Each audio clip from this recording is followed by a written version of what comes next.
Sorry, guys. Hold on. Share screen.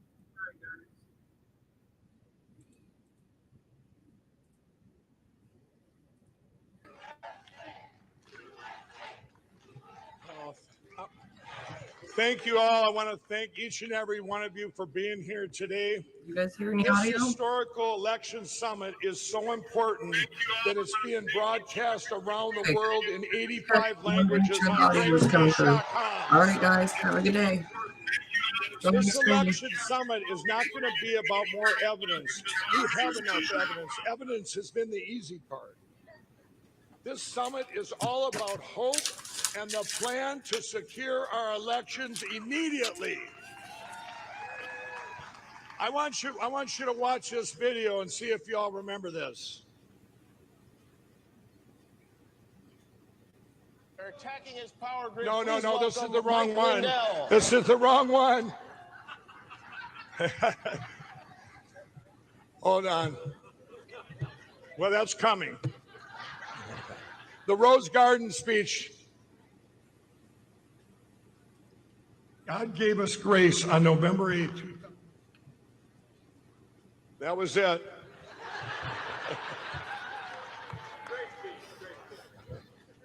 God gave us grace on November 8, 2016 to change the course we were on. God had been taken out of our schools and lives.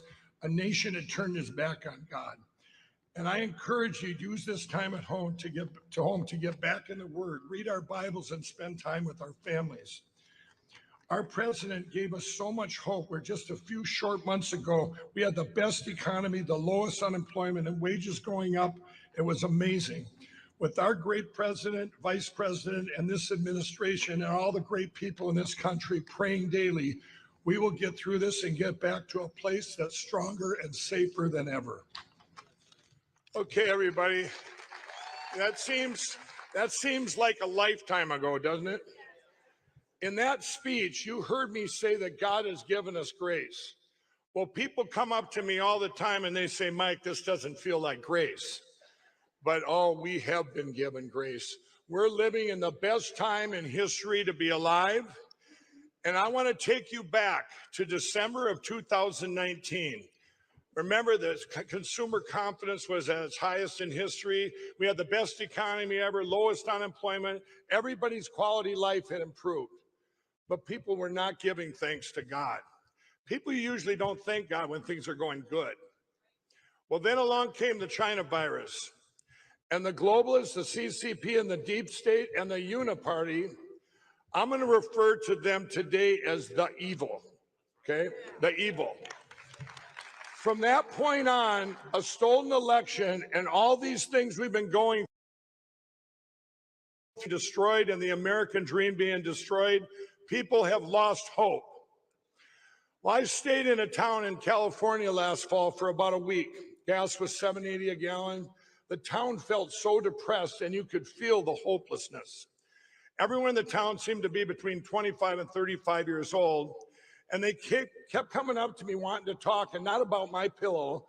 They wanted to talk about what was going on in our country. They were looking for answers because they were afraid. And I tried to give them hope. I explained to them that there is an evil that has invaded our country. A deep state, globalists, our election platforms are broke, but God has had his hand in all of this, and I would comfort them, telling them that things are looking bad, but God uses all things for good. I'm going to tell you, from there I went down to Florida to bring my pillows and blankets to the hurricane victims. And we went into a Hispanic trailer park. It was like a river, the gravel road with dikes on both sides of all their worldly possessions piled up. And it was just so sad as I'm going through there, and we had interpreters, and when we were talking, we were praying with them. And most of them, though, all they asked was, is there any hope? Some of them had come from countries that had been lost to the evil already, and they knew that they could replace these worldly possessions if we could save the American dream. But most importantly, Many of the people in that town in California and those neighborhoods in Florida, they had recently found the Lord. All of these bad things happening are manifesting into the biggest revival for Jesus Christ the world has ever seen.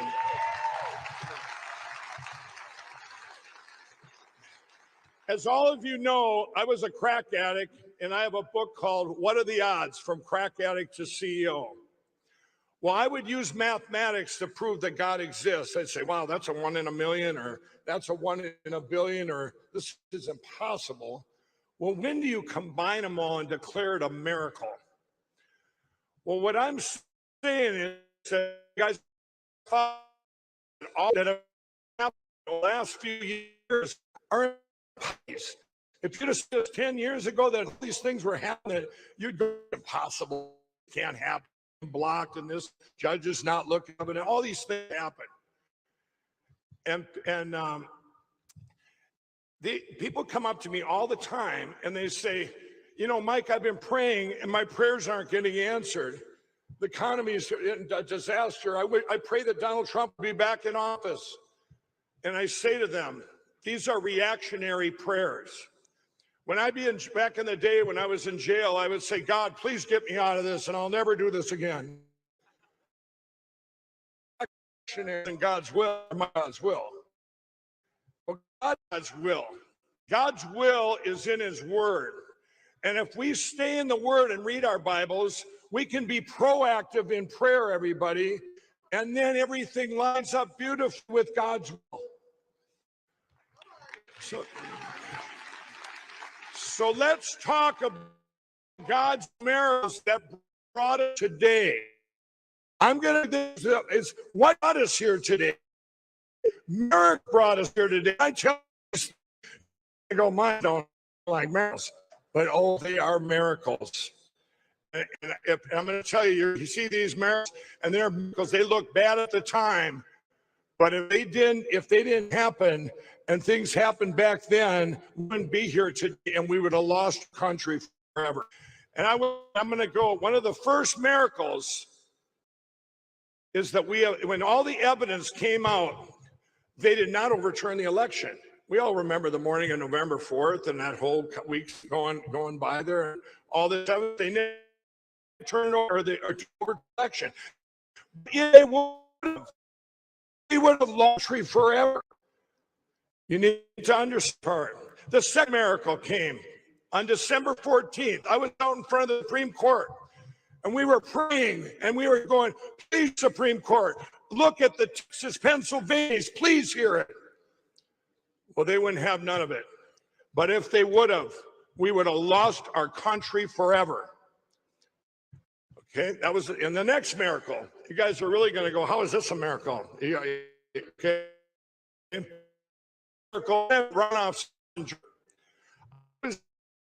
with our president Donald Trump. I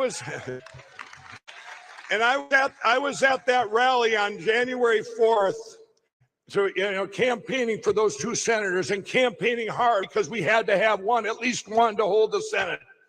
But then it hit me and I started praying. I said, please, please have the evil steal them both. Now, you don't blame me for that. Okay, I'm going to explain. I was powerful back then, okay? And here happened. Let's pretend I was their martyr. I was the leader who said, get back a Republican, so they shut up about this election. Now, had they done that, maybe not you guys, maybe not me, but over 95% of the country, I believe, would have said, you know what? Maybe there was election crime, maybe there wasn't, but we still have the Senate, and we'll get them back in 2022. We'll campaign harder. Well, let me tell you something. You couldn't campaign harder than our great president, Donald Trump.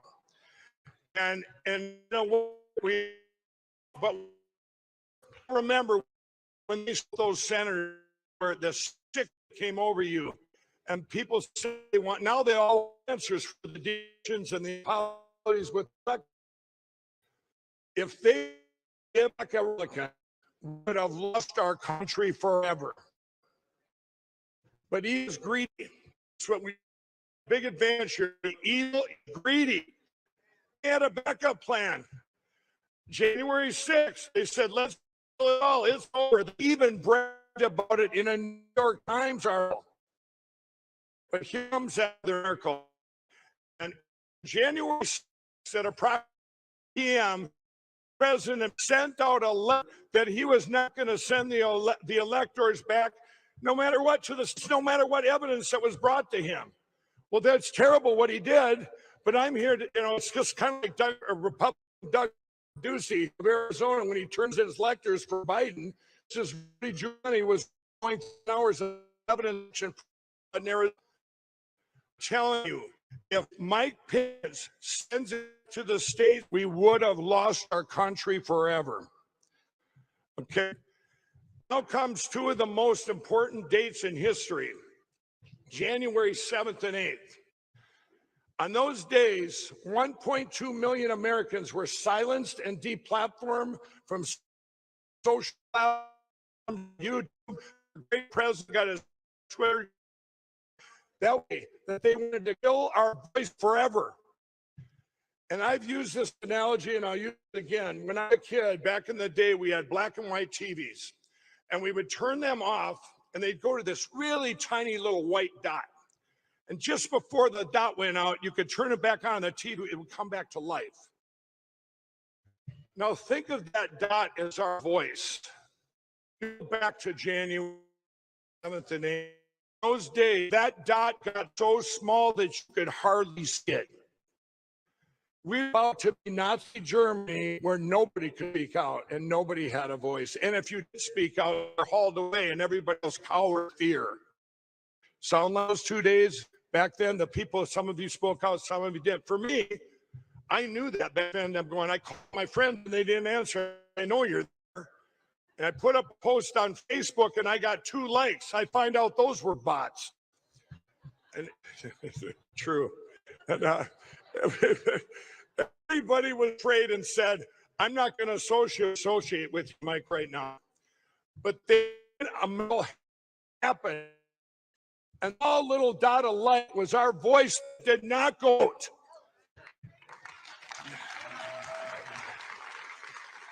And John 1:5 in the Bible says, the light shines in the darkness and the darkness has not overcome it.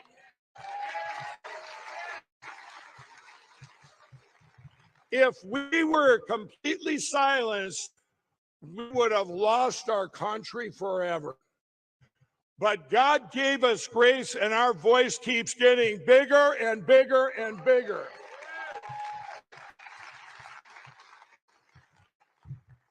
Now, my life changed forever on January 9th, 21. I had done so much of my own research since November 4th of 2020. And every day I would go through deviations and anomalies.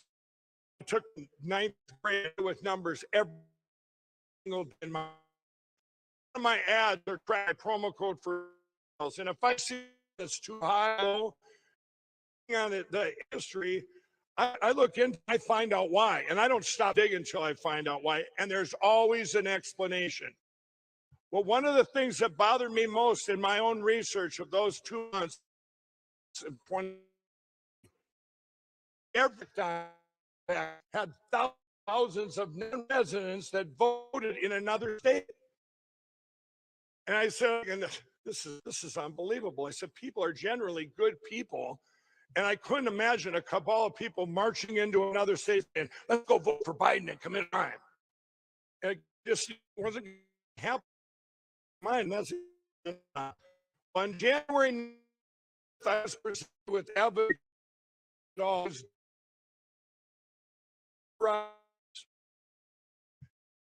This to me, all non and the people that were deceased that were not eligible to vote, they voted across our country. But explain to me, I'm going, people are still good, but this, well, one of the best examples of that, and last night or yesterday, 2 days, the 4th hoax indictment. But one of the best examples was the Georgia phone call that was leaked back then with Rassenberger and our great real president, Donald Trump. As our president was reading off a list of deviations that couldn't make sense if they voted, thousands of non-residents that voted in Georgia, and he's reading this list. But, you know, once again, there was so much more that we had to learn. And if it was not Georgia at the time, if, in other words, if Rassenberger was the evil, which we think he is, we would have country for, it would have been too soon, everybody. Okay. I went to the White House.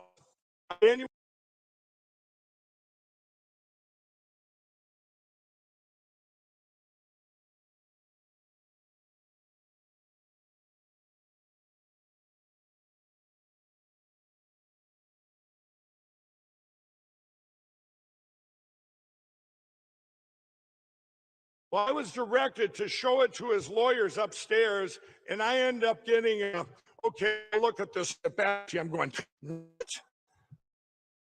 Well, allowed to argue the national, but to nil. Left the White House. I was driving over to Virginia going, God, what now? And about that time, Ben Carson, my great friend Ben Carson, called me, and he asked if I got it signed. I said, no. I said, they wouldn't let me go back in as the president. Well, Ben sat there and he goes, Mike, he goes, you know what? God's probably got a different plan. And maybe a lot of things need to happen that we don't know about for reasons we don't understand. And these words by Ben, it gave me hope and newfound courage. Wow, it's like a light bulb. And then things started happening, as you know. Well, but the significant date was February 4th, 2021. Very significant. That was the day that SmartX news. It started lawfare in our nation that hadn't been done since the late 1700s, according to Alan Dershowitz. From that point, no one could trust election in. The big conservative media that we trusted, Fox News, Newsmax, Salem Media, they all went silent. It was comparable to weather channels having new orders not to report hurricanes or tornadoes. Can you imagine? That's where we're at today. But if lawfare, now listen to this closely, if lawfare didn't happen, people would have been informed of all the truths too early, and they would have demanded that our Constitution be followed. But if that would have happened back then, we would have lost our country forever. It would have been too soon. Things had to be revealed. We had to learn everything. We had to get to this day. People understand that two things had played themselves out. The evil uniparty, deep state, CCP, and globalists, and the machines in our elections had to be exposed. Now, you got a little prelude to this clip I want to show you.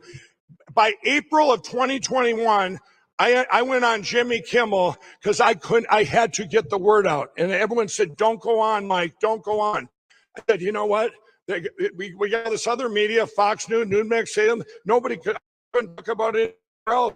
So here's that clip. Power Grid, please welcome Mike Lindell.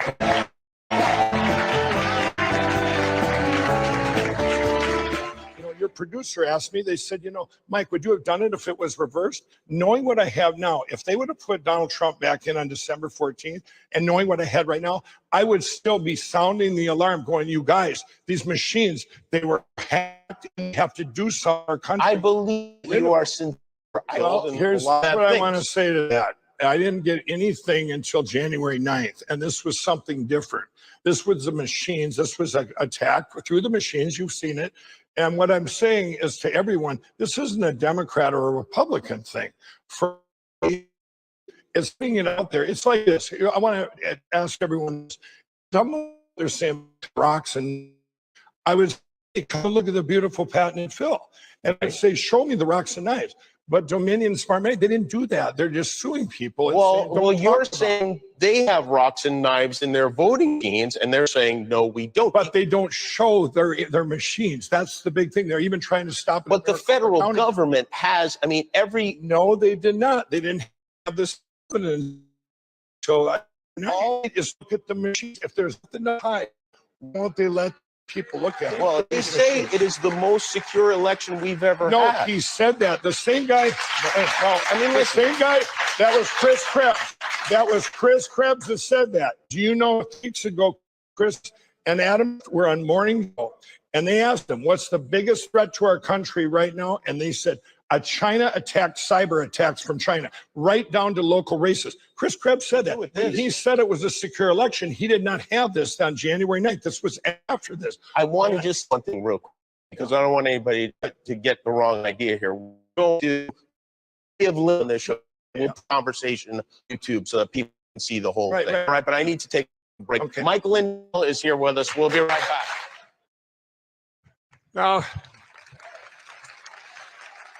Now, did you all hear what I said there? If the shoe was on the other foot and the greatest president ever had been elected, I was still sounding the Washington Post came to Minnesota after this show, and they asked people around would Mike really be sounding the alarm about the voting machines if Donald Trump had been selected? And they all said, yes, he would. One of my old friends came up to me and said, he was all distraught and worried, and he said, Mike, he said, the Washington Post asked me if you would ever give up. And I told him, no, they would have to kill him. They said, kill me. He said, no, that you'd have to kill him. And I said, it's okay. But the thing is, what I'm saying is, by April 2021, as you saw on Jimmy Kimmel, I knew that this was about saving our country from the evil CCP globalist deep state uniparty takeover.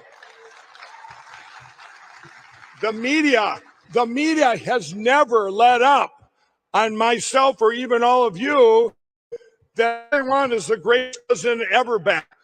Well, of course we want him back, but then they ask me, the media goes, Mike, why would you spend everything you have and watch your employee-owned My Pillow company attacked and canceled daily?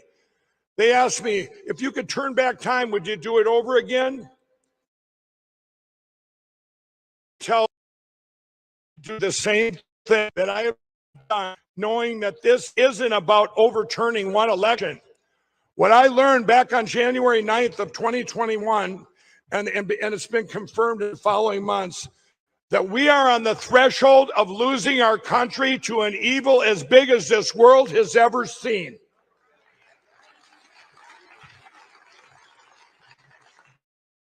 We are at an X in history, and we get one chance to save this nation.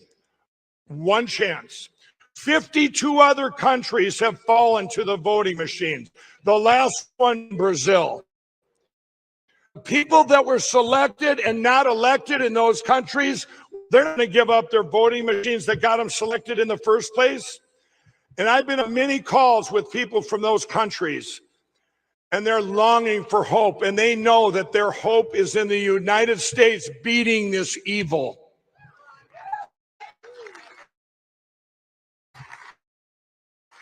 Special technologies that man could not even imagine just a few decades ago are expanding faster than you could ever imagine.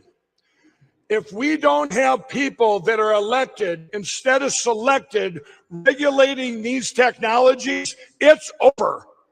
It's over. But there is great hope. All of these examples that we thought at the time, I saw that they were what got us here today. I told you earlier that we're on God's time. A year of prayer provided that will secure our elections, and that has never done before in history. And this plan to secure our elections immediately has been worked on for over a year. Tomorrow at 1 p.m. Central Time, we will reveal it to the world, and it won't matter who you are, You break it as you are part of the evil. Sift out the evil too, because we're going, you like this? You're part of the evil. And what you thought was that there was any hope, if you thought there was any hope at all was impossible. You will now see that all things are possible. In Jeremiah 29:11, it says, "For I know the plans I have for you, declares the Lord, plans to prosper you and not harm you, plans to give you hope and a future." God bless you all.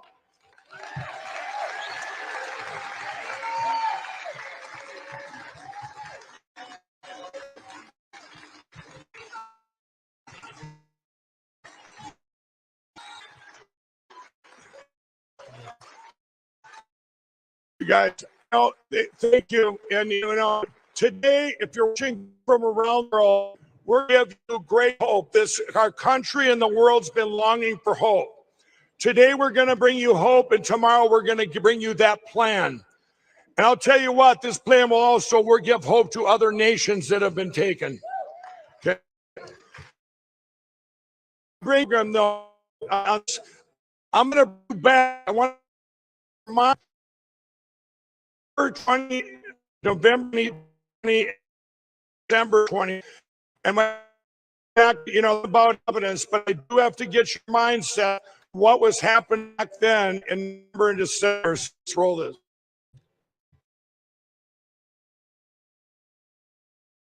No matter which side of the fence I've been on, they tell me I'll believe when I see the evidence. People on sides agree that some went wrong. Number 20, there has been no evidence why. This video is pure data, so I'm angry when I saw gravity put at negative 9.8 meters squared, even when that fact works against the narrative you've heard.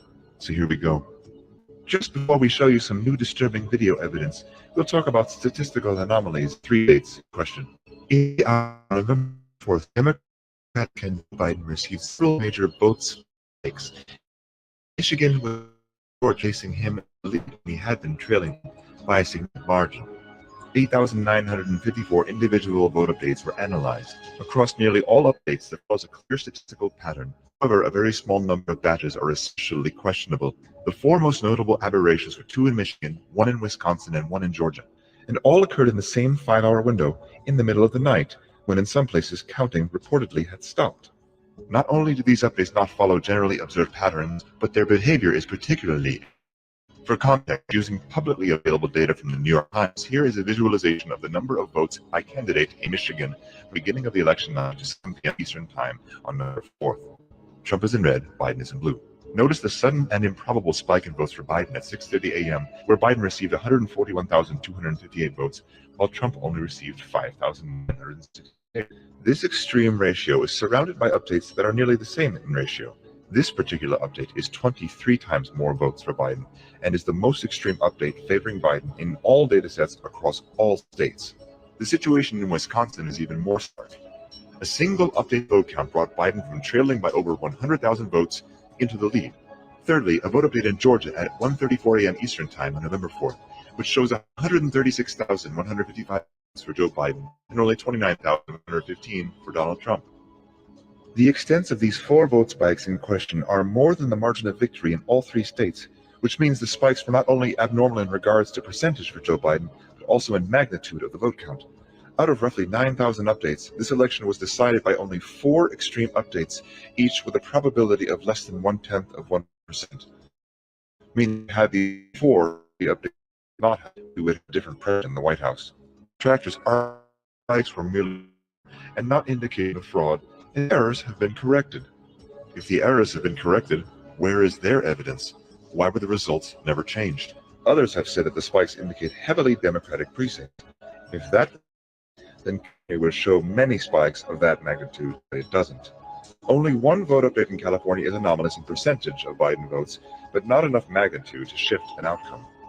The strangest anomaly visible in the data is a consistently identical rate of Biden time politically impossible. Here is Florida. These are over a week following the election.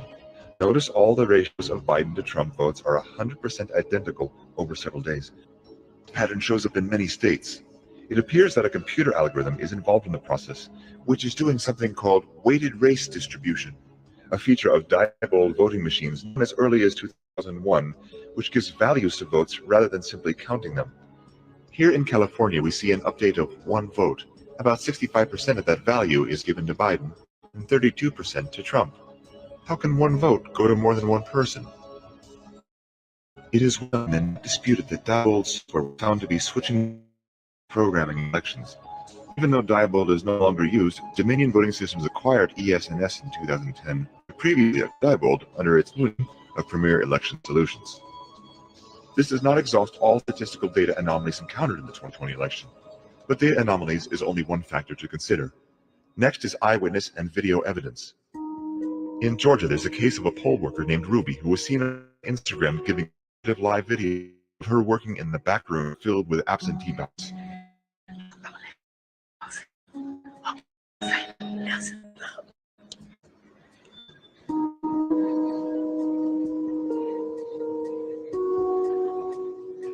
At 10:30 p.m. on November 3rd, all media and poll watchers were told to leave State Farm Arena because ballot counting was going to stop. But Ruby and her daughter and 3 others remained behind at State Farm Arena. They pulled boxes of ballots out from under the table there and distributed counting stations. Back to Fulton County, Georgia, where our reporter Blaine Alexander apparently has some new reporting on the expectations for that count. Well, Rachel, we've learned that the counting continues tonight. You know, right here in State Farm Arena behind me, we've learned that there are 5 people still working to scan those absentee ballots and get those done. Now, we were told that everybody at home at about 10:30, but I just on the phone with the county person who tells me indeed they're still in there, living the midnight oil, getting back to try and get that information in. Blaine, specifically, you said 5 people are inside that building. That's 5 actual individuals who are working on all the absentees in Fulton County right now. Just 5? Talk about that. You're the nation hands. Routine in this video in the exact same of ballots to the machine 3 times. Other workers do the same. Note that a large surge in Biden votes can be observed after this tabulation at 06:34 Greenwich Mean Time, which is 1:34 a.m. in Georgia, just after the time in question. You may ask, can a ballot really be counted more than once? Here is your answer from Coffee County, Georgia.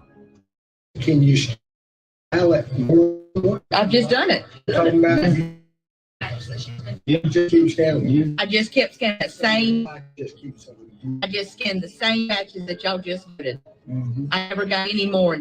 Well, why they approve such a system? Ruby allegedly posted this later on social media.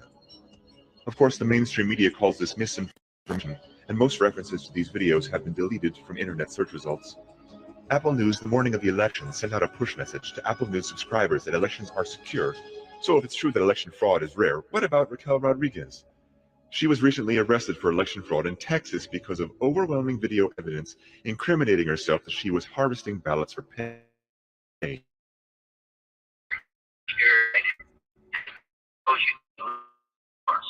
5,000. What are we looking at as far as how much that's going to cost? For the entire team that I'm looking at 55,000. So $55,000 for 5,000 votes out that they get either. Or I'm not going to overpromise because we're still election day. You give me cash, you can do whatever you want to do. $55 up. That's right. There is security evidence question of whether Dominion voting machines were tampered with over internet connections. Signed affidavits under oath, cybersecurity experts indicate that Dominion voter systems and research were using encrypted VPN login credentials that were easily accessible and used by foreign adversaries to monitor and manipulate votes. The IP addresses into the Edison Research Host Service in both directions, meaning not only were China and other countries accessing the servers, but also Edison Research was communicating back to these adversaries.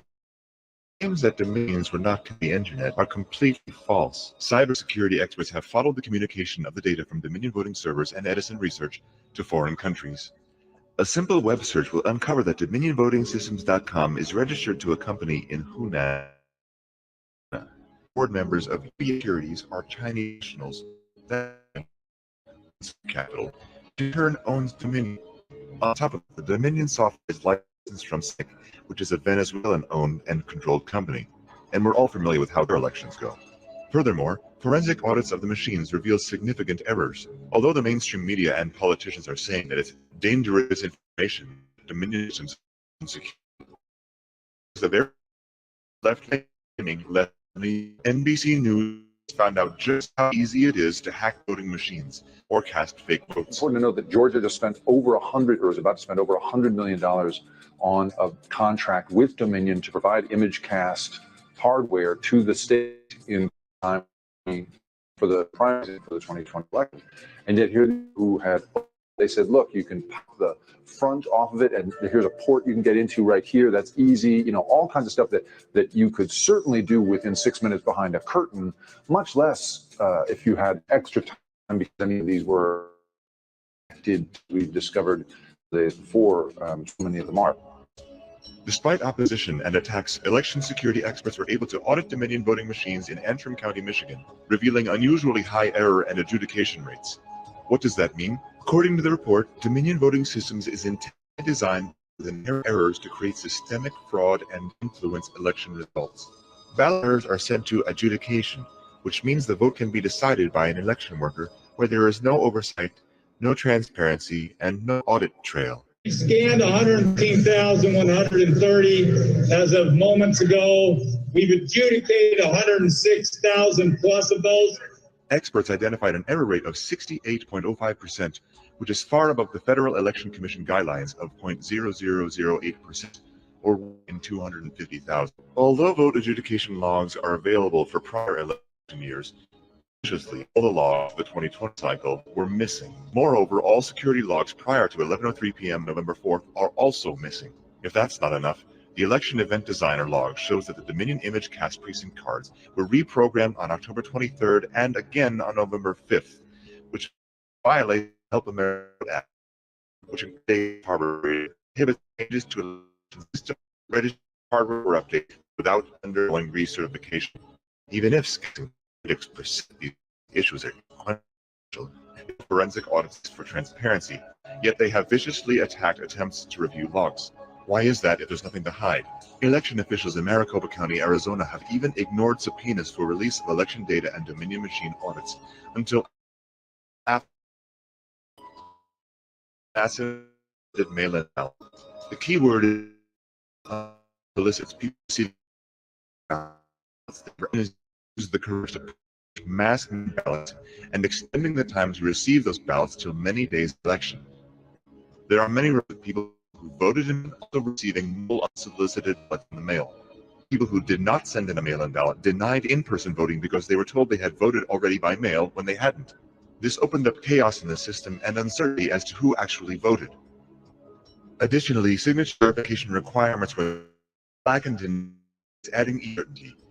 The Pennsylvania Secretary of State unilaterally removed legislative signature requirements for mail-in ballots.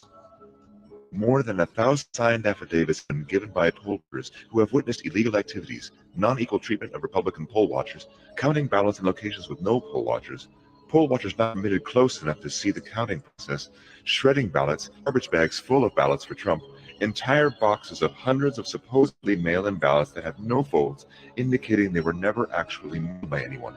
The list goes on. Davis are signed under perjury, so this should not have been taken lightly, but these witnesses were never court. Unfortunately, what covered is only the tip of the iceberg on fraud, corrupts, federal election law violations, and dishonesty on a global scale. So either the Secretary of State's office is reporting and certifying results that have negative and fraudulent votes in them, or someone is giving them negative information. Recent polls show an overwhelming percentage of the U.S. votes that 2011 was without fraud. At the end, credits will be further scrolling through that you can read for yourself, and pause and go back and read again. So what can you do? find a way to download this video and share it. Film it with your mobile phone. Do anything to duplicate this. Post it with a hashtag. Here is the evidence. Hashtag every legal vote.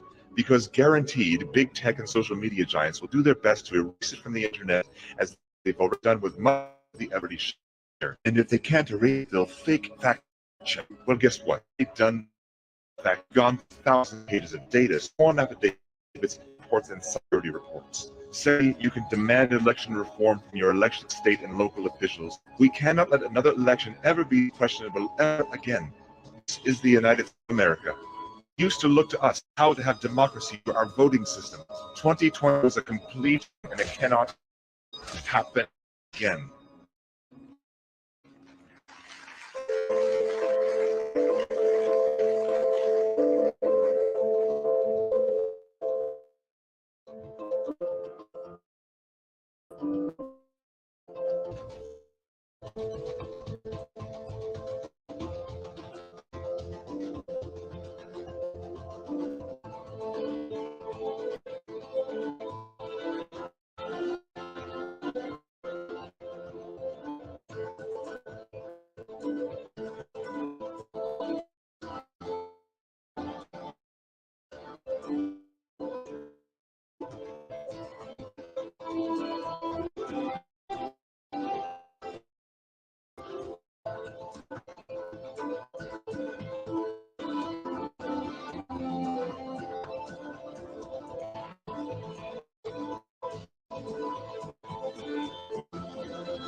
I want to tell you about that video.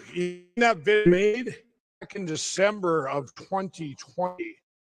Some of you seen it, but I never this video. I don't even know who he knows. It was a person out there, and he put it out, and it's not very long there. Is I want to bring you all back there because all of you out there that have been courageous and you never let up on the stuff you've seen. You never gave up when you heard all these anomalies and deviations.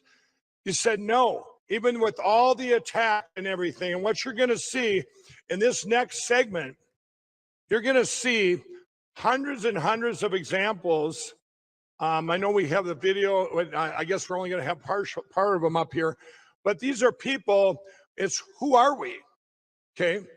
We didn't change. Our country changed.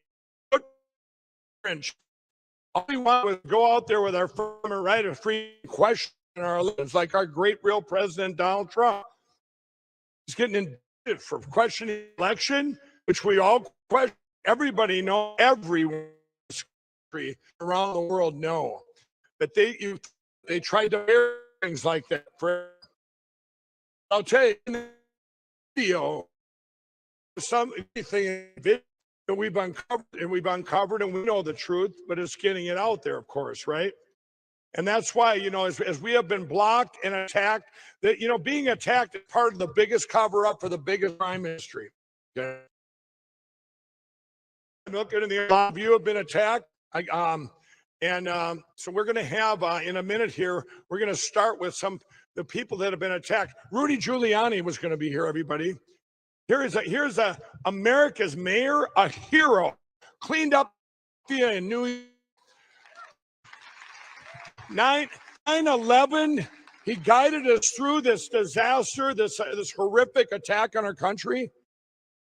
And here, over the last couple years, 2.5 years now, he has been attacked for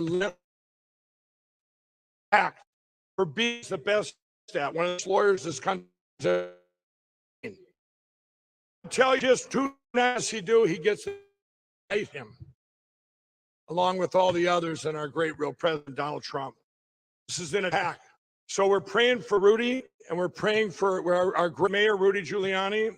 We're praying him to have continued strength and courage, because he's leading us in that. He's one of our leaders out there. And then also we were going to have the great Bernie Johnson. Let me tell you about Jackson. He saved the state of Texas. I don't know if you all knew that. But they said, "Could turn blue, this is could turn blue." Propaganda out there. We got out spring of 2020, and all these things they were going to put legal like they did in all the other states, like Michigan. Drop 7 million registered ballots on everybody in the state illegally. The legislatures make the laws, not these crooked Secretary of States. And great back, they were going to do the same thing they did in. They put out that propaganda, Texas could turn blue. Well, they had a plan, but there was one their way, and that was Ken Paxton. And he took him to court and said, "No, you can't do this. It's against our Constitution in Texas." And so what did they do? He won. That's back when judges would look at something and actually make rulings, right? So they couldn't steal enough votes in Texas. By the way, the 2020 election, you know where the most votes were taken from? The great state of California, believe it or not. Second only to Texas, second was Texas, and almost 1 million votes were stolen. They would have got the rest. They would have got the rest if it would have been for Ken Paxton. Third floor, not 6,000 stolen. This you can't get for that. Remember, he fought big tech. He fought lawsuits. He's fought for our country. He leads the way. He's the one that put up the Supreme Court case, Texas versus Pennsylvania. He led the charge. And you know what he got for that from the Republican judges or the Republicans in the state of Texas? I think it was about, over a year ago now. They came to Ken Paxton and said, "You can't prosecute one crime." You know what that crime is? Election crime. Now, where's the sense of that? Here's a general. He can't prosecute election crime. Now, you think that's strange? That's bizarre. So now he wins his election in a landslide. You know what they're doing to him? Impeach him. They're going after him. He was going to be here, but you know what he was told? He was told, "No, you're not going to go there. You don't get to speak about what we're doing." That's where we're in, this place we're in. And so there's two that they and then there's another one, Michigan. The 16th, they're Michigan, and they wouldn't let some of them come here. They wouldn't even allow them to come here. They're going, "Well, you're charged." It's like charging someone with their attorney general, Nessel or whatever it is, Dana Nessel, evil person. She decides, she puts in there, if you go and you've been charged, if you go to Mike Lindell's summit, it would be like someone getting a DWI and going to a wine tasting event. Maybe it's true. I don't know. But the thing is, and the media got out in front of this, and they've attacked us now that just in the last month, newfound attacks. Every time that they think the evidence might get out, they're attacking. They're trying to cover up the biggest crime, but it's more than that. It's the crime of 2020. That crime is what's opening up and giving everybody hope, because the more and more this unravels, and now to have a plan to secure our elections immediately tomorrow, but first I want to show we're going to, all of you out there, you're going to appreciate this segment, and from around the world, the people seeing this never let up on evidence. That wouldn't let it, in spite of the attacks. These were the courageous people in our country that never gave up. You guys were that little light. You were that little light of hope. Your voices. And you never gave up instead of getting attacked and attacked and attacked, because you knew we get this one chance or we lose the American dream forever. And that's it. We lose our country. There is a bright side to all this, though.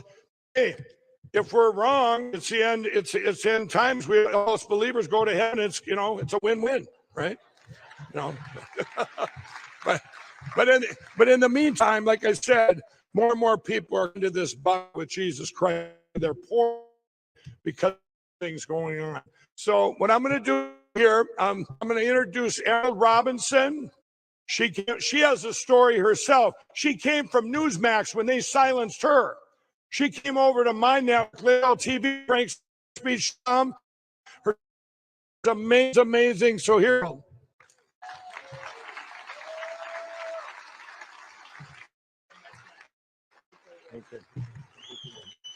Okay. Are you want to? And she's gonna be hosting this next segment of Who We Are. So thanks, Emerald. Thank you all. Thank you so much, Mike. Being, like he said, the light. And I think every person in this room will agree with me when we say that we live in a very, very different country than we did on November 2nd, 2020. I can remember third standing on my house lawn. Now, I already had a sinking feeling because they had telegraphed ahead of the election that they were at least going to do mail-in ballot fraud, but I knew nothing about the machines that day. I started getting calls from friends, particularly Georgia, saying, I went to, and there's something about these machines. I don't know if I voted who I voted for. And I started learning that day. And I learned a lot, as all of you all have since then. And I think about where we are now because of that. It's like a switch was flipped, right? I had a conversation this week with someone who had been a mentor, someone who is well respected in recent American history, who went and was stationed in Russia and Siberia in the Cold War and thought he was fighting for American values and that everyone would continue to fight. And he came across from lunch at me, been a mentor, and he would always end every conversation with me with, Emerald, go be a good American. And I would try to do that, but I didn't know really what that meant until November 3rd, 2020, not really. And he looked at me the other day and he said, Emerald, what has happened to our country? And I saw the hurt and the pain. And Mike has told me this week, said, it's not that we have changed. There are good Americans out there everywhere. All you good Americans are here today. The country has changed. But we're in this fight, and there's lots of people in this fight. And so I was so glad when Mike asked me to lead this panel or this segment, because I get to talk to some good Americans who have sacrificed a lot because they refuse to just shut up. I mean, I remember in that White House press, I was one of less than 5 actually in election fraud. It's not that they know.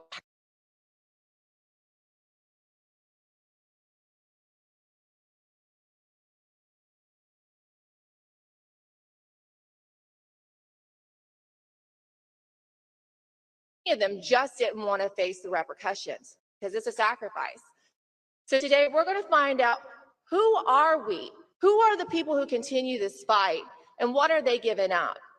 So with that, I'll let this video take it away, and then we'll get to our first guest. The following presentation has been rated E for propaganda. Welcome to your safe and secure voting center. Meet Chad. Hi, I'm Chad. He's eager to participate in his civic duty, and I am really looking forward to voting today. Chad's voting in the secure, state-of-the-art, democratic digital voting system ever. Wow, I feel like I just voted in the most safe and secure election ever.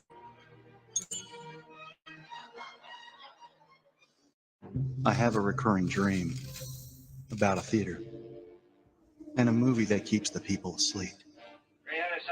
A feed. I'm awake, they're not.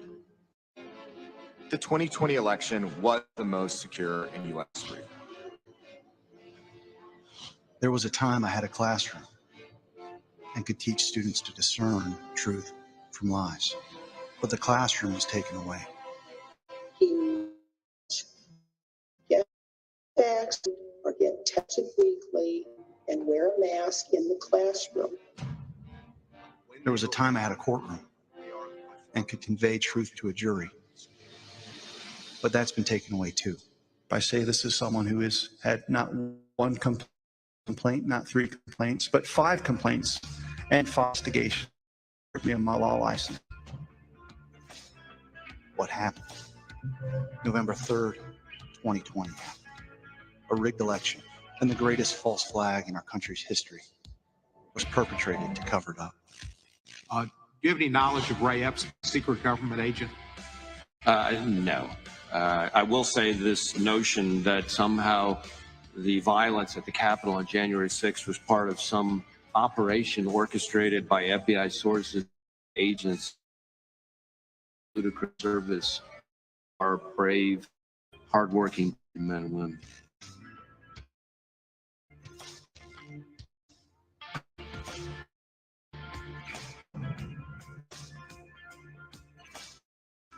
So I travel, trying to wake as many people as I can.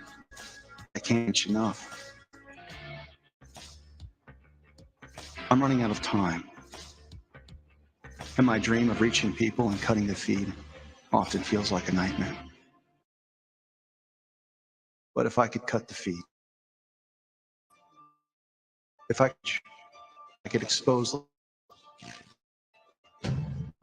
there's still a disconnect with Americans that associate what happened on November 2026. But the reality is everyone that's rotting in there right now is in there because of what happened November 3rd. The way they chain you up unnecessarily, they totally rattle you. They were doing something that was wrong to an American citizen. I put my SIMS card back in my phone, 2 unmarked cars, pull ins. He sprayed me. It was very sick to my door for you, but I kind of sit there because I couldn't see. My son has never been in trouble his whole life. Now finds himself with 2 felonies, no rights, and been locked up for 2.5 years. We'll carry out the voice. The most simple of terms, a proprietary black box. I'm a modern-day master that nobody sees or is convinced that doesn't exist. The chains are invisible, but the property it acquires is unspeakable. It stitches up our votes. Our votes are our voices. How much election fraud I think is real? Here we go. You want to go to election fraud? There's a lot of shenanigans. And I think there's coordinated efforts to make sure certain people get elected. Our team documented in interim external access to the EMS by an anonymous user, okay, with no credentials. That full all of that. So I want to download software, how to subvert it, back in, make changes. They can do anything they want to. So not only is it not a fair election, it is a tightly controlled election that is completely predictable. County sheriff, county recorder, all had a slope, started from the high value and went predictably down to the lower value. The same curve appears on Dominion and Hart Intercivic and Clear Ballot and Smartmatic.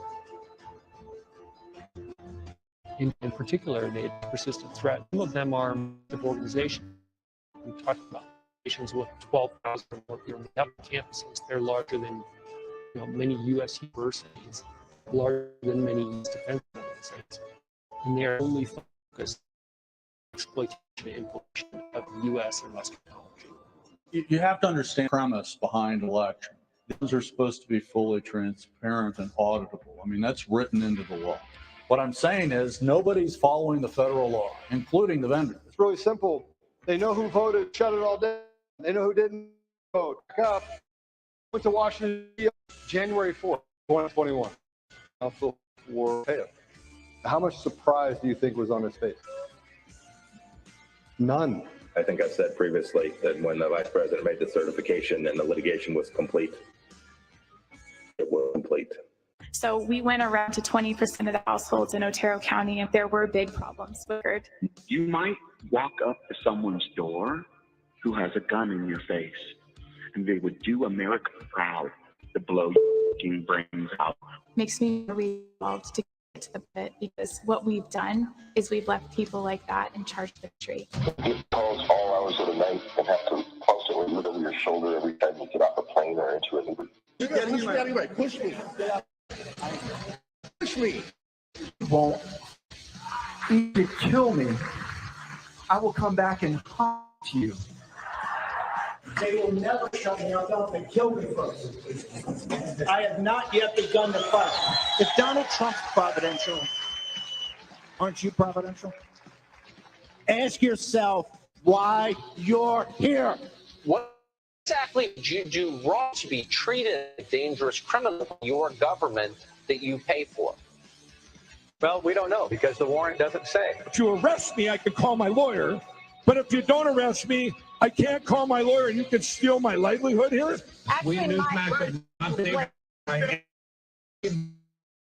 Hold on. Everybody hold on a second.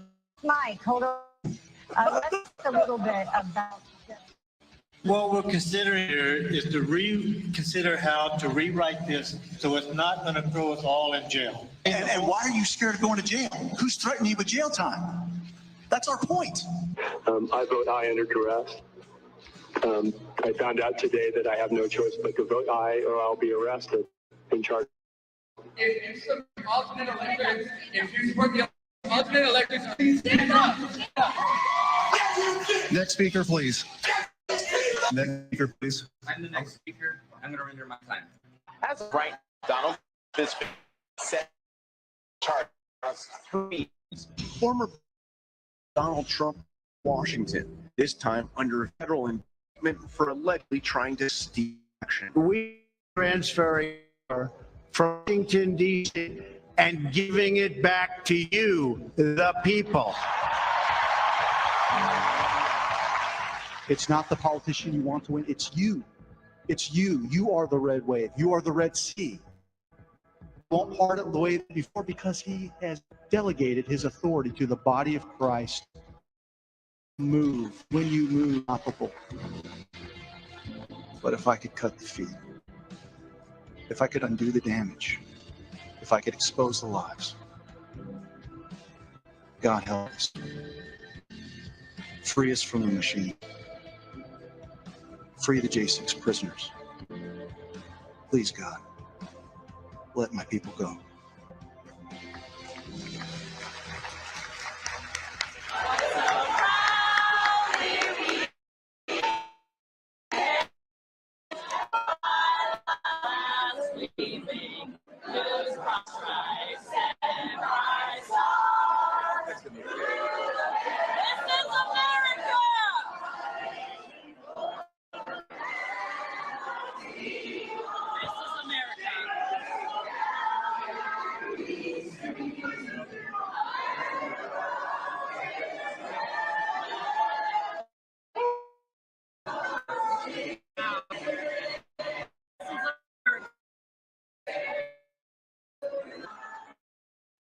Ladies and gentlemen, please welcome Professor David Clemens.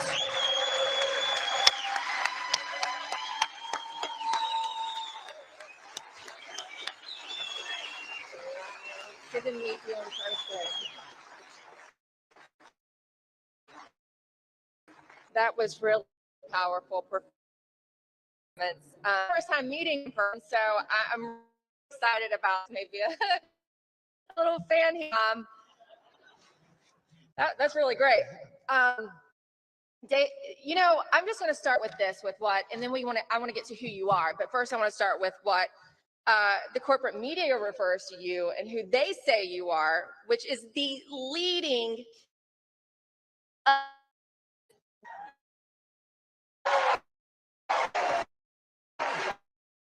Now, they don't realize is that honor. That just, and you were before November 3rd, 2020. Quite the you're a lesser, we're a law professor. You were a trial lawyer. You actually are credited with securing 8 first-degree murder convictions, including members of the Arizona Boys Drug Trafficking Organization. And you call me that. Well, promising career, and I will say that I had an amazing team in New Mexico where we did our work, but oversaw 6 law enforcement agencies, and that's why November 3rd struck me the way that it did. Was I've seen the criminal element. I've seen people try to cover up their crimes, and once you connect the fact because you're wearing a suit, you got to buy an R by name, doesn't you crime. It's just a crime in our nation, it's the theft of our voice. Yeah. And I think that's sort of what amazes me is looking at your resume and background, and then colleagues of yours with similar resumes and backgrounds, how it's just not obvious.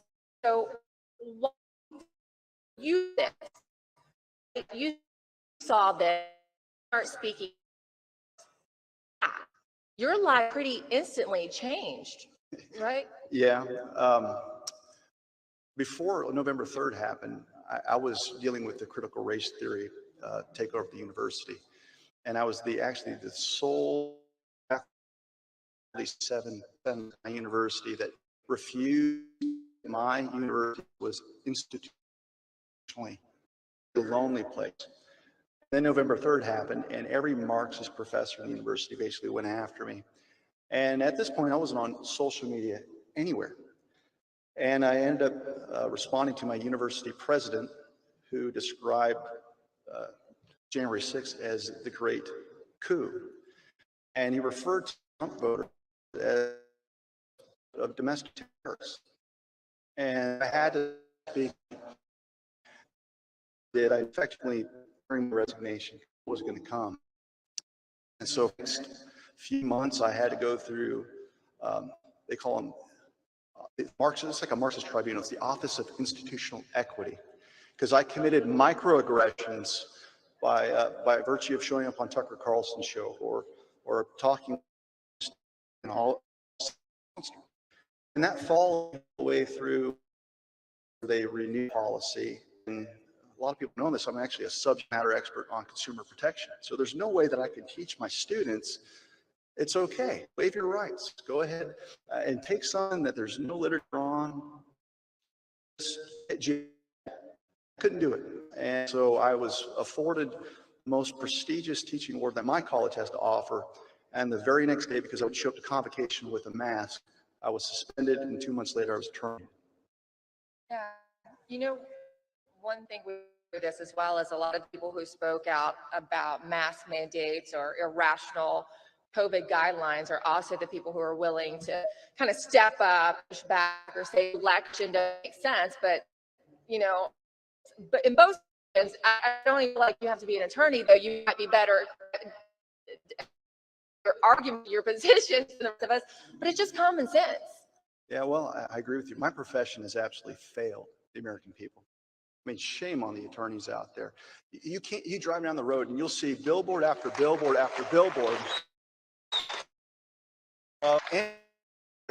that will try to help you out.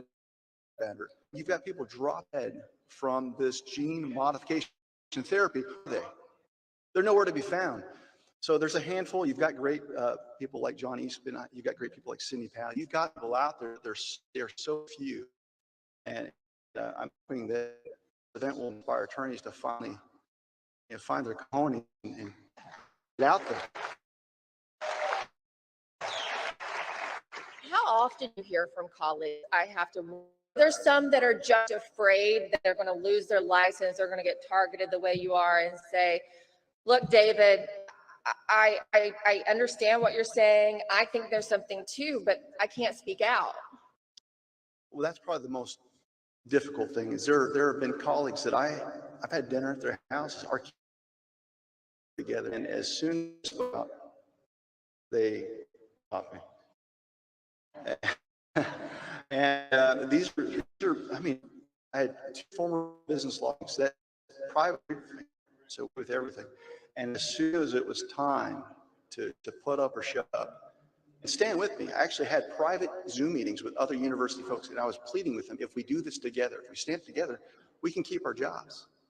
It didn't happen, so what really got me business law professor, that they would rather live at another day so week. And it looks to me being the poster child for whatever, and I'm dismissed. And those have been the most painful moments. Is that almost every close friend that I had, I don't have relationships with them. I've got family members that are estranged, but the truth is the truth. And what I can tell you is I found better friends. You all. The quality of the friends, the Patriot class, I've never know each other. It's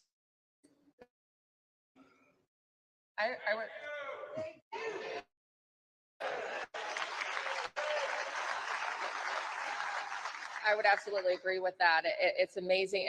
And I don't know if you found, but I just found that the people who wanted to drop me, I would have thought I was closer to, or had better work relationships with, even maybe more aligned, even in our working, dropped me than the people that I became friends with. We were so different. And even the work colleagues that, we were just so different. Well, it's one of those things where we all are connecting, and there's an authentic connection here because you've suffered together. And there's something about that shared experience where we know, especially when you go to a place like this, where you got all 50 family. And every year that we've come back here, from the Symposium to the True Summit, every time I meet you all again, you're tougher, you're more resilient, more committed. And that's the affirmation that I need, is that I know that there's going to be no quit. We're going to win. We're going to win.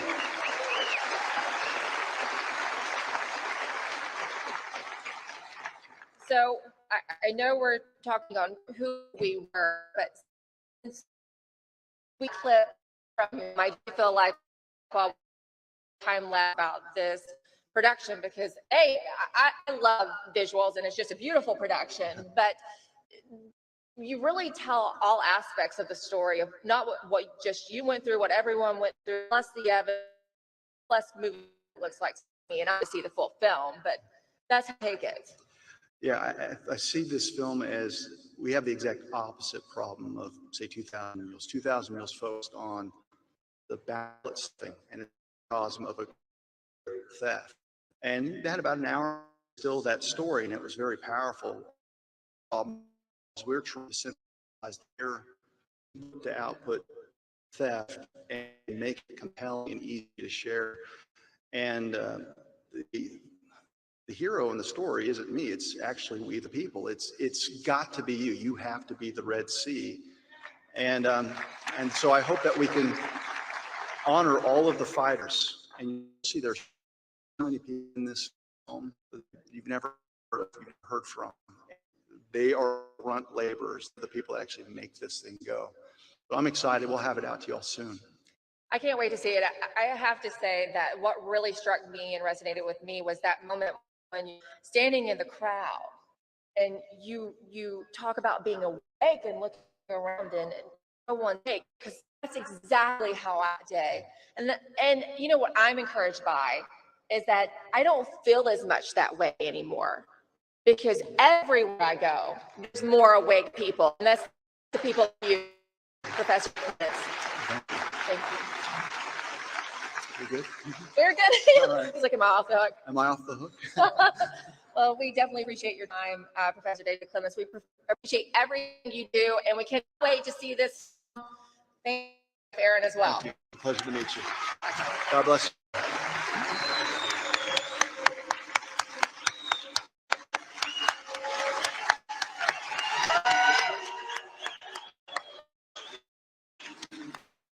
you. Please, Seth.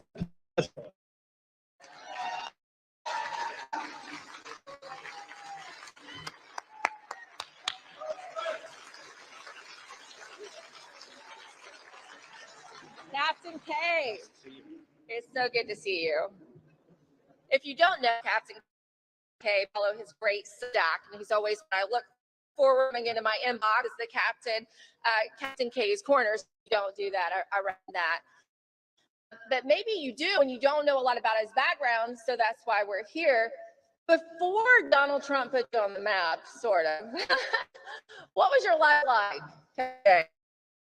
It's always been an adventure. I've always liked to travel. I've always liked to use my energy and my mind in the best way possible. So I've been a baseball statistician. And when I was in college at Ole Miss, I was kind of ahead of the ball curve. I was ahead of the money ball that we didn't analytics in the mid 2000s. But Ole Miss baseball got ahead of the curve. All the programs, a very good program during. It's definitely not. I was I realized halfway through college I wasn't going to find a career in pro baseball. I love the game. I began to pursue the military path that my family has had. And we've had a military officer, an Army officer specifically, every single day since November 6th, 1963, when my dad was commissioned. So that went from my dad, straight to my brother, to me, and a nephew who's still in. He just made major. So we've got this streak of almost 60 years of military service together. So I pursued the same path in the mid 2000s. I became an Army intelligence officer, and it took me a long path to that traction as well. I was supposed to be an artillery officer. The Army found out that I'm pretty much deaf in my right ear and rebranched me to MI. It just so happened that that gave me a front row seat to analyzing large chunks of information and data over why Janice information and call actionable intelligence to commanders who make decisions on the battlefield. So I've been prepared for what I'm doing today for a long time. Just like what David said beforehand, everything in your life has prepared you for where you are now if you look back and see it. Yeah. And then I got out of the Army in 2013. I was a captain, did 6 years, and I went off into oil and gas and moved to the Houston sector.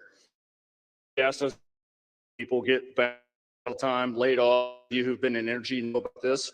And I hopped around to other fields. I've been in nursing administration as a data analyst, and I was also in transportation sales. And that was what I was doing up until the 2020 election. In 2016, you can actually look this up on American.com. You could 2016. And the article is a lot now, but in that article, I predicted all 50 states correct in 2016 election. So I called the Trump electoral victory because I understood these electoral trends. Those of you who have joined us from the industrial Midwest understand that these trends are starting around the 20 term of election. Why you saw the enthusiasm for Trump, which flipped us, and they were strong. 2020 election issues in Pennsylvania, Michigan, Wisconsin, Minnesota are so obvious. And in the 2020 election, I was a transportation technology salesman, responsible for pretty much the entire North American continent. My travels that year had been cut short because of the response to COVID, which was draconian and handed. But around the summertime of 2020, a lot of people in my life asked me if I could replicate my findings from 16 just for hobby, really. I invested $1,000 in markets just because I was so confident Pennsylvania was not a Trump. I very clear. So when the 20 election happened, I watched her move off to the right, and it became a 3.5-point Trump state. Of course, if you've listened to my stuff, every time Florida moves to the right, Pennsylvania and Michigan go with it. Florida goes left, and Michigan go with every election since 1932, except for the safest and most secure election of all time in 2020. So once I saw this, which I've now diagnosed as elect dysfunction. That's my favorite. Should I define that? I think they get it, Seth. Okay, no definition necessary. All right.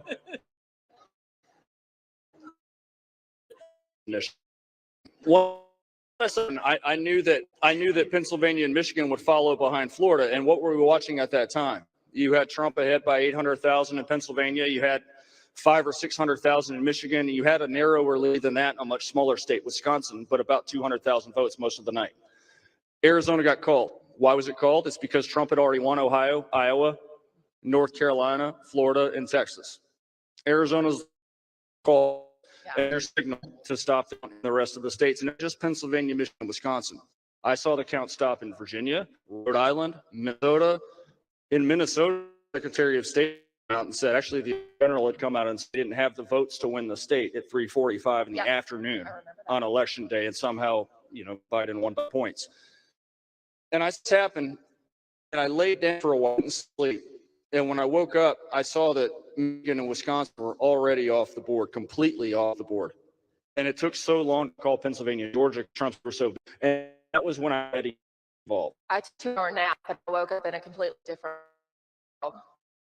Richard Barrett talking about the steals going on. I knew that the election was completely in the tank.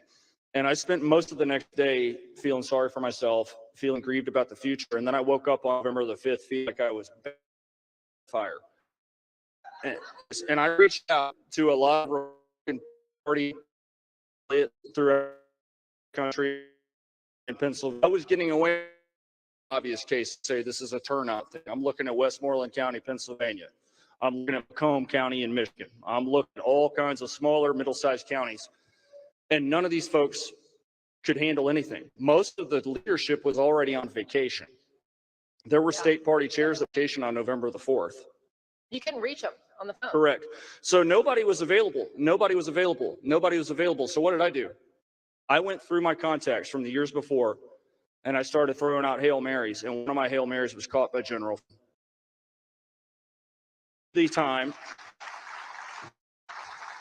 That was the time in which I started writing affidavits for the election cases that, of course, were thrown out of courts. And why were they thrown out? Because of standing. Oh, you mean you came forward? My affidavits are included in the lawsuits in November. But Ryan Kemp hasn't seen it. But he came forward. Do you not see what he said? Could not be a lemonade stand. I could show you slides for Georgia. I could show you slides for Georgia that are so disturbing, you'd have to have a 62 IQ to not believe that they're 20. Probably the value of the rules reporter who wrote the piece on you that ended up being fired from the job you had when the election occurred, correct? So that's part of my story. And I was listening to David backstage. I don't like to put a sense of bravado. There's a solution we're going to be discussing. We've been for years. Pieces do come together over time. And really in the last couple of weeks, there's been a lot of little tidbits that have made up the whole picture. Those of you who see, so Nielsen's audit is here. And there are people all looking at right here, PA. Tony, so prominent. Her and Doug Mastriano running for governor, the Philadelphia media establishment was writing preemptive hit pieces on her just in case Mastriano became governor and appointed her Secretary of State. So when you get that kind of clout behind you, you're going to face opposition for what you do, especially if they can't debunk your methodology. They can't the work that is other.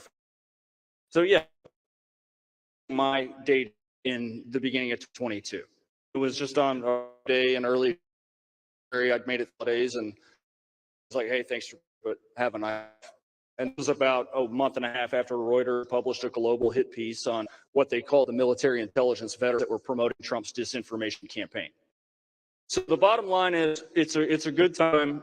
Not just you, but you all have people that are working with your teams that didn't make the trip. I know that for a fact. I've talked to some of the folks from Montana and asked about so-and-so and asked about so-and-so. Where are they at? So when you get involved in something and you start being successful, then you're going to face opposition. So if you have a business, is anybody in the room perfect? So if any of you have any dirt, if any of you have a small business, if anybody is running for public office, you're going to face opposition, but that's not really any different than the first.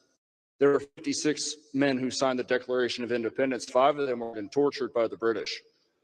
Several others lost their own lives or lost sons in the American Revolution. Other ones had their homes burned. So there are consequences for doing the right thing, unfortunately, this side of eternity. Well, we're certainly glad you did the right thing, Seth. Cash, the person who want to know the real trends and what they should be and what we're seeing. And, you know, we're always rooting for you.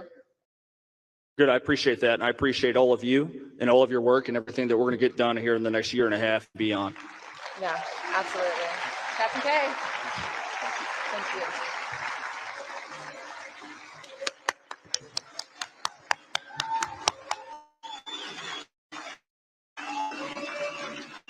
Ladies and gentlemen, please welcome back Mike Lindell.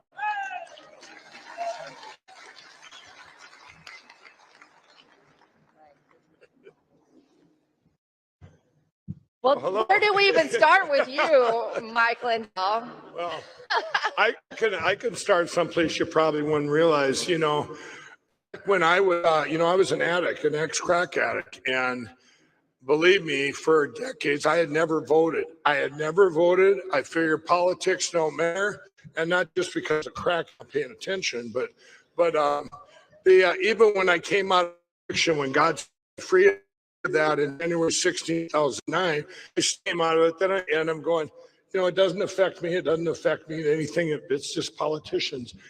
And wow, did I get an eye-opening of going, everything, it affects everything. One of the every do in addiction. So I thought when God set me free and saved February 18, 2017, by the way, everybody. When one of the things that was when our great real president, Donald Trump, when he got into, remember when he did the opiate bill? And I was there for that. But one of the things that surprised me was there's 34 states had rules, a regulation where you couldn't counsel an addict unless you went to school for 4 years, climbed 6th Street, swam the channel, all these things, right? And it was like, why would you have all these regulations? We want to hear from someone that's been there, And so I'll put a plug. You got anyone else addiction? LindellRecoverynetwork.org, and it's free. The LindellRecoveryNetwork.org. I set that up. I thought when I came, that that'd be my thing is go around and churches and get set free. And boy, did that change? I was there for that. Huh? I was there for that at the White House. Oh yeah, were you there? Yeah, I was covering the White House. And it's funny on that bill. We'll just tell you how common sense. We're looking at politicians, problem, solution, and what will they manifest to? Common sense solutions. Well, one of the things with the bill, all these treatment centers fighting over, fighting over this money, and you're going, okay, secular treatment centers have like a 5% success rate, where your faith-based treatment centers like Teen Challenge, Salvation Army, and others, they have over 85%. Sitting there and arguing, everyone for this, and I understand, but I heard about it. So our president goes, well, let's just give the money to whoever has the best success rate. Well, yeah, and basically you gave all the money to Jesus, right? So, and it was just a common sense. Why would you not give the money to the ones that work? It was such an easy solution. Sitting there going, oh, we want this. Okay, here you then be good and do that, right? And talking about your story, I remember the first time, I remember exactly what it was when I heard your story. And it was this amazing piece on CBS Sunday Morning. And you know, they do great human interest pieces. Right. And they came to your family and Yeah. a glowing portrayal Yeah. of this man who just And then, helps people. and that was CBS Sunday Morning. well, things change, right? You know, and they, yeah, it's, and that story goes, you know, and, you know, I was always I had, it's a long story to tell, but I was a functioning addict. You know, people assume addicts are, you know, on the street and out of money and sitting out there, and that's not true. It doesn't matter how many forks you eat with. Addiction affects all of us. You can be functioning addicts. And for me, it was, you know, addiction, pain, false courage. You know, if I were to imagine my biggest fear speaking, bar none. I can't even Okay. imagine that. And that thing was, God's got a sense of humor, right? But, you know, you go, for me, when I wrote my book, it took like 7 years to write, but they, one of the things it hit me once was I had fear of rejection. And you don't get rejected if you don't talk, right? And that's why, you know, for me, when, my story, when I invented my pillow in 2004, but I didn't quit crack until 2009. You know, people say, oh, you quit this and it's all, you know, perfect. No, it wasn't. 2 horizontal tracks, and things happened to me. You know, I put everything I had into this pillow, and then I was turned down at all the box stores. That's come full circle. And they started doing home shows and fairs. And they said, one of the stories here, they said, Mike, I was turned down everywhere. And they said, Mike, why don't you do a kiosk? I said, how do you spell that? And so we go to do this kiosk, and my wife at the time, we had to do this, right? And do people, you know, they kind of to you. Yeah. And I'm going, just about them, because I had stores. So there at that booth. And the one time I was there, this guy come out and he said, do you have a business card? And I said, I'm all out. And I didn't have a business card, and I wrote down my number and piece of paper, and he bought a pillow. But we had only maybe 18 pillows a month and a half, so it's another 15. But that one I had sold that one day worked there, and he called me in January. Are you invented this pillow?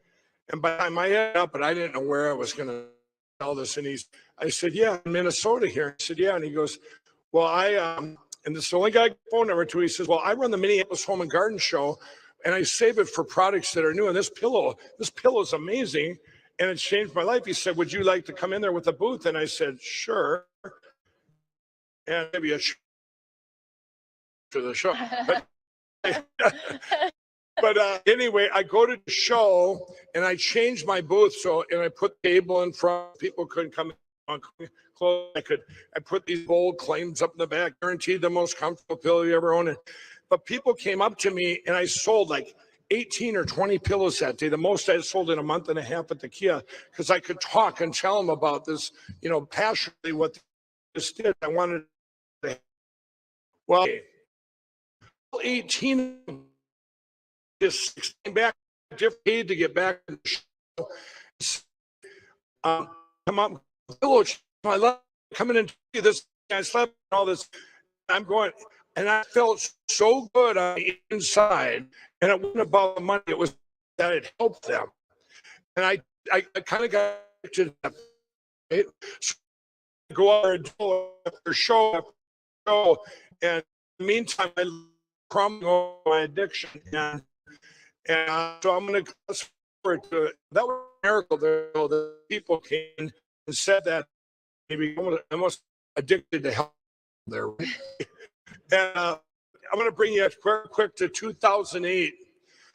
I had been up for 14 days in the streets of Minneapolis, and I was down at my one dealer's house, and I bedroom, and all three of them are standing there. They knew of each other, never met. The drug dealers all control parts of Minneapolis where all the fires were out, you know.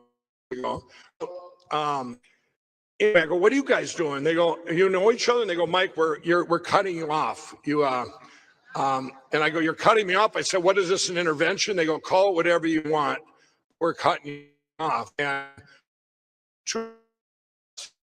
sat there, and one later he had got the word out, right?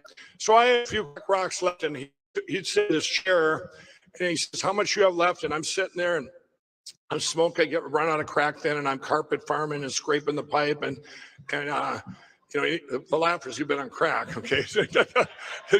You know what carpet is, right? And over,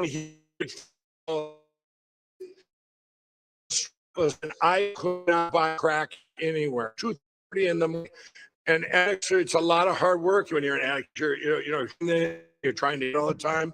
Well, everywhere, and couldn't find an hour, and I came upstairs, and he's standing there, and he said to me, he goes, oh, for a set, and he goes, man, you've been telling us for years that you're going to quit this addiction, and you're going to come back and help us all someday get out of the addictive world we're in. So, and I always tell those guys that someday I'm going to quit, and I would personally tell them that I was going to quit. And it's always insult too, right? Well, I was there, and now I didn't quit that day. They got to get my book. It's another year before I quit. But two of those guys work for me now, and they're born again Christians and saved.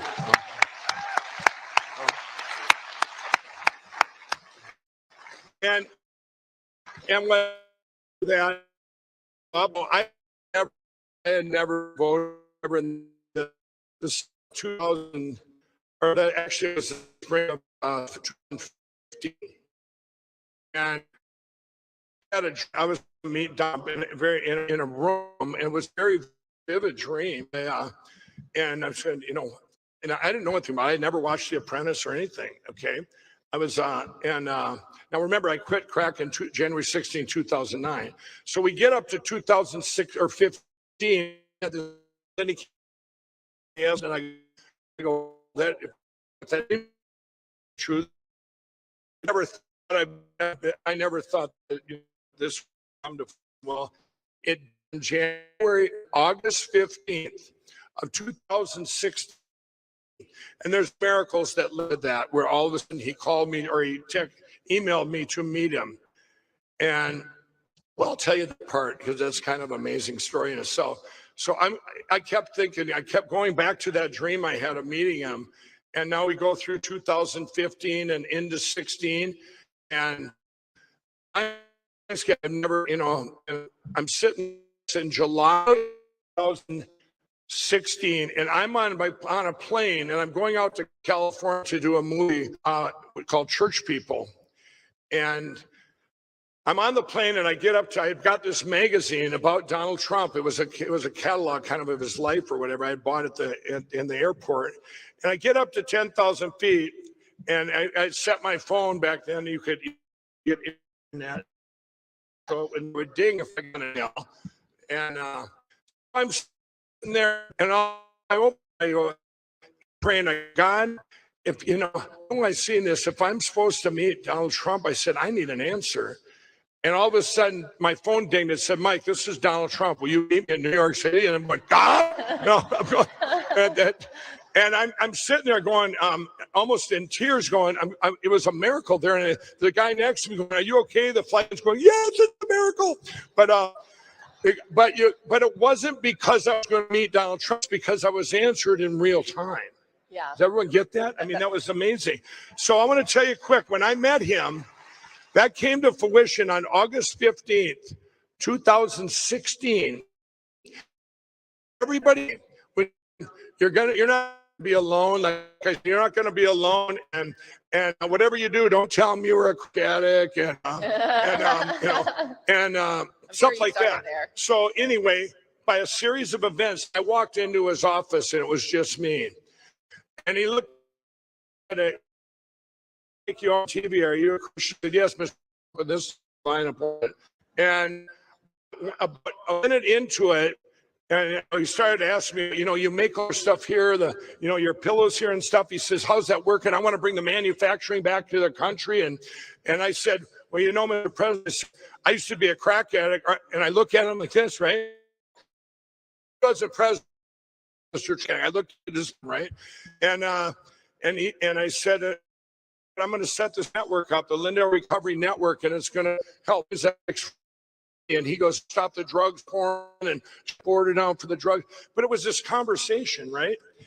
And I left his office and I go, wow, if this is what a president can be, he's going to be the greatest president in history. Well, I questioned his employees, and his employees all had the same thing to say. Great man, great president. Or we'll make a great president, great leader. And he had done something for each one of them individually, personally. And I thought, this, I kept asking on August 15th and 16th. Well, I get back to Minnesota, and I was the media's darling.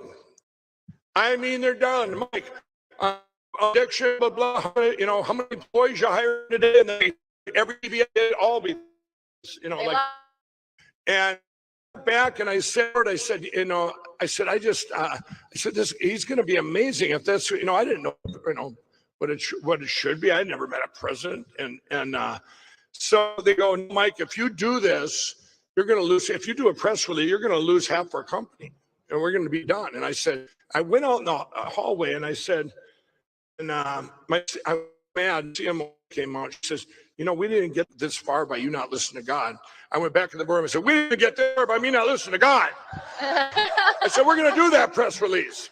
So we do the press release. And you know what?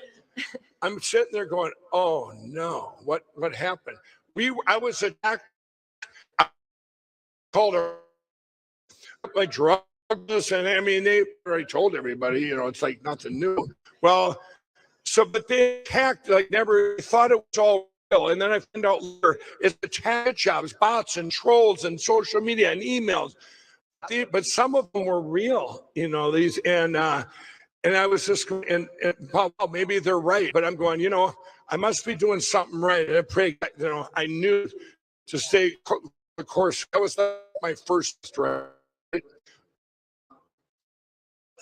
I guess the point being is what I've learned, and I think we all learn, is if you go up to the decisions that were made when our great president got in, we know now more than ever that politics affects everything we do. Like I said in my opening speech, we get up to December of 2009. Every, things had improved. Their life, even if you start down here with no fork in the street, it's still, everything had kind of lifted here, right? Yeah. And those were because of decisions made by a politician, our great president, which he doesn't like to call it a politician, a great leader, common sense decisions that would manage to help all, right? And you get that example, and now it's on its head, and here we're an example of what could do. They can destroy us, Yeah. As we wrap up who you are, Mike, we'll say the real defining, and I loved what you said at the top of the show or the top of this segment, in that, we're fighting, but we ultimately don't have to worry because our ultimate hope is in God. Yeah. And I know that's the man you are. Right. One more thing, I want to say one more thing, you guys. So when, like I say, I always wanted to be, let me wear my cross on TV. And I didn't have that personal relationship with Jesus Christ. And I just, but I wanted that, right? And in fact, I'd have Christians come, you're using the souls, and then using that, wearing that cross, whatever, and they'd sit there and argue about God because I got revelation in the Bible in jail, be saved with that. Well, when on February 18th of 2017, when I got saved, shortly after that, I get to White House. I was invited by our great President Donald Trump, And I'm at the White House for this manufacturers summit, and we're both in. I've been walking to the White House going, wow, I never thought I could even step within 100 feet of the White House with my past, right? And here I get in there, and there's this empty seat, and all these people, all these manufacturers around it, and we go live to the nation, both of us out there, all over the and all. Maybe if I was at home, my crack buddies from the day go, what is this crack addict sitting next to the president? Jesus is real, because this would be impossible. And they all got saved that day. I love it. Right. Well, I appreciate you. Thank you. Yeah, because I always ask this question, what is it like working with Lindell? For heard here, I'm never to work in that relationship, and I just appreciate it. And remember, watch her show. It's awesome. FrankSpeech.com. And she is one of the best hosts we got. And we love you. So.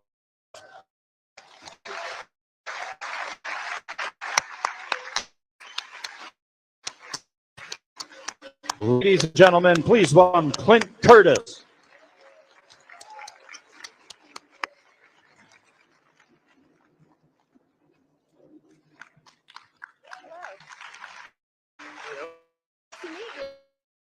Now, click her. I got the store when you heard it, and yours is a little different than us we're talking to. We've been talking about this for a long time.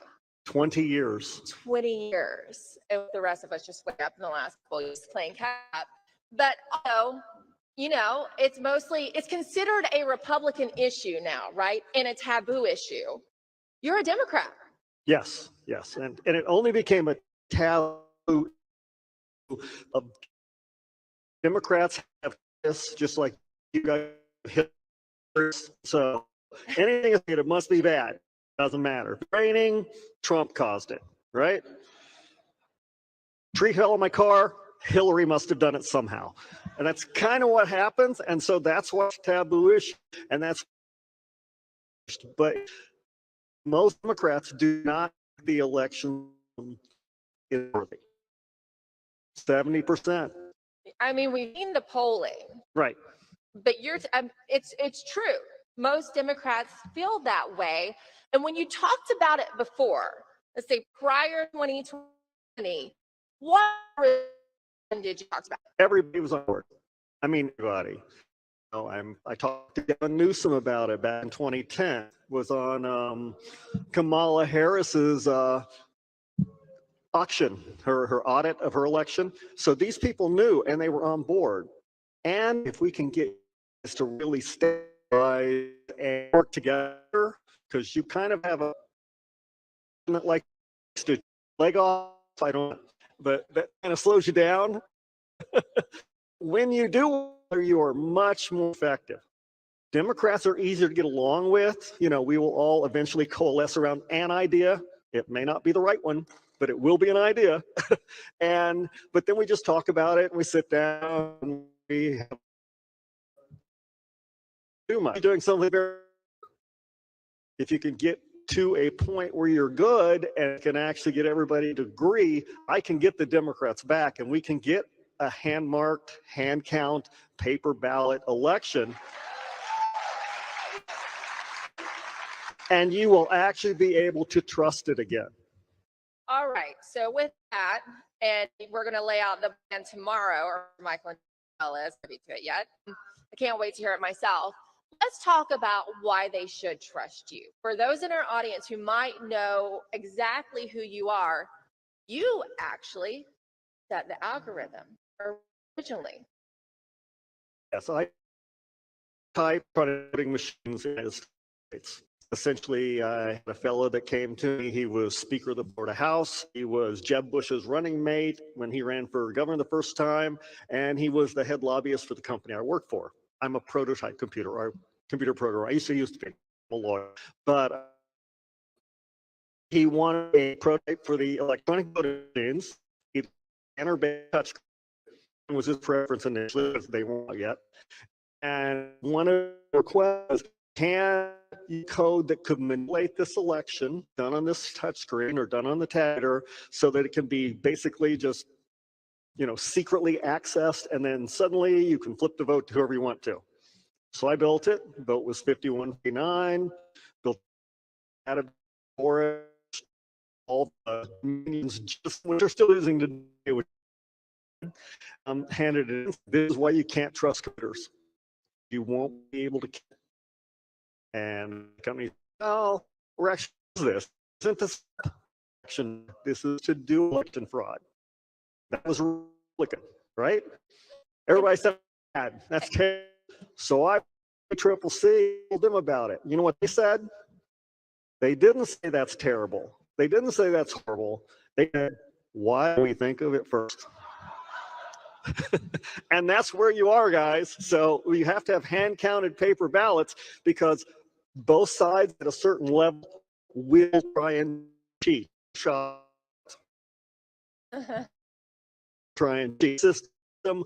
Everybody to trust somebody. You don't have to trust it. You can verify it. We'll all be good.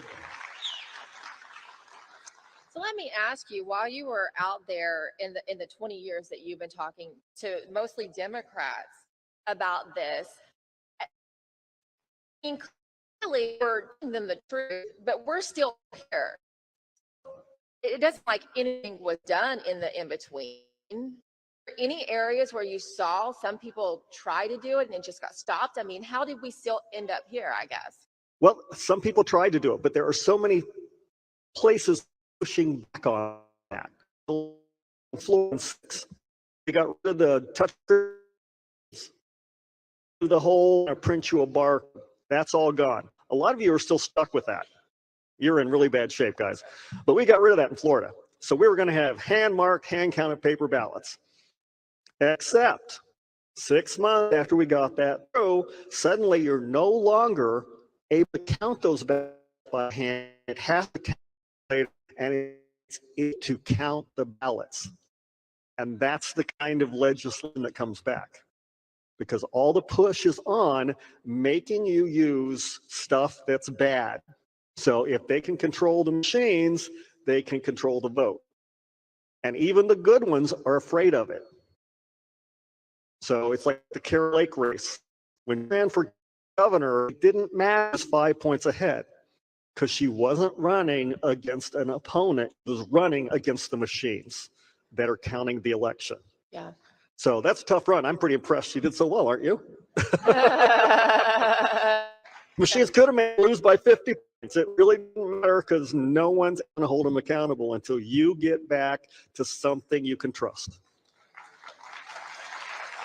Were you really surprised our 2020 happened? And there's all this, right? Based on what you've been talking for 20 years. You go back out, the same thing with a different response. Did that surprise you? I don't know. Not much surprises me anymore.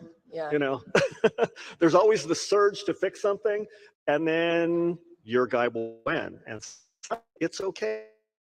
Everything my guy won, it must be right, and the whole thing drifts away. It happens. Now, we've talked to a lot of people here whose lives have been completely altered because they started talking election fraud, the machine, myself included.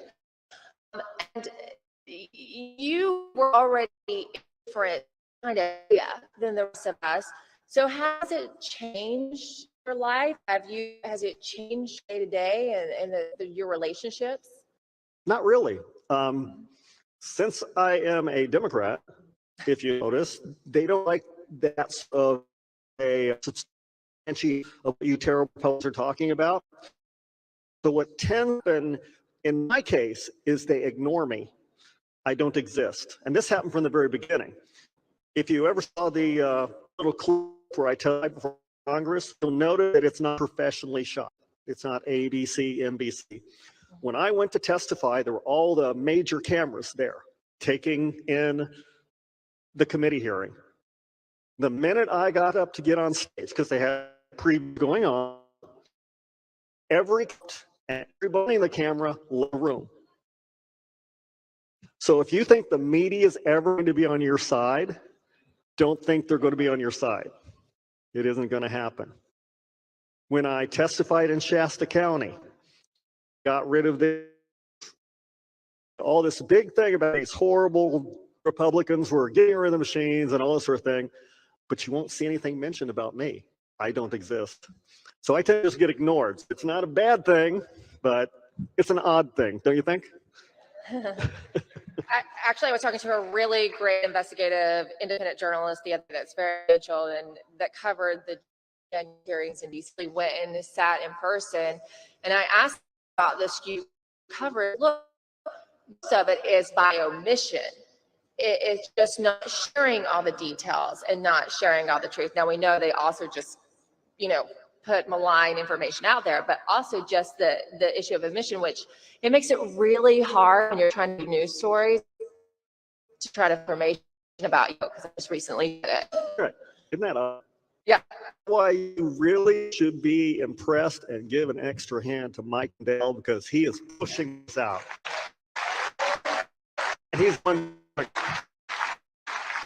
we appreciate you being here, and I'm going to hold you to that on the Democrats, bringing the Democrats in with everyone else. I have not forgotten that. That will be in my notebook, and we'll check back on that later, won't we? Well, I was hoping he's going to bring. We would welcome them. We would don't see in the corporate media. Sounds good. Thank you. Thanks, Clint. It's so good to meet you. Yep.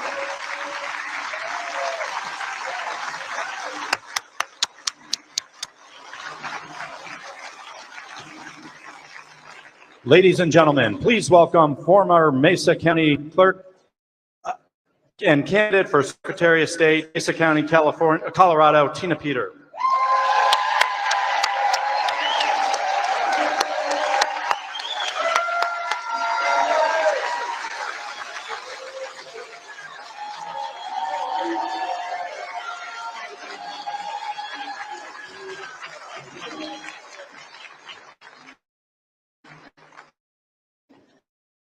Yeah. You. Thank you. I love you. I love you so much. Thank you for being here. And when I have Tina on my show, that's exactly the response that is in the news feed below the clip. Everyone loves me so much. And we talk about who we are and who we are. You're this example, and we've been fortunate enough that there's a film made about your life and we get a sense of who you are. And I think everyone here knows, but maybe there's some out there, because we are streaming this all over the world, who might not know your story. So let's just talk about your story prior to you starting to speak out in election fraud. You were a mom of a Navy SEAL who passed away, a well-respected member of your community. I had a building business over 3 decades, worked with my husband, home with my children, and is right I was a survivor with lung cancer because I was a flight attendant on those those smoke-filled tubes for many years. But after I went through the cancer, and I said to God, I said, if it's my go, I'm okay with that. I said, prayer is, don't let me earth until accomplish everything you sent me here to do. And at that split second, I knew I was going to live and not die. And did you know how much he had for you to do, though? Sometimes I think death might have been better instead of by 1,000. In 2016, I said, we can't allow that to get a house. And I started walking and knocking on doors.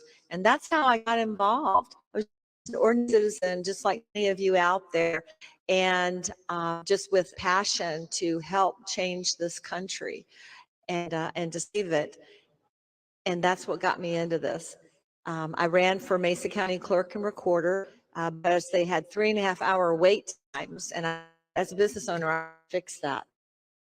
Never expecting what was going to come next. And what next? Still dealing with?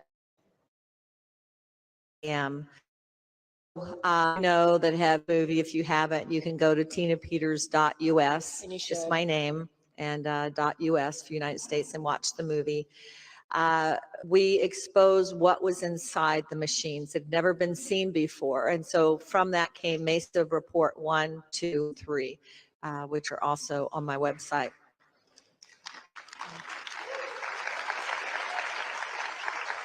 And on Frank's speech.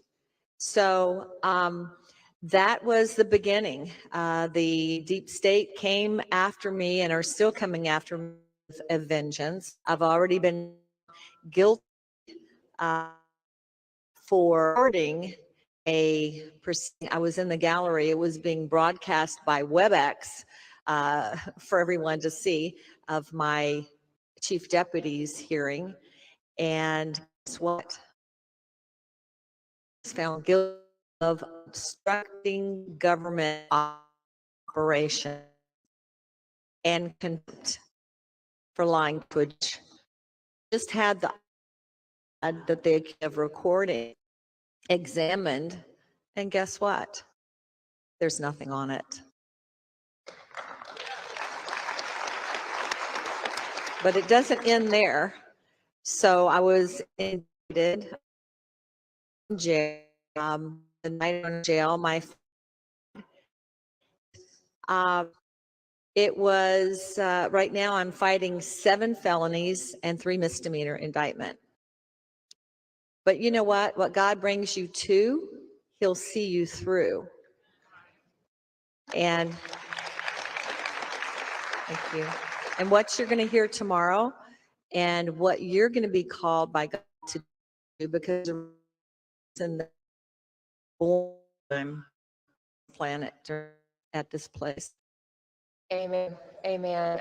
Tina, did you, if someone had asked you, which you'd already been through cancer, you'd had death in your family, if someone had asked you though prior to 20 really started, if you were strong enough to go this, I felt that you were. And it sounds to me that, like Mike, it's really your faith that keeps you going. Yes, absolutely. It is my faith. And I always say, like I said before, what God brings you to, He'll do you. Kindness, you're not supposed to just with faith go forward. And I say that you don't know how much courage that you have until that's the only choice you have. That's true. That is absolutely true. You're still living in the same town. You're in the same place. How has everything changed for you in regards to that with your community? I mean, Colorado can be a little bit different. You're more of a area.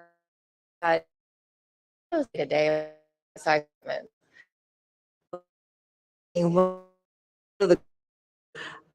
People will, I was at the day and this woman stopped in the middle of the ATM line and runs out of her car and comes over to me and just hugs me and tells me thank you. And then I'm in the checkout line at the grocery store and a man keeps looking back, glaring at me. And then he would look back and glare again and said, you know? And he goes, yes. So I tell he wasn't a fan. But the mainstream media has done a really good, bad job of demonizing my reputation. I have over 700 articles written about me above fold on the front page. There are people that believe that, believe it or not, but there's more of us than there are of them. I think so too. And I think speaking of there of us than them, I've been trying to effort to get out there to talk to people, and we're running out of time, but I went back to what I think Mike, about we are. What I talked with my older colleague the other day is that really we're mostly the same as the people, as Americans. It's that our country has changed. I think they would like for us to think that our country has changed or the people have changed, But there's just a few of these people that are globalists, that are Marxists, that are trying to take over our country, because unless America falls, they can't complete the rest of their agenda to take over the world. But you know what their biggest fear is? Their biggest fear is that you will discover who you are, and that you will discover that we have the power, we are the government, and they serve us. And we're standing up. Absolutely, Tina Peters. And that's why they're so afraid of you. They're afraid you will be contagious. And I hope you will be. Thank you so much, Tina. God bless you. Good to see you.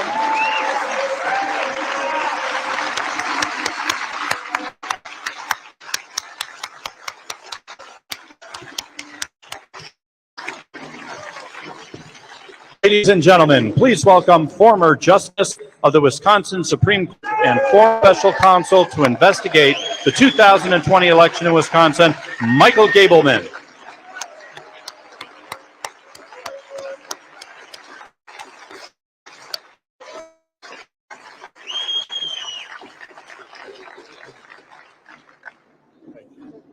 Wonderful to see you.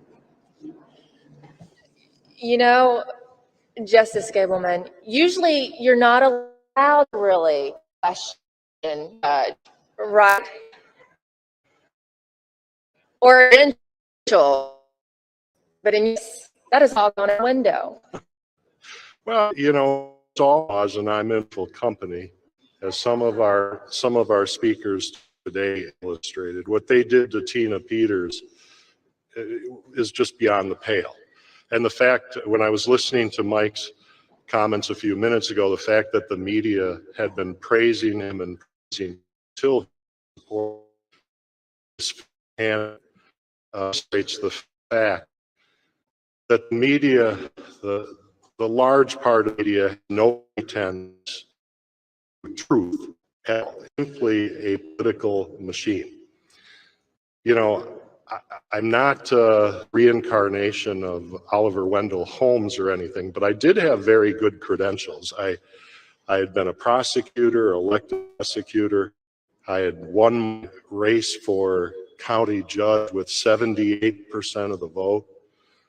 And I taught for 4 semesters at my law school, adjunct, that is time basis. I was the first challenger in the state of Wisconsin to defeat an incumbent justice when I ran statewide in 2008. I was the one to do it 40. Got on the court. I did what I told I was going to do, to return the court to a judicially conservative track. And thank you. Thanks. So you were kind of already geared up for this fight, because I imagine that was no easy task even then. The fight in 2000, no, it was former controller had been a liberal appointee.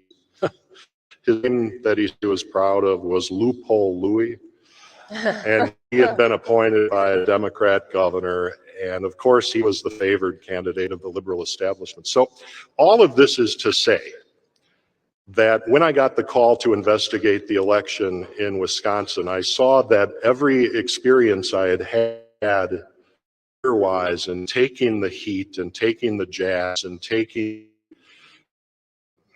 the unfounded criticism, and there's always a little grain of truth where you read it, and if you're a reasonable human being, you kind of go, ooh, yeah, I could have done something better.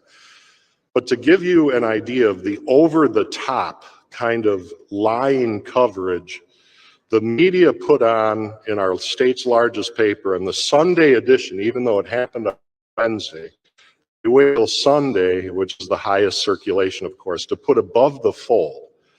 Gableman says he doesn't know how elections work.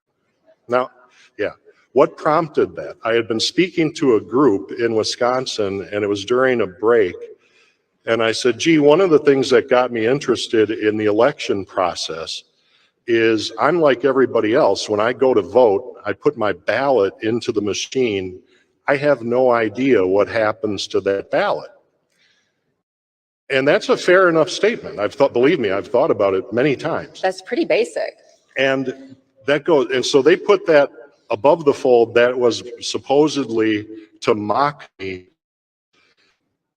really to mock anybody who questions this. And in fact, let's get to the fundamental fact that anyone who questions machines or how they work, the proponent of them say there's a paper record that you can check a vote against. And I said in the get-go of investigation to my friends, well, why don't we skip the middleman? Why don't we skip these expensive machines? If that's, first of all, nobody ever checks. Nobody ever checks the ballots against the machines. It just doesn't happen. And they'll see it does. They'll say, oh, we didn't. They pretend that they do. And they'll do a small percentage, or they'll alert the community to be aware to, which is not usually the fact that all of this media criticism and criticism among a significant portion of people who call themselves Republicans, even a nonpartisan issue. I mean, we had Mr. Curtis here a few minutes ago who, you know, I've met before, and he says, I'm a Democrat. It's a nonpartisan issue, but just for questioning, you get labeled as somebody who's out there. And when I took the job as special counsel to investigate the 2020 election, a lot of my friends said, gee, why would you take on a job like that? Especially at that time when I took it on for no money. There was no funding. There were going to be some money for expenses, but I took it on for no money. And it was only as the investment got going that we got some money, but it was never certain. And I never knew for how long I'd be funded or how much I would get. And I said to the people who asked me, why would you do this? And they were asking about my welfare. It's like, you know what's coming. You're going to screw the buzzsaw for questioning this. And anything you do is going to be criticized. And I did it because I'm the only person who's ready, willing, and able to do it in our state. And it has to be done. If I've always felt, when I was a court judge or when I was on the court in Madison, and especially presiding over a difficult case, I think myself inadequate to the task. And dear God, please help me. I really want to come up with the right result here, the right process, the right answer. And I would think as soon as somebody better comes walking through the door and is ready, willing, and able to do this, they can have it. And that's how I felt during the special counsel thing of John from Kansas visit me and I took lunch. He was me with my into the 20 election. And so I took him to a hamburger stand, and I put in for reimbursement for about $5, maybe $5.50 for his hamburger. And that made the front page of our state largest paper. That's microscope. That is the critical conspiracy. And the other thing people say when you say we should just paper, they talk about, oh, the expense. We've got money to study little flies that nobody's ever heard of in a place no one knows, where millions of dollars for every pet of every, but somehow when it comes to making our ballots are transparent and honest, oh, that draw the line. Anyone who questions is a conspiracy nut, is someone who wants to waste taxpayer dollars, and is going to be pilloried mercilessly in the press every single, see, it's a ton of the videos that's coming up. Every single time I thought to myself, a quote from Donald Trump, which I think is one of the truest things I ever heard a president or anybody. When he told the first time, subsequently repeated the line, they're coming after, they're not attacking me. They're attacking all of you. And they're not interested in me so much as I am a vehicle to make everybody else shut up. And that's why I'm so grateful that all of you are here. Mr. Lindell has put this on and organized this, and that you have come to this. If I can just urge one thing,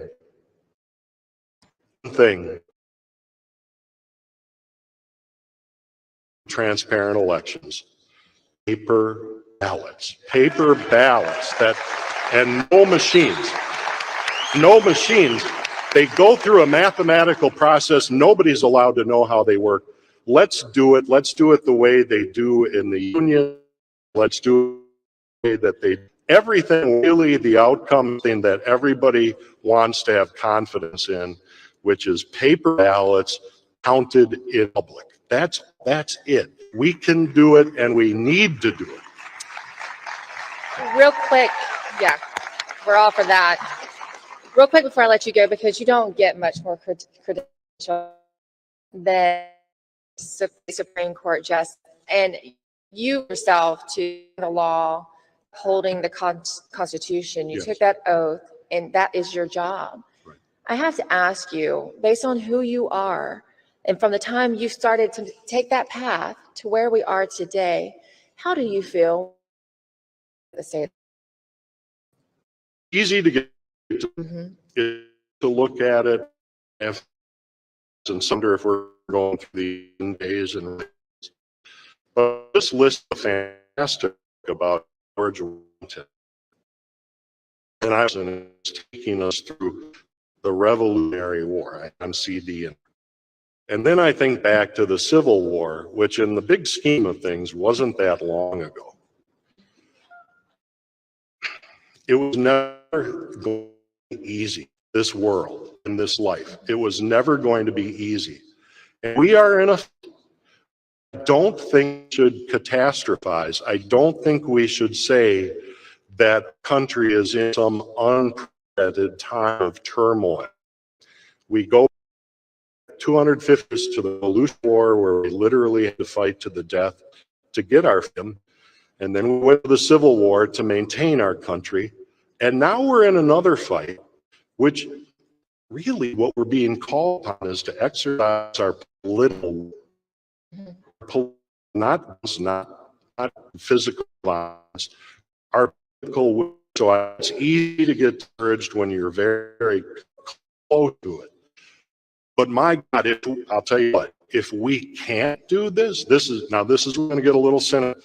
If we can't do this and return our elections to where they need to be, honest and open and transparent, where everyone can have confidence in the result, then we probably don't deserve to have a Republican form of democracy. That's my thought. Justice Michael Gableman, thank you so much. Thank you. Thank you for everything you've done. It's a pleasure. Thank you. Let's keep the faith. Yes. Keep the faith.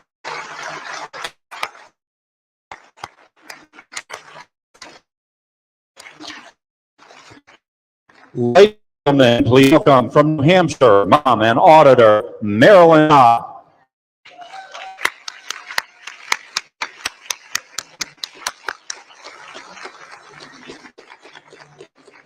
Marilyn, so good to see you too.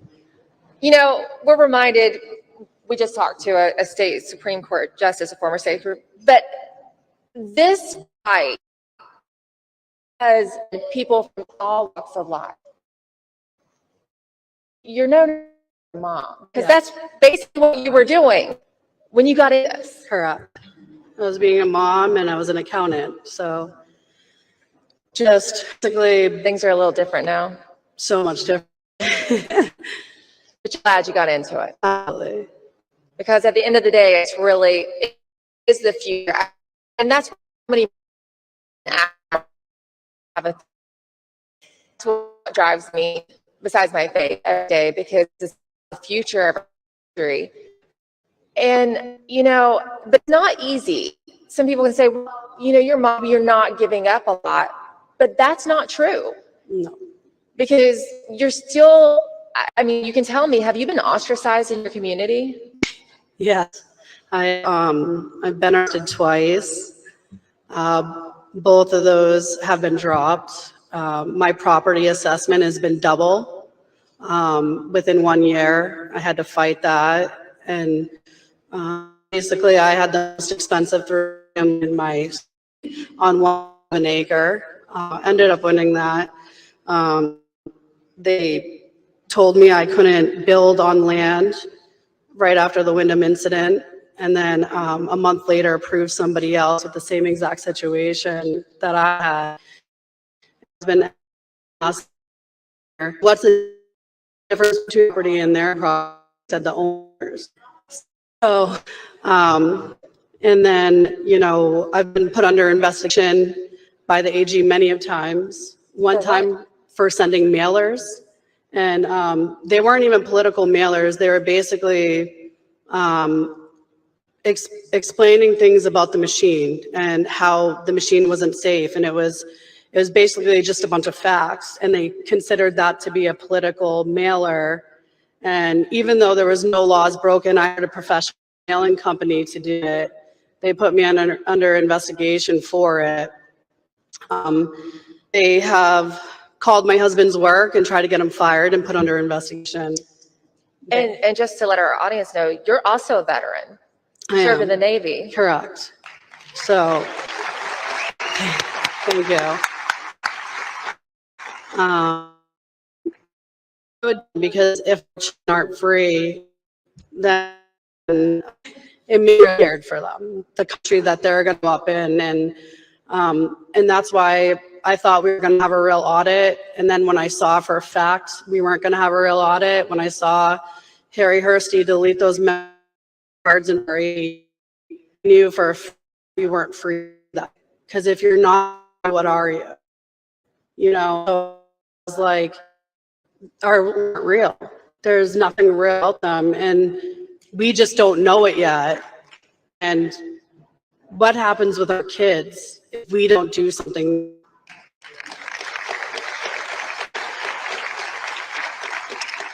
Do other moms, because you're still a mom, I'm sure you're still going to, you know, soccer practice, baseball, doing some carpool. Do they talk to you about these issues? Are they waking up around you?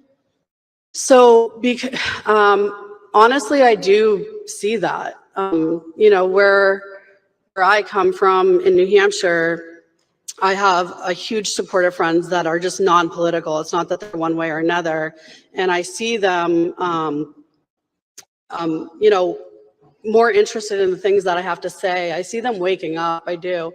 And it also helps that I am an accountant and that I am an auditor, because they believe me. Like, you know, because I'm not going to lie to them, and they know I don't lie. So they believe me. And that was what was kind of cool about seeing them open up their eyes, even though that they would have no idea normally, because they're not political and they don't follow this stuff. So, but now I live in Florida, so I still go to New Hampshire, but I had to, I was really nervous for my children with all the investigations in order to keep, but we still New Hampshire all the time. That's so sad that you geographically had to move in our country, because you just spoke out about our, you know, democratic process in our republic and what you saw based on the authority of knowing numbers. Numbers is your thing. Yes.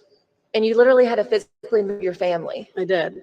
And 2 years ago, I didn't even know, and this is really embarrassing to admit, 3 years ago, I had no clue that I had state reps. You know, I went from not knowing anything about elections to literally figuring every part of New Hampshire out and trying to work with them on how to fix it, because it's not hard.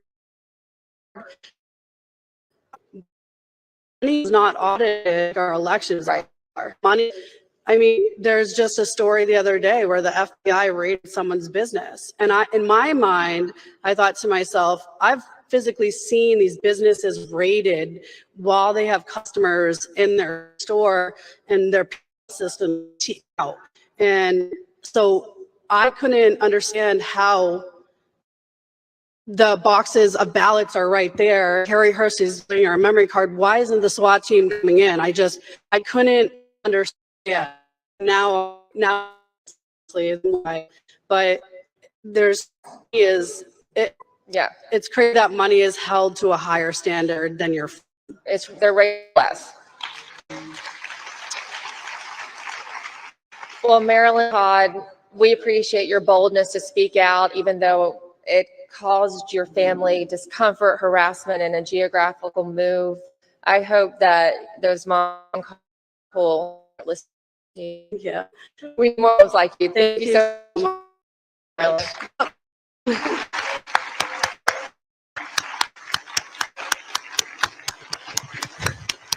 Ladies and gentlemen, please welcome former Michigan State Senator and aerospace engineer Patrick Kolbeck.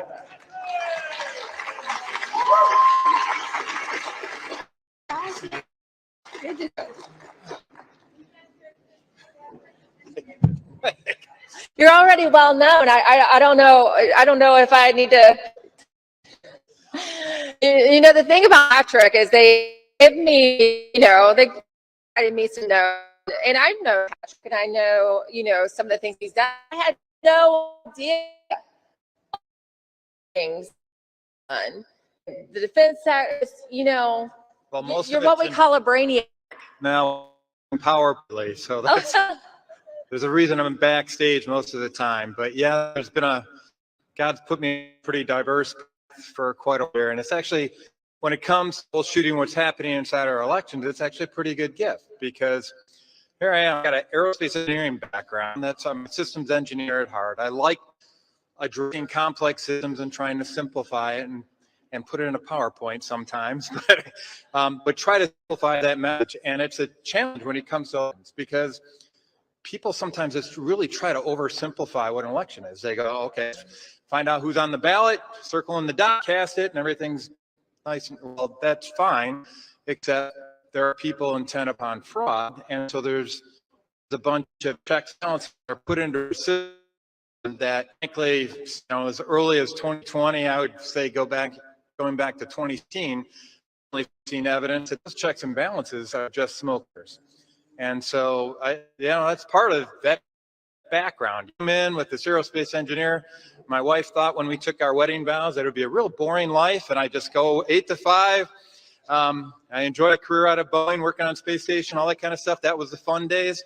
But now we're kind of paying our penance because we got to go off and these guys accountable. It's interesting. You have this aerospace background working with Boeing, and that's no small thing. That's the top of people in your field. And these are such complex systems, and yet you make it out machine so complex, code so scary. Never get a look at it. Well, you are really good. As it gets more and more complex, what you're finding is that they're having to outsource more and more of the functions around the conduct of our election out to these third parties that are supposedly the experts. Third parties like voting system manufacturers, third parties like Route, all these folks that have access to sensitive election record data that we don't. So now, essentially, most of our elections have been pushed behind the curtain, a veil of secrecy, if you will, the Wizard of Oz, and it's taken away from the people. So, Patrick, I think most people would know, but maybe they don't. Not only were you in aerospace, but you were also in politics. You Please did. don't remind me of that. And talking about non-politicians, right? Because Donald Trump doesn't like to become called a politician. He was the outside candidate. You were the first state senator to be elected to the Michigan State Senate without having previously held some kind of office. And over 30 years, yeah. But did you know then that there were problems with our elections when you were elected? I mean, I barely knew how to run in an election. So, I mean, literally, I was brand spanking new. I just said we had a gap in our particular county. I live in a county, which is a home of Detroit, and we didn't have a good, Yeah, what do you see the evidence on Detroit? Anyway, so we didn't have a good candidate run for state senate seat. Had a good candidate run for state rep, and so a lot of my friends, we got together and went to an event where there was a guy that was running for political office at that point in time that was already serving as a state rep. He was going to run on the other side of the ticket, and we had done his conference lying to a certain policy and budget, and I go, I just can't stand the idea of somebody who's able to lie that smoothly, lie that consistently, serving as my representative in the state legislature. And so my wife and I went back and we prayed about it, and I actually gave God a deadline. I said, all right, God, by February 21st, I need to know what you want me to do. Does that work? Yeah. And well, Gideon, had quite a few of his little approaches on it, and you know what? My mission for that morning was Corinthians 9:20 reads, for many run in the race, but only one gets the prize, run in such a way as to prize. And that's my wife and I. And that's the untold story, being the first person. I mean, this is for God guides, he provides. There's no reason we should be in there. I didn't have name recognition. We don't have money. This is no matter what the media says, by the way. But where God guides, he provides. That could almost be the theme, couldn't it, of everyone we've talked to so far. That just keeps coming up, Patrick. Yeah, well, it's funny. I think I'll tell you, one of the first phone calls I started talking from the 20, I pulled marathon shift out at the center in Detroit. If you want to know why I'm still at this 3 years after the fact, is I don't like people lying to me. You were at ground zero. And I don't like people arrogantly lying to me. So I said, we've got to go off and dig into this a little bit more. And Well, given your background, understand why you answered the call that day, and we appreciate you. Patrick Colbeck, Hey, I know we'll see you much. some more this next 2 days. All right, thanks.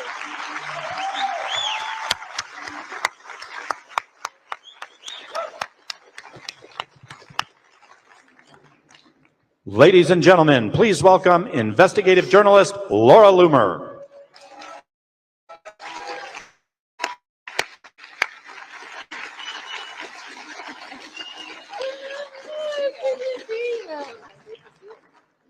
Now, if you don't know Laura Loomer, I'll just tell you, it's so interesting, Laura, because you've been in some kind of fight. Yeah. Right? For years. That's an understatement. You could almost be called one of the first fighters, because you know what I remember, and I was wasn't new relatively during politics. You stood up in that hearing, you yelled about, weren't attacked as much as you are right now, but they were like, I remember that because I knew that was going on. And then it started happening to me greater and greater and greater. And I've never forgotten that you did that. Yeah, well, thank you. And to be here today, I thank Mike Lindell for inviting me to speak to all of you. And I've had a career in investigative journalism and activism, got my career started working with James O'Keefe, Project Veritas. And then after that, yeah, he does great work, of course. And, you mentioned the censorship.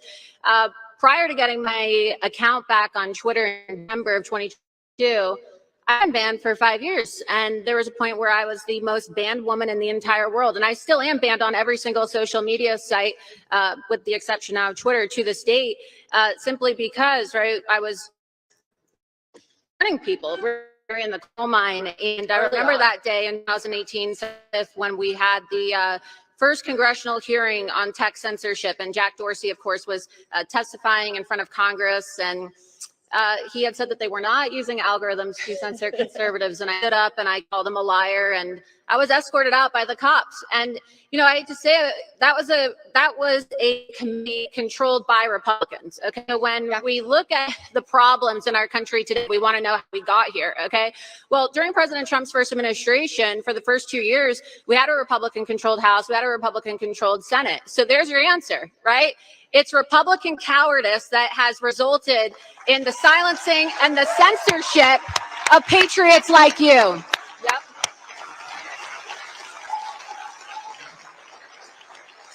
And you did. And we have to call it out. Yeah. And not only have you called it out, you actually got in the race. You ran for the 11th district in Florida for a seat in Congress. Yeah. Well, I ran twice, so platformed everywhere, and I was shut. I'm down my tank, right? I was one of the first people who this really happened to. And now, of course, it's gone mainstream. And so everybody understands this whole cancel culture issue. And I decided, wow, this is going to eventually happen to Donald Trump. They're going to ban the president of the United States. And people said that I was crazy and that I was a conspiracy theorist. And so I said, I'm going to run for Congress to address it, running first in 2019, 2020, and then, of course, 2022. And my campaign was actually the first deplatformed campaign in the United States history.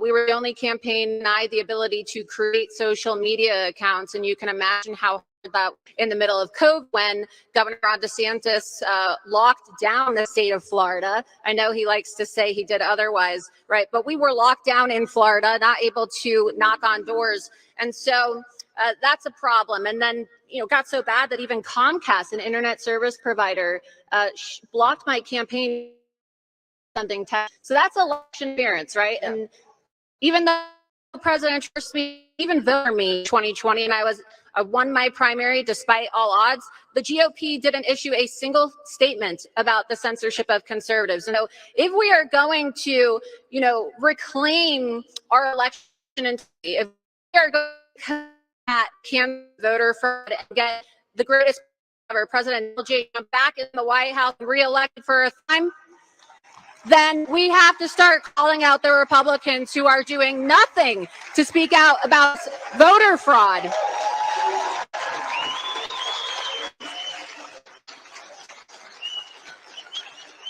Since the stolen election of 2020, has the GOP done anything? Have they filed any lawsuits and support President Trump? There's been lots of strongly worded emails and tweets. Have they filed a lawsuit against any of the big tech social media companies?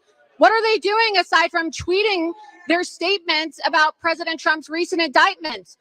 What are the Republicans in Washington doing? The answer is nothing.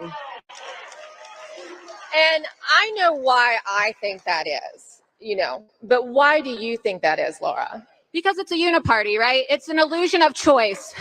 We don't actually have two parties in this country like they tell us, okay? It's the uniparty versus the patriots of this country. It's us against them, and it's one big club, and we're just not a part of it. And the reality is the Republicans, and no one wants to talk about this elephant in the room, the Republicans were just as much as involved in stealing the election from Donald Trump as the Democrats. They were.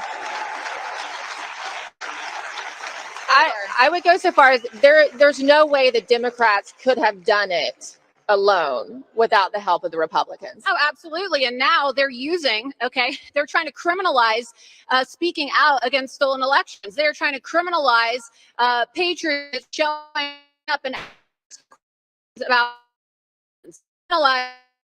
and what once right exists anymore, our constitutional right to petition our government for grievances. Okay, hello, January 6th, anybody? That is what patriots were doing on January 6th. And so we are losing our country. And I honestly, I do blame the Republican Party more than the Democrats. And I say that as a lifelong conservative activist because, at the end of the day, we know what the Democrats' game plan is, right?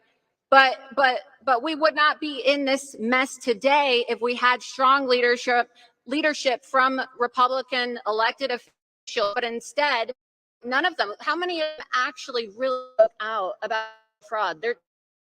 Where are they today? Maybe two. Where are all the elected officials today? Where are they? Yeah. Maybe two. So I have to ask you, Laura, because like you said, you're the canary in the coal mine. I know you guys.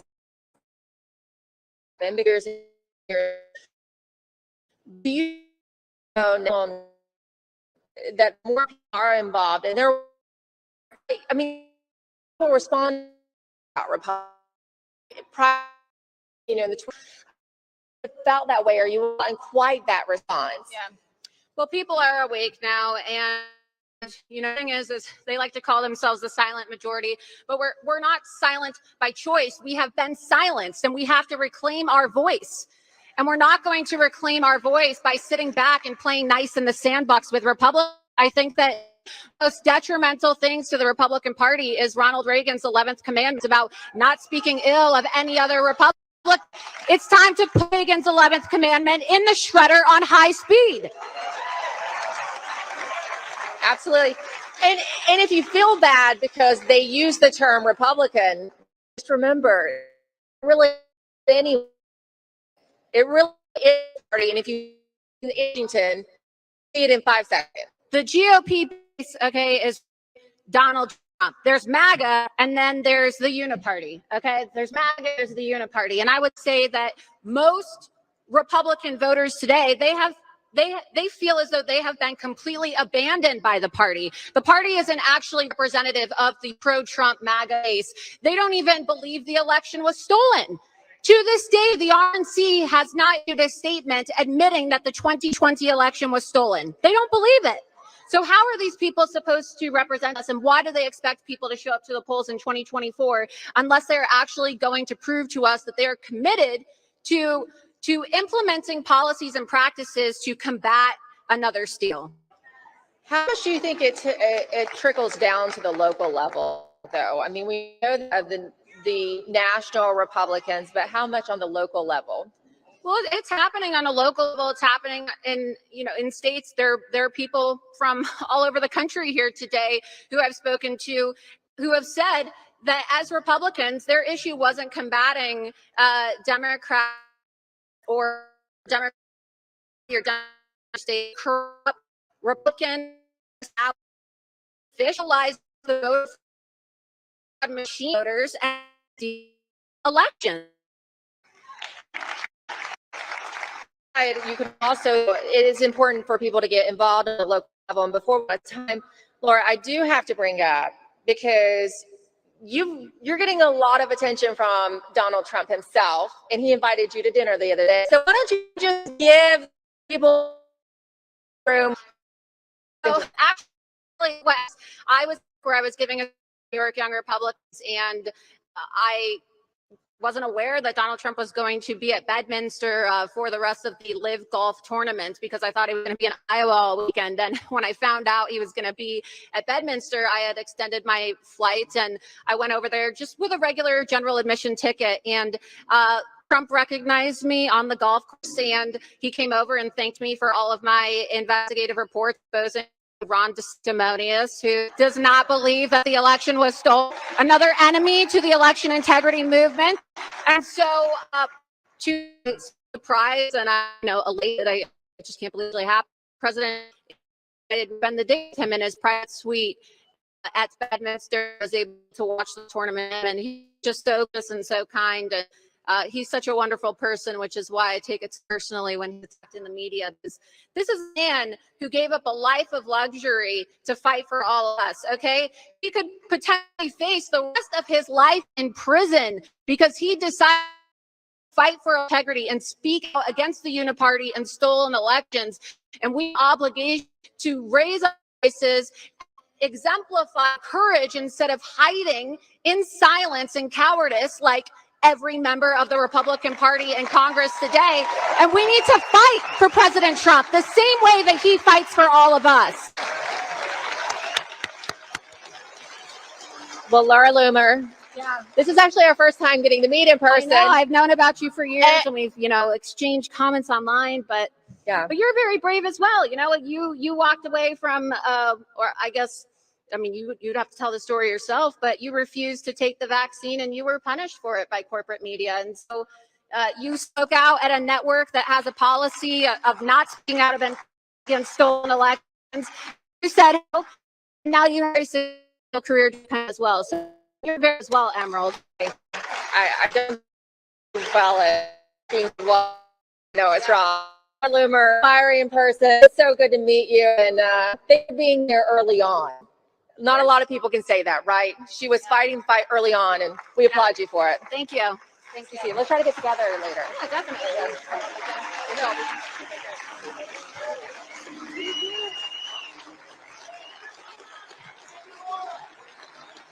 Ladies and gentlemen, please welcome America's mom, Sharona Bishop.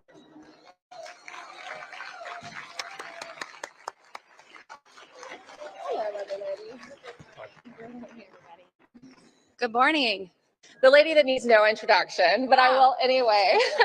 So prior to being attacked, and you and Tina have intertwining stories, so yours kind of ties in with her as well, but you were probably more politically minded than Tina, I would say. You were a little more involved in that. You were a campaign manager for Congresswoman Lauren Boebert, correct?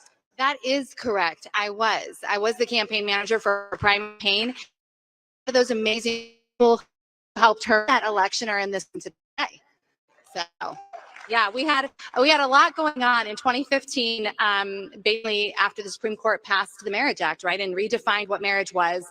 I wanted to know more, like, what is happening here? This doesn't seem right. I'm a mom of 4, 80 from Lindell, and I wanted all of these great things for our kids, but I didn't want them through the school system because so, like, people in this room, it was my child that led me into politics, because nobody likes politics. It's gross. You see it all the time. You see what's happening to President Trump. That would be politicking.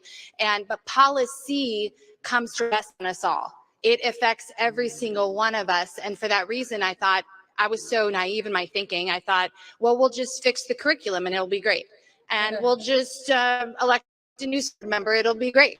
And that obviously to okay, men, and it has been good. These state Democrats and weekly Republicans continue to reach across and policies that just our entire lives. We are done with it, and it's largely because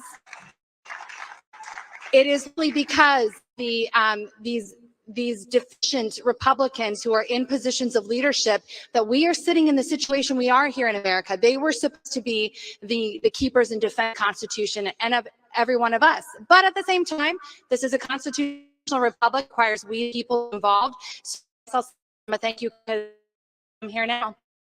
And actually, it's easy to uproot but you could have done it. You could move where you're vaccinated within the public justice society. At least you could just, well, we're going to where that we think better for our children, and there's nothing wrong with that.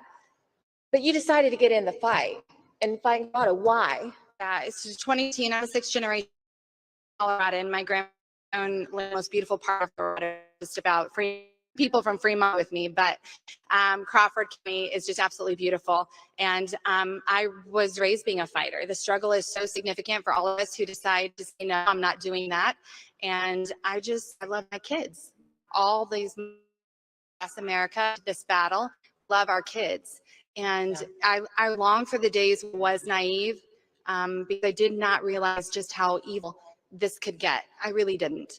And at the time, from 2017 until 2020, I thought what we all think, and I think it's still the path. We have to have presenting us value relation with we people. They want the community to distance themselves while they pat the head and tell us that's what you're going to do. So Colorado, just like all across this country, you've seen a massive grassroots explode. Grassroots really is just people. It's people, ordinary, regular moms, dads, grandmas, grandpas who are tired of being told that, you'd rather have you'd rather have a living daughter than a dead son, right? We don't believe in the mutilation of children. We don't in these things of children. We don't believe these people's position in our children. We don't believe taxpayer-funded dollars going to advance a trans ideology in our classrooms across the country, and we are taking it back now. That's what we're doing. Yes.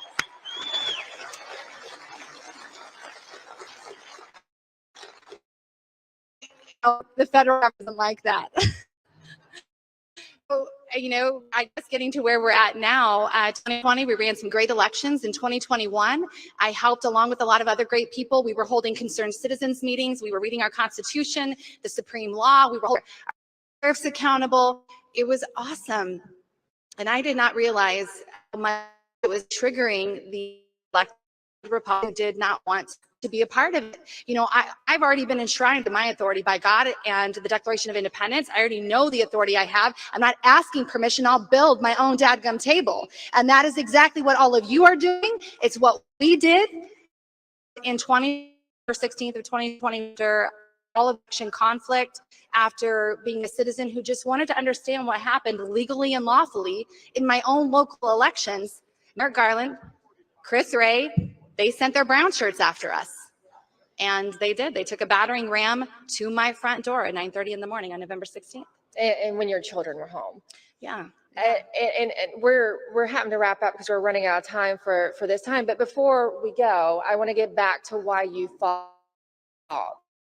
It's not, you literally had a guy at your house. That's most, to be honest.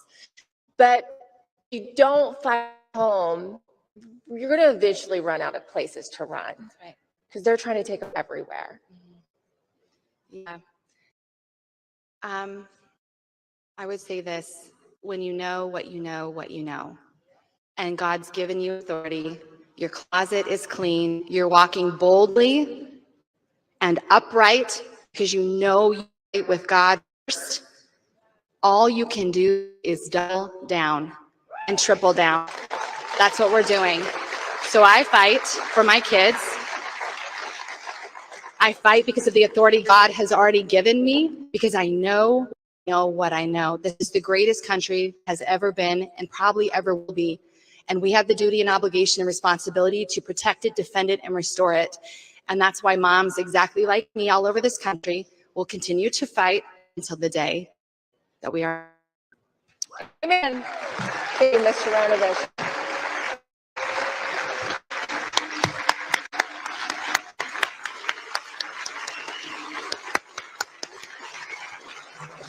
And just like Sharona and all the other great Americans we just heard from, there are Americans all across the country, especially of America, is who we are. Thank you. My name is Eden. I'm the chair of Washington County Republican Party here in Oregon. What woke me up? Well, when we were all in 2020, some people losing their jobs. We had a primary in May here in Oregon, and somehow we voted more taxes on ourselves. That's what woke me up. How could we possibly vote more taxes on ourselves in the middle of the pandemic? Hi, my name is Roxanne. I am a part-time employee at a local business in my community, and I do various volunteer work as well in my community. I got involved in election integrity about a couple of years ago when I started attending a meeting with community businesses going on in the government. And then I started attending the commissioner meetings and to know the county clerk and the office staff, and became an election assistant. One of the events that inspired me to roll up my sleeves was basically how this last election went, and what is now pointing toward a lot of evidence. There was a lot of, so now we need to take back this country. I just got involved in election integrity in 1985 and 1986 when I was teaching a course on systems analysis. I was an adjunct instructor at Rivier College in Nashua, New Hampshire, and I led my students in a class study of the Shooptronic voting booth. That was a completely computerized voting booth. I recommended a paper trail because of that, and I've been involved in election integrity ever since. My name is George from Minnesota. I first became inspired by watching the live stream of the George Floyd riots in Minneapolis, and then watching the news lie about what I had witnessed the night before. I started doing some research and found Precinct Strategy website. There I learned how to become a delegate and felt like my vote would really count to represent others that felt the same way as I did.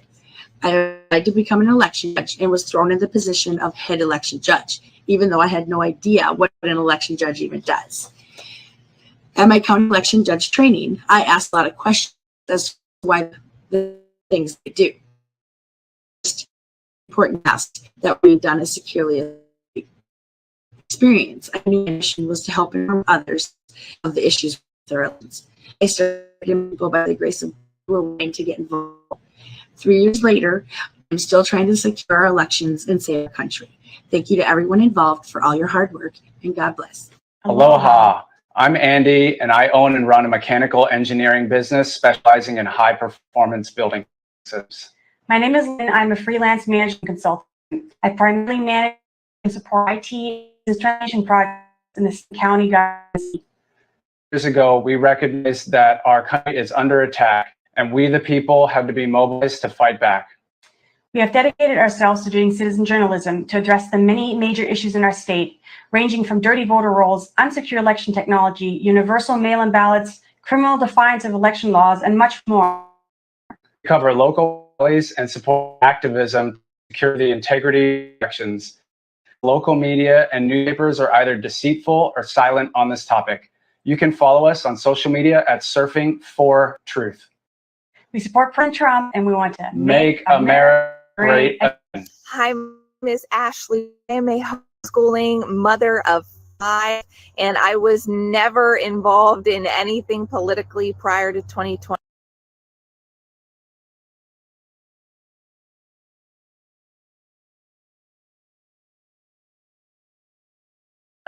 But when 2020 happened, I thought the world had pretty much lost its mind, and to really understand what was going on. The elections made no sense. I'm from Pennsylvania, and so what was being reported versus what we saw on the ground, things were not adding up. And so I dug in. I just wanted to research as much as I could to try to understand it. And the more I researched, the more troubled I became that it was the insecure election in American history started to dissolve before my very eyes. And ever since then, I've been on the ground work trying to make that our elections can be free and fair once again. Hi, I'm Barb from Pennsylvania, and I've been involved with Audit Vote for about 3 years. I've been an active volunteer even prior to the 2020 election, but the 2020 election really got me out there on the street, getting petition signatures to get an audit for our vote here in Pennsylvania. We also did a petition to get rid of our electronic voting machines. When I went to see Dr. Frank, and I've heard Seth Eshel, and I've heard Mr. Clements, you see fraud, that it's real. So I just appreciate all the efforts of all the patriots on working, and we're definitely trying to turn this around, and we thank Mike Lindell for all of his efforts. So thank you. Hello, Patriots. My name is Catherine Lara. I am in Rancho Cucamonga, California, which is Southern California. I woke up about the time Obama took office and realized things were not right. Things were off and unjust, and something funny was going on. So I am currently the election integrity director with the San Bernardino County. I'm responsible for getting people to be observed at polling locations, at the Register of Voters office. I have watching box. I'm currently people canvassing, looking for the fraud and identity that's going on for elections and our ballots. I also sit on one of the caucuses within the GOP, and I am a delegate at the GOP. I am working with a lot of our grassroots groups. I've got Redlands Tea Party, Chino Tea Party, San Bernardino Patriots together, which was a big feat, and to get everybody on one unit. Bernardino is extremely active. I hope you guys are as. Hi, myself, I'm an architect that develops operational software for distributed operations. I initially got involved in the election integrity project by going to my local Republican Conservative caucus. I had the election crazy stuff in the night of the election. And then when I woke up the next morning, things had flipped, things had changed in Rhode Island. First thing I did is I went and got involved in looking at what the laws said. And in Rhode Island, there was changes to the law. So it's going to be important. You need what the law is. You need to look yourself and become involved in your own self-government. Hi, my name is Jeannie from Oregon. I was never political before 2020. I was too busy working and raising a family. After my husband died in January of 2020, I asked God what to do. I volunteered at the county elections as my civic duty. After the registration of the November 3rd election, I became a PCP and chaired the Election Integrity Committee for our county. What I learned dismayed me. Poll watching, you can't really read.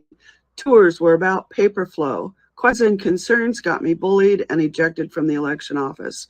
Recently, someone asked me if there was any hope in Oregon to get changes made. I replied, did we ever think our Secretary of State or selected for governor someday resign this life allegedly violating state ethics and conflicts of interest? Miracles happen even in Oregon. Our God is a God of miracles. I'm a retired military wife, currently living in Alabama. I spent 40 years in education, 25 as a classroom teacher and 15 as an administrator. I love God, my family, and my country. When I saw the election of 2020 stolen, lots of evidence to prove it. And then I watched politicians, the media, public officials, and many Americans refusing to even look at the evidence. I knew I had to get involved. My husband spent over 30 years in the Army, preserving our freedom, and we have 11 grandchildren we want to see live the American dream. So we must save country. Good day, everyone. God bless America. My name is Gail Gola, and I am from Maricopa County, Arizona, also known as Corruption County. And I don't know if you know this, but Maricopa's middle name is Rico. It really is. I think that's one of the many ways we are going to be these traitors, tyrannists, not only in Arizona, across America. I've heard it said that if you want to make God laugh, tell him what your plan is. Well, I think God has a very sense of humor, because there would have been nothing 3 years ago when President Trump was not declared the winner that could have led me to believe that this was the plan he had for me. But I do know now in my heart that this is exactly where I'm supposed to be. But it hasn't been easy. It's been a walk of faith. My name is Grace. I'm from Smithfield, Rhode Island, and I am a retired teacher. I got into the movement because just wasn't that there were so many people that were truly concerned about the way our election system is working. So we're hoping that we will have some success, and good luck in your encounters today. Be productive. Thank you. Aloha, my name is Adriel Lamb. I got involved in election integrity soon after the 2020 general election. I was looking around our local voter rolls and found a name, registered voter by the name of United States Hawaii, in my neighborhood. United States Hawaii did not receive mail at the residence, or live at the residence, or receive a ballot at the residence, but United States Hawaii still recorded a vote by mail in the 2020 general election.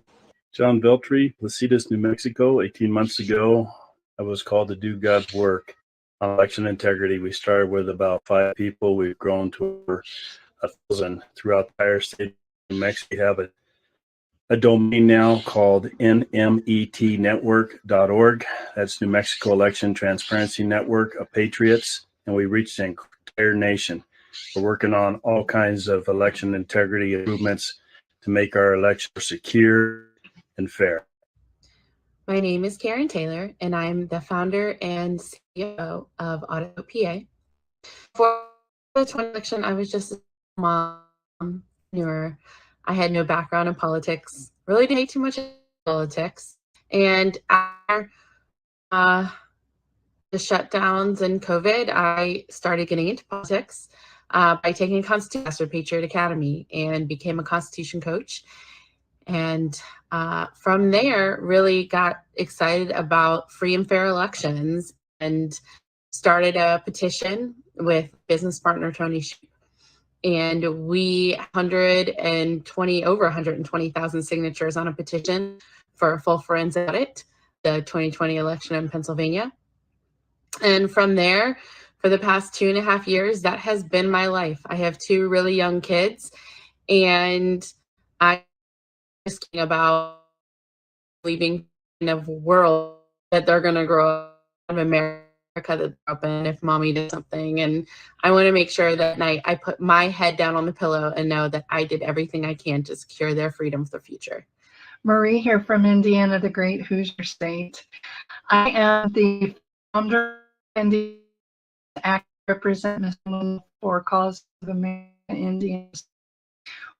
We are a premier election integrity group here in our state and very blessed to represent thousands of Hoosiers. I am the mom. I'm a grandma of 2 beautiful grandbabies, and my husband of 25 years, I run 2 small businesses. We, like you probably watching the election in 2020. And after it was all said and done, we thought, what did we just witness? What was that? And one day I tuned into the war room, and Captain Seth is amazing. He said, if not you, then who? I'm Natalie Feinberg from Kern County, California. And like many years in 2020, I was deceived at the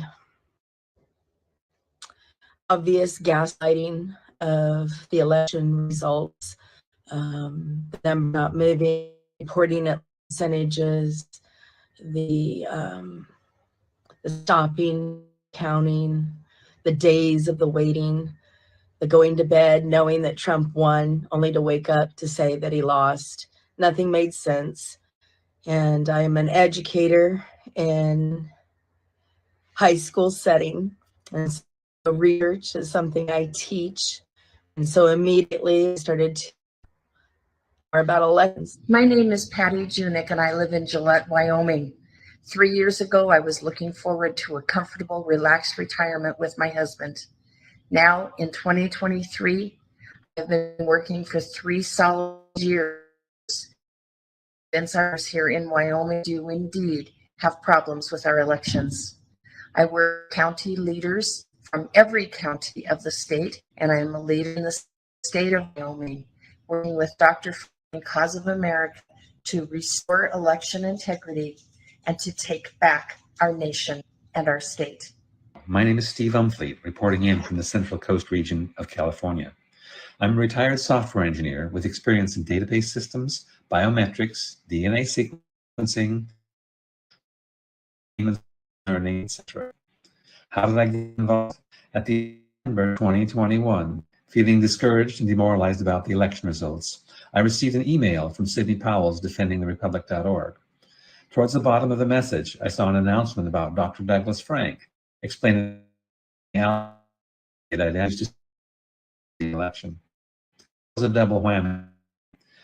I knew that anyone would find digital evidence of fraud, for the same reason that I believed that all of the evidence would have been wiped away by that time. The second surprise was the name of the scientist who discovered it. Dr. Frank had been one of my closest friends in college. Soon after that, I joined the Raccoon Army. A few months later, I became the election integrity officer of our Republican Central Committee. I coordinated a team of election observers for my county's 2022 elections. I collaborate with election integrity efforts in half a dozen counties across California, as well as with similar teams in as many states. My name is Robert Bohr. I'm a retired fire captain. I started fighting full-time for my country on day one of the scamdemic. I knew what it was all about because I raised 6 kids without doctors, without indoctrination. Fight turned into a fight for election integrity, which we are going to win. God bless. Hey everybody, I'm Tony Shoup, CEO of Audit the Vote PA. Back in March of 2020, I was an average everyday stay-at-home mom. I shelved engineering degree 4 years prior because I wanted to stay home with my 3 girls. And in March of 2020, the governor shut the schools down was when I woke up. I took a constitution class in the fall of 2020 that pretty much changed the trajectory of my entire life. Of course, we had the stolen 2020 election in Pennsylvania, and we started a statewide movement for election integrity with a petition that we launched in February of 2021. So since then, still just your average everyday mom. I'm also Northeast region for Patriot Constitution, and the things that I have experienced and done are nothing short of a true miracle, and God gets all the glory. I've had dinner with President Trump. Of course, now we're affiliated with the great Mike Lindell, and we are fighting to save the work. So come join you. Hello, Patriots of America. Urson Russell from California. Native Californian, longtime business owner, and I absolutely love my state and love my country. I've enjoyed all 51 years here. Our are a mess, and it's our job to fix them. And after the election, we need to watch for 6 months to see if things were going to be exposed or transparent. I decided to get involved, and been involved for the past couple of years with thousands of other people in California that are all donating their precious time to help take back our elections and put them into the hands of the people, make them transparent and accountable again. We owe that to each other. We owe that to our future generations, children, and to have as good of a life as we had here. And so things are happening in California. They're moving, and encourage you to all be a part of it. God bless, and stay diligent, Patriot. My name is Erica. I'm here in the beautiful Pacific Northwest in Washington State. And I now lead a research team of wonderful, dedicated people who have been fighting for election reform and here the last couple of years. I'm very proud to work with them, and I'm thankful for all of their hard work in this battle. In my personal life, I'm a wife and I'm a mother. My family doesn't really understand my need to get involved with our elections, but that's okay. I just tell myself that maybe they'll help me later. I've spent quite a bit of time on this, researching, studying, publishing it down there in person, talking to the election staff, and being as involved as I could figure out how to be. So I feel pretty invested at this point, and I don't think any of this through because I believe we deserve better here in our elections. Hi, my name is Megan, and I got involved because I thought there was something fishy about the 2020 election when I was watching the election happen, and then woke up to different. I got with heard from Sarah and we canvassed our neighborhood. Also noticed around 2020 with the COVID issue being 13 years in the medical field, I knew something kind of different with that as well. I'm watching freedoms be stripped away, and having a child who will also, will have grandchildren one day. I'm worried about their future and their freedoms. And I also see that every battle that everyone is fighting right now, whether it be for medical freedom or the Second Amendment or any of these rights that are being taken away, they all start with the foundation of election. Hi, my name is Stephanie Harburg. I live in Sawyer County, Wisconsin. I'm a mom and a grandma. I work a full-time job, and I'm also a small business owner, a retired AEMT, and Patriot. My husband Scott and I started Patriots Faith Family in October 2021, campaigned for statewide and local conservative candidates.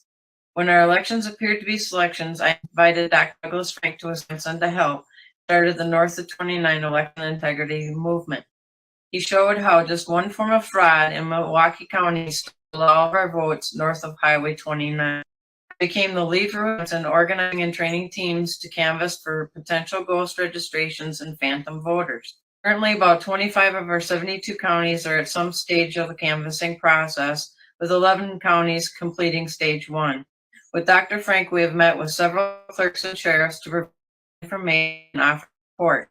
We are working with Wisconsin by request rolls, poll book ballots, and counted the same day, and we are making progress. As Dr. Frank says, vote Amish.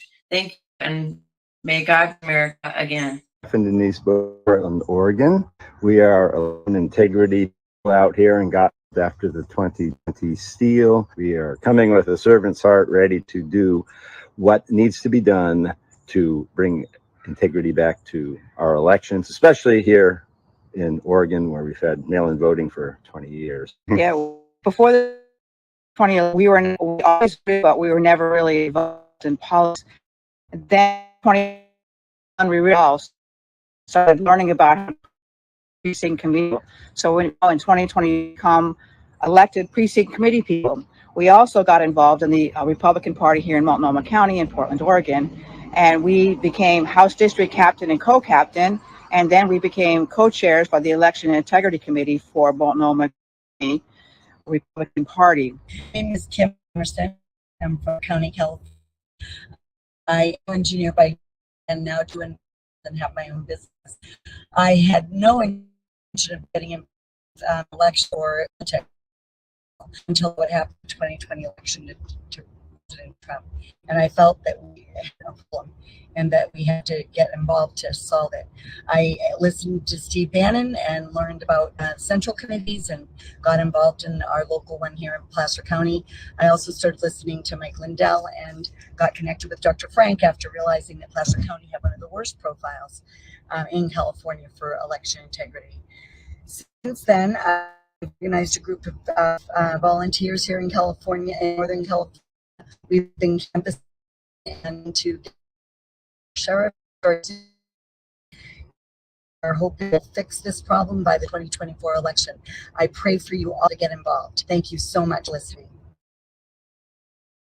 Durham probe into the Russia collusion hoax. President Trump has just been impeached on both Article 1 The only president of the United States to be impeached for a second January time. 6th committee reaching its final 145-page report. Former President Donald Trump has been indicted. Remember this, nothing worth doing ever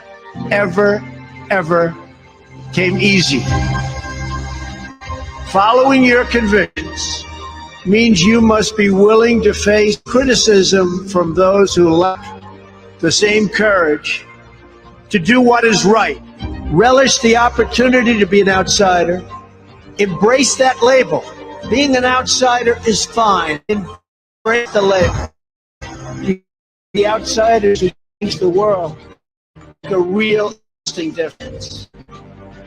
The more that a broken system tells you that you're wrong, the more certain you should be, you must keep pushing ahead. This is a party that wants an outsider badly. I continue to believe Mr. Trump will not be president. You must keep pushing forward.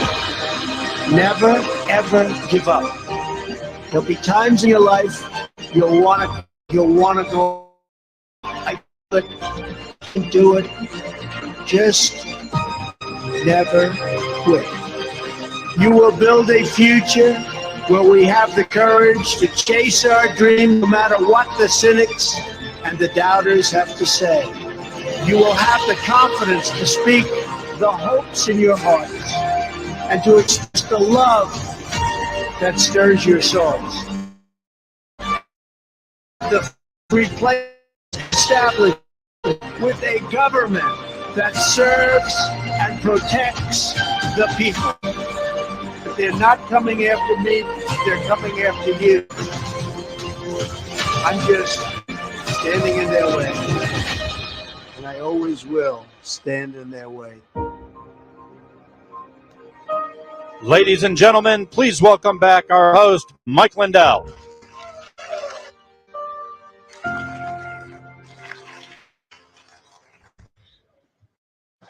Well, hello, everybody. How is it so far?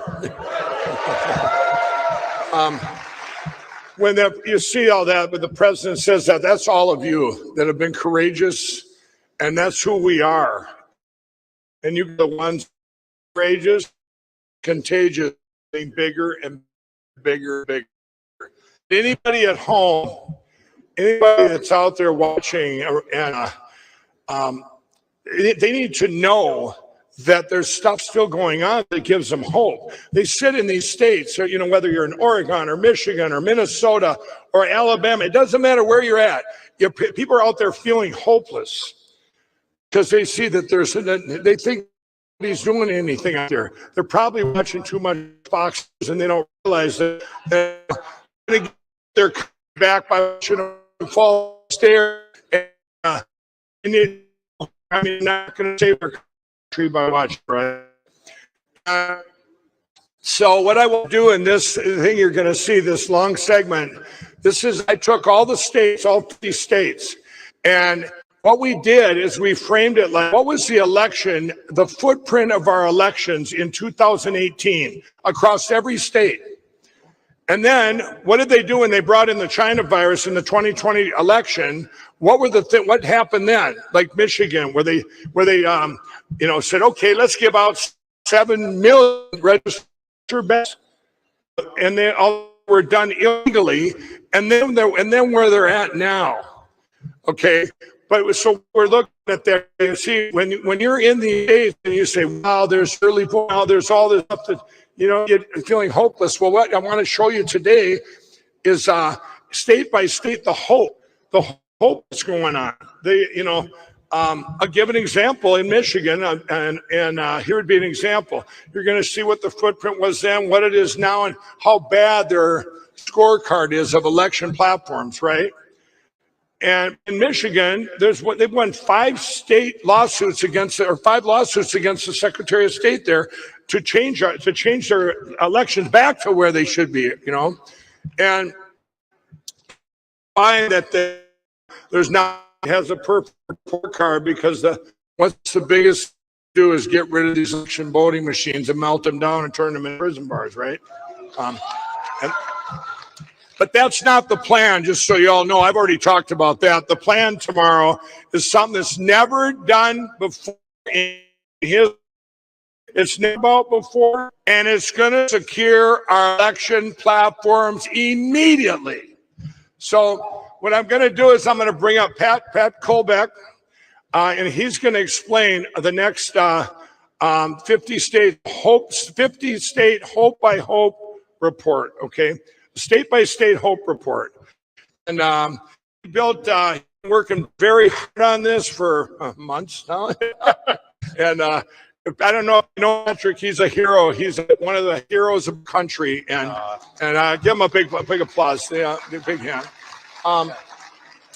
I couldn't have done this event without him. I mean, he's worked tirelessly. All the stuff you're seeing, most of it on the screen, all these states and stuff, he's worked nonstop on that. Then he sends me the agenda, and he goes, "This is the final agenda." We found together for 2 weeks. 2 weeks. Can this final agenda? I said maybe. It wasn't the final agenda. I think got done about 3 hours ago, right? And he's always improving it, so it's not a big deal. It's always getting better. Now, thank you, Mike, and thanks for everything that you've been doing. I'll tell you, this guy is fun to work with, and you say that I'm tireless. I think that would mean that I'm not tired. but everything in this is very special. We got a lot of people who've been working specific effort around highlighting on regarding events. And we kind of gave all of our state representatives from Kosovo a little bit of a homework assignment, as you outlined. And that homework assignment is in 10 different subjects. All right. Do they have hand counting? Do they have paper ballots? Do they have no ranked choice voting, et cetera? And what we did is, these are all the things that are important to make sure that you set up a good environment to promote election integrity, right? I want to say something there.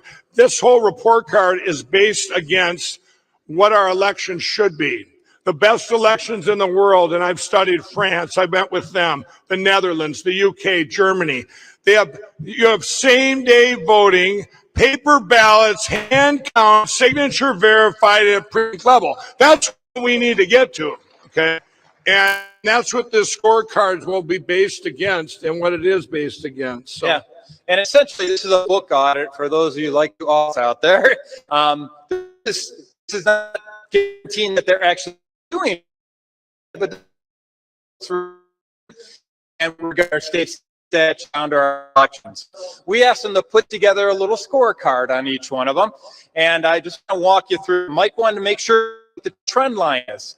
So how good were they at incorporating all these aspects or components of modelation back in 2018?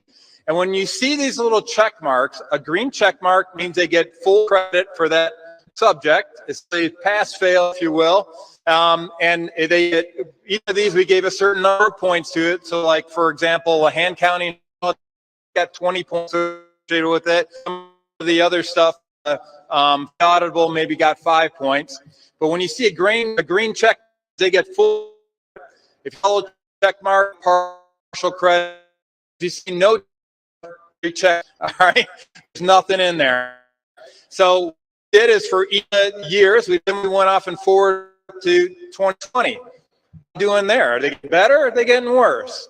And I don't want to talk about my own state of Michigan regarding the trend line. It looks a little bit like this one, actually. But the bottom line is we totaled all those scores they get this legislation environment. You see the trend.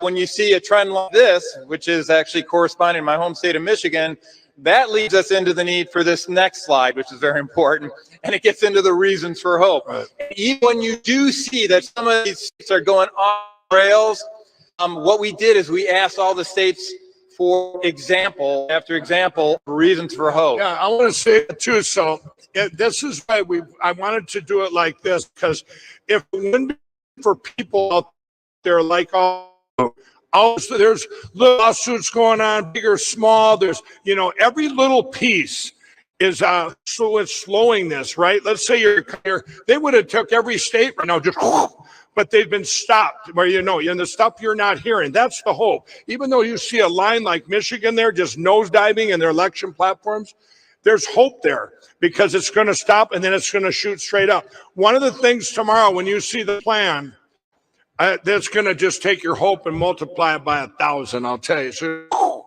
in the meantime, I just want because I hear it all the time. I'll hear from Oregon, there's no hope. We have no hope, California, who's California? California, you know what I hear from them? I don't hear anything that they don't have hope because you should see what they're doing. They're ahead of everybody in getting their precinct or getting their counties to be the machine. They're lanes, and you went to California. They got a little bit of advantage on us. They've been this cold for a long been acting and called communism over. One thing I want to point out, for those of you at the moment of truth, last evidence, it was state by state volume of evidence.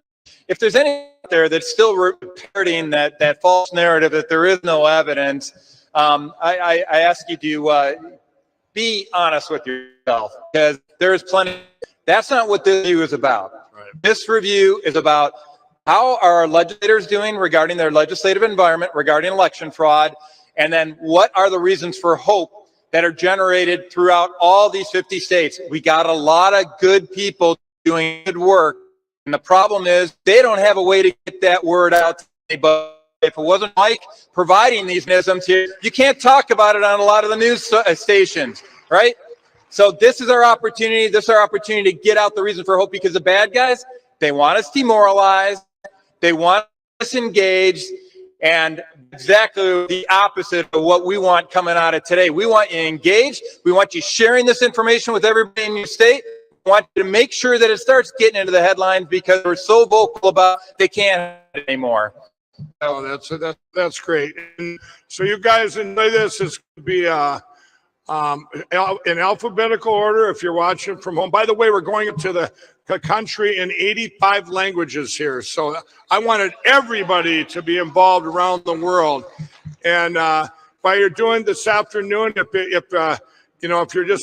you've seen your state and you go, okay, I'm going to take a break here, you guys share on all social media that the plan's going to be announced tomorrow to the world. That is, and you're off to share that. Whatever. This is the only way the plan fails. It's not watched. Hashtag TB Summit. Hashtag E Summit should be on slides. I'm the guy. So yeah, hashtag ECB Summit. So what you're going to see one more time, I just want to tell you, I get calls from all over our nation, and they're going, Mike, I feel like moving. And my home state, I had actually my call to the nation do every Monday. I had to actually ask anyone out there, is there any good going on here in Minnesota? I mean, I had to get in. I couldn't believe it. Yeah, there was some hope there, because I'll tell you, I couldn't, and I lived there, and I'm going, where hope? This thing door is shut, and I found out, wait a minute, in my state, wouldn't it be such a state they're finding? But there's there. Hey, do you have anything else you need to comment on that? No, I'll get to show the states and do the talking. So okay, I think first one up is Al. Right, and we're gonna bring out Brandon House. He will be, you know, he's a host of on Lindell TV and Frank's Speech. If you all watch it, you all got to watch him every night. This guy's been doing stuff. I kid him all the time. He's been looking at conspiracy theories for 30 years, right? But he does the worldview weekend report with the report every night speech. Spock, you want to get news like it used to be in the day. He spends 18 hours of research with all his guys pulling news articles that, you know, and beating that there. We breaking news on his show. And so I can't say enough, but I couldn't do it without you, Brandon. You're awesome. Thank you, Mike. All right. Thank you, Mike. Give him a big hand. Thank you, Mike. Yes, our view report, I don't think more podcast of us, 10 hours, 7 of us, 18 man hours, put that news report 30 minutes. So we're bringing you all you're hearing emails to get censored. So yeah, we love doing that. You guys love Lindell TV? Yeah. Well, are you guys ready to have a 50-state review? We've got a book here with lots of good data, a lot of hope. So let's get our first state. I think our first state's Alabama. Come on, Alabama. Ladies and gentlemen, please welcome Angela Shepard and Clay Parikh from the state of Alabama. Angela, how are you guys doing? Great. All right. You got your clicker? Yes, sir. Tell us what's happening in Alabama. So a lot has happened actually in the last year. I don't know if we're going to wait till they come up with the hope, but we were going to show our video again just to reiterate the I actually applied for an ballot and I ran ballots, regular paper, and then I had to go cut them down with scissors, and it counted all 8 ballots. So we shared a little bit of that video last year. So you actually fed through the tabulator. Yes. Just copy paper. Yes, Okay. and they're very, like ES&S, who's the company that contracts with our state, is very, like they say they use 80-pound cards. That's obviously not true. So ever since then, there's been, and you know, there's nothing really here. I was a rogue agent for our former Secretary of State. And anyway, so that was where my journey began, me meeting Clay through this. So that was Excellent. All right, so here we have the model. We're not going to go through all these today, by the way, folks. This is so you can read these things to kind of see where they're at, what kind of progress they are making, or progress. Some states in their relation to secure the make it. Others have gone forward. So you can kind of study that on your own. We're not going to have time to stop and go through all of that. Because again, part of the reason we're here is to give you hope. So we do want to go through the reasons for hope. So we have one bill, HB 5. You want to about? yes. Oh, I was supposed to. Sorry, the guinea pig The that first always person gets out. me. She's actually controlling this. She Okay. just didn't know it. Sorry, and I didn't know where the ballot video was going to come into this There you go. either. It'll pop up. Okay, so the HB 457, just to kind of give you a backstory. So again, it started with the fake ballots, and then I was out. We made another. All these people all talking about local. It's local. It's local. And so just began to try to get involved locally. I decided Alabama and one of the states does not do post-election audits. Mhm. So there were 6 states that were this session, but all the rest of them passed some sort of audit bill. Alabama is standing alone right now in that. So anyways, I decided that I was going to, a friend of mine, and I cannot speak, he is a lawyer, and he wrote up a bill for a post-election audit. He did some research, and I was like, I'm going to try to get this into legislation. So in 4 weeks, I got the bill done, got it through LSA, got it a House Bill number 457, and we got it into an election committee in Alabama, and it was heard and honestly, for 13-0, it was Excellent. yeah. We are going legislative has been absolutely amazing. I went down there in Montgomery and meeting legislators and just and I'd sit down with them. They'd be like, "Oh, our elections are great," and then I'd show them my ballot video and speak to them, and they'd be like, "Oh, no, it's not." So that ballot video has really taken me kind of far, and then kind of brought me into this evidence. Keep pushing for session. We've been officials that have a lot of pull in that, and just like which one of this about, there's no elections, so ironic. But anyway, so I have just started the grassroots and just kind of just went on my own and just started Good for you. try to get this to You. Have we hit all these bullet points you want to hit? Because we got a video we want to play, right? Oh yeah. Yeah, so that was the post-election audit bill that we passed. We kind of took it out. Our former secretary passed a pilot audit. And so in that audit bill or pilot audit, there was a flip vote in the governor's race. Only one precinct. So, you're only talking precincts in the whole state. And so that was another reason for that. So anyway, and then again, making progress in educating people and getting involved locally, figuring it out, because it really starts at the local level with grassroots people, and each of you have that ability to do that, because I'm just a mom and a crazy ballot lady, so I don't know. All right, go to our next slide. Let's see what we got. Here's our video of you feeding in just right. It did it. It just counted. Okay. This is copy. Is this our two? Yeah.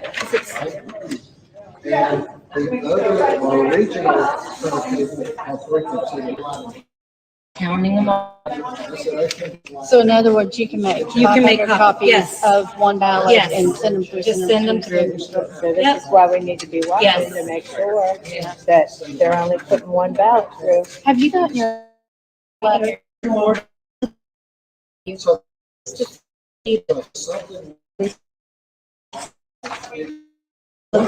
copy does.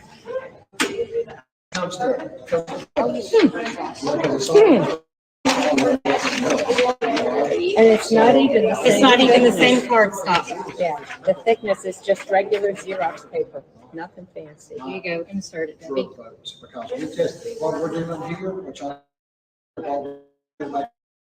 There you go. Now, made on roll paper fed machine. Yes, a DS200. Clay, you want to say Yeah, something? this is Yeah. the expert on that kind of stuff. And just so you know, this is what got me involved in this movement. I was actually focused on American about all the, and then I went down to the tent and saw what Angela Dunn was talking about it. And so I turned around and I'm like, whoa, wait, because just so you know, ES&S has a manual that describes the type of ink, the weight of paper, and everything that's supposed to. And so what happened in that video couldn't have happened. And then they're within that want to put stuff that obviously are not. And everybody, troublemaker, you can't, there's nobody going to walk into a precinct with a stack of ballots and do that. The thing is it accepted fake counterfeit ballots. From right? one ballot. Yeah. Just one. That was copied over and over. And so that's what got me involved in. And part of the effort on grassroots groups is all the information, Right. stuff that comes from Lindell TV. Yeah. there were people that go around county to county and are talking to groups and informing people in the press. And that's exactly what needs to be done here today. Absolutely. Right. All right. Thank you, Clay. Thank you, Angela. We appreciate it. We're going to take a 1-minute break. Right back for all of you in the auditorium live and watching by Lindell, frankspeech.com. Right back after this quick break.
Not, you can't hold this anymore, in large part because of what happened in President Trump's election, but also, of course, the good work that Mike Lindell has been doing. And of course, we thank him for this event and putting this on the spotlight.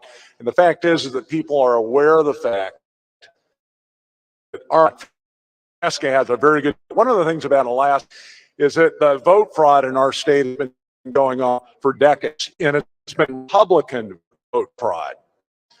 All right, Republican vote fraud. Really, it's the evil. I think Mike, they're right. It's the evil. And when those powers control the vote, it does lead to a degree of hopelessness, if you will. And people do need to have it. They need to understand how to address some of this that have been forced a hand count. We've been using electronic machines probably longer than most. In fact, our current Republican governor just instituted Dominion-wide voting in our state. I mean, believe you me, it's shocking to us. In fact, he asked for my endorsement when he ran for governor. I said, look, governor or governor-elect, you need to make first commit to us. You're going to and he in fact took a complete reverse course and brought in Dominion machines. And so that's not lost upon the people. Knowledge is power. And that's why we have hope in Alaska, because people, there are groups out there that are fundraising. Anchorage has a great group that you, lawyer, and worked on. And you were for U.S. Senate, right? I did, yeah. I beat Murkowski in the primary. We believe beat her in the general election as well, and saw an incredible level of vote fraud.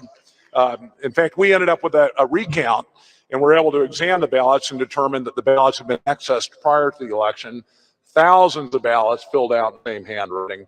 And this happened in some elections as well, where there was a level of fraud that was extraordinary.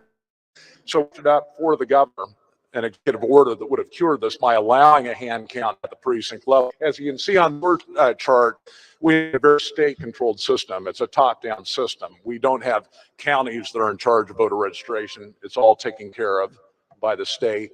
Voting, the absentee ballots, again, taken care of and not at the precinct level.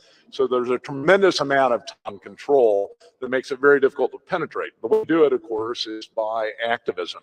And we do have a very active population, both on the right and on the left, that is very concerned about vote integrity. Murkowski brought that up just ago. Every one of her races, there have been significant of vote integrity, even when she ran for the state legislature and won the first time. The Democrat at that time said, hold on, there's no way she could the vote she got. And the reason why we have such a problem is because, again, the electronic machine controls it. And there's no way to actually get a hand count, even though we use paper ballots at the time. There are some exceptions to that, as the score chart reflects. You can't actually get a hand. You got a optical scan, so they're digitized. So the ultimate count, even the recount, is by digital. And if machines are compromised, then obviously the vote can be compromised as well. Good news, though, is you've got the citizens engagement, you got local activists being started. So the good news is people in Alaska are waking up to this. Is what you're telling us? They've been waking up for some time, and they're even more awake today than what they've been in the past. They're willing to put their money against activists to try to get what Governor Dunlap. They're recover because that level of activism, because people know what's going on in Alaska. So they're from the people. That's really what been here. Besides the Lord, we have the people that we've got to be focused on, and they are active across the United States. Excellent. Joe Miller giving us an update and some hope from Alaska. Thank you. Joe Miller. All right, let's start state. Arizona out scored for Arizona. What was going on in 2020? What was going on in 2018? We'll start with that. Then 2020, look at that. You got no rank choice voting, registration managed locally. So you have some good things, some bad things going on. Their score actually went up. Why? We got state reps, different things to do, good things, and pass some legislation, right? Well, you like to hear from one of them at least, or a couple now? Ladies and gentlemen, please welcome Shelby Bush and Mark Fincham.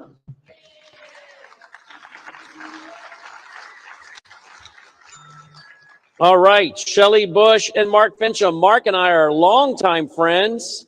We've done a lot of television there, and you, of course, have been in the state legislature. Shelley, give us your background. Sure. I'm founder of the AC Alliance. Myself and my partner have been working on election integrity since back in 2015, before most people knew it existed. So I run that organization, and I'm also first vice chair of Maricopa County GOP. Right. You got the there. Point. Give us a hope. I mean, where you're, and then it went back up in as today 2023. So doing some good stuff. You got a good report, I guess. Well, legislatively, it's yeah. So Bart says. Yes, so. But I will tell you, the one good thing we had is our legislative branch, both the Senate and the House, has been having election integrity committees. They've been allowing us to get the evidence out before the people. So people from all over have been discussing that, and it educates the people, puts it on the record, and lets our legislators know what's happening. I'm out in Arizona. He explored litigation. It is time that we to fight back. Contractors are actually fraudulent loans and then hiding undercover because they're corporations. Yes. So which that's makes it hard huge. to get information and data because they're private corporations, right? Oh, absolutely. Per our laws, they've donated to them. Yes. And so that needs to be settled once and for all. Both chambers, Senate and the House, resolution 1037, with critical and with equipment made in foreign countries. We don't know where that's going to go, but it's hope. It is hope, to calling attention to those things. We have Rhino establishment, Senator Ken Bennett, who codified some fraudulent stuff and signature verification, and Alex Cullen was able to block that. So that's a huge one. Republican legislators continued to pass election integrity bills, even though they knew our usurper in the governor's office was going to, but they're still fighting, and we're still fighting with them. So I think that's huge hope. Well, of course, we know about all the mess in Maricopa County, right, Mark?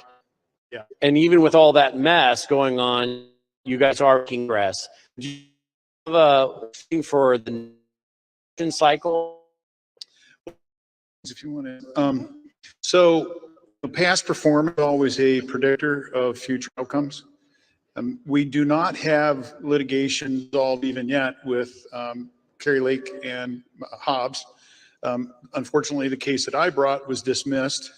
You know, you're over the target though when they sanction you for everything. Right. So this is to be the third case that I've been sanctioned for simply standing up and using my First Amendment right. So we can't lock courts for anything. I think one of the cases is probably, well, two of them. One is Abe Hamaday's case. If Abe is getting a new trial, that sets the stage for the introduction of all the garbage that we have found, including the use of certified for certifying, not let past us. So it's really apropos at this point. Well, you got to prove it now. Okay, we have the proofs in place. We've got to get into court. The other one that is remarkable about a code, these do not want to look at ballots and compare those to machines. They get tons of money and hours of time trying to block the people's access to see ballots that belong to people. Right. So do I have election? Yeah, there's a project. In fact, we, the people of Arizona and the Election Fairness Institute, both of us are working on something very tangential, and that is to identify what are called phantom voters. These are the folks that if you try to match them to an address, you're able to cure them exist. They've been moved around, shuffled around, and left to say, oh, that's conspiracy theory. No, actually, we are not, to coin a new term. It's called fraud deniers. Fact deniers. We have the facts, as Ben say, not the now it's just of making sure that let's come before people we know are well not going to be able to find. So better. What I want to be very careful though, this is not hopium. We can only move the dial a click or two in the right way. We're not going to solve the entire problem in 1 year. It's just not. We can tamp down the amount of fraudulent behavior. And I'm not talking about irregularities. I'm talking about outright fraud. If we can tamp them down, we at least be to level the field. All right. Do we need to do another slide? Sure, yeah. As far as lawfare and hope, there are multiple lawsuits. Kerry Lake is one we've worked on. People need to realize that even though it hasn't won, it is still an active election challenge. And it was a huge victory. We've been able to present evidence that Kerry Lake. It got died by one judge, sent to the Supreme Court, and then remanded back to the lower court to be heard again. And when the corrupt Republican county attorney tried to have us sanctioned, the judge said this case had merit and refused sanctions. That's a huge victory. To that cases, and one of his, my co-founder and I, people were being countersued by the Secretary of State because they said, wait, they want these things that we believe we should give them and we need to, but we're understaffed, and we told them, how dare they sue us? So now they're suing us for sanctions, fines, and penalties for going after public records. We have had 11 judges recused themselves in the matter of Runbeck. So we are suing Runbeck Election Services, and we can't even get a trial. We'll tell you guys, the judiciary system finally running. We're going to keep pressure on. We're going to keep these lawsuits moving. Good. And we're going to expose it, one judge after another. So Excellent. Let's go to the next slide, because we have now another one here. We now know that the Carrie Hobbs did not certify the software that was actually used for the election in 2022. Speak to us about that. The election came. Correct. Yeah, it was certified. So software was not approved for running that election. Now, that we the people had to find that. The Arizona Secretary of State, Arizona Governor, Maricopa County didn't disclose that. It was found by an inspection of the logs.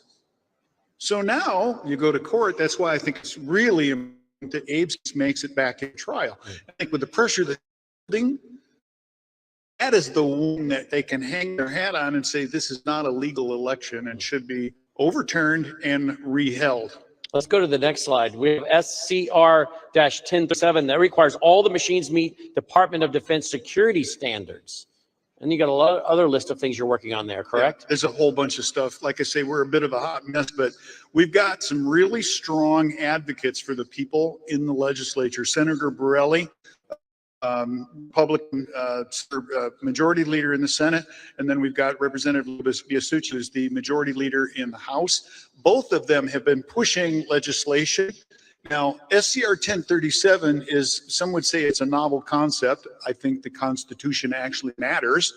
Article 1, Section 4, Clause 1 of the Constitution reserves, didn't award.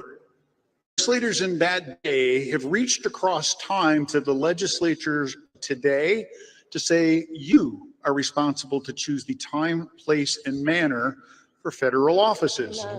There is no mention of the executive branch or the judicial branch. Of course, the U.S. spoke to a part of that issue in Carolina, but that had to do with redistricting. It did not have to do with the actual naming of time, place, and manner. So SCR 1037 simply requires that if you're going to use equipment, it has to meet DoD security standards, just like equipment that's used in a fighter jet. Yeah, absolutely. Let's go to the next slide real quick. We're not going to test these, but it will show you that there are things being done. There's progress. There's hope there in Arizona. So that's excellent. I want to thank both of you. Thank you. Can I say something in Yes, closing? absolutely. One more hope thing. There is hope. We will take the Republican Party back. I have Chairman Craig Berlin, who just took over Maricopa County Republican Committee, and we are fighting against the state right now for election integrity. So fight, use your precinct strategies, and there will be hope. Thank you, guys. Mark Fincham and Thank you very much. Shelby Bush from Arizona. Let's move on to our next state now, as we're trying to keep it moving very quickly. Arkansas. Well, let's take a look at the things going on there with their little scorecard. Dropbox, precinct level counting. We got some good things going on. That's 2020. Now, okay, their scores dropped, but would you like to get some good news from Arkansas? Let's get some. Ladies and gentlemen, please welcome Will Huff. Hey, Will. How's He's Oh, I like that pun. Little clicker. Let's put a slide, and let's look at some reasons in Arkansas. Will Some you of the please? reasons we got some hope in Arkansas is every county gets a chance to decide their own elections. They get to decide, are they going to be on paper, or are they going to be on machines? So right now it's county by county. They get to they mass voting in Arkansas. Have you poll, you can request one in absentee ballot, but it's pretty good. No drop boxes in Arkansas. We have a voter ID law. It's a little weak because you can show it can be your ID, anything that shows that this is, but we have an ID law. So those are some of the things, but voters being involved in the process of our elections. They're calling their legislators, their county committees, and they're telling them, we want paper ballots. And when they do that, that's getting the people in the local government fired up and we're getting changes made. But on September 11th, a law question, you got a barcode. And our tabulator really read barcode. And state law, you able to verify your it. And we can't read barcode. The touchscreens in Arkansas we deem as illegal. And we have a judge granting us a hearing where we could get a restraining order on the use of barcodes on September 11th. Oh, excellent. Ready to change the nation again, Brian. Excellent. You know, but I want to go to the last point, or actually in our lawsuit, we have Dr. Appel from Princeton University, Dr.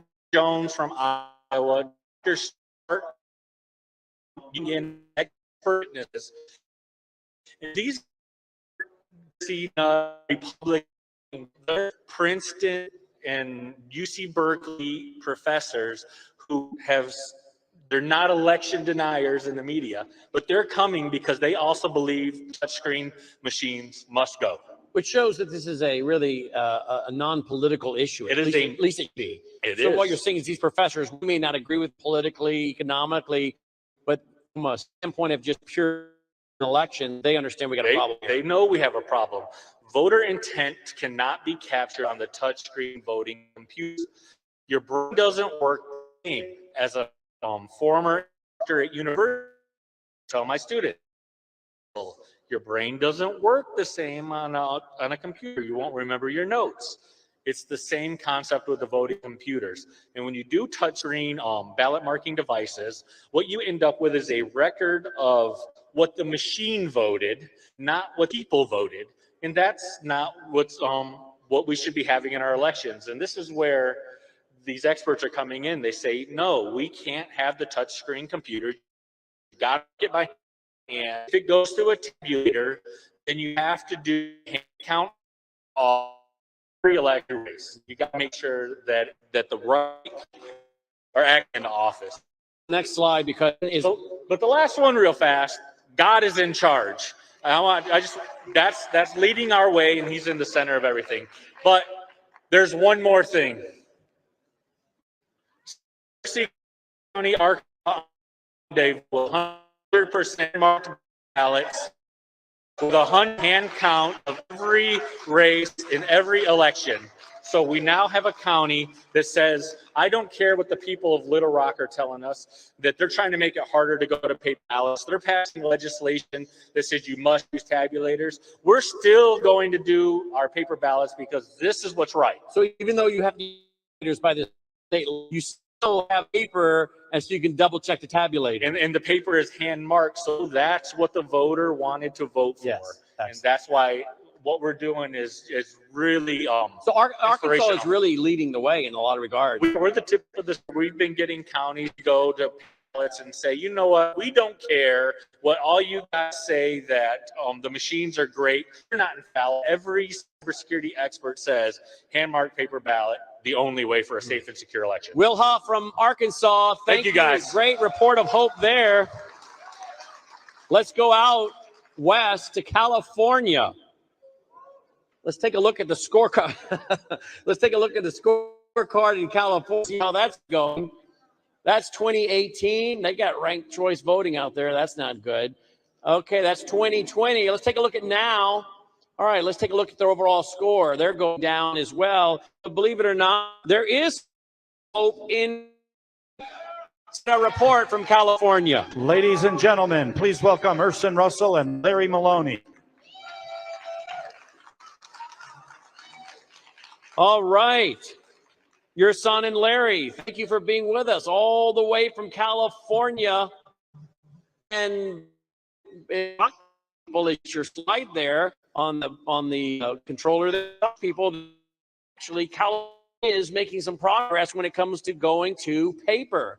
Let's go ahead and look at yours. Tell us about Shasta County.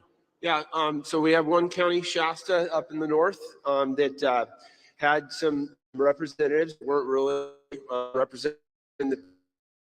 They gave a lot of pressure. They got some of the board members, even board members, and so they started off with ending the contract, choosing to renew it once it came up for the renewal process, which was a great win.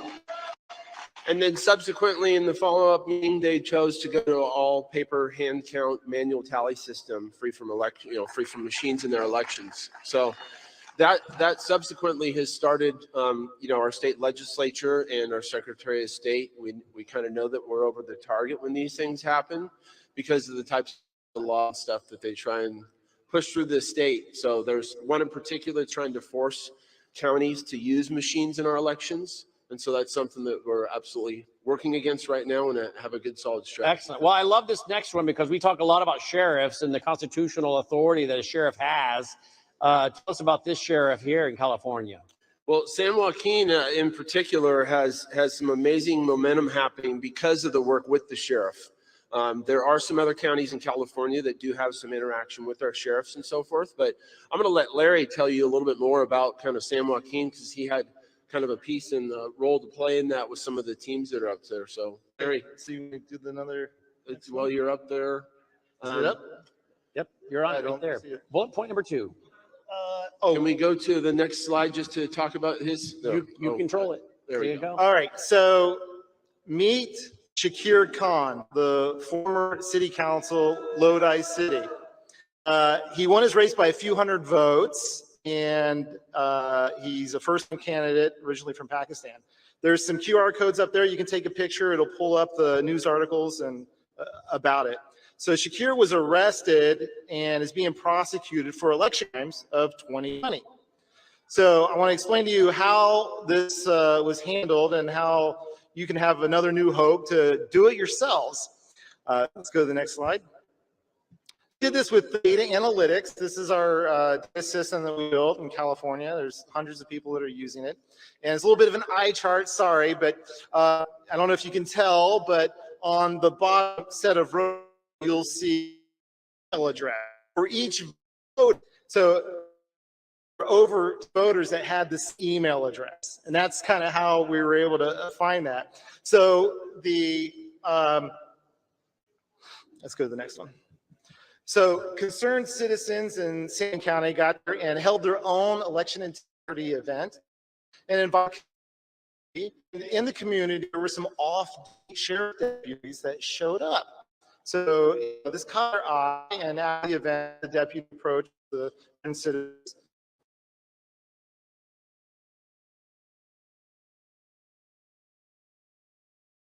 Hello? Oh, there we go. So the sheriff's deputy approached. They had a nice little private meeting and went over the data in detail. So I got a call from them and wanting some clarification on this data, and I pulled it up and I went through it, and I'm like, yeah, this is a very odd. So Google.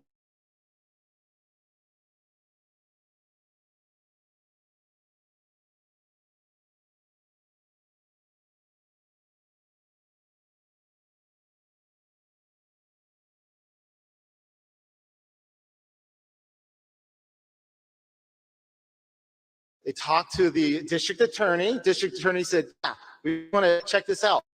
How do we do this? Right? Explain. They want to know what is on the warrants, what they put on the subpoena. Right? So I'm telling them over the, you need to type, you got a ROV, looking. They did it.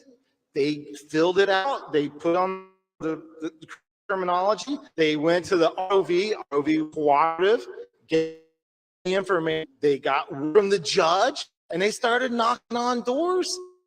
They started visiting voters, deputies department, and then you can take a picture of this slide, visit the QR code. They have a slide deck from the meeting, have videos, body cam footage from the deputies speaking to these potential voters and explaining what happened. Khan filled out the registration.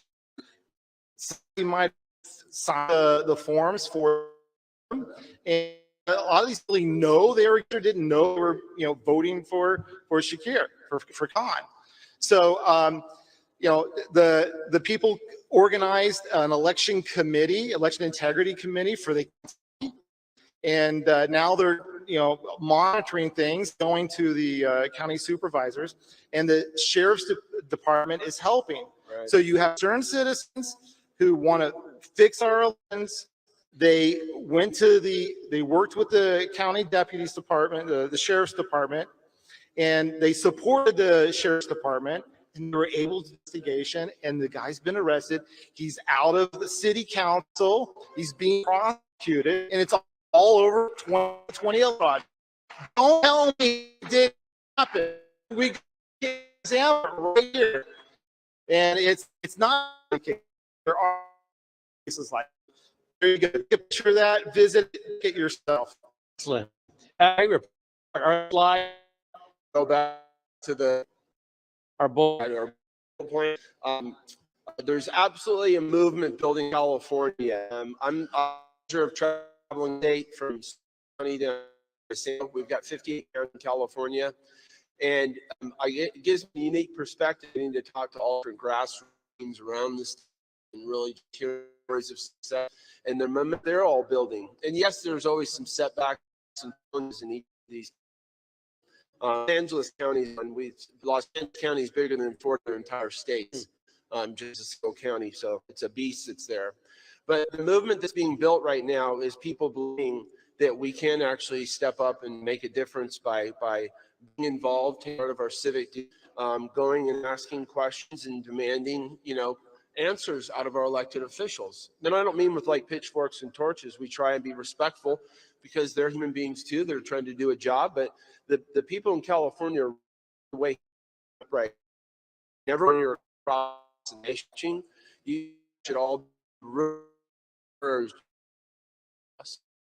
so the different groups, strategies, they're big organizations, local grass organizations.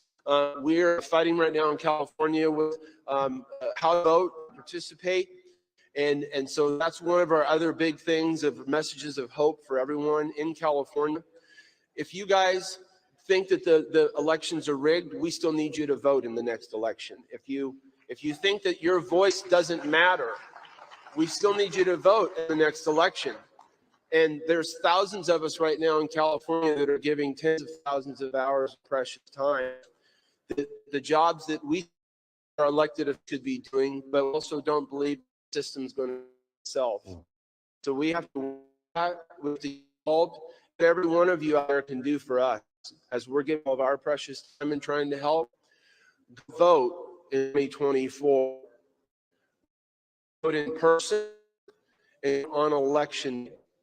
That is the way that you give yourself the greatest chance of earning your vote, and you give us the greatest chance to have the freest and fairest election that we can. But it also, your participation helps us be able to go and analyze these roles and analyze the vote, the whole system. If you don't, all of this time that we're save our state. So that's where we're at. I every one of you, please vote in person on election day. It's the greatest thing we can do for California. Excellent. Thank you, guys. Urson and Larry. Thank you, guys. Appreciate that report from California. Let's go to our next state. Let's go to Colorado. There you go. Report 2020 and now, and their score definitely has dropped. This good news is kind of movement they're trying to make in Colorado. Ladies and gentlemen, from the state of Colorado, Ron Hanks. Ron Hanks from Colorado. Hi, Ron. If I remember correctly, you ran for U.S. Senate out there, did you not? I did, sir. We made it to the primary, and we had some anomalous numbers, but different story. Well, you have the controller. Let's go through some of the bullet points, and let's see if we can get a good report out of Colorado. Just hit the green button, and it should move your slide forward. Thank you for the instruction. You're I've welcome. never seen one like this before in my life. Me neither till last year. Okay, so I can read it over here. I want to emphasize the hope. I will tell you that in the state legislature, they've got a supermajority in the House, and the Democrats do. I'm speaking as a Republican. But the grassroots for the Republican Party have elected at least 2 of the 3 state officials are grassroots conservatives. And I think that's really going to be my main point here is as bad as our report card looked, we have grassroots that have woken up, just like, and they are calling out, like Laura Loomer suggested, Republican cowardice of the previous and current elected officials. We had an abomination for our state party officials prior to these new people being elected. There was corruption. There's a lot of money that's been lost. This is turning it around, and finally, grassroots get a chance to realize the money they give to the state party actually is going to go to candidates and not to medical bills and fraudulent and bonuses. We lost seats, Brandon, in the state house, and they gave themselves $45,000 worth of bonuses in December. I mean, that's the worst job anybody's ever done in that position, and they paid themselves bonuses. So the third bullet, higher percentage of Central Committee members are more aware of the dangers, and I think that is really our reason for optimism. And it's kind of like Professor Clements said, every year we're a little tougher and we're a little more resolute, and I think that's Colorado's ace in the hole. Is that telling me to move on? Next slide? Okay. We have a couple of lawsuit successes. We have sued to close the open primary.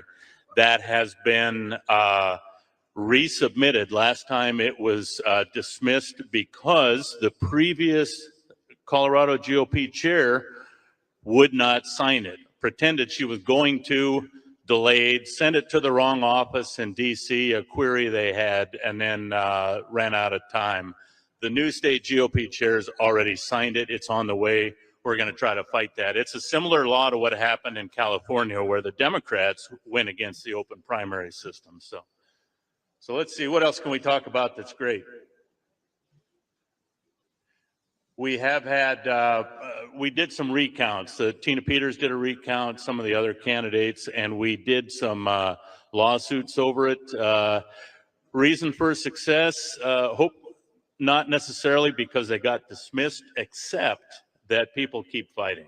And that's really got to be my message here from Colorado, is we're just tougher and more resolute. Our Secretary of State is a Soros-backed individual with a lot of money, not a lot of smarts, to be honest with you, but got all of the help she needs, you know, to be a formidable, coercive, and antagonistic Secretary of State. So nonetheless, these lawsuits are going forward. So, and let's see. I guess the last thing I would say is, you know, we are encouraging our county commissioners to defund the Dominion machines, which is primarily what we use in Colorado. The Secretary of State pretty much put into the rules that they must be used, but there's still methods to cancel the contracts at the county level. So that's one of the other things that we're doing. And there are counties that are interested in doing that. At this point, they're under the radar, but they'd like to pop up as soon as they know we have some support. And that was a 12-minute briefing in about 5 minutes. It felt like it, didn't it? Yeah. That's because you did a great job. Well, I thank you. Thank you for the time. And frankly, if 1,000 people thanked Mike Lindell for putting it on, it wouldn't be enough. I mean, this is. I'm so grateful for the man's patriotism and the honor, and thanks again. Thank you. Ron Hanks giving us a report from Colorado. Thank you, Ron. Appreciate it. Good to see you again, Ron. All right, let's get a report from our next state, Connecticut. Let's take a look at Connecticut. Let's take a look at their scorecard starting in 2018, moving on to 2020, and now. So we see some good things going on, but yet their score has definitely dropped. Let's get a good report, though. See what kind of report. Ladies and gentlemen, from the state of Connecticut, Michelle May. All right, Michelle May from Connecticut. Thank you for being with us here as you take the stage. Your score has dropped quite a bit there, but we're going to hear what your group is doing and what the grassroots is doing to try to turn this around. So see if you can give us a positive report out of all this. Just grab your clicker, push the green button, and you'll be off to the races. The big green one. There you go.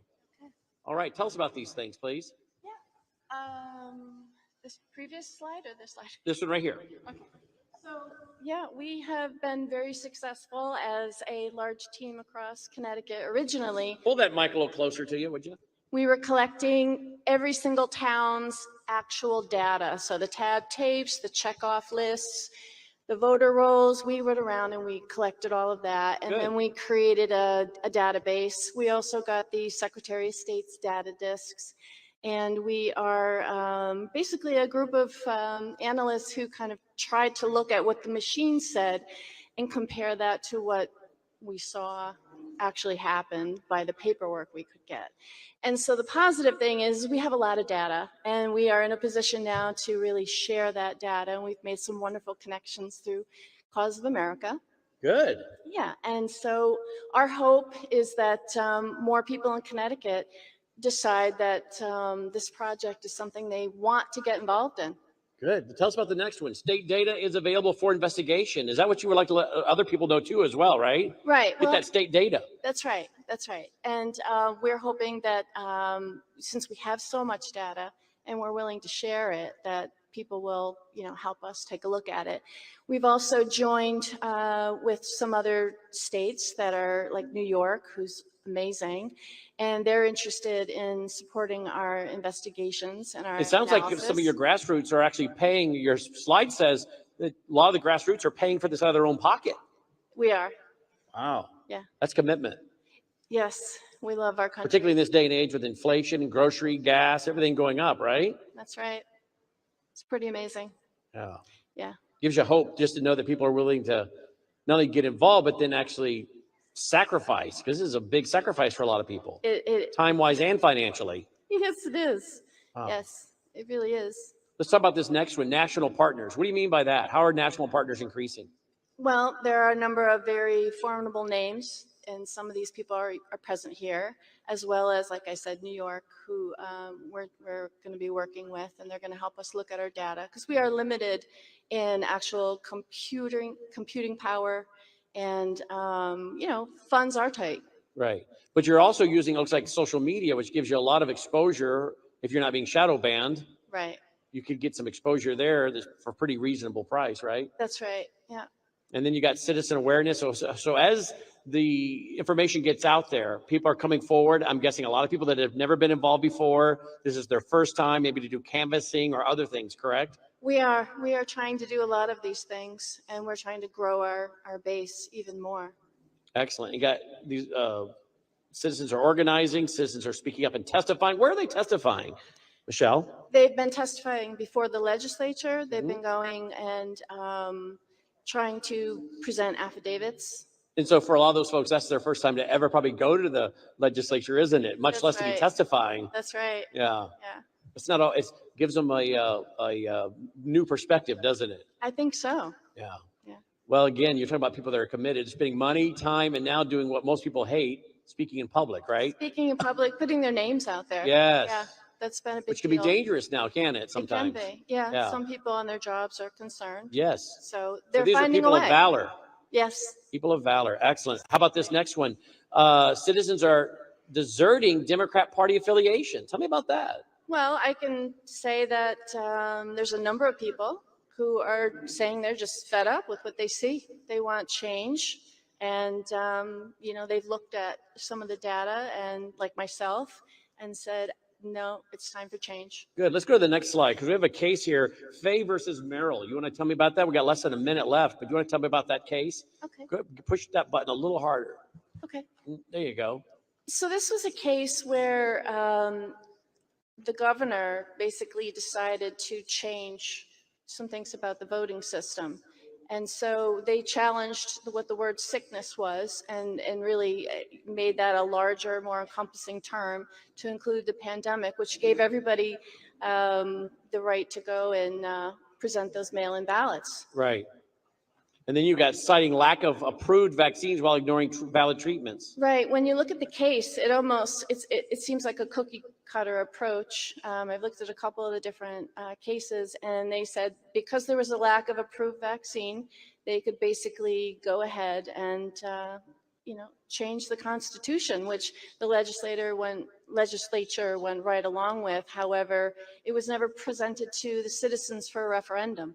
But now the citizens are seeing this. They are beginning to see this. And now they're rising up and getting organized. Getting organized and getting pretty irate the more they understand, because things look very difficult to understand. Teasing it apart has been quite a job. Yeah. So one of the ways we can look at this is sometimes bad news is what we need to get people to get up off their backside and get involved, right? They got to have a few consequences for them to say, now we got to get involved in self-government, right? Get involved. And then, people can say, I want to see the data. They can just come and see the data. We want to get it out there. And through Cause of America, we can do that. Excellent. Michelle May checking in from Connecticut. Thank you, Michelle. Thank you. Great job. All right. Welcome back to the stage. Would you please, with America's mom, Miss Sharona.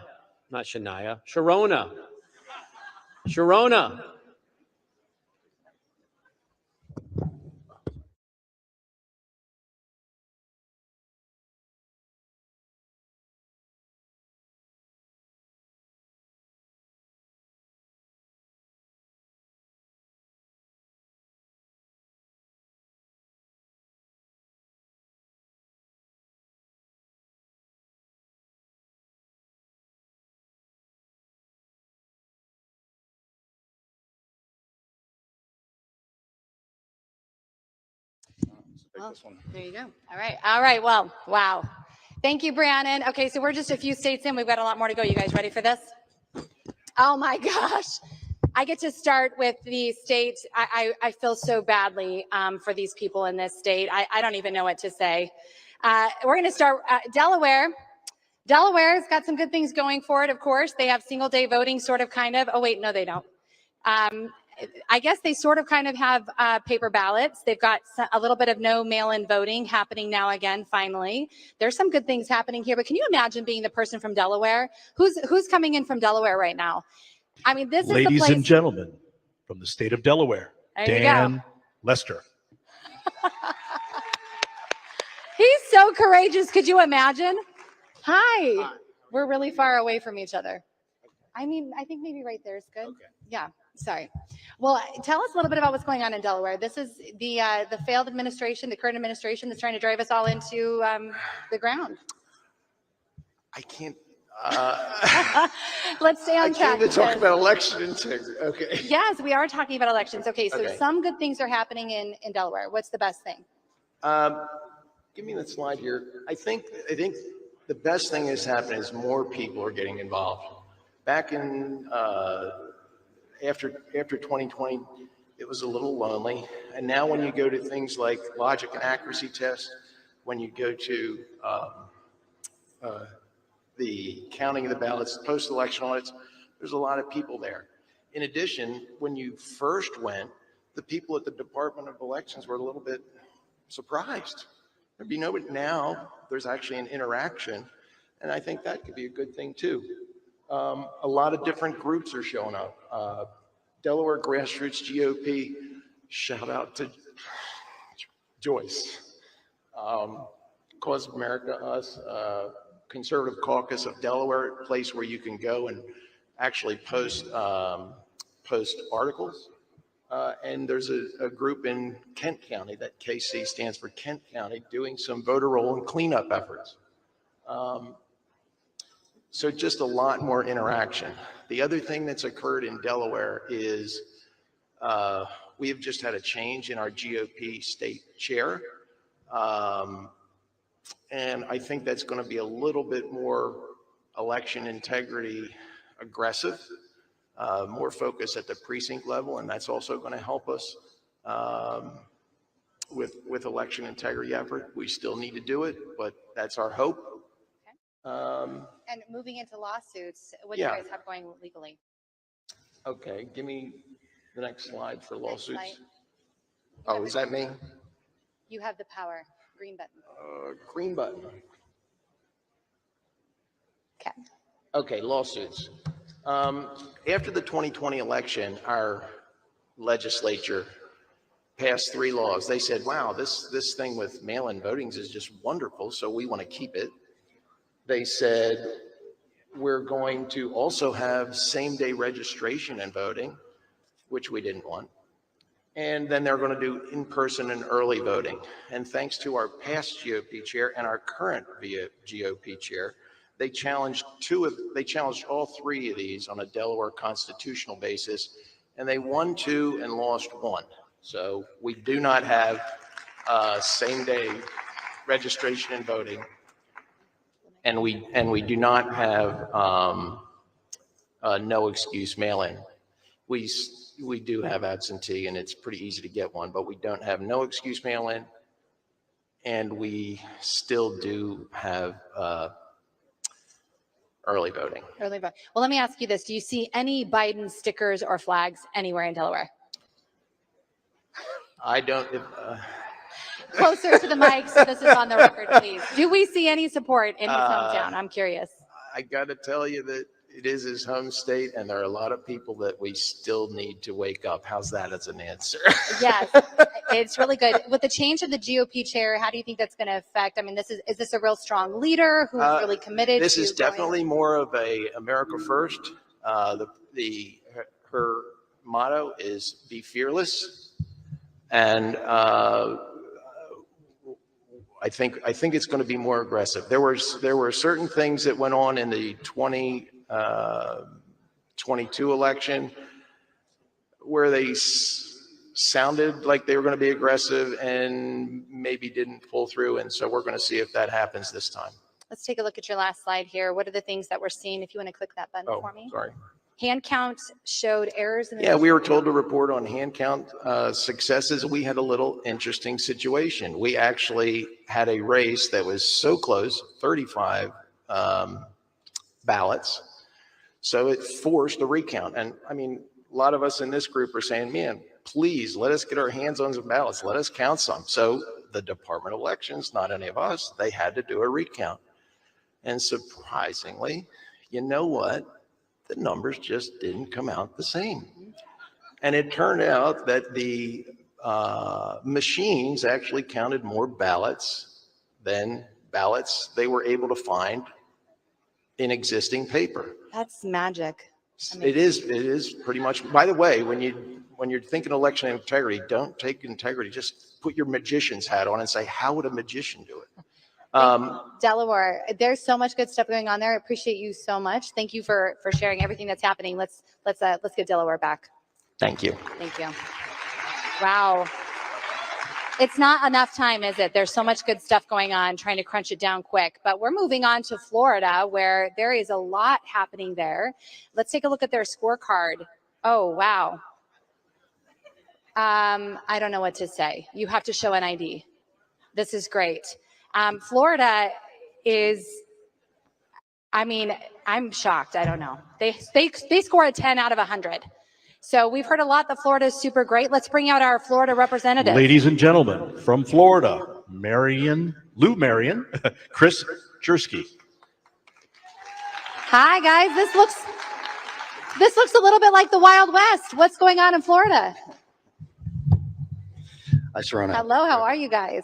Hey, Sharona. Hello, American Patriots. Tell us what's happening, because that doesn't look very promising. Well, I'll tell you this, Florida is overcast, cloudy, and humid. Not too impressed with the legislation that passed, the 7050. I could probably say that there was a few minor tweaks they did, but the most revealing thing is that they're trying to shield the grassroots as well as folks like us, the citizens, of what's going on behind the curtain, which really I find very offensive, and that's a major red flag. I mean, you guys, really, you can't audit. You don't have paper ballots, no mail-in voting, which, I mean, you have it.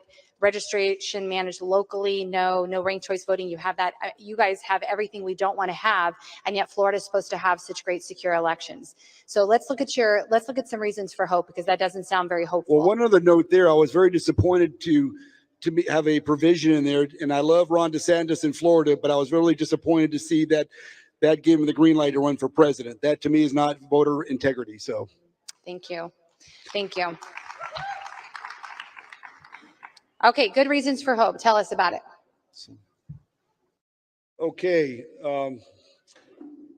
for hope. Okay, well, first of all, I want you to know that, we graded also our state legislators, the upper and lower chamber. The House did really listen to us. They wanted to do the right thing. Unfortunately, they got pretty much snuffed out by the Senate. So as far as grades concerned, we gave them a D- for the upper chamber of the Senate and a B+ for the lower chamber. Let's see, you get through some of the stuff real quick here, see what you have here. You want to talk about that real quick, the maintenance? Yeah, the list maintenance over the course of time since the 2020 election, we have put pressure on the supervisor elections at the grassroots level, even though we don't see much from the legislation. There has been changes in the 750 law that they started to make more reporting, but the biggest thing was they outlawed our reports. Like essentially we were sending reports to the supervisor of elections, informing them of all the undeliverable email or undeliverable mail addresses, and they essentially outlawed those in the last legislation. But the good news is that as we sat down with the supervisor of elections, they're having to use the NCOA data reluctantly because they don't have ERIC anymore. That was one of the big ones, is basically getting ERIC thrown out of the That is state. good. That's really good. So if I understand you, then if you're going county by county rather than dealing with the legislature, that's what you're doing, right? You're just going directly to the county officials. Yeah, this is all grassroots ever, putting pressure on the supervisor elections directly. We had we call it the hammer time, essentially these monthly reports that first we were identifying undeliverable messages or undeliverable addresses. So we have 15 million records in the state of Florida. We would literally rank everybody by their county counts, and I didn't like that at all. But biggest thing is we could identify pretty quickly the 80-20 rule, who were the worst counties that were doing the worst problems. And then we gave them the detail on what they needed to fix. One thing I want to say real quick here, a lot of folks don't know this. This guy, Chris Jersky, he wrote a program. We could run all 15 million records through his system in 5 hours and tell you all the bad addresses, all the suspicious add-ins, all the suspicious deletions, addresses, flippers, also all the voters that moved out of state. Are you not impressed with that? Are we applying that to the vote record right now in Florida? Yeah, absolutely. We've been using his system for the past 24 months. And let me tell you what, it's scaring the heebie-jeebies out of the supervisor of elections. That's outstanding, you guys. That's And that is deployable in every state, but we'll get that information to you after this here. But one thing also too, what we've been doing over the past 24 months, we've been sending out letters to the SOEs, a non-adversarial letter saying, hey, Mr. SOE, we found some suspicious activity. We need you to look into this. Also, this is one of the, I call the Jersky report that we use, the rankings here, and go in there, talk about the good, the bad, and the ugly of this. Yeah, the nice thing about this is you actually pit the supervisor of elections against each other because they're not all bad. There's a lot of people on the top list, as you can see in the green, that are constantly there and they do a lot of work. It's not just small counties either. There's some large counties that were doing great jobs. So when we rank them, you start getting the supervisor of elections arguing with one another because now you actually have people that are standing up for their work as long as the other ones are being pointed out. So, and then also you can immediately hone in on the problem makers because there's usually like 5 or 6 counties ruining it for the entire state. In our case. Wow. I'd say about 80% of them actually been very amicable about working with us. The other 20%, they get kind of aggressive towards us. And I love it when they call up saying, oh, you guys are conspiracy theorists. You guys are using bad data. I said, excuse me, Mr. SOE, that is your data. So anyway, that's our rankings. And by the way, you look at that number in between there. That's 285,000 plus and change.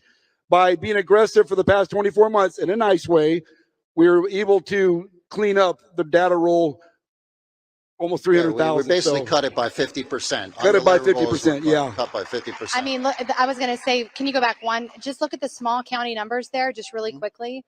Can you go back to that last one real quick? That makes a really big impact. Which if is you're the looking back at here? local, I think the oh, thank you, they got it for you. Okay, oops, sorry. Oh, it's okay. If you look at that, anyway, don't worry about it. But when you guys go back and rewatch this again, like you're going to do, and the count there, 288 on that side. Over here for Liberty is 86. You talk about local elections and the impact of this kind of cleanup on your local elections and what that would do for you. That's huge. That's fantastic. Look where we started in 2020. Okay, so over almost 700,000 phantom voters. Look what happened in recently here, the 2022. So you look at that, it does work, okay? And we're going to kind of share how we're doing it too. There is a 3-pronged battle plan we're going to share with you. Do it.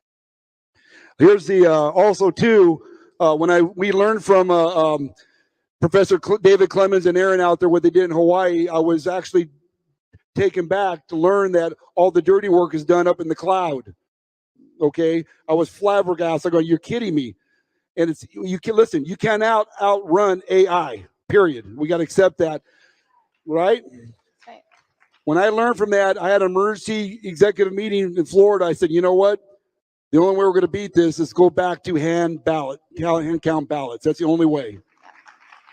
So we passed this resolution right away, statewide, and we have 16 chapters in Florida now, soon to have 20. But we're real proud to say we passed that and let the governor know we do not want no more machines, no more of this. The whole system is corrupt.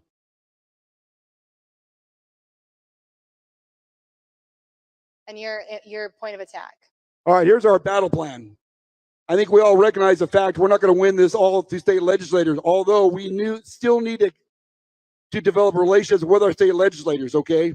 This is very important. We still got to hammer away. We're working with a lot of folks throughout the state here. Infrastructure. This is your infrastructure you have to get done. This is what Chris does. He pulls the reports, and he has county team leaders in each county. He feeds that data to them, saying these are bad, suspicious records. Go see your SOE and please get it rectified. Very important. Ballot hand count training.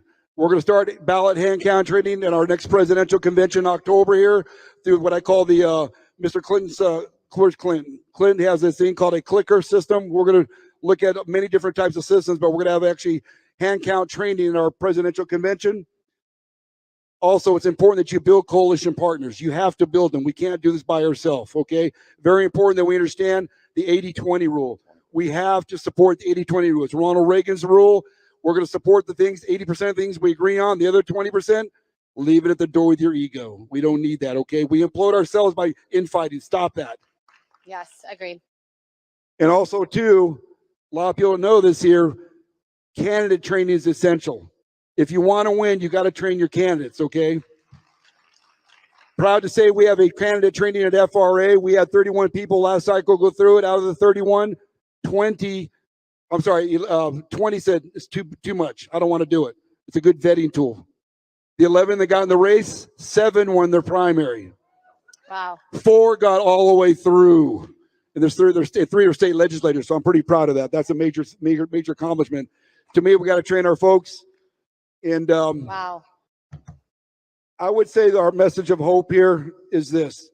If we're going to win this, we got to stay focused on the big picture, the prize. Save our republic. That's right.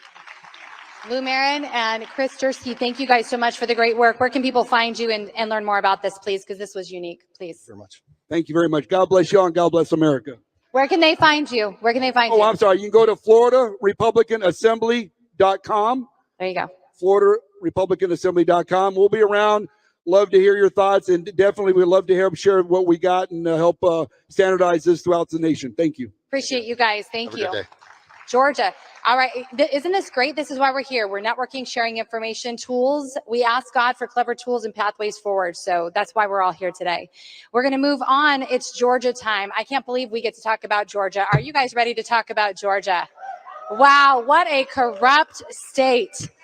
Oh, so correct. Yes, exactly. Single day voting is happening. Let's kind of take a look at their scorecard. And actually, I want to hear from the people. Let's go ahead and send them out, actually. Ladies and gentlemen, from the state of Georgia, Holly Kessler, Candace Taylor, and Garland Favorito. I was not going to talk about the scorecard without you guys because, I mean, look at that. 29 out of a possible, 26 out of a possible 100 score. Nothing's really looking like it's going great there in Georgia. Everything changed. All the rules changed. What is happening? Brad Raffensperger, Secretary of State. And Brian Kemp's the fake governor. Okay, so basically, I just want everybody to know that Georgia will not back down and be intimidated by a liberal Democrat in Fulton County. One county will not back us down. We will not be intimidated. We will not be bullied. And we will not care if the governor comes out, the former lieutenant governor, the attorney general, whoever, and says that 2020 and 22 were fair and legal, which has happened in the last 2 days. And our electors will be supported by the Georgia GOP. Yes. It's really simple. They're lying. Okay, let's dive in. What is the reason for hope coming out of Georgia? If they're this corrupt that they're the state being used to literally to throw President Trump in jail, they're going to try anyway again. What hope do we have there for Georgia? Massive grassroots efforts, tens of thousands of grassroots volunteers. We're volunteers. None of us are getting paid. And we are working our butt off. So Voter GA, Garland has a call every Saturday. They do activist work all week, every week. We have a call that we do. We're doing some with you, Holly. Tell your organizations. Yeah, so Citizens Defending Freedom. We're in Georgia, Florida, and Texas. Y'all please get on and check them out. We do have an election integrity pillar. We are grassroots. Working on a lawsuit maybe tomorrow. We can't tell about today. Yeah, maybe. we're not going to tell about that today, but that's going to be exciting. Lots of exciting things. They are not hijacking Georgia in 2024. It will not happen on our watch.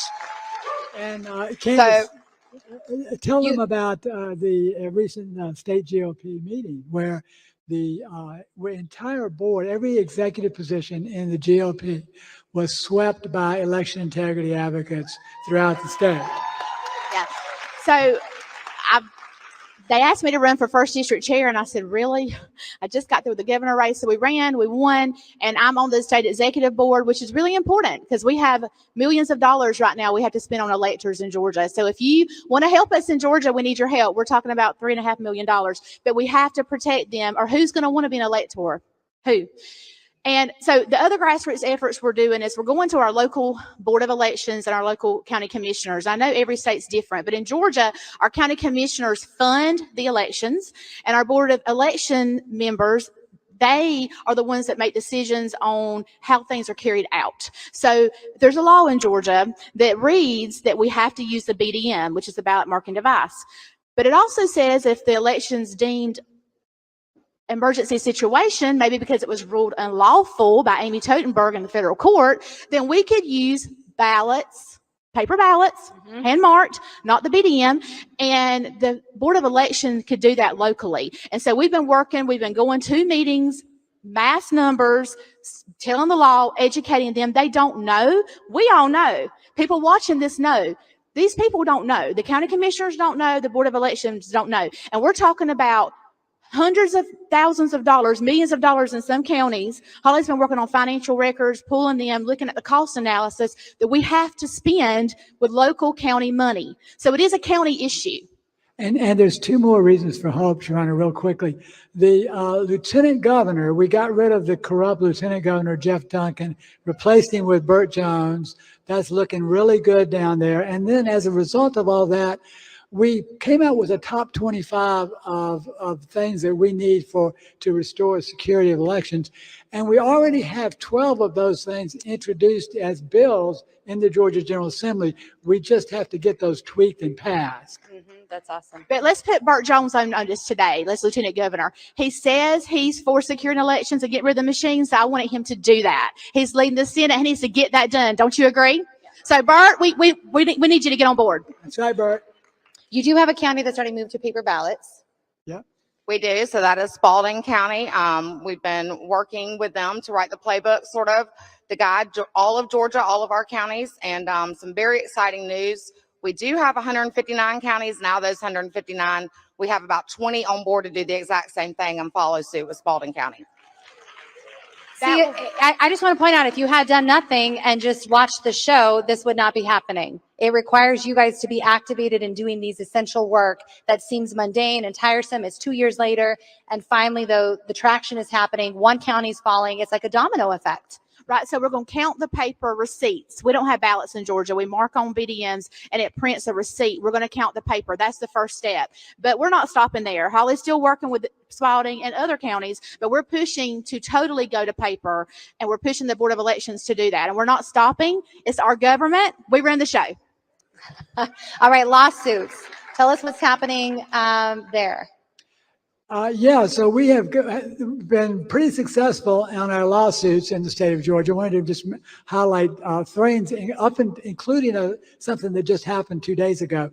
But we want to almost go back to 2020 for a minute. We won a decision against Gwinnett County back when ballot images were not public record.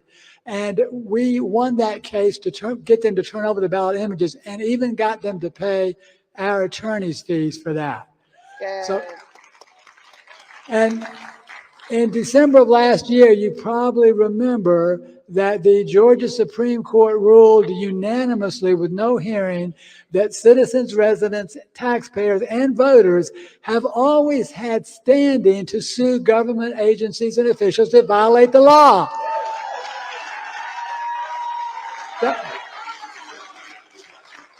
Thank you. It's only common sense. It's only common sense. And then finally, just Thursday, Monday, I don't even know what day it is. It was 2 days ago, it was Monday. We defeated a lawfare attempt by Fulton County, who was suing myself personally and a candidate, Phil Chin, for $38,000 for an election challenge. We countered in court that they had no legal basis for that and that they committed perjury when they got the original ruling. So the judge threw the case out, and I've still got my $38,000 back here. All right, more legislative success. We've banned all outdoor drop boxes. 2021. 2021. Anybody want to pick up there? Go ahead, Holly. We made the digital ballot images public record in 2021.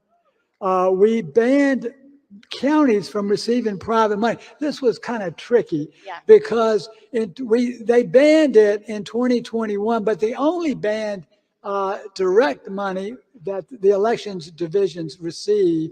They didn't ban the indirect money. So we said, wait a minute, you needed to ban indirect money too. They didn't listen to us. You know how that goes. But they came back after DeKalb County tried to subvert that and take money in from the county commission and then route it over to the elections division. All this coming, of course, from Zuckerbucks. They then decided to remove that loophole, and they closed that loophole in 2023. And now they have banned all of the indirect and direct money that the counties can receive in Georgia. Awesome. So. And then finally, we got the election board independently funded. Brad Raffensperger was controlling all of the election board. The election board had no funding whatsoever. So we've gotten them established as funding, but we also need to get the investigations moved from the Secretary of State's office over to the state election board. And we also need to ban private money coming into the state, because the Governor Kemp has set this little deal up to where he can get unlimited funds coming in from the state. Brad Ravensburg could still route that money to DeKalb or anywhere else we want. So we've still got a lot more work to do, but that's just a little idea of some of the things that we have accomplished so far. And we have to have Georgia. Y'all know that. And we have to, and we're going to, but it's going to take a lot of work, and it's going to take a lot of prayer, and we need your help, and we need grassroots to grow. And so if you're in Georgia, you know somebody in Georgia, because you may be living somewhere else. I've met a lot of people here that live in other states that are from Georgia. We need help. Boots on the ground. We do. Thank y'all so much for listening. And real quick before Sharona dismisses us, I want to talk about our next guest. She's a very, very dear friend of mine. If you follow the alphabet and know it well, then you can kind of take a wild guess of who it's going to be. They have just had some terrible, terrible tragedy on their islands. Please pray for Hawaii and Maui and our dear friend, and give her a nice, good standing ovation when she comes. You can follow her at Audit the Vote Hawaii. She's posting updates. A lot of those families, they need direct help and direct needs. So if you're watching and you're able to do that, please get on and check her out and keep up with her page and do what you can to help them. We know they're far out there in the ocean, but there are people. So appreciate that. Thank you. Thank you for all the work in Georgia. Thank you, guys. Thanks, Sharona. Wow. It is. It's an imperative state there. And of course, we all saw what's happening in Hawaii. That's why we're here, right? Elections have serious consequences in our lives. And Josh Green, the governor of Hawaii is already talking about how he's going to find a way to take that land It's public information. Gateway Pundit did a beautiful story on that. Model legislation, alignment scorecard is pathetic. It's not even worth saying. 5 out of 100 possible points. Let's please bring out our Hawaii representation. Ladies and gentlemen, from Hawaii, Corinne Solomon.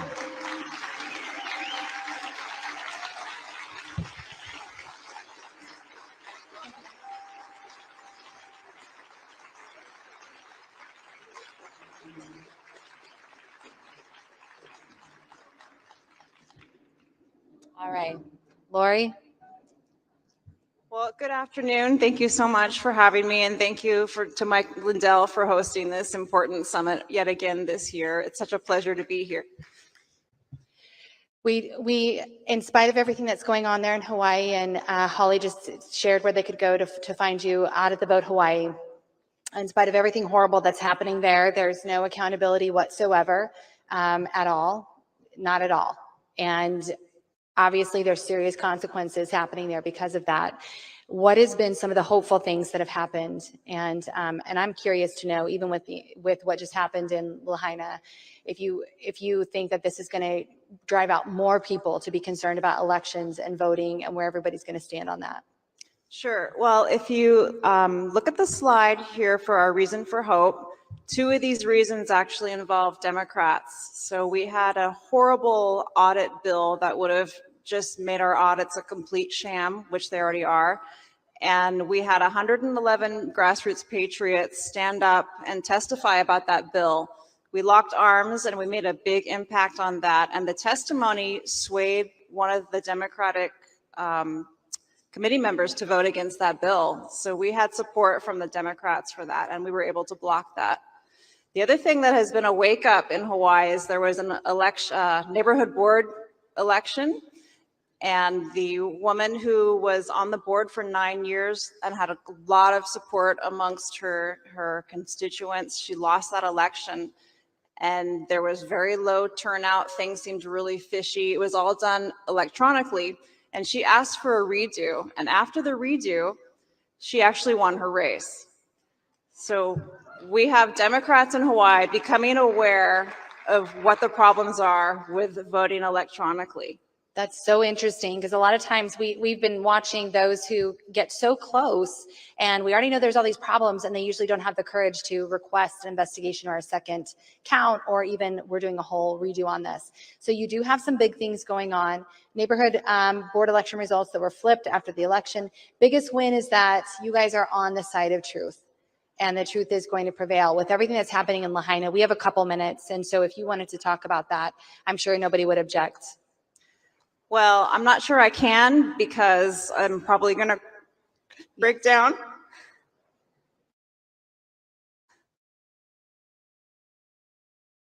So I'll have to say, we've been locking arms with Democrats all week, and I have talked to more people that I never would have normally have talked to, and we're all just people. And we all just we work together as a community.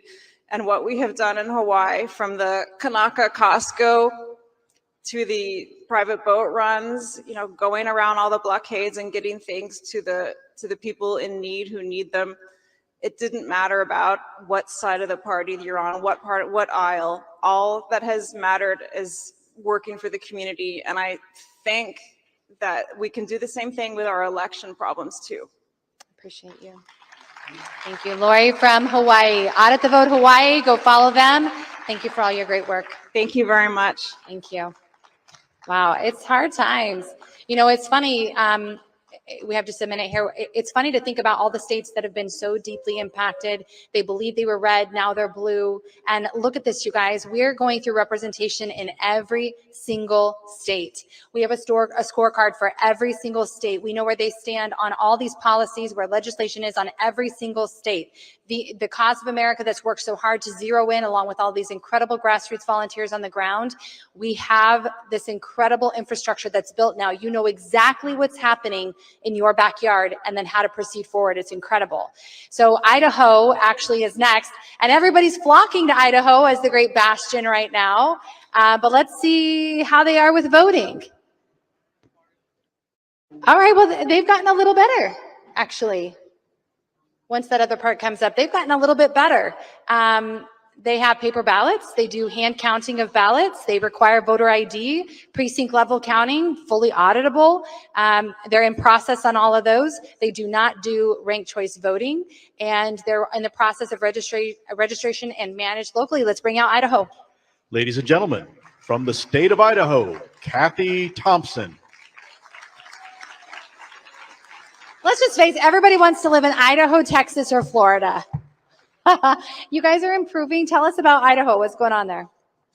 Well, I kind of feel like the Maytag repairman in Idaho. We've not been able to find real evidence of manipulation in our votes. So we've turned our attention to electing good candidates and getting good legislation in, and that's where we've found success. In Idaho, the third largest county is Kootenai, and they have developed this great model of finding and electing liberty candidates that actually stand on our Idaho GOP platform, which is excellent, and the Constitution. They find them, they vet them, and then they support them. They get them elected. And they have, in some counties in the panhandle of Idaho, elected 100% of their legislative delegation as MAGA candidates. So that's success.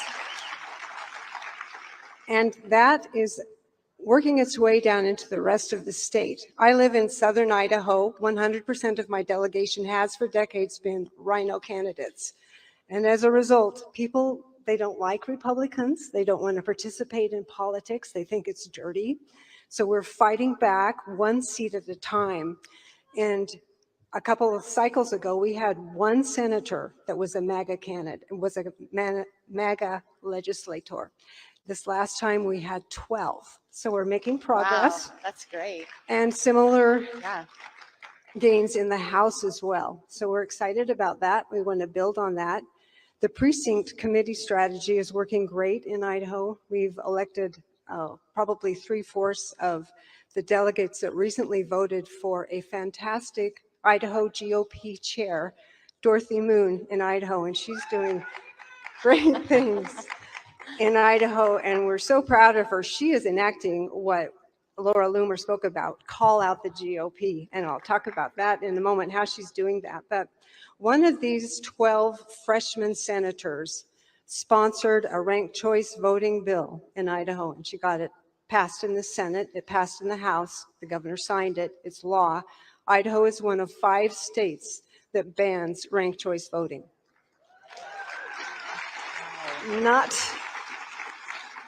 Of course, the left did not sit on their laurels. They came out with a ballot initiative for ranked choice voting. And Dorothy Moon, our Idaho GOP chair, has said that she will make it her priority to keep ranked choice voting out of Idaho. And any Republican legislator that collects signatures for that initiative will be banned from running as a Republican for 5 years. That makes a lot of sense. Hold their feet to the fire. There should be, I mean, why wouldn't we want to support our platform? Why wouldn't we want good people to support our platform? And then yes, they get disciplined when they don't. Exactly. And that's what we've done. And we're finding success just calling people out and letting the public know there's Democrats. That's the only way to get elected in Idaho is to run as a Republican. There's Democrats in the Republican Party, and they're finding that out through their voting record. So that's exciting. Legislatively, do I need to flip to the? Oh, you're good. Okay. We're good. Legislatively, we have passed a few pieces of legislation, more to work on. We no longer allow student IDs. The Zuckerbucks are no longer allowed in our state, and it's illegal for illegals to vote. Imagine that. Hey, Colorado. As far as hand count victories, our Secretary of State passed legislation to have a post-election audit that requires hand count of random precincts. And, you know, I was talking with a lady backstage about this, and she said, you know, what you should ask, instead of having the computer pick which precincts are going to be counted, have them pull it out of a hat. And I thought, that's what I love about this. We collaborate with one another because I'm not positive there isn't some shenanigans going on with because I always pick the same county and we've never found any variance between hand count and machine count. So Yeah. anyway. All right. Walk us through. 7 of 44 counties in Idaho are small enough that they have a full or partial hand count. And the code allows for the hand count of some elections of razor thin victories. And finally, in March, Idaho will have the 5th presidential primary in the nation. And because of Dorothy Moon, we are going to hand count that election on watermarked ballots with volunteers. Wow. On old-fashioned printed poll books. How many people do you expect to vote in that election? I have no idea, Sharona. One of the common excuses we hear is over 1 million people shouldn't be hand count done, and that's an excuse. But I would love to know how many people you think will be in that election. It's less than 1 million. But that's okay. Yeah. Yeah. Fantastic. Thank you. Great work coming out of Idaho. Thank you so much. Can I just say one thing? Yeah, please. As we watched how they voted in this last legislative session, we kept track of the voting of all of the legislators in my district. And then we developed a scorecard, a spreadsheet. We had all their pictures and the major votes that they made and what they were. And it just showed in black and white. My one star-studded senator that carried the ranked choice voting, she stood out like a diamond amongst all of the Democrats, the Republican Democrats. And it showed people, and they look at that spreadsheet and they say, oh my gosh, this woman, she's a Democrat. And I go, yeah, she is. And well, what can we do about that? And we have people that want to run in those districts. They're finding out about it. So I just encourage you to put the information out to the public, let them know what the voting records are and see if you can't make a difference. Thank you so much. Thank you so much. That's awesome. Outstanding work. Thank you so much. Idaho's got a few things figured out. That's awesome. All right, moving right along to one of the more corrupt states in our union, Illinois. I'm sorry, full of so many great people. So many great people. I've met so many great people in Illinois, but let's look and see how they're doing. They have a 27 out of 100. There's some challenges going on there. No ranked choice voting there. That's good. They registration managed locally. That's good. And they sort of are in the process of paper ballots. And so let's bring out our representation from Illinois. Ladies and gentlemen, from the state of Illinois, Annette Parchort. Hello, Annette. All right, tell us what's happening there in Chicago or in Illinois. Sorry, all we ever hear about is Chicago. Sorry. That's a different state. It is a different state. All right, tell us what's going on. Well, I'm here today to tell you that there is hope for Illinois. There's a grassroots movement in Illinois that is astounding. Unfortunately, in Illinois, we have a 45-day window to vote before the election and another 15 days after the election. Wow. 60 days of voting in Illinois. Beautiful, right? Hand counting the ballots doesn't happen in Illinois yet. It's done by a central counting system that has no audit capability. In my state, you just have to provide your name and address, but you don't have to provide a photo ID to vote. There were no drop boxes in 2018, but by 2020, they've multiplied. They're everywhere. It won't be easy to implement ranked choice voting in Illinois because of our state constitution. Wouldn't be surprised if somebody doesn't try it, but it's going to be tough. The state has a decentralized voter registration system, and they're in contract with the company right now to maybe do a new contract on that and to improve the system. So let's see, then the next. Oh, they did it for you. You're good. Oh, they did it for me. Okay. Magic. So there are citizens that are pushing to remove the direct electronic voting systems and at a minimum put them back on tabulators with paper ballots.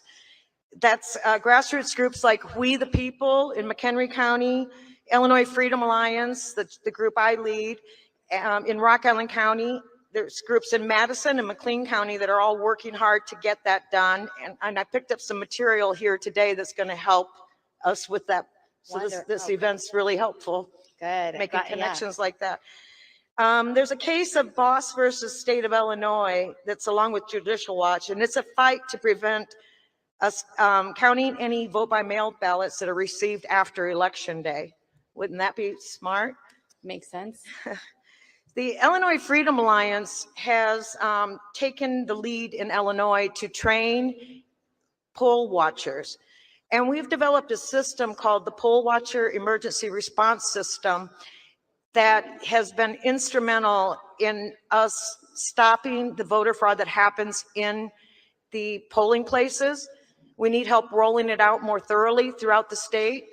But in essence, a poll worker will be, when they see something, they say something, they talk right into their phone and they say, hey, I saw this. And then their county situation room can respond to that by going to the state's attorney, the county clerk, or the sheriff, while the poll watcher keeps watching the ballots. So they don't take their eyes off the ballots. And this system, this power system, poll watcher emergency response, it automatically creates incident reports as well. There are affidavits out of the incident reports. It's really powerful, and actually the state GOP is looking at adopting it, and they're going to be meeting with us next week. So it's been, Fantastic. yeah, that would be really cool, wouldn't it? And anybody wants to hear about that, we're sitting right over here, just come talk to us, because it's a powerful system built by a guy named Jesse Berger, a veteran out of South Carolina. They're using it there. There's a group in Illinois called Speak Up Illinois that's working to get out the vote in the farm and rural communities. There's a lot of farms and rural communities in Illinois, and this group is going to focus on them. Then, okay, so there's some reason for hope in Illinois as far as lawsuits go, but just to give you an example of how crazy it is, George Weckbacher with Speak Up, with Cause for America, he noticed that on our ballots last fall, we had a amendment to our Constitution that gave union rights to state employees. And the problem is that when George was looking at the ballot in the polling place, he noticed that the actual verbiage of the amendment to the Constitution wasn't on the ballot. It's just vote for this amendment to the Constitution, yet they didn't tell you what you were voting on. And so he talked to us and we said, we'll help you. And so our group, the Illinois Freedom Alliance, we FOIA'd all of those ballots, and we did get to court on it. Now the Attorney General says, we forgot to put that on there, but it was an honest mistake. And please, you know, it's moot. We don't need to go into this any further. So that's how that went. Anyway, we have another court date on September 14th. We're not going to let that drop. Get them. So yeah, we're going to get them. And last point, there's lots of great stuff going on. Again, I wish we had more time to spend on every single state, but great work that's happening in Illinois. If they're still fighting for Illinois, we all can keep fighting for our states. I appreciate you. This is awesome. Great work. Thank you, Thank you. There's a lot of really good, there was a lot more there for Illinois. So, you know, when you've been under communism a lot longer, you start to figure out you should do something about that. The cavalry's not coming. John Wayne is dead. It's up to you. So it's a good thing. Very good thing. All right. We're moving on to Indiana, you guys. And there are some good things here. This is amazing. Wow.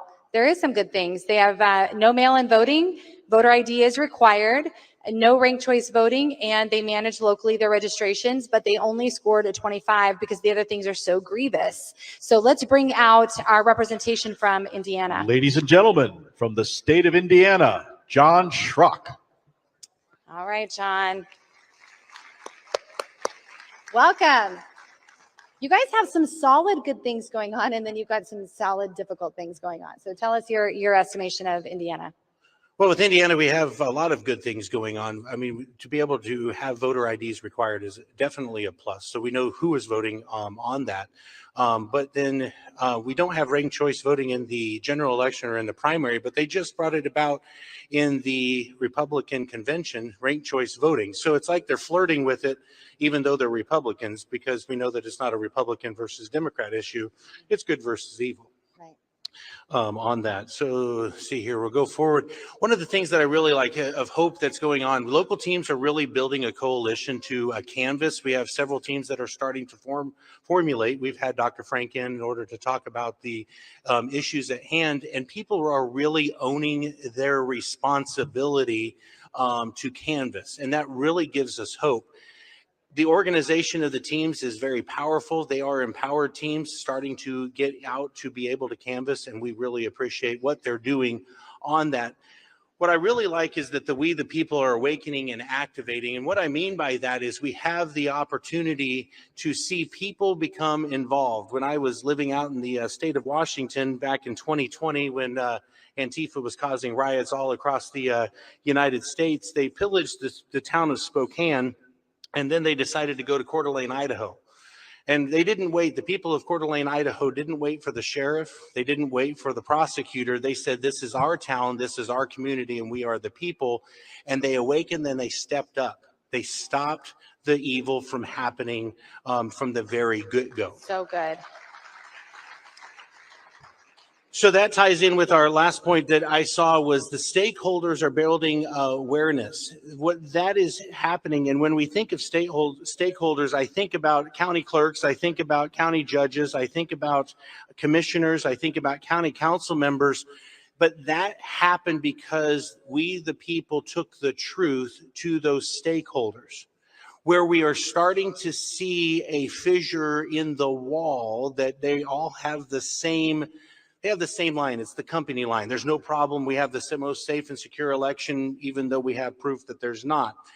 It is when pastors decided that they wanted to become involved.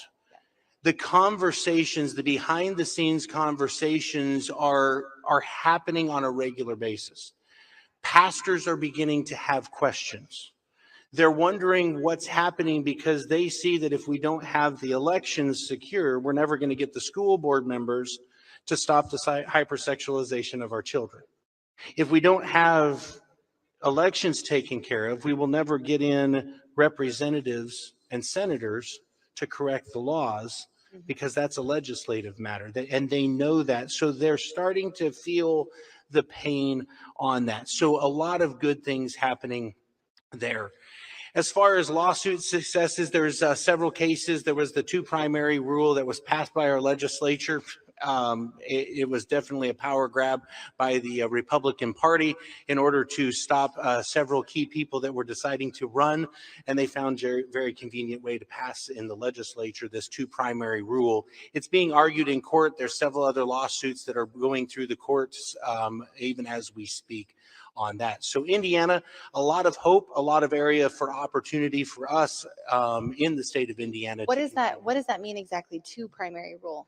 So you have to vote in the two primaries previous to you running is what they're trying to push. It's conveniently worded in the law that it's very ambiguous and it's being enforced in random different ways, even though we have proof that this person voted in the previous two primaries. They say no, they get the Republican Party chair to call them not a Republican in good standing, and you're just out. Oh, wow. So think about all the people who joined the effort in the last 3 years who've been awakened to their responsibility and duty because of government overreach and brutality. And so they're saying, you don't get to run, though. It's cute that you're here, but you don't get to run. Exactly. I like that. Wow, that's amazing.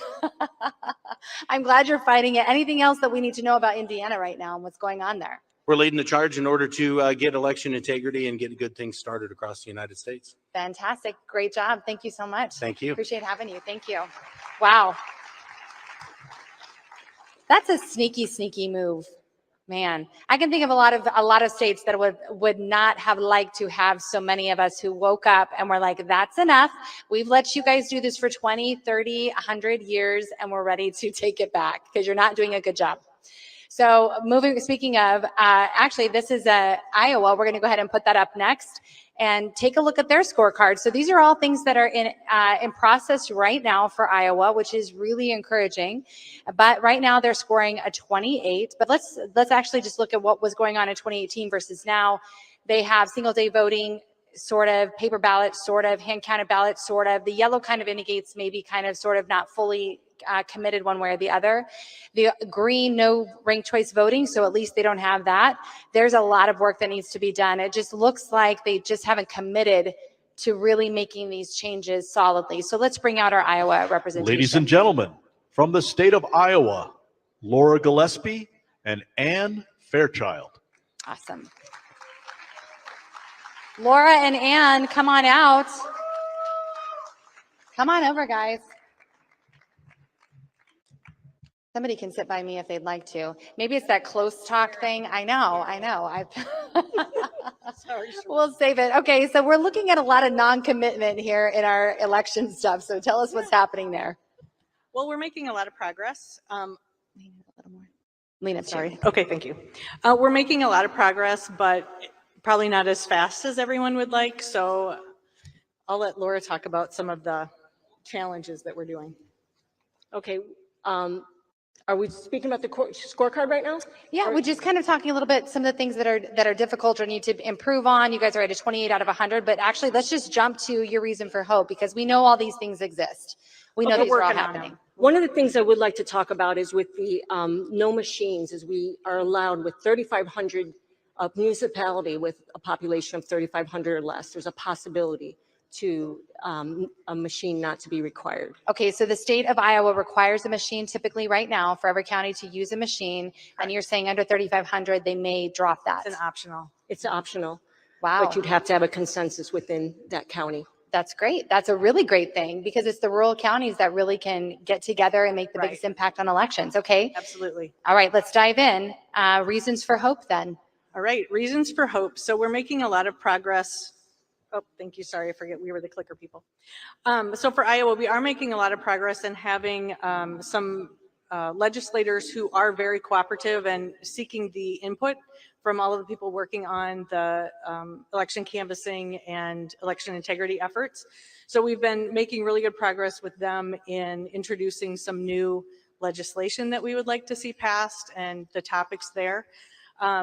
In Linn County, which is the second largest county in Iowa, we've been successful with the precinct strategy. So we just implemented this within the last 7 months. So in February, we had added 40 new precinct members, and we got a new Patriot, new Patriot executive committee elected. And so since beginning of January, we've added 90 precinct committeemen. So that's been great. And we've also, that new executive committee did introduce an election integrity committee, which I lead. That's incredible. That's one of the hardest parts. You got to secure the base. Absolutely. Yes. Absolutely. Yes. So we've got a lot more people involved in the Linn County GOP. And we're getting a lot more people involved in all of those committees to really be active. So we have a lot of active patriots. We always need more, but we're making a lot of progress. Very, very good. Iowa allows citizens to purchase their voter rolls. Yes, so Iowa does make citizen oversight somewhat accessible. They allow us to purchase our voter rolls with weekly updates, so we really can keep track. They also allow a process for us to challenge ineligible voters. So we saw some of the previous slides, hundreds of thousands of ineligible voters on the rolls, right? Yes. So in Iowa, we have a group that we're with that have gotten over 5,000 ineligible voters off the rolls since the last summit. One registration at a time, we have to do this. So we do need people in every county to volunteer to do this. And the auditors are pretty much cooperative. There's a few that, give us a hard time, but for the most part, they're pretty cooperative in allowing us to clean up the voter rolls. And there's a lot of work to do, and Cause of America has helped us quite a bit with their data. And so it's nice to see that this can be done probably in most states, as long as you can access your rolls and there's a process in place. Iowa Liberty Network is a PAC that has been formed, and they are very active in selecting and getting elected Patriots, America First candidates across the state of Iowa. And so that is something new that's happened in the last year, that there's, you know, an active constitutional freedom pack, basically, in Iowa. Fantastic. And we've had a couple of roadblocks with the voter roll challenges, and they tried to get us to have require a bond for every single challenge. So you can imagine 5,000 challenges, or in the states that have 200,000 challenges, what would that cost somebody to try to get one registration times 200,000 off? But our legislators stepped up and sent letters to the Secretary of State, and they actually withdrew that from the legislation for us. So we're really grateful. Yes, we're really grateful. So we're kind of in there, you know, things are in process, and it looks like Iowa is, you know, going to let us, let there be citizen oversight, and that's very hopeful. And also in 2023, you made one more big move. Yes. Yes.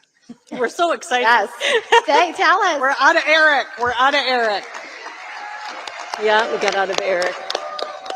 And so some of the auditors, when we would walk in with our challenges, some of the auditors would be like, no, Eric is doing this. You know, these aren't going to go through. These people are snowbirds. These challenges, our voter rolls are clean. And then they see 100 or 200 challenges, you know, voter registrations get canceled. They're like, oh. So our group may have had something to do with them changing their mind about Eric. I love that the idea. I love the idea of legislators or the Secretary of State's office saying they're going to, we really want to have this fight.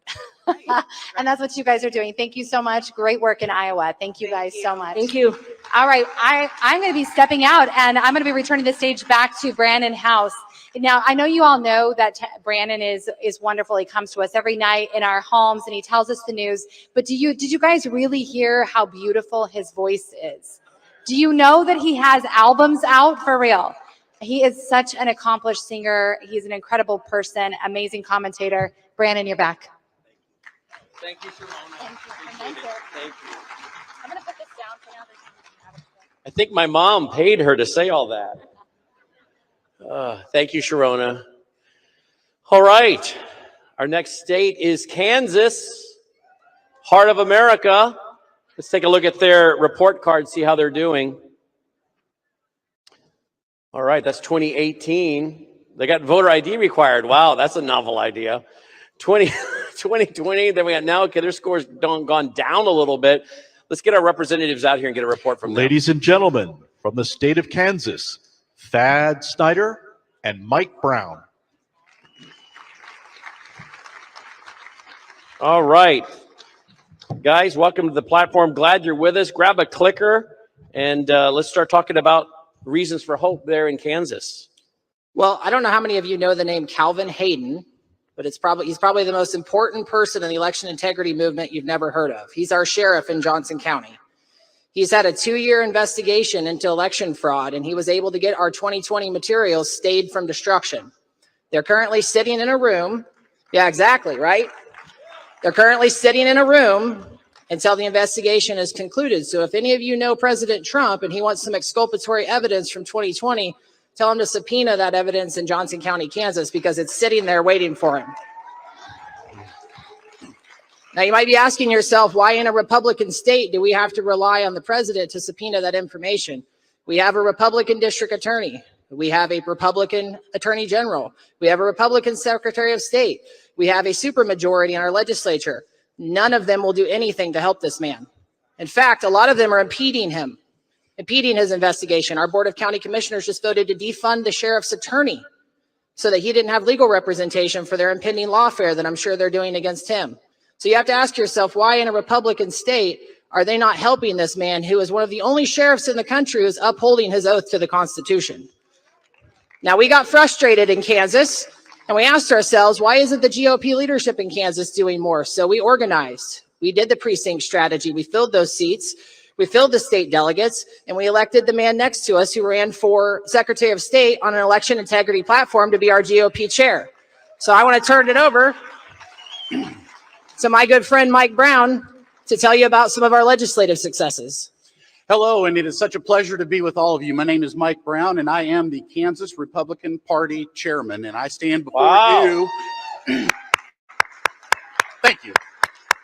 I'm very proud of that, and it makes me feel really good when other people are proud of it too. We worked hard as a state and as a group to make sure that we elected people who not only believed in the United States Constitution and the state of Kansas Constitution, but interpreted it in the words that were there in front of us in black and white.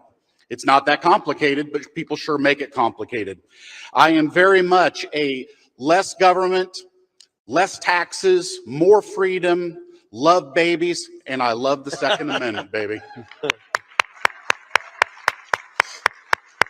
And I come with good news. There is much hope. In Kansas, we have done some amazing, great things.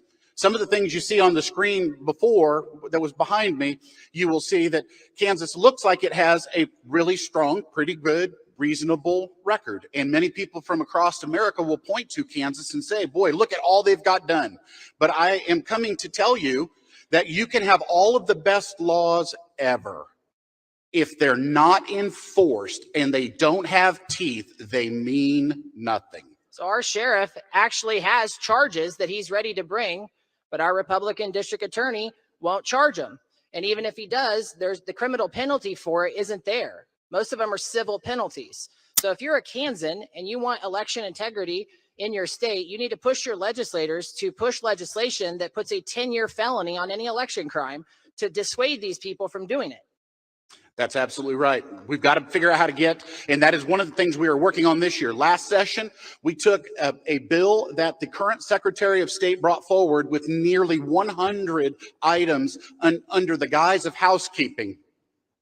We took about 45 or 50 of those items out of that bill. We gutted it, and it became truly a housekeeping bill.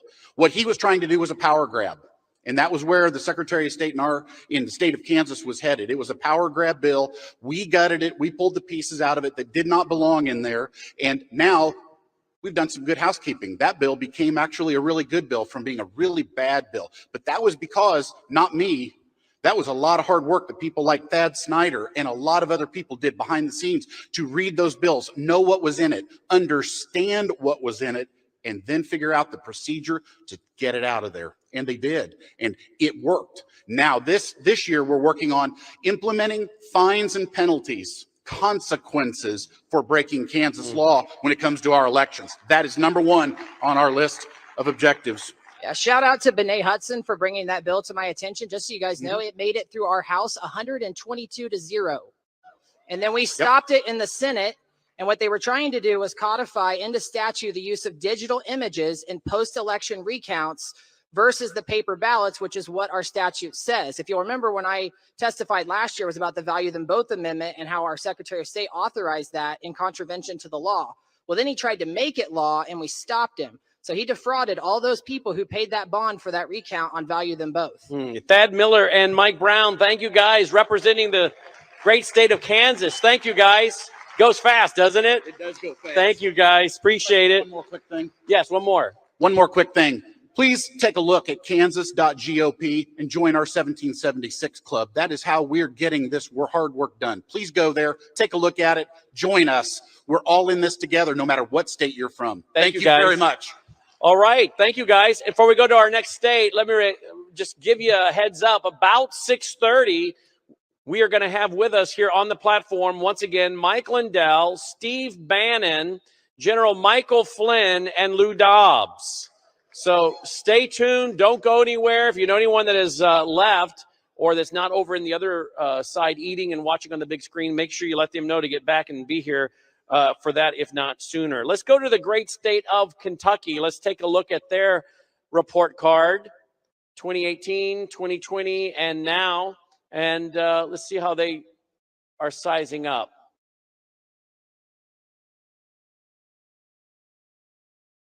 All right. There you go. They've had quite a drop, haven't they? Let's get the representatives up here. Ladies and gentlemen, from the state of Kentucky, Adrian Southworth and Stephen Nipper. This is my favorite Well, you just tell it then.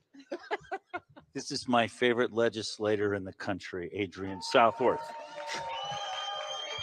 That's Dr. Doug Frank, for anyone who doesn't know. The Johnny Appleseed of voter fraud. That's what, who called you that? The New York Times? Voter integrity. Yeah, the Johnny Appleseed of voter integrity is what it should be. But We had an awesome headline in Kentucky recently that our Secretary of State has decided to keep the voter fraud system, Eric. A great headline. wow. Best headline ever. Wow. Wow. All right. So let's start talking about, you guys got the clicker. You can advance. So let's start talking about, give us reasons for hope in Kentucky. Well, you can see our score here. And so obviously COVID did a number on us. Yeah. But the same people that said we're top of the line on election integrity now are the same ones that plunged us to where you can see on the screen. So this is our amazing improvement. The little bit there you can see recently by their account. Sort of like a Democratic tax cut. They're going to say we're going to tax you at 15%, but they only tax you at 8%, so that's their cut. That's kind of the same thing here that happened in Kentucky. Yeah, so we are looking at, in fact, a few things here I'll point out. One thing, sadly, you can see on our voter ID, we actually have no checks, either yellow or green. And we even passed a bill in the process of that, but I literally couldn't come up with a way to get a point out of this new bill. So it's still where it was. One of the interesting things that mostly nobody knows about is our ranked choice voting. Now, ranked choice voting is not really being talked about hardly at all. It's just not really a thing in Kentucky, which is a good thing. But we lost a point because in the criteria for this, it was like crazy concepts. And so we passed a jungle primary for a vacant U.S. Senator seat bill. In the cloak of night, I mean, nobody knows about this. It's going to be a Nancy Pelosi moment. They're going to find out what's in the bill after they pass it when Mitch McConnell disappears. So it's going to be interesting to see what happens. Kentucky's going to not know what they're doing with their new jungle primary. Let's go to the next slide. Let's talk about the recount, number 1. Oh man, this was great. So last year here, we reported, we had just finished our first recount, and we had, I think you're a slide ahead of me. We had just finished our first one. We ended up doing 2 more. They had to go to the Court of Appeals. We ended up having a few Supreme Court touches last fall. And so having all of that information, though, really helped us because, one, it was a ton of media coverage. Everybody knows about the recounts last year, and that helps. But even more than that, we were able to predict, based on a lot of research with other states that actually have done this, I put together, here's what we are expecting. Here's how fast you can count. Here's the processes you should use ideally to count. And so now we really are a lot more adept at hand counting procedures, so we can do things like the audit and stuff like that. So we're actually moving forward on that. It's pretty cool. The mainstream is now trying to figure out how to not look like they were against it. And we even had a bill this year, our regular annual bad election bill, had mainstream pushback and was able to get neutered for the most part. So it really wasn't a terrible bill like the last several years' bills we've had. And then, of course, they're trying to figure out, since their recount procedure went like totally down the tubes, was awful, everybody hated it. Now they're looking at kind of coming back the way that I've been talking about and have filed my bill the last 2 years, doing that procedure this next year. So you never know. Yeah. The other point on there about the more supporters in key positions. Pull your mic a little closer. Oops, sorry. Is that a little better? Yep. So the other point up there about more supporters in key positions. One of the best things I could say that did for election integrity in Kentucky is I just ran for Secretary of State in 2023. Now, did we know the books were going to be cooked in the machines? Yeah, but I tell you what, it brought out the best support team, and people saw how much. I mean, we have an election army that's here from Kentucky. Where's Kentucky? The people. There they are. Wow. All the folks there worked so hard. We put the best campaign that literally anybody has ever seen. And that was kind of the point. I mean, yes, we intended to win, but to show people how much effort went into this compared to the current Secretary of State, which, by the way, hi, Mike, I know you're watching. He loves us. And the Board of we have free rent in his head, trust me. But the support that was shown throughout the whole state, there was no doubt in anybody's mind when they see that the quality we put into it, and then I'm down 30 points, I lose by 30 points. It just was so unfathomable. I mean, the people started scratching their heads, and people afterwards were coming up to me saying, you were right. that, because there's no way you lost by that much. And I thought, yeah, I know, but just wait and see. Wait, it's almost like PS. So the more supporters in key positions woke the whole state up. And like I said, got the best group of people ever. If you ever want to run for office, they're taking applications over there. Well, I will also say it's cool when the whole state board of elections is having their little meeting. And last year they were going off about the Pilla fella. Well, this year they're talking about their standard operating procedures post-election, that it's just open season on records requests. It's just part of the game now, and they already know it. And so after every election, they just know the Army is going to be after them. Last year, it was multiple counties, almost half the state. This year, it was all 120 counties. We're getting a lot of records requests. In fact, that does take us into our next piece on the lawsuits. So I'm very excited about one particular. Now, some of the records requests are, they've gone to the Attorney General and come back. But one in particular I'm pretty excited about is the definition of an open record. This question is in front of a court now, pretty recently was filed. And the question is a ballot in its 22-month stint after the election, is a ballot an open record? Now, I don't know why you have a ballot laying around for 22 months if nobody can ever look at it. And there's certainly all kinds of precedent that suggests everybody's been looking at them. But that is before the court now in Kentucky, and that should open up, the next level for things like audits and stuff. And again, just to reiterate for anyone watching at home that's new, that is crucial to audits. You need to be able to get to those ballots to be able to audit them. Yes. Exactly right. Very crucial. Yes. Exactly right. So that question's for the court now, and of course, there's a number of other requests that have gone in and stuff besides just ballots. But all of that, I think, will be percolating as you move forward throughout this next year, just from the primary election, right? And that all needs to happen because then in November, you're going to have a whole new crop of, records and materials. It's not to mention all the contradictions we found through our open records request, like videotaping is required in the whole state to be watching the ballots. Some counties had never even heard that they were supposed to be doing the video. It is state law. It's like, hello, there's an open invitation right there to show you're not even being legally conscious of what you're supposed to be doing. So many things came out of that election. It was just, it's the gift that keeps on giving. We did already mention some of the hand count stuff through the recounts, but I'll just mention one more thing.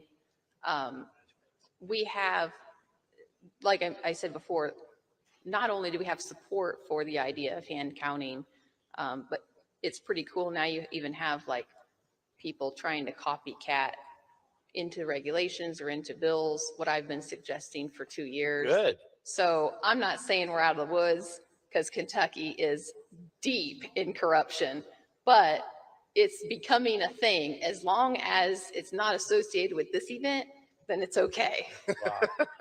Isn't that something? This is a very important slide. This was a slide that we used in an ad during my election. And the reason this is so important is it personalized it for everybody in Kentucky. Now, our Secretary of State have been going around saying how he cleaned up the voter rolls, okay? So what this slide represents, this heat slide shows every county, that's the percentage of registered voters we had per county. So the least amount in there is the yellow, which is 89%, okay?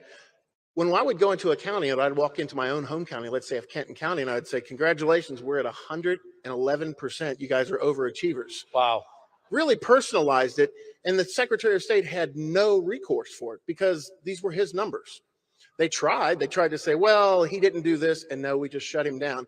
And at that point, he became Joe Biden, went into the basement, and literally we didn't see him out of any debates, anything after that. And this is the guy that supposedly won by 30 points. So again, this slide was the key. It showed exactly like I said, how much the overinflated voter rolls were there.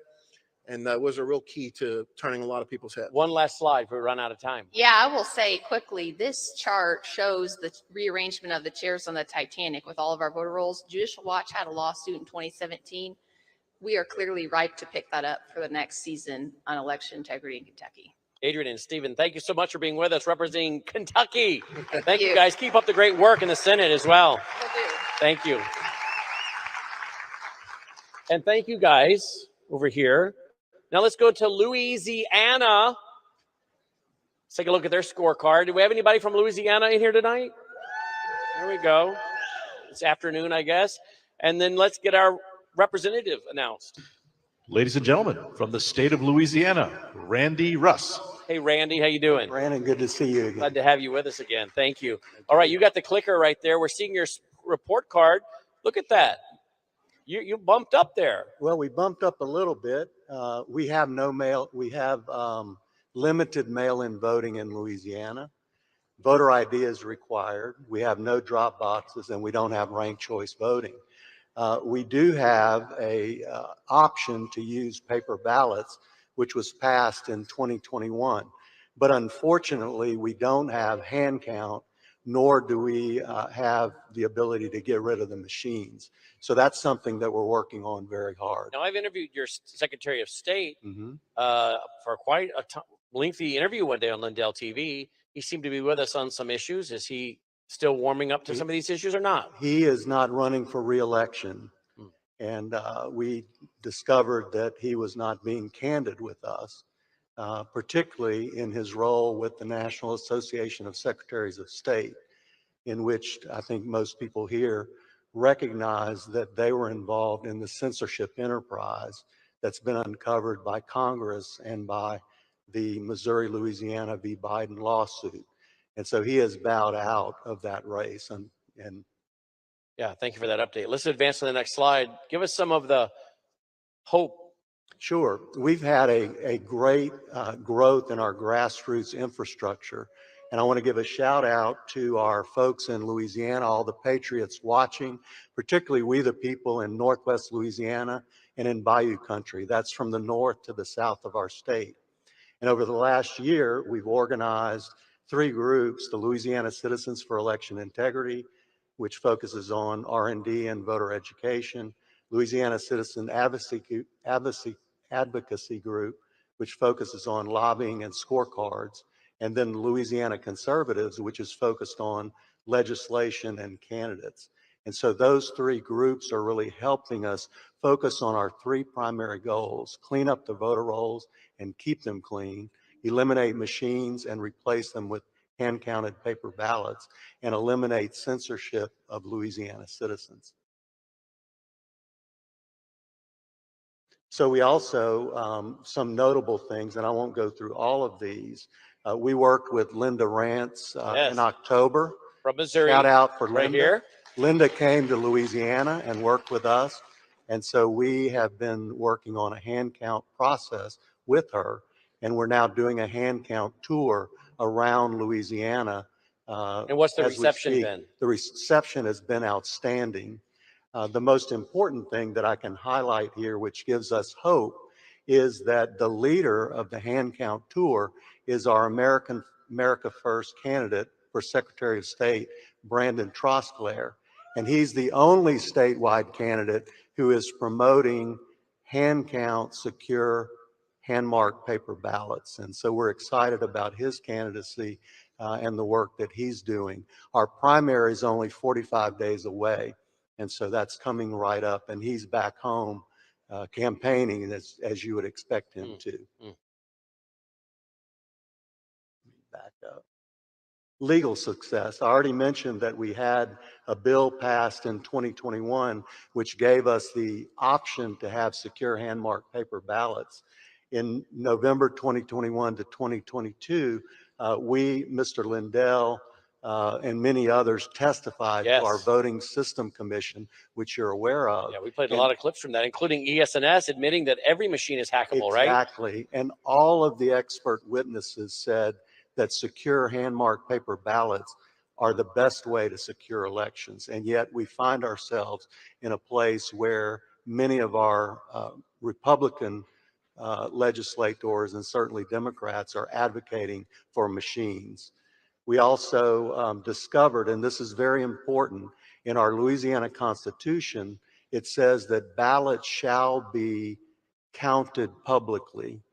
It has never been challenged in court.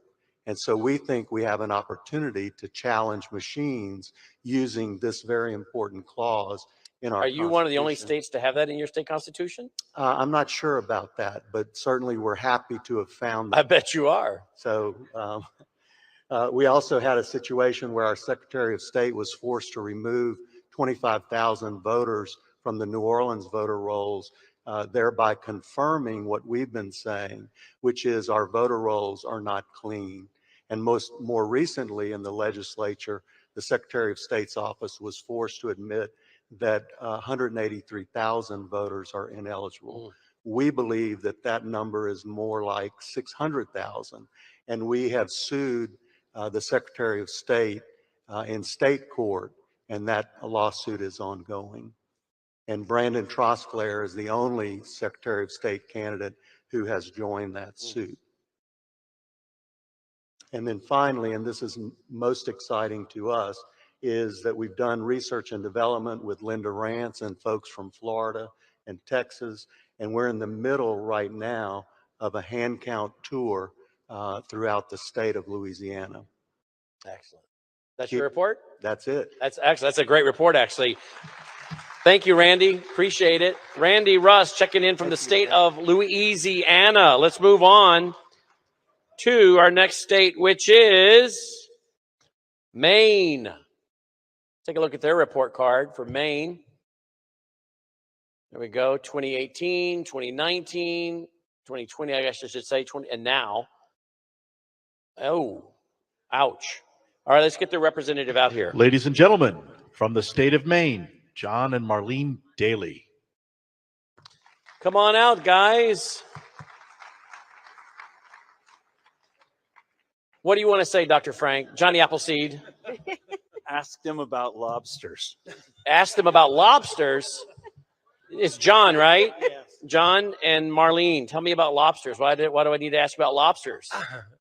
Dr. Frank spoke at Constitution Hall in Ellsworth, and he stayed at our place, and we treated him with lobsters. You treated him to lobsters? I'm a lobster fisherman, so. Look at that. No wonder he likes to travel over the country. Everybody rolls out the red carpet for him.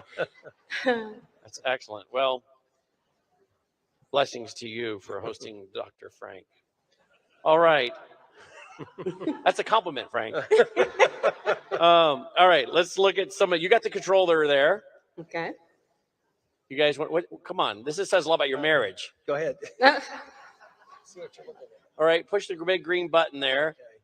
There you go. All right, you want to go through that with us? It's right here on the, there, if you want to look at that, either way. You want to go through this bullet point and give us some hope for what's happening in your state? Well, we've noticed that a lot of clerks are now asking about the voter rolls and how to correct them, and they're not getting correct information or having them corrected. Okay, so let me just stop right there. So the clerks are saying, hey, we like to clean these. Can someone teach us how to do it? Yes. Mhm. So is that where you guys come in? Well, we looked it out and talked with them, and then they put in the information, and the Secretary of State said no. Oh, they don't want clean voter rolls in Said your that state. you had to be a direct descendant of the person that passed in order to have them come off the rolls. Wow. And direct, So you got, I people mean, who died 200 years ago living on your rolls? some. A long time. In our little town, we found 5 people we knew that had passed. And that's a very small Do town. you have any proof that they're still voting? No, I haven't yet. But there would be Suspicion. phantom voters that Yes. would be pulled, right? I've always wondered, Yeah, absolutely. Now, Judicial Watch did just sue the Secretary of State and won their case in the court, by which they declared that the voter records in the state of Maine are not open to the public, which is against the law. Yeah. So, of course, she's appealing it. But it's going to be interesting to see what happens. Dr. Frank went through our voter rolls also and mentioned that we have one of the dirtiest group. I think we were the 5th worst state, he said, that he could find. Wow. Did he tell you this over dinner? No, he came and spoke. Okay. And So it's a great dinner conversation. oh, If he- you feed him lobster and then he treats the host like that. Let me tell you how dirty your state is, by the way. Tell me about your town of Sullivan. What's going on with that? Well, we did a petition to have hand counting only put on our warrant, because in Maine, it's voted by the town, whether or not to use the tabulators or ES&S machines. So we had it that night, and all of a sudden, the Secretary of State walks in. So in your little bitty town, the Secretary of State walks in. Yeah, we have about 735 voters that, vote. But he went out of his way to be there for that night, didn't he? She did. She, okay. Yeah. And she also wrote an email to send out to our town to have available at the town meeting. And she put in there that there are 380 out of 500 municipalities that use the machines. And I just researched that because I'm a numbers person. And there are 483 towns or municipalities in our state, and 210 do hand counting. And there's only 273 that use tabulators. And so she also said that, because one of our points was we could save money, because it costs the town of Sullivan $750 each year that we rent the tabulators. So that was one of my points. Keep the money in town, pay our people. Sure. And she said that the current agreement has been extended for another year to cover the current lease extensions through June 30th, 2024. Well, our election is November 2024, so that we do the presidential and governor's race for the tabulators. All right, so you mentioned Judicial Watch. Is this final slide? Advance your slide one more. Oh, I'm sorry. Is that the final? Yes, you've already mentioned that. So the good news is you guys are getting some help with Judicial Watch. Yes, Good. thank God for them. Yeah, Good. Absolutely. And it, like I said, we can hope and pray that things go in a better direction. But I think she exposed herself quite well that night by taking such an interest. I think she was afraid of an avalanche, because a lot of people had talked to us about getting rid of the machines, and they were just waiting to see how it worked out for them. So they don't. She wanted to take out someone that's going to be a leader. Yes. The little community is going to be a leader. She had to smack that leader town down. She told everyone that this was illegal. Ah. That was exactly what she said. She said, "This is illegal what you're doing." Well, I wanted to say some of the larger towns don't have voting machines. Are they breaking the law? And we basically went at it with the money situation, and she wanted to tell us now that the machine would be free from now on. Well, not from now on, Well, until till June. 30th. Till June, it was going to be free from now on. Wow. John and Marlene, thank you for the update. Hey, Appreciate thank it. you. Thank you so much, guys. Great job. Thank you for what you do. Now, if I come to see you, I get some lobster as well. You just let me. I just went yesterday. So okay, good. We're all set. Dr. Frank earned his. I have to come earn mine? Yeah. Yes, you have to come speak at our hall. Oh, I have to come speak You your speak town. at the Okay. hall, and All right. we will definitely You get got a your deal. lobster. You got a deal. We'll get you lobsters regardless. You drive a hard bargain, Marlene. Thank you. Thank you. Aren't we glad we got her on our side? Let's go to our next state. Let's go to Maryland. There's the report card. Let's see what that totals up to. All right, let's get our representative out here. Ladies and gentlemen, from the state of Maryland, Steve Brown. Hey, Steve. Steve, you got a lot in your report, so we're going to have to move fast. Grab that clicker. Okay. Grab your little clicker there, the big green button. Let's advance it and start going through these bullet points, because you got a pretty good-sized report for your state. Well, yeah, it's only like 4 or 5 slides here. Okay, so I don't know the scorecard. I don't know if you've had a chance to walk through. The positive thing is that we don't have ranked choice voting. They didn't push that through, and I'll talk more about that. And the voter registration is still pretty much decentralized, and we do have paper ballots. Okay, let's see here. Okay, so the first thing I'm going to talk about, and I'll talk more about it on a future slide here, is we've got a RICO lawsuit against the state and the county boards of election and the attorney general, and that's going to be moving forward, but I'll talk more on the next slide about that. The state legislature passed a statute this year making it easier to dismiss the state board of election administrator, and that's a big issue because we, unlike most states or many states that have secretary of states, the state board of election administrator is the chief election officer, and that had been a tenured position. It took it from where it took a unanimous vote to where there's only a 4 out of 5 vote. The other thing down here, reason for hope here, is that we're looking at lawsuits that seek to enforce HAVA and NARBA, and so that the state is compliant, because the state is not really complying with the federal election laws. The other couple of points here, we have 2/3 of the counties. We have 24 jurisdictions with Baltimore City. We have 2/3 of these counties have voter integrity organizations, and they're going through analyzing and looking to connect with the election establishment here. The other thing is America First is gaining strength in the Republican Party with many county committees, Republican committees, are American First controlled. The final point that I'll make here is that we have several counties with precinct projects that are functioning, notably Frederick County and Anne Arundel County. So those are, and I know the run personally, and one in Anne Arundel County is extremely strong. You've got 20 or 30 members coming out every week. So that's great. Next slide here. Okay, so this RICO lawsuit, want to make sure I stay on time here. Is the attorney Walter Charlton was here and the last summit, and he went back and put together this RICO lawsuit to challenge the state of Maryland for taking Zuckerbucks in 2020 against the State Board of Elections, the Attorney General, State Prosecutor's Office, and 21 counties and Baltimore City that took the funding, as well as the Center for Tech and Civic Life.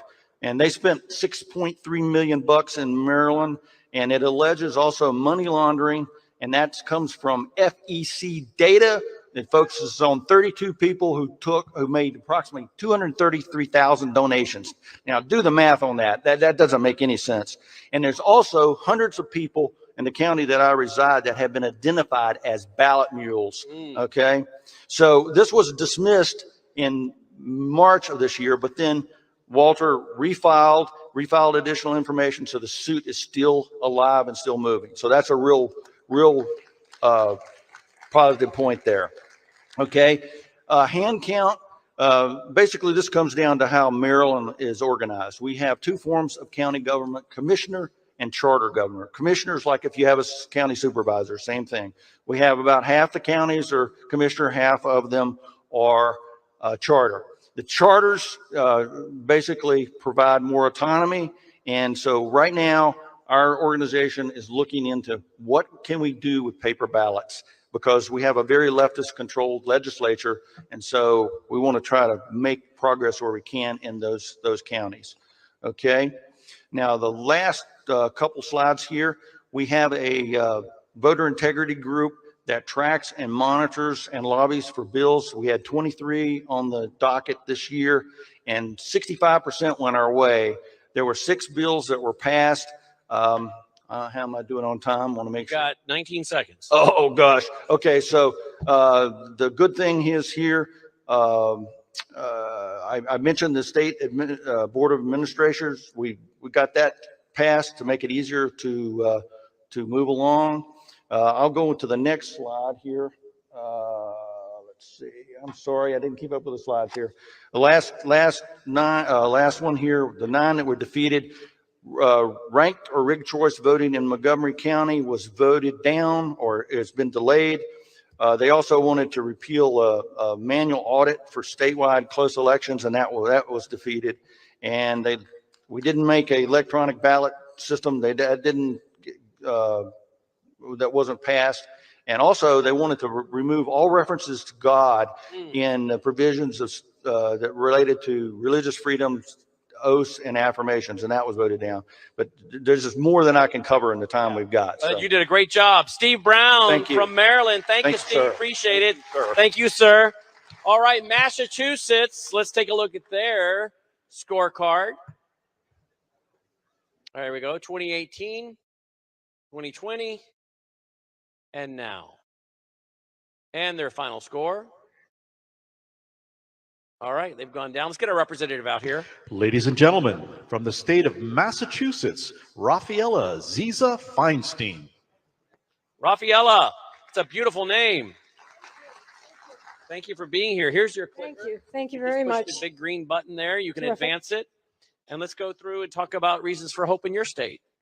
Well, we have a lot of reasons for hope, even though I'm from Massachusetts and in a very progressive state, to say the least, where I have to mention that our governor just asked residents to take in, if they had an extra room or two, some illegal immigrants. Yes. I know that was in the news, but there's always hope.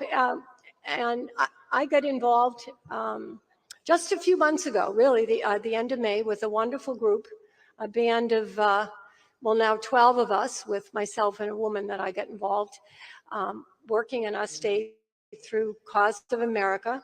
Mhm. I thank Dr. Frank for that, because I had an event with Dr. Frank. And this group has been working for 2 years. And so in Massachusetts, we're a little disadvantaged sometimes because we don't have a county system, but we have a team in 6 out of the 14 counties of Massachusetts. And right now we're collecting data very quickly, hopefully, through the national change of address. Mhm. So we are collecting data. One of the teams was at a point where they were going to put in a complaint to the town, because we have 351 towns, so we have to go town by town. And then it was decided, maybe we'll go in and speak to the town officials first. And he went in and spoke to the clerk, and that was very helpful. So some of the positive things are that we're collecting the data, and we're going to run it through the national change of address in the United States. We have many citizens who are waking up, stepping up throughout the Commonwealth of Massachusetts, running for election. School committees, library boards, boards of selectmen. We're out there speaking to town clerks. I know I run a Republican town committee, and there are a lot of Democrats that are waking up. Good. So it's educate, educate, educate. The more people you can get to, the better off you'll be. If you look at the sheet or the list here, one of the best things is that actually we don't require paper ballots in Massachusetts.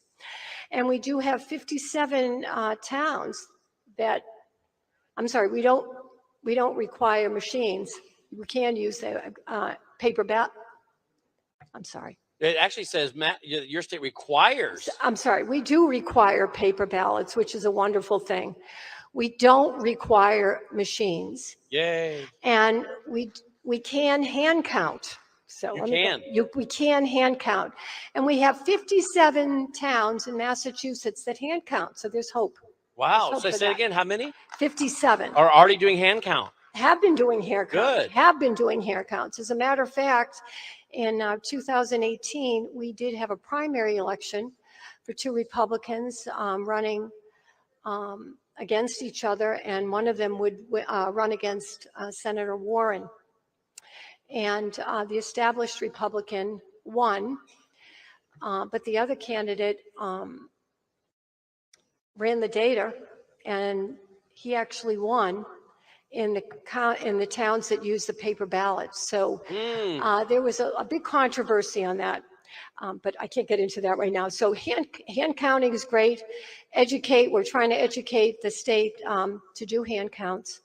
We're trying to educate our town clerks to stand up and say that we can do hand counting, and that's where we are right now. So you're making progress. We are in Massachusetts, and we're making progress, and there's always hope. Absolutely. Yeah. Well, thank you for this great report, Rafaela. Thank you. Thank you for having me, Appreciate and it. thank you, everybody.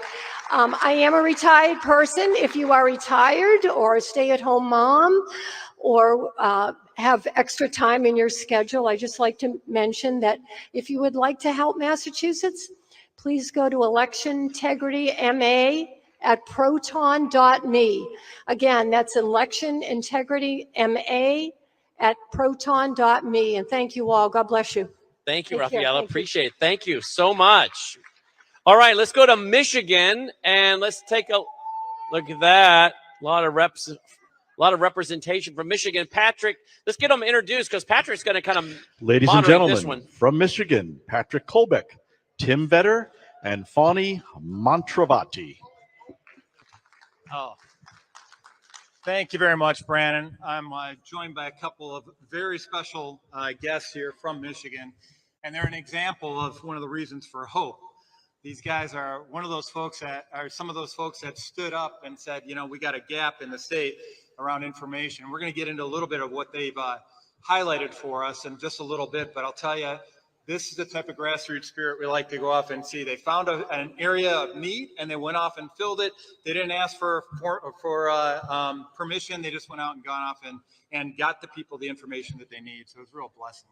So as you can see from our state scores, you know, we're not exactly heading in the right direction. Matter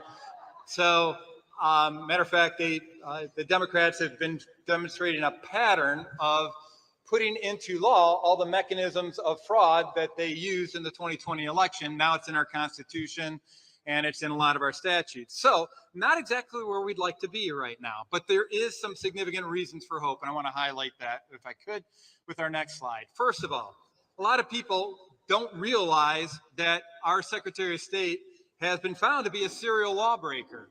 In 5 separate court cases, Jocelyn Benson, who's the Michigan Secretary of State, has been found guilty of violating the law.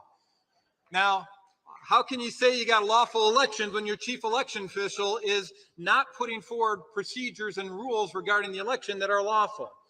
And the fact that more people don't know about that is a crime in and of itself. We also got something that doesn't necessarily seem like a reason for hope at the beginning, because we've got our 16 alternate electors you may have heard about in Michigan that were charged with felony charges and for providing an alternate slate of electors. And I kind of took a different perspective on this, and it's probably easier since I'm not one of those 16 electors, but I'm telling you, I think there's reason for hope. And that is, in order for the Michigan Attorney General to get away with the assertion that they committed fraud or forgery on this, she has to assert that the 2020 election was lawfully certified. And I got plenty of evidence to tell you that it was not lawfully certified, starting with her rules, right? So also, many of you may have seen in the news recently around the city of Muskegon and the fact that we discovered over 12,500 ballot applications or absentee ballot applications that were fraudulently submitted. It was later buried by the FBI, and we'll get into that a little bit later tonight. But I'm telling you, the fact that we had a clerk willing to stand up and call out for an investigation, that we had a local PD, Muskegon PD, that were willing to do it, that's a reason for hope. And across the board, now that Michigan has early voting, what we're seeing is clerks that are starting to get a little bit anxious about the direction we're headed in with the security of our elections, and they're more and more willing to get engaged and to help restore election integrity in the state. So those are some serious reasons for hope. So without getting into details on the rest of it, there's also Stephanie Lambert, actually out in Michigan, actually kicked off a forensic study by Specken Forensics. You guys remember the ballot drop-off at late night ballot drop-off at the TCF Center in Detroit on election night in 2020? I do, because I was there. I saw it. There was never a chain of custody, and she commissioned an analysis of the ballots, and it turns out that roughly the same number of ballots that were dropped off at the TCF Center in the middle of the night have been found to have no absentee ballot application associated with them. In other words, it looks like they were stuffed in the middle of the night without chain of custody. So guys, there's some possibilities that there's reasons for hope, so that if our Attorney General does go to court with our 16 electors, we can demonstrate pretty clearly that this is not a lawfully certified election. And guess what? When that goes to trial, it is a trial by jury. We need one jurist out of 16 different cases to say, nope, sorry, not beyond a reasonable doubt.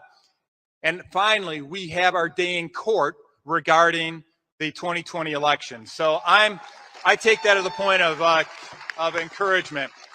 And so right now, of the two gentlemen sitting next to me here, first we're going to start off with Tim Vetter. And him and Fonnie got together and created a site called checkmyvote.org. And I just want to, this is, like I said, a reason for hope. You got citizens that are saying, I'm not waiting for somebody to tell me to go off and what to do. They went off and did it. And so kind of go through, if you could, kind of the origins of Check My Vote and what you got to offer to folks. Absolutely. Thank you very much, Patrick. Thank everyone out here for being here to hear all of these amazing stories from all the different states. So Check My Vote, this is collecting your data in Michigan, and we make the data available to you for free. Voter roll data. Voter roll data. Voter Thank you. history and voter roll. Thank you, Patrick. And then some of the key information that we make available to you is you can go to any address in Michigan, put that address in. We'll tell you how many registrations are at that address. You'll find your dead aunt, Matilda, is still living at that address. You can flag them, and that goes into our back end. We're able to track that information. It's very helpful information for the future. Other key information is our apartment and lots. And when you flag it, though, now you can hand off a little data set out to the clerks, right? Yes, sir. So you've got them plugged in as well. So maybe go over some of the tools you've got to help the clerks. Absolutely. So the tools with the clerks, very important. A lot of people are sending in FOIAs. They want information. Well, we can make it easy for the clerks. What we're doing with that information is we can get people or the clerks to put the information into the site, and it makes it available for the people. What a concept. So anyone can just go there, get the information that they're looking for, and use that for more transparency and to improve the quality of our elections. And one of the biggest issues clerks have is that they got so much work to do, but not enough, workforce, if you will. So this is a case where everyday citizens can volunteer to actually help them do the hard triage work on the voter rolls and get them recommendations as to how to go off and clean up the voter rolls. So thank you, Tim, for plugging in on that.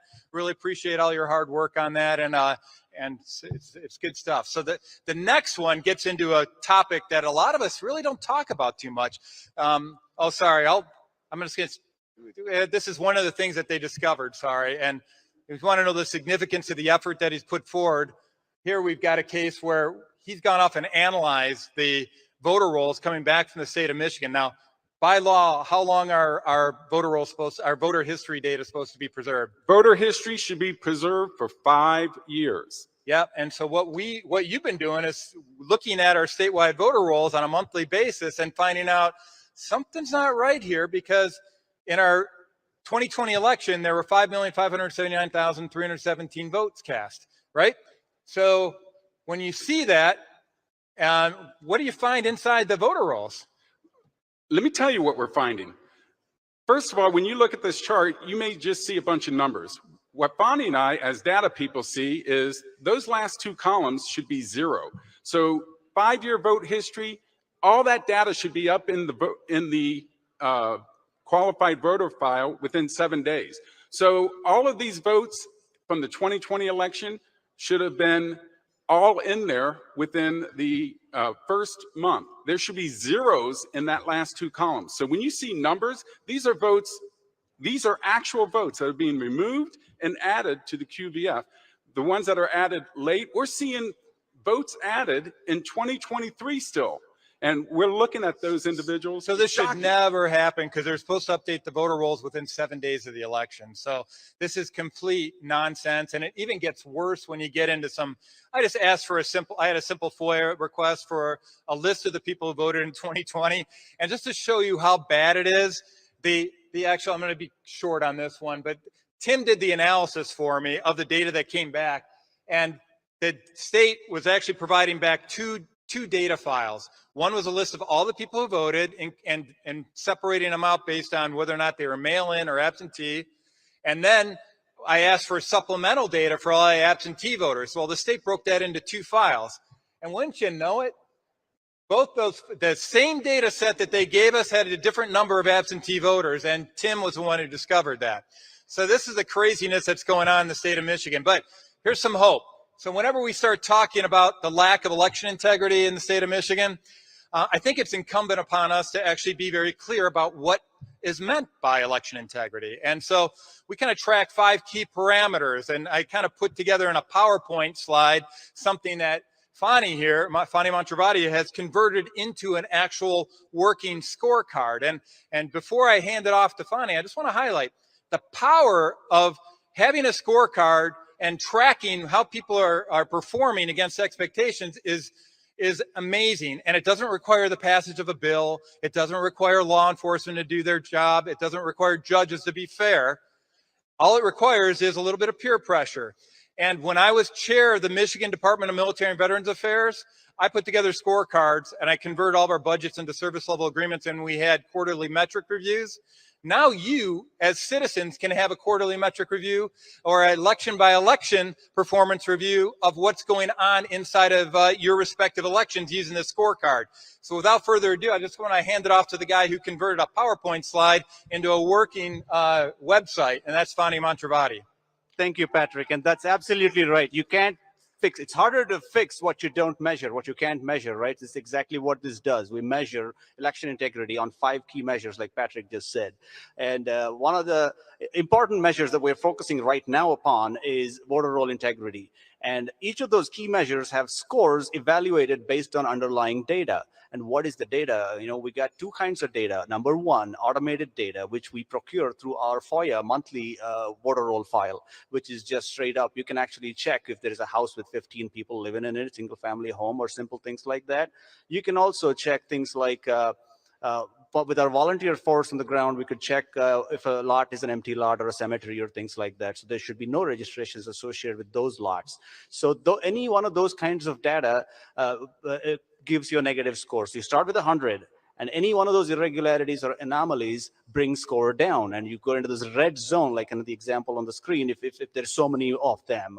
And next thing is death data. Last week I spoke to a county commissioner, and he was so kind to give me the death data for the county every week. So that would be another dimension, because more dead people on the voter rolls, your score is going to be down in the red even more. So it's powerful. So you take these scorecards, share them around, make sure everybody understands we're putting a score up against the state performance against election integrity, the counties, every county, each municipality, and every precinct can all have a score associated with them. So guys, that's how we can change things. Even when we're in a state like Michigan, where it seems like there is no hope, there is hope, because we got folks like Tim and Fani going off and doing things without being asked. So thank you for the opportunity to share. Thank you, Patrick. Appreciate it. Thank you, Tim and Fanny.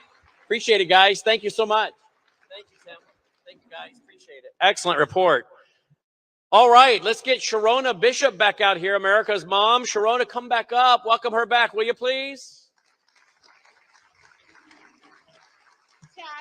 Thank you, Sharona. All right. Wow, gosh, is this crazy? Are you amazed? There's so much going on you didn't know about, huh?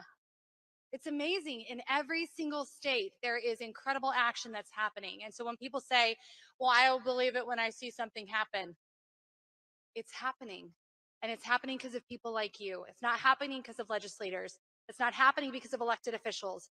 It's happening because of you, the regular American who has had enough and is taking back their responsibility and their duty to govern this country. So good on all of you. All right, well, we're going to keep rolling right along. So we are on to Minnesota, the home of Mike Lindell and My Pillow. As a little side note, I overheard this. I don't know if I'm spilling tea or not, but I'll do it anyway. I overheard someone was like, Mike, you need to move to Texas. Taxes are better. He said, I can't. I can never leave my people there in Minnesota. So he's the real deal. That's why we're all here. All right, so let's look at their scorecard just a little briefly. There's really not a, there's nothing good here. Sorry, we're gonna need some serious hope in just a minute from their representatives, but looks like they kind of sort of have paper ballots. That's it. All right, bring out our representatives. Ladies and gentlemen, from the great state of Minnesota, Rick Weibel and Eric Van Mechelen. Woo. Come on out, guys. We already made the case that there's challenges. So tell us what you guys are doing. What is the hope in Minnesota? I think the hope is always in the people, right? We know when we look at the election ecosystem, we have voter registration, validation, reporting, and tabulation, and we have to cover all of those bases. And the people, we have people here from Clay County and Crow Wing County. They were very early in Minnesota. I want to give a shout out to Anoka, who's doing a great job, and we have 84 other counties that are doing a great job.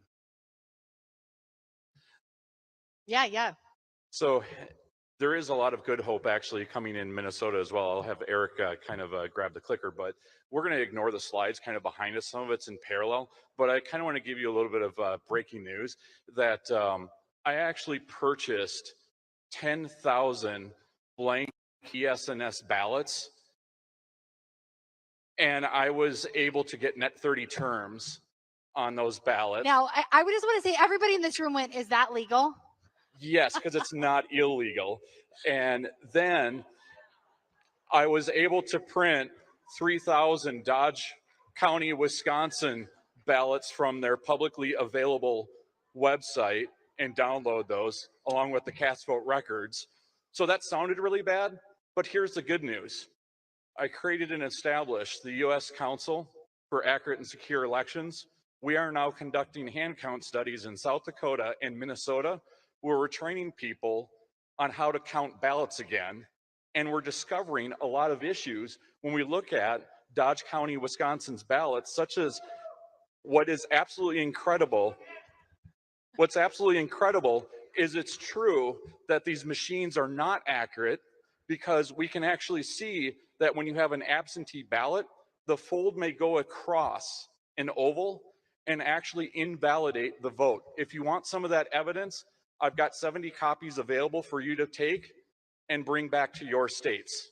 So just to be clear, was that the crease is causing the ballot to be kicked out, and it's a natural crease, right, from an absentee ballot. It's a natural crease. It's not a marking by any person. Correct. And it kicks the ballot out. Yep, and then so the machine sees it as an overvote and thus throws out that vote that that voter wanted. So it's very imperative, if you have absentee balloting, show up in person, do not send it in through the mail. Very good. Very, very good. Okay. You guys are also, you've done a lot because the legislative body there has overstepped tremendously. Tons of candidate awareness of election issues for 2023 is increasing. What else are you guys doing? The other thing that we're able to do now is that finally in Minnesota, after they disparaged me in saying that the cast vote records aren't a thing, they don't exist, we actually got it in state law where the cast vote records are available. However, the ballot images are not. We are seeing significant issues. The counties that have brought forward some of those cast vote records. There's actually a story to be told there. And so we will continue that fight, and we are still growing our grassroots campaign in Minnesota to be able to have more of the activists decide what's right for their counties, because the fight is local, and especially when it comes to election judges and balanced absentee ballot boards, there's hope in Minnesota, even though it looks a little bit scary. There are significant laws that have changed in Minnesota. Stay tuned. We have an uphill battle that's coming up. It's easier than ever to recruit anyone if you're in Minnesota, because the machines are mandated and there's no receipts. It makes sense to anyone on the street. So that will help us recruit and make a lot of these changes quicker. So zero paper trail. That's correct. They are basically election software deniers. And so as a computer expert, I'm telling you that the Fortune 500 has been hacked multiple times. As a matter of fact, I went to my state, South Dakota, in Brookings, and in front of that county commissioner team, I hacked a laptop in under 5 minutes while talking about election security. And the election official actually put the password on the laptop. So if I can do that, imagine what can be done with a simple thumb drive on any of that election equipment that's unsecured. Wow, it's really blows the mind. I want to ask you just a little bit too, in our last few moments, what is the modem case from Rice County that's being looked at again? So the modem case in Rice County proves the point that in many of the counties in Minnesota, the ES&S equipment had modems in there, and the Secretary of State did not properly test that, and actually it is complete garbage. It's going up for a hearing for scheduling, and hopefully that will be going forward and adjudicated. Unfortunately, the Secretary of State has made several missteps that they've admitted to some technical errors as well as some statutory violations. Stay tuned. Well, And if you're in Minnesota, come out and do a hand count with us. It's fun. That's right. I appreciate your guys' good work. Minnesota's clearly had enough of all the garbage that's going on. I saw the police force has walked out. They're done. They don't even want to be a part of this stuff anymore. So thank you guys for what you're doing. Thank you. God bless you. Yep. Wow. Wow, wow, wow. Minnesota, keep your eye on that state. Lots of reasons to be hopeful, but again, it always comes back to us, we the people. All right. Mississippi, yeah, MISSISSIPPI. You guys all did that in school, right? That's how we learned to spell. Mississippi Model Legislation Alignment Scorecard is a 40. and it stayed consistent through COVID and through the change in legislation. They stayed consistent. So paper ballots, no mail-in voting, voter ID is required, no drop boxes, no ranked choice voting, and they are locally managing their own registration. So that's really good. Let's bring out our Mississippi representation. Ladies and gentlemen, from the state of Mississippi, Alana Campo. All right. Hey, girl. All right, Alana. There's some good things happening in Mississippi. Your scorecard's not too bad. Walk us through what you guys are doing and reasons we have to be really hopeful there. Well, I have to look at it. Oh, thank you. But I don't know how to do the thing. See, there we go. Okay. If I can figure it out, let's see. I don't even, okay. So, people are becoming aware of the issues that are going on in Mississippi, and my big goal has been trying to get people involved in it. So, people don't ask questions, and of course, nobody is making it easy for us to ask questions. So, I learned last year, we did the voter rolls last year, so didn't get any help with that either. So, looking into the law, we realized that the only way to really do something about it is to run for office. So I did. Now, I didn't want to win, actually. I just wanted to do the auditing after the fact. As a candidate, you can do that. So next week, we're going to audit the election, my election, and my goal was to get more candidates to do it across the state. That didn't work very well, but I do have 2. That's awesome. Yes, so that's why we get a hand count. So your audit is going to be in, you get to audit 12 days after the election has been certified. What do you think you guys are going to find in the audit of this election? I honestly am not sure, but we also went and witnessed the testing before and learned that it's not really a test at all, because they get a flash drive and they get what they call a test deck. And I didn't actually ask them where they got that test deck from, but it was already pre-programmed. So it was in a plastic package, in the same machine or the same package through all of them. So that's what we're have you heard that common stream through today? Right? The test packets are already predetermined. Yeah. Your test ballots are already predetermined, same tabulator every time. Yeah. And if nothing they really suspicious there. Exactly. If they really wanted it to be tested, they would let us fill out ballots while we're there and test it that way.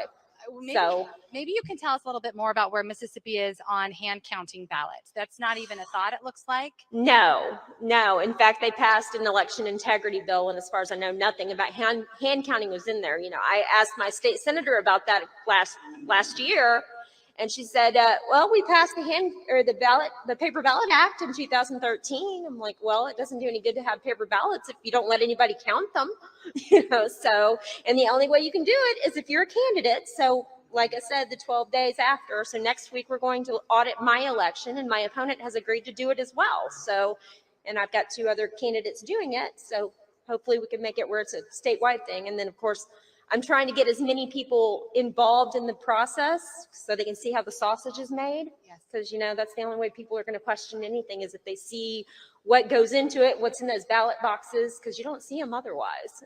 And it's on, machines. So brilliant plan. So you ran for office to make sure you could check out the audit process. Yes, and I lost, but I got the name recognition, and I got 564 votes, and I didn't campaign. So she got 2,800, but she had to spend $5,000 for that. I spent $700. So. Well, you know what's fascinating? There is a book called 1992 Vote Scam. If you have not read it, you need to read it. It's some journalists that ran for office in Florida, and that's exactly why they did it as well, was to be able to have access to all the documentation, and that's when they figured out that machines had stolen their election back in 1992. See, it's been going on for a long time. Yeah, absolutely fantastic. Thank you so much. You guys are doing great work. Looking forward to hearing more from Mississippi, but a lot of things are going right in Mississippi right there. I forgot to do the thing at all. Awesome. Thank you so much. Thank you. Awesome. Clever ideas. Clever plans. Just by a show of hands in this room, anybody in here thinking of running for office? I'm just curious. A few. We have a few. You're crazy. All right. Next state is Missouri. The great state. And you all know who's coming out to represent Missouri. All right. Go ahead, Missouri. Ladies and gentlemen, from the state of Missouri, Linda Rance and Andy Polachek.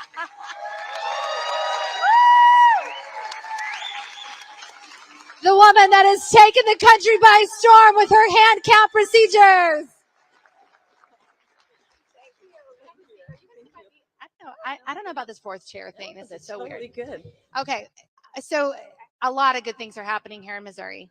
We're So, pretty excited. So welcome let's to walk through it. Missouri. I'm Linda Rance, and that I am Andy Polachek. And yes, we have, as you can see in Missouri, we're actually doing fairly well. We've actually come up. I think that's somewhat rare. Obviously, we have much more places to go because we're missing 49 points, but we'll get there eventually. Some of the hope in Missouri. We held off ranked choice voting. I think some of you all, unfortunately, have ranked choice voting. Everybody knows no one wants ranked choice voting. We have it in the city of St. Louis. I live in the city of St. Louis. Yeah, you don't want ranked choice voting. Another big positive and hope there is that our grassroots groups, about 2 years ago, I started getting involved. A lot of folks didn't realize that elections are like your foundations of your house. And so painting and getting our issues done won't happen unless you fix the foundations. We're pretty much all united now, and so that's a really good thing. And segueing to the next hope related to that is it's an election year. And they like to pretend like they care about the grassroots. So now they're going to pretend in 2024, and hopefully that'll help us have a little bit of leverage with them. And then, the other thing is, I don't know if some of y'all heard about this, but we have actually a senator that was running for governor now, who introduced a voting machine bill to get rid of the bills. And there's a lot of other good stuff in there as well.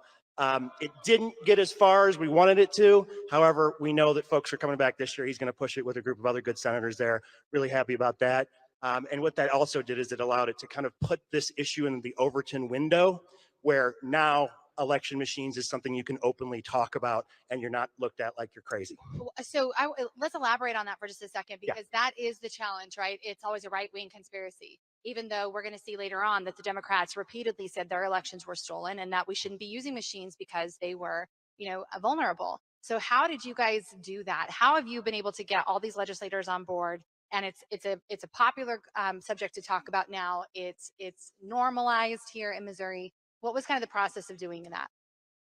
So for the machine part, so you're talking the machines, our statutes were written in 1977. So we actually were able to move to hand counting without having to get any legislation. The bill that Andy's referencing from last year helped solidify things like no drop boxes. Some other great things that we had, hand-marked paper ballots.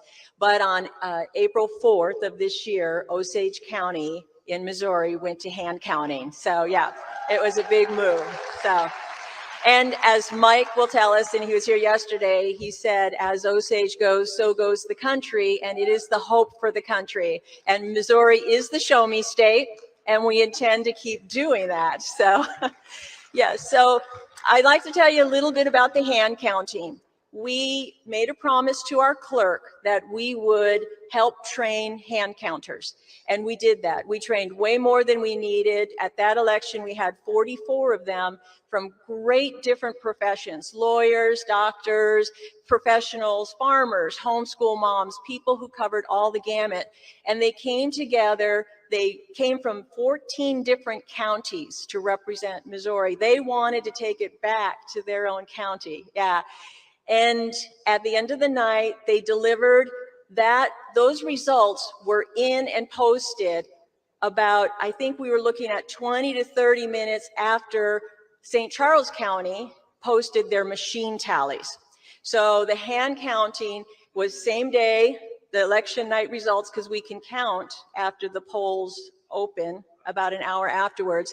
And I will tell you without any hesitation, because I didn't count, Andy was a counter. We don't wear I voted stickers around here. We wear I hand counted on election stickers. Yep.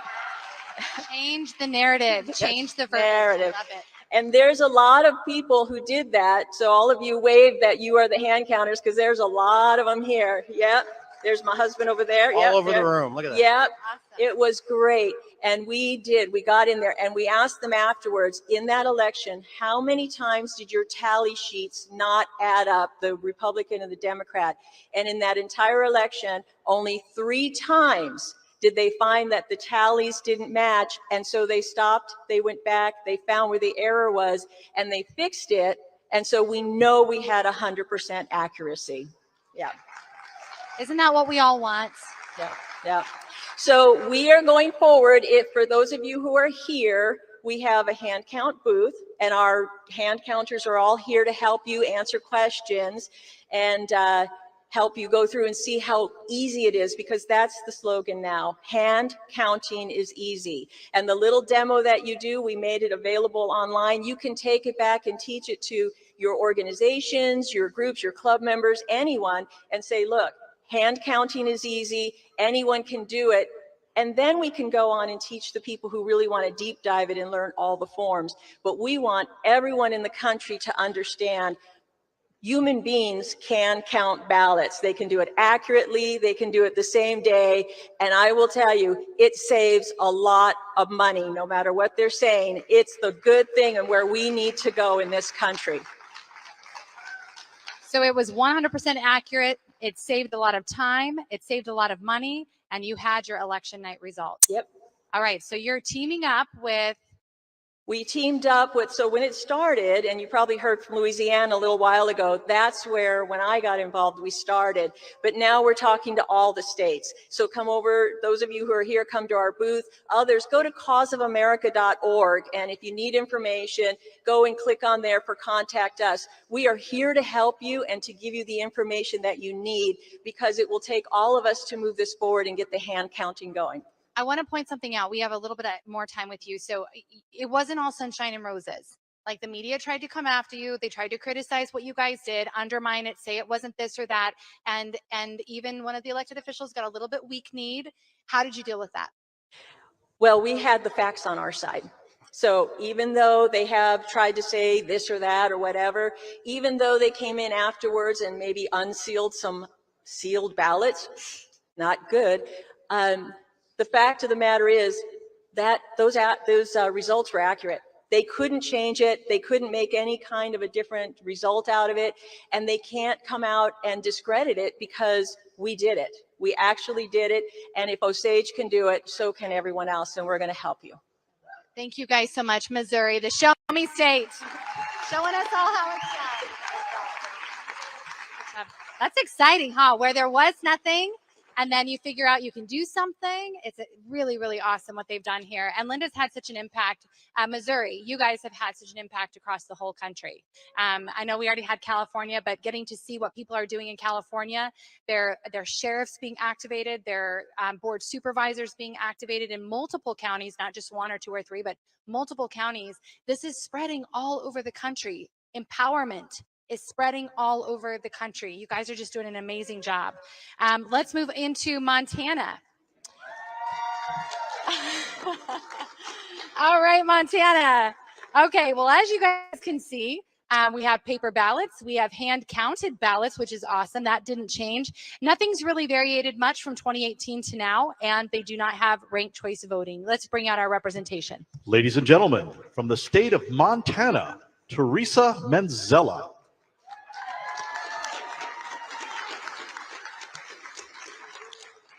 All right, Teresa, tell us what is happening in Montana. In Montana, Jesus is on the throne. That gives us great hope. None of this surprises him. Our people are engaged, and there's 7 counties represented here. Hello, Montana. Woohoo! And legislatively, we had 17 pages of election legislation. A few of them got through, a lot of them didn't, but we did outlaw the acceptance of the Zuckerbucks. That's very good. Awesome. We created consistent precinct sizes across the state, 2,500 and under. So we're setting up for hand counting. We made it a felony to have a modem in your election system. So that's good. Oh my gosh. President Calvin Coolidge is quoted as saying, "It's much more important to kill bad bills than it is to pass good ones." Would you agree? I would agree. Let's see. So we killed the jungle primary bill, which was promoted by the Montana GOP. Interesting, huh? We did prohibit ranked choice voting, and that was done by Representative Lynn Hellegard, who's in the audience here. Wave your hand so we can see you. Yes, thank you, Representative Hellegard. As a freshman, she did that. And then I wanted to share one specific bill with you that we actually killed. It was House Bill 402 that was sponsored by Representative Dave Beatty and co-sponsored by Representative Wayne Rusk that required that a person whose citizenship status is not yet verified be allowed to vote. We killed that bill by one vote. During a time when our borders are open and drugs are flowing freely into our country and child trafficking is on the rise, we want to allow non-verified citizens to vote? No, absolutely not. Excellent work. Yeah. Excellent work. Yeah. All right, I have this. Tell me more. Oh, goodness. Well, let's see. Where's the clicker? You have the clicker? I have the clicker. Okay. Those are not. That's okay. We actually have a, yeah, go ahead. Okay, good, perfect. This is good. Oh, this is a minute video. And 20-second video of something that happened in Carbon County. This is the election clerk, and you tell me what she's doing. She's shredding ballots. This falls under lawsuit success, and this is a lawsuit that Lisa and Chip Bennett are spearheading and going through currently. Wow. God bless them. Thank you, Lisa and Chip Bennett. This is magnified at 650%. And yeah. Okay, so that's big green button. Okay, so I just have to let that play. And then while that's playing, I can share with you, however, that 10 counties in Montana still have the opportunity to hand count because our population is so low, 1.1 million people in the fourth largest land mass in the country. And so that statute is still on our books, as is a local ballot initiative for whatever the citizens want. So that is what I'm working on currently, is to write and present a ballot initiative for local hand counting at the precinct level. And we want our citizens, we're taking signatures right now, we're collecting information. We've already got a couple thousand signatures, and that's our next move, is to have a local ballot initiative to do hand counting in our county of Valley County. And all it's going to take is one county to break that glass ceiling, and I'm sure that others will follow. Fantastic. Yeah. So. All right, awesome. Hang on, just making sure. Let's go to the next one. All right, 10 counties in Montana. Yeah, I guess I already shared that with you. That's what we're doing with. If anybody, the big deal is you have to have a single comprehensive issue on your ballot initiative. And, if there's any constitutional attorneys out there that might want to help us with that, because we definitely want to have, hand counting at the precinct level, and then would also like to manage our own voter rolls. And those we think would be considered two separate issues. So we're trying to get the language right on that. So one of the things I want to point out about this at the top, 10 counties in Montana still hand count. 3 of those counties, Dr. Frank was not able to do a predictive outcome like he's been able to do all across the country. That's a good thing, because that means it's a random election. It's random. It's not predetermined. And then you ask the question, why? Now, why would only 3 counties instead of all 10? Yeah, that is a good question. Didn't know the answer until I got here and discussed it with him earlier today. And he said now that he actually has all of the data, he can make the predictions. Wow. So that leads us to believe that it's got to be in the voter rolls, because it's not in the machines.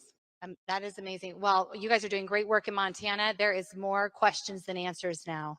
Yes. Much to be hopeful for. You're doing a fantastic job. Thank you for all your effort. Oh, Dr. Frank. This is my other favorite legislator in the country. Yeah, I was a little jealous when he said that before. Yes. Well, we appreciate you guys, Montana. Fantastic work. Thank you so much. Appreciate it. I wanted to see that chart that shows us what an organic election looks like versus a predetermined election. So, Dr. Frank, I hope you heard me say that. I hope we get one slide today, maybe tomorrow. All right, moving right along to Nebraska. Wow. Yes, we love Nebraska. Yes, Huskers. All right, but let's look and see what's going on with their election. So 2018 to now. Okay, well, you know what? We need some good news. Quick, bring on our representatives now. Ladies and gentlemen, from the state of Nebraska, Melissa Sauter and Robert Borer. All right. As they're coming out, they have paper ballots and no ranked choice voting, but they added drop boxes. Hi, guys. All right, tell us what is going on in Nebraska. I guess when you think of a state that's conservative, you definitely think Nebraska. You think there's going to be security around elections, and it's kind of questionable. So it's not just questionable. It's very disappointing. I was watching earlier, and we rank about as high as Florida. And as a conservative state, you would think that we're going to put the safeguards in place to make sure our elections are secure, to make sure our freedoms are going to stay intact. And clearly from our scorecard, we're not even close. We do technically have a voter ID that passed in an initiative by the people overwhelmingly, but when I was filling out the scorecard, it said that the voter ID had to be government issued ID only, and we do not have that. So I couldn't put a check mark beside it because it's not a legitimate voter ID bill that our legislature passed based on that initiative. So okay, all right. So let's move on to reasons for hope, though, in Nebraska. All right. Which green button? Oh, sorry, big one. That one. All right, thank you. All right, so in Nebraska, it's amazing. Just like every other state, the citizens care. It's really exciting to be in a room with people that know a lot of other people in their states that are active and involved. They care, they want to make things right. And so citizens in Nebraska are working hard to educate one another, and county commissioners, our legislature on the issues and our concerns. So that's exciting to see. Several counties have residents that are working towards hand counting of ballots. Bob's going to talk about that a little bit. And one of the most exciting pieces of what's going on in Nebraska is that our Secretary of State is not going to be working to join ERIC because of the work in other states. So other states, awesome. Thank you. Thank you for your fight. And then a little over a year ago, Nebraska accomplished the precinct strategy and took over the GOP and the state party. Yeah, so that has given the power back to the people, and we're working on the party platform. We're working on making sure that the legislation that goes through the legislature is actually supported by the people and not just pet projects and things that are only vetted by certain special interest groups. Yes, 100%. Well, this is something that they've been so surprised that we care about. But we've been made to care about it because we all experience the pain of too much government in our lives. So when you're talking about all these people that are showing up at these meetings, overwhelmingly showing up and then working to pass voter ID, I realize that it's not exactly what you want yet, but that's the work of the people. That's what you guys did. Bob, will you tell us a little bit about what's happening with the hand counting ballots? The hand count. Nebraska has the official uniparty because we have the only, I think it's the only, unicameral. It's the uniparty unicameral. And they pretend to be nonpartisan. So we have 93 counties in Nebraska. We only have 49 senators, so 49 representatives. 28 of those representatives come from 3 counties. So the other 21 senators represent the other 90 counties. So we really do not have county representation in Nebraska. This is a huge crime. We know that our votes are cast at the county level. This is a primary subdivision of state government. Our counties were designed to subdivide government and so that we don't concentrate power and we avoid the concentration of corruption.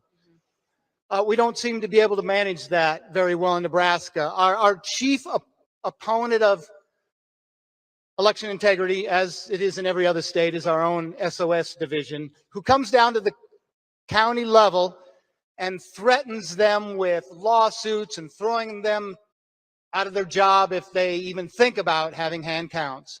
But nonetheless, we have been marching forward and standing before these county officials,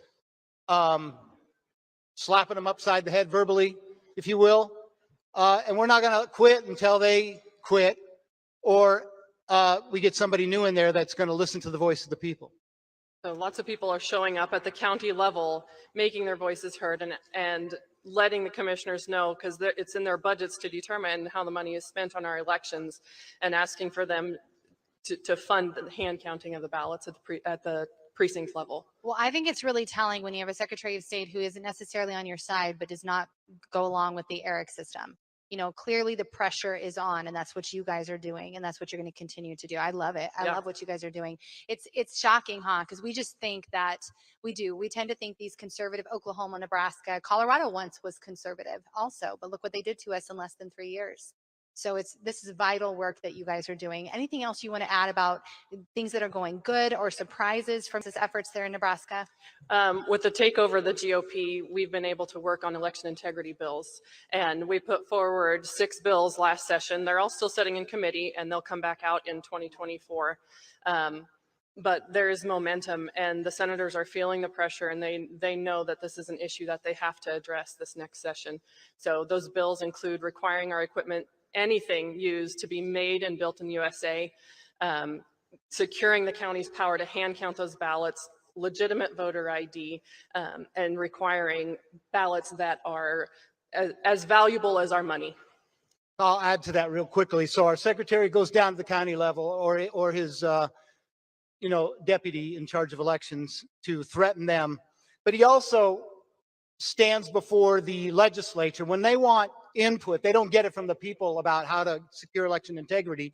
They ask the Secretary of State. So this is an inbred form of government. We don't have a constitutional form of government in Nebraska. We don't have a representative form of government in Nebraska. We have an inbred form of government in Nebraska, where government serves and enriches and protects itself over and against the people. And we know it's going on everywhere else. Well, here's the thing. Government is in and of itself, it's a necessary evil. We already know that, and it's always going to be that way. It requires us, we the people, to keep them in check, which is exactly what you're doing. Amen. Exactly. We're going to keep doing it. God bless. Nebraska, thank you guys. Fantastic. It's hard. It's not hard. I mean, it's hard to realize the moment you finally realize government's always acting in its own best interest, not necessarily yours. But, that's what we've all figured out. And that's why we're standing up and putting them back in check. It's like a basketball game. If the refs don't call the fouls, it turns into jungle ball real fast, right? We're the refs, and we haven't been calling the fouls until now. So here we are. But it's awesome to see how much progress has been made in such a short amount of time. They know we're for real. We're not going anywhere. Nevada, speaking of not going anywhere, Nevada, holy cow. All right. They have really gone down. I might need a beverage for this one. They've gone downhill fast. 48 down to 14. I mean, some real shenanigans have gone on in Nevada. Let's bring out our representation. Ladies and gentlemen, from the state of Nevada, Robert Beatles. Woo! Roberts, what's happening? A lot, right? A lot. Click or big button. All right. All right. What's going on, my fellow undefeated conspiracy theorists? What are we, about zero? I guess about 100 wins, no losses, but we're a little light on justice, right? But it's coming. A little light. So we had voter ID in 2018. They got rid of it now. We had precinct level county. It's gone. We had fully auditable elections. They're gone. We were managing registration locally. That's pretty much gone. So what is the good news happening in Nevada?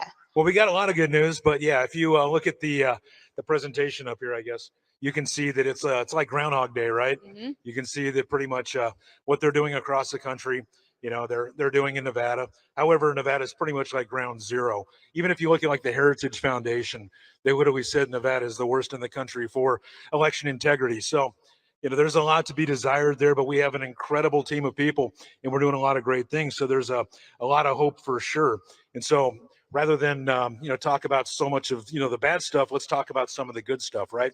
And if people, other states, kind of just do the copy paste model of what we're doing in Nevada, I truly believe that we can take this all back. So back in January of 21, we saw what happened. It was a complete disaster, complete mess. The wife put me up to basically explaining and showing people how they did this. So I put together a great, incredible team of like Bobby Piton and my brother from another mother, Edward Solomon over there. And a bunch of people jumped on later. Like, we have Seth Keschel and Joe Vaughn and a bunch of incredible people, as well as amazing patriots on the ground. And so one of the first things we did was we checked the voter rolls, because I believe, just like in construction, everything has to have a solid foundation. And we found that 38 to 42% of our voter rolls were garbage. Then we found that there was an algorithm flipping all of our votes in the two largest counties, separated on opposite sides of the state, but they vote identically at 63.5%. So all 1,286 precincts between those two counties voted identically, right? But the other 15 counties didn't, and Carson City didn't. And so we started exposing this stuff. We took it to the DA, we took it to the sheriff, we took it to the county commissioners. Instead, they decided to use libel and slander on me in the media. Sound familiar? So, they said, some kind of wackadoo conspiracy theorist, but here we have all this evidence and all this proof. So from there, we did 2 class action lawsuits. So we ensured that we would have observation rights in the state of Nevada for the 2022 election, because in 2020, they took all that away from us. They locked us out for like 14 days and then told us who won. So what we did was we did 2 class action lawsuits, got observation rights. Then we put together the largest sting operation probably in the country's history. We had about 2,000 people across the state of Nevada on video, photo, just eyewitnesses everywhere, monitoring and documenting the entire process of the 2022 election. And we caught them breaking damn near every law there was, right? So we started with more lawsuits. We went, try to get justice through the democratic process, so they call it. Yeah, good luck there, right? So right now, we're in the process of showing all of the evidence, right? So we do this daily on operationsunlight.com. And then you can also, of course, Dan Schultz, a good buddy of mine. This is a way that you guys can, get the precinct strategy to work, is if you're able to basically get committeemen from all over your neighborhoods, all over your precincts, all over your counties to do this type of effort. You can do this across the country and take back your state and the nation. But what we're doing is those 2 lawsuits, they're expedited. So one of them, we could have justice in 20 days. Literally, it's to remove 3 officials. It's to remove the county manager, the register of voters, and then it's also to remove the county commissioner chair. All right. So we have that lawsuit. Then we got another lawsuit, which is against the same group of people, where it's our Nevada Voter Bill of Rights, how they basically stole those from us. So we got that. And then, of course, they have these things that they call Beatles bills in Nevada. So in Nevada, they decided to make it a Class E felony, 4 years in prison, if you basically want to contest the elections, or if you want to possibly annoy somebody or possibly harass people. So I put together a class action lawsuit, and it's a smaller class action, but it's right to the federal court system. And I've sued the governor and the Secretary of State on that one as well. So we're using lawfare all over the place. Absolutely. And these people are scared. These people are scared because this isn't just, some conspiracy theorist crap. This is legitimate evidence. I mean, the first boxes of evidence I brought down was 3,500 pages. That stuff lands them in jail, right? The next stuff we bring in is treason. We know what that does. So this is stuff that everybody can do. And I suggest you guys all go to operationsunlight.com. You guys go look at that. You guys can replicate this formula. I know that we're going to be successful. I know that we're going to be victorious in the end. It's all through, we the people and through God. And I know that, we're going to take it back state by state. And this is one way to do it. Thank you very much. I appreciate that. Thank you. Thank you. God bless y'all. Don't play with Nevada. Wow. Thank you very much. That's awesome. Again, clever ideas, different paths forward to accomplish the same thing, to get our election platform secured now. So good. All right, next state, New Hampshire. Wow, there's a lot in the news about New Hampshire. I won't start down that trail, but let's just bring our representation out to talk about New Hampshire. Good things are happening there. Ladies and gentlemen, from the state of New Hampshire, Marilyn Todd and Brenda Town.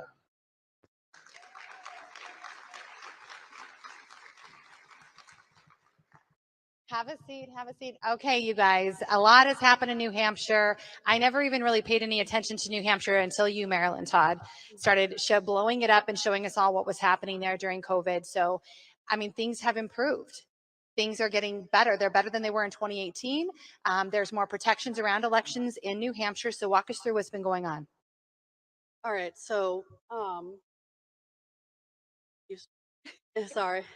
Well, you'll see that we've made some improvements from the 2020 election. And the biggest change for us has been that the biggest change for us was one successful bill that we were able to have passed. And that bill reversed a really bad election practice. We used to have same-day voters be able to walk in and vote the day of the election without any identification or proof that they lived in the state of New Hampshire. It was absolutely crazy.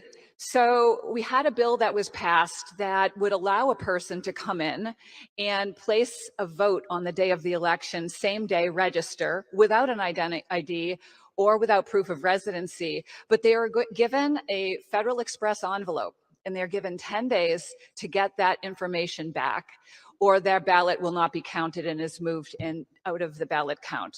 So that is a big, big change for us in New Hampshire, and really the biggest positive change that we've had. Awesome. You guys had, if you want to hit that big button on the clicker there, New Hampshire has 9 cases dropped. What is that about? So our governor handpicked in an executive council meeting 9 activists that were to be arrested. The first arrest was for saying amen on her paperwork. It literally says uttering the word amen. This just happened. So in October 13th of 2021 is when we were arrested. In July of 2023, all 9 of our charges were dropped. And then, but what we had to do is we had to subpoena the governor. The governor was obviously didn't, you know, he's clearly, you can see him texting, you can see him nodding his head. This is all on video evidence. So obviously he didn't want to talk about it. And when we subpoenaed him, he dropped all 9 of our charges. So yeah, and this stands from the citizens standing up during the COVID policies. Correct. So they were charged, they showed up, they very, you know, very nicely, quietly, I was amazed actually, were expressing their grievances to their government, and they were arrested. And it was unbelievable. If you haven't seen that story of Marilyn Todd, you really need to go take a look at that. The governor is not running in 2024. So 2 days later, after our charges were dropped, the governor is not running ever again, or for governor in the state of New Hampshire. And hopefully to you guys and you guys researching him and the media getting more of his, he'll never be able to run for president because he really wants a presidential ticket. And if it wasn't for the New Hampshire 9, there might have been a Sununu president. Wow, that's awesome. Okay, what about the Secretary of State Confidence Committee recommendations? So we had some other really great signals for hope, and we hope that it's, again, a positive cue to you guys. Our Secretary of State recognized that New Hampshire was at an all-time low as far as a sense of integrity in the election process, contrary to every politician saying we had the safest and secure gold standard for the country. So they did a very long series of meetings, took in evidence, and created a final report. Now, unfortunately, they buried the evidence in the back of the report, but it's going to give us a platform to actually push forward legislation this coming year. So it's really a great thing for us. The next big thing we already talked about, that same-day registration law being passed.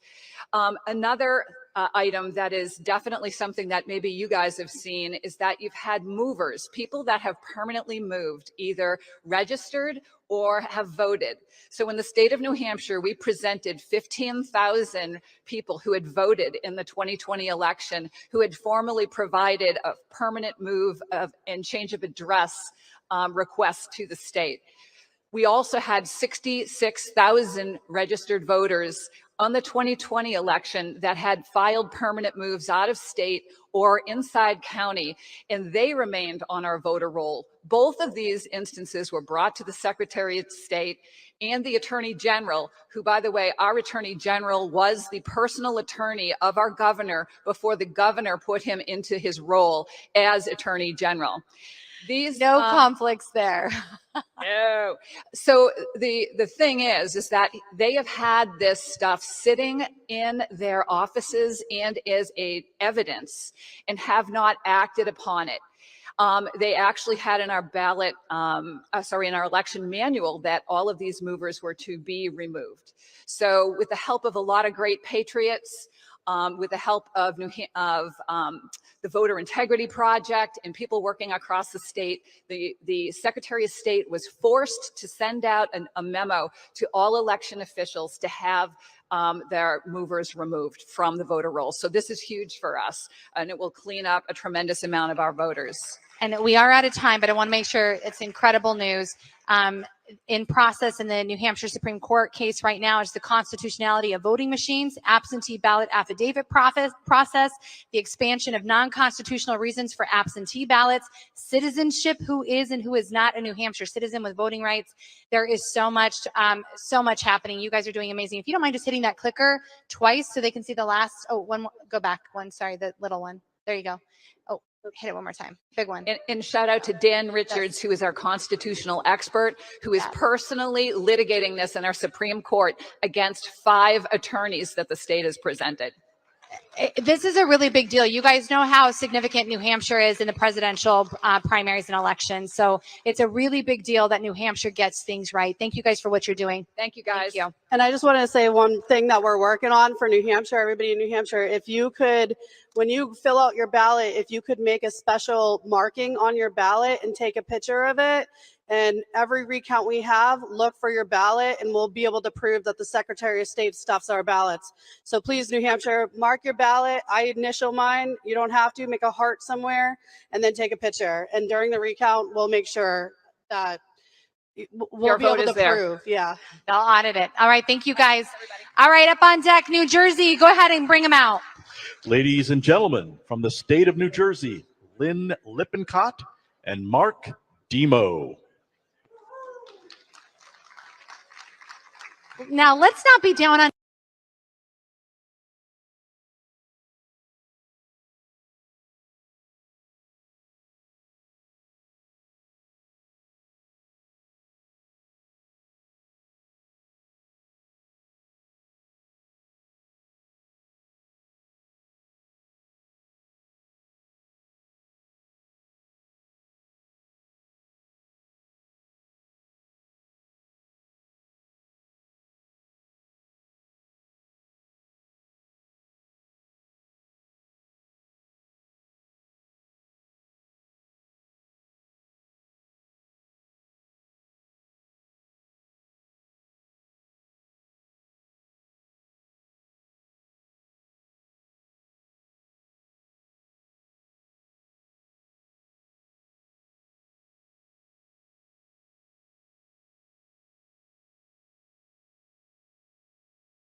went and we actually did a little audit /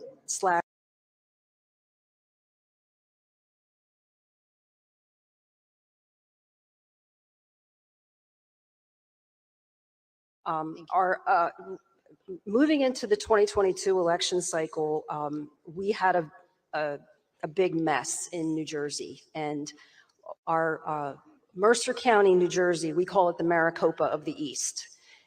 I'm going to let Mark speak about that because that is really what our focus is right now and into the future, and we really think that we have some significant reasons for a lot of hope just based on what we're learning there. So what was a game changer for us was the November 22 election. Mercer County was worse than Maricopa. All of the voting machines on election day failed. You may not have heard that. It wasn't public, right? 189 tabulators, not one of them worked all day long. And so the ballots were gathered and at the end of election day, and they weren't tabulated, and they were taken back to the Board of Elections and counted centrally, right? So chain of custody completely broken there, right? But what it did do was, thanks to a brave woman who was running for a Board of Elections in Hamilton Township, she was winning by 1,000 votes on election day. She ended up losing by 200 mail-in as a result of the mail-in ballots. So she had the courage to sue the county. And what we did was we gathered all of the election data. So we got the certified figures, the cast vote records, the poll books, the tabulator reports, the ballot images, and the state voter history file, and then also the what was reported to the EAC on the Election Assistance Commission survey. So we lined up all that data. We created a framework to look for differences, and guess what? The machines didn't work, no chain of custody, and the data doesn't add up. And so we caught them all, right? The county kept two books of records for mail-in ballots. They reported 25,000. They certified 25,000 mail-in ballots. They reported 28,000 to the state. Same with the provisionals, two sets of records, right? So we're using that opportunity. Sounds like the mafia or something. We're using that opportunity, as I said, to further take further legal action against the county, and then getting all that data, and it enabled me to create a framework so that we could evaluate all the other 20 counties around the state, and that's what we did. And we're dealing with issues in Monmouth County and Middlesex and a number of other counties, right? So we've had to prioritize, but it did set the standard for a way to go forward and a way to engage with the citizens, because you have data that can bring them in, and it's not the data that you invented; it's the county's own data. Will you hit the last one? Hit that one more time. Perfect. So tell us what's happening since January of 2023. Well, one of the things that we're very proud of is that the way that we've framed out I guess I'd call it a template. It's easy for people to understand what we're showing them. So they don't have to be mathematicians or engineers or anything. It's just black and white numbers, and it's very simple to explain. It's very simple for them to then explain to their county officials. So the citizens are excited about that, and it's bringing more people in. Right now, we're actively engaged in 6 of our 21 counties. We have 2 or 3 gentlemen that are doing monthly reviews of the voter registrations. They're on that. They communicate monthly with every single county. And also, what is the other thing that we had going on with our voter registrations is with the monthly, I'm sorry, I'm drawing a blank with that. But there was one other thing, like we really wanted to make sure everybody knew about New Jersey. I apologize. Well, I tell you what, because we are out of time, where can people go to learn more about what's happening in New Jersey? Go ahead and give a shout out. Go ahead, Mark. You can go to the website, WTNJelections.org. Awesome. Okay. Thank you guys so Thank much. you. Good things Thank you, happening in New Shauna. Jersey. In spite of Chris Christie. All right. All right. I'm being replaced. You're fine. You can keep going if you want. Well, we're going to tag. You see what we're doing here? This back and forth thing? Yes. Okay. Brandon House is back with us. Thank you, Sharona. Last year, they had me up here for 8 hours with a 10-minute potty break. Mike said, "You want to do that again this year?" I said, "No." So he said, "I will tag team this. This is really nice. They made me work last year. This isn't that hard." All right, let's go to New Mexico. Well, good. Glad he's here.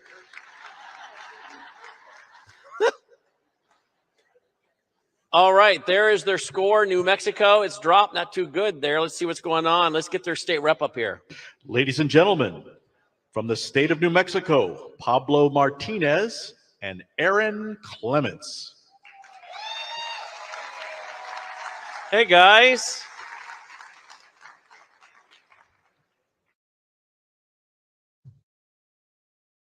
Great job. Thank you, guys. All right. Here's the controller. You can use the green button.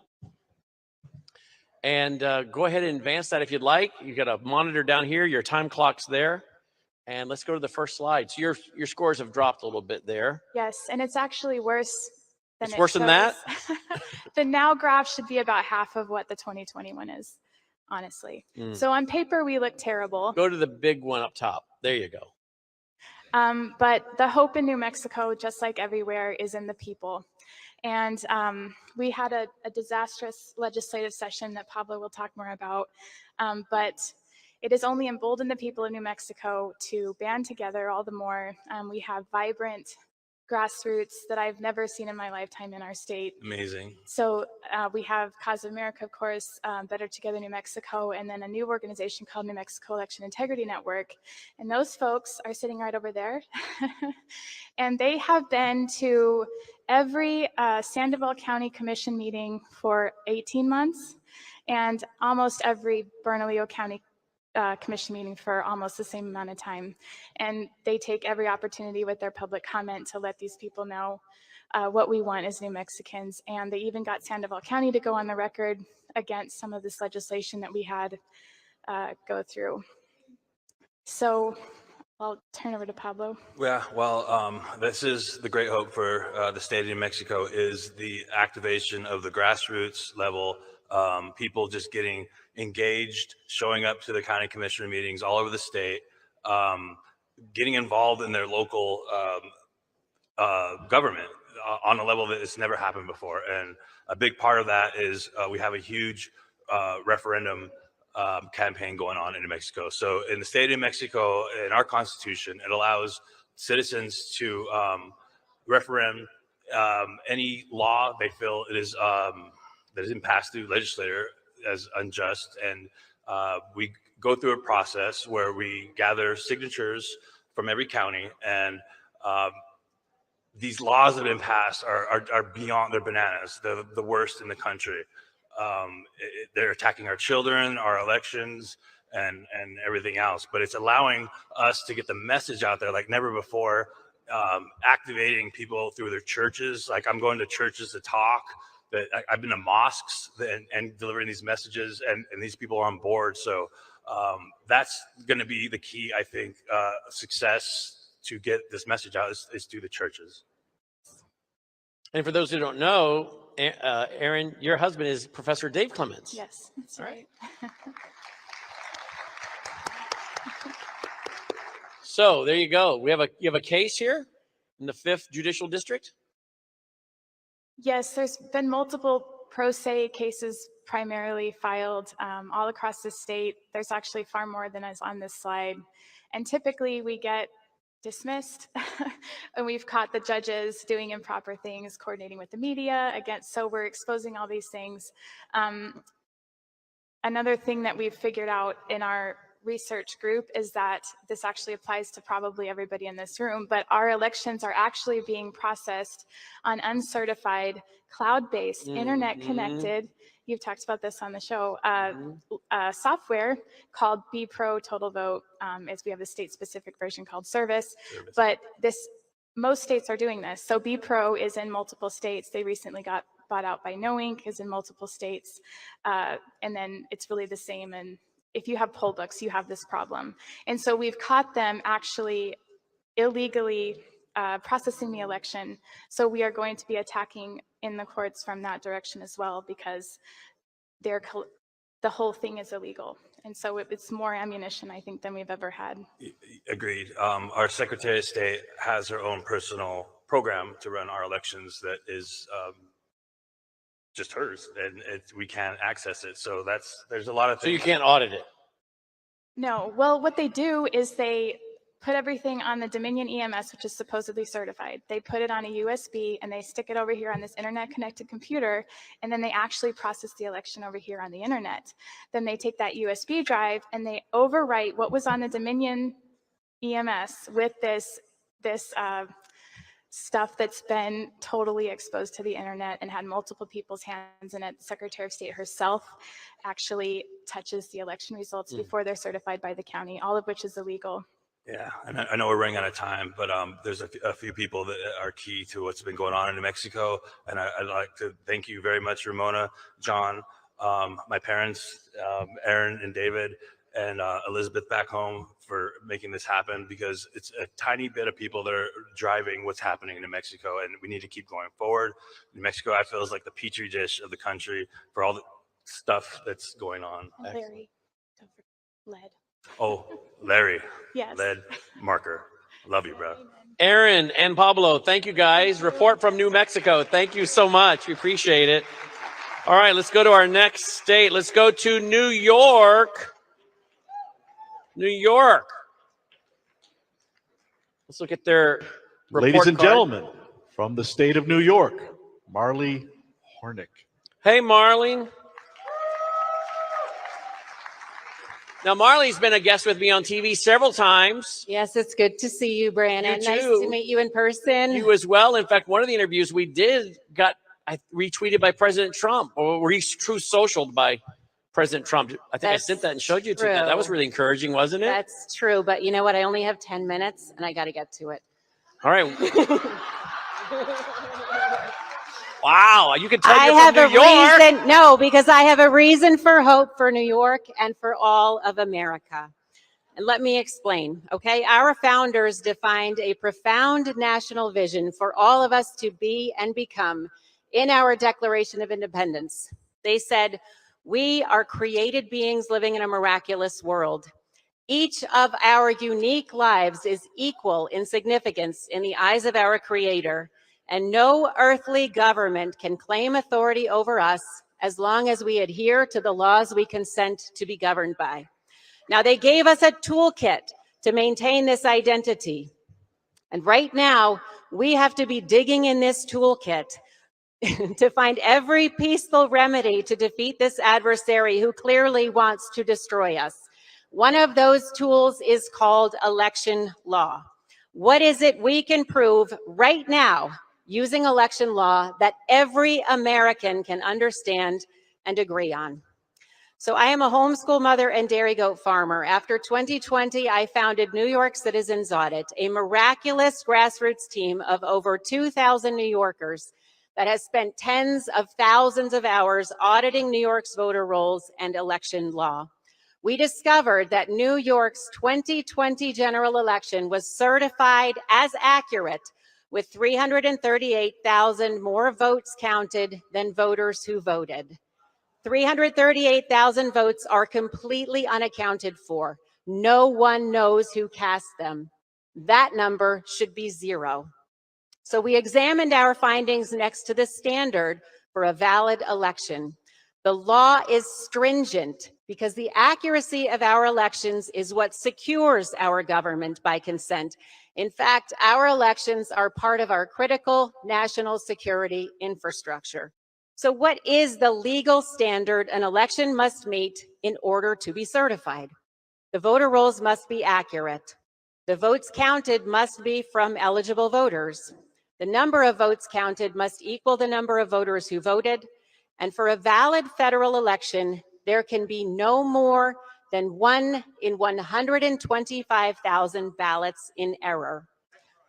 The law does not recognize honest mistakes when it comes to safeguarding our individual sovereignty. Elections in America are accurate or they are invalid. So when an official certifies an election, they are attesting personally and officially to the accuracy and compliance of that election. If the election has wavered from the law, they can't sign it as meeting the law. That would be an abridgment of our guaranteed civil right to choose our representatives. They must investigate first.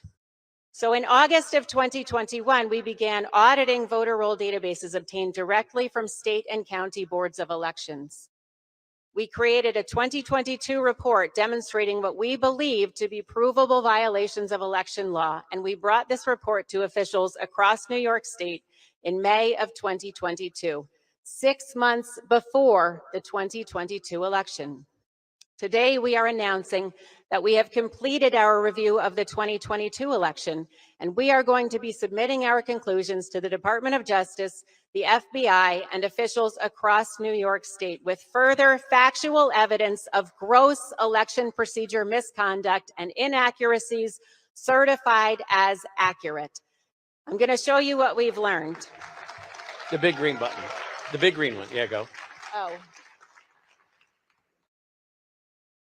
All right, we're going to dive into math and data, so roll up your sleeves. I learned all of this because I love America and I knew that my help was needed, so you can do it too. So the first question is, are the voter rolls in New York accurate? So here are 5 million registrations we identified that are seemingly invalid or illegal. At the top, you will see counterfeit registrations. These are new registrations based on a particular voter who already has a record in the database. So now we have 2 or more, sometimes as many as 25 unique voters who are actually the same person. Each one of these appears to be contrary to federal and state laws. If you would like to know which laws, go to auditny.com and read our 2022 report, The Reign of Error.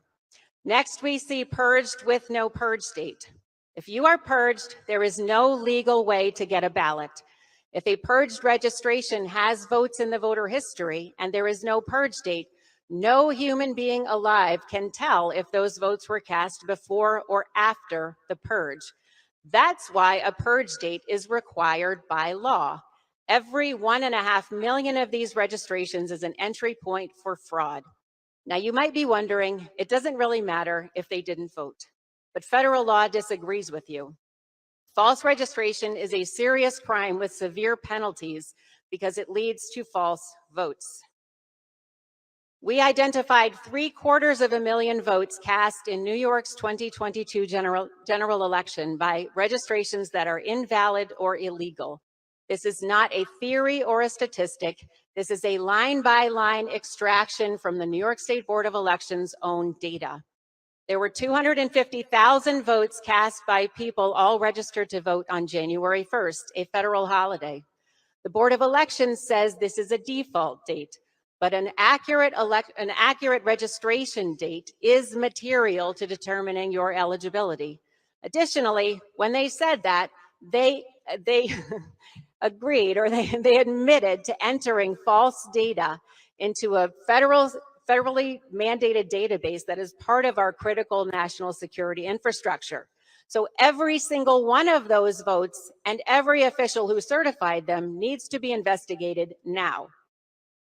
Also, you'll see double or more votes. Meet Mrs. Z. Mrs. Z appears to have triple voted in 4 federal elections. She did this using 2 registration records that did not exist at the time of any of these elections. One of them was created the day after 2020 and was purged 26 days later when she moved.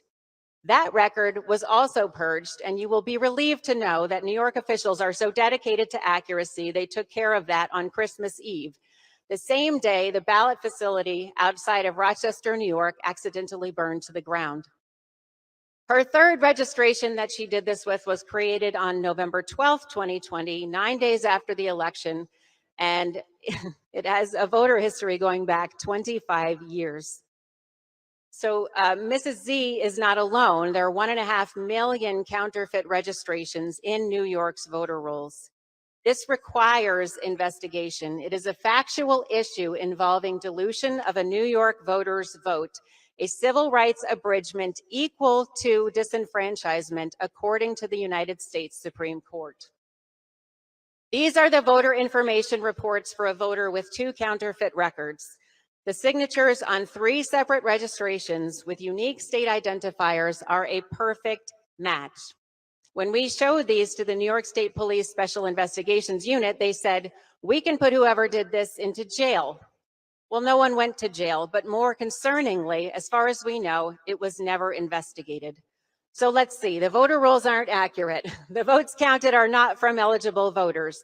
The number of votes doesn't equal the number of voters who voted. So we have one standard left to check. Was New York's 2022 general election valid under the law? Remember, for a federal election to be valid, there can be no more than 1 in 125,000 ballots in error. New York's 2022 election had 5.6 million votes counted. That means they get 48 ballots in error. Let's see how they did. Oh, it looks like they exceeded the legal limit by 750,000 votes. Now, for fun, let's check and see if the 2020 election was valid and certifiable without investigating these factual anomalies.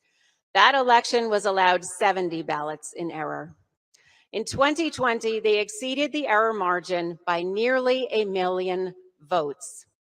Until we get some answers, this means that no one knows who won any of these elections, not me, not you, and not the Board of Elections, and they may never be able to prove that the people they certified to write and enforce our laws, fundamentally changing the character of our nation, were not imposters.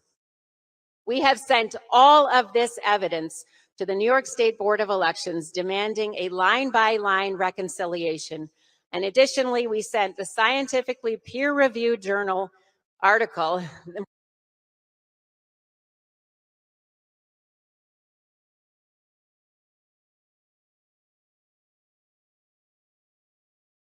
of steganographically concealed algorithms illegally embedded in the New York State voter roll database, allowing for the manipulation of election results even if every machine is unplugged.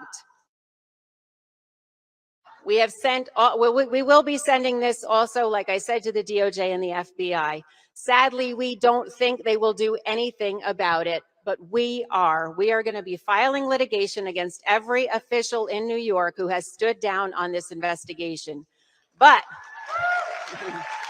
we want your attorney generals and your U.S. attorneys to file litigation also, because the citizens of your state appear to have been defrauded in a massive civil rights violation acting under color of law when these provably inaccurate, non-compliant federal elections were certified. Thank you, Marley. No, Appreciate it. I got one more.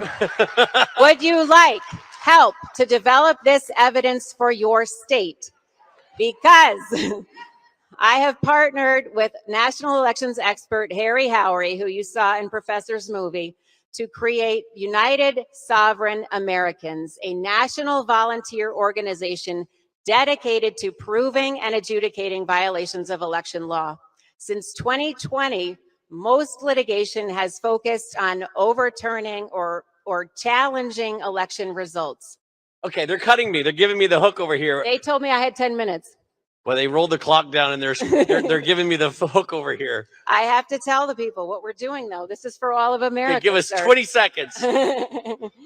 We are going to adjudicate civil rights violations and crimes against the elective franchise. So come and find us at unite4freedom.com, unite4freedom.com. We're already working with Maryland, North Carolina, Virginia, California, Illinois, Massachusetts, and Michigan, and we have trained people in Texas, Wisconsin, Florida, Tennessee, Oklahoma, Pennsylvania, Washington, Connecticut, Rhode Island, and more.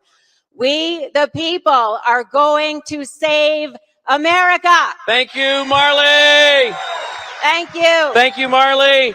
All right, North Carolina. Let's take a look at their scorecard. Okay, they went up just a tad. All right, let's get Jay out here. Hey, Jay. Ladies and gentlemen, from North Carolina, Jay Delancey. All right, your clock is right down there, Jay. What are you doing? Oh, no, I don't see it. Yeah, you do. It's right there. You're going to get me fired. You got the big button All right there, all the big right, green there we go. button. There you go. Yeah, okay. Go ahead and advance. So start, okay. Tell us about the good news here. Well, ladies and gentlemen, there are some good news. There are lots of them, and unfortunately, some of them are not passed, but we're seeing the bills move this week, and there's some good news in it, and that I'm happy about. Voter ID was reinstated. That's the good news. The bad news is it's a fake voter ID law where it's like gun control. You know, if someone is honest, they'll hand out their ID, and if someone is dishonest, they don't have to. And we're not real happy about that, but it's a start. So, but the big wins, the Observer we had problems with a certain party not sharing observer incidents. So last year we created our own, at great expense, created our own incident reporting documents. So the party could not sit on the actual incident reports. As a result, we were able to get an observer bill that's really moving in the legislature. And it was just found out yesterday that it's in the bill that is being kind of fast tracked through the process. So the bad news there is House Bill 770. If you want to write down a bill to lobby North Carolina on, that was our cast vote record bill. That was our ballot, letting the public inspect the ballots. That bill is sitting in committee. It's just sitting there, and we need to move it. That was supposed to be in the omnibus bill that went this week, and it wasn't there. So we're a little bit annoyed about that. But otherwise, very good things going. Let's see. The Poll Observer, numerous bipartisan organizations across North Carolina working together. And a lot to say about that. First off, my organization, we've been around since 2011 doing this, Voter Integrity Project, the original Voter Integrity Project that predated anything that happened in 2020. And then there's Audit Force North Carolina, which is, Carol Snow should be up here doing this with me, but Carol didn't want to do it. So Audit Force, they're a great group. NC Data Team, another great group. And then a group that is more of the poll observer side of it and the policy side of it, North Carolina Election Integrity Team. Right. So all these different networks are the way we're working, and they're working together on these bills. And it just creates a harder target for the left because they take out one of us, they're not taking out all of us. Right. So we like that idea of divided. We have divided influence that way. So there's some good news there with these groups, and much of it because of what Mike Lindell has done, that we have this. Yes. So that's very exciting. Okay, more hope. Let's see. The election law, okay, voter ID. Let's see. Those slides, kind of the history of it, that first, and I think we don't need to spend a lot of time because this is really cool, though. The Bernstein versus Sims. We had an election official put a trespass order on an observer who was watching the tabulations, and she sued him, and it did not end well for him. So he wound up retiring. Guy was a hot-headed election director. I'd run across him a number of times, but Lynn took him on and got him. So that was really cool. And let's see. Okay, the last point I want to cover is the statewide recount. We had a race that was 400 votes. It was a statewide race for Supreme Court Justice, and the Chief Justice won by 400 votes. And the left immediately went in to try and enfranchise felons so they could claw back a victory. And we went in with dead voters that we had found, and we started making them defend why these dead voters should be allowed to vote. We had the receipts. So upon doing that, it made them drop everything and just let it in. So that was a real good win.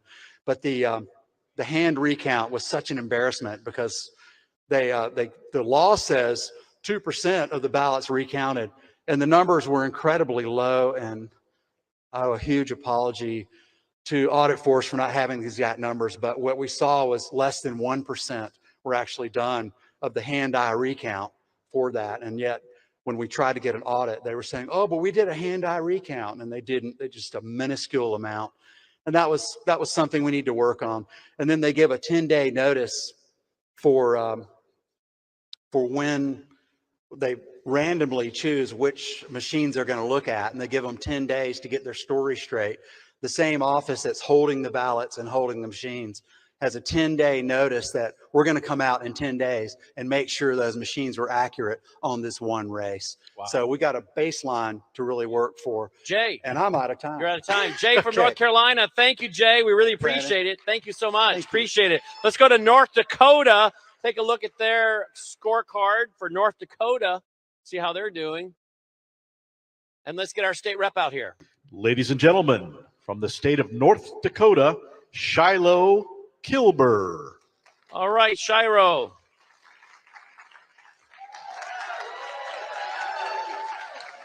All right, let's get his clock set and turned. Welcome. I see you're friends with Dr. Frank. Yep. All right, tell me about North Dakota. You got the clicker here. We'll advance. There's your slide. Sure. Here we go. You can see it right here. Give us the report. Okay, so for the same day voting, we have early. It's not good, guys. We we have early voting in 8 of our counties, eight of the 54 counties. Let's see here.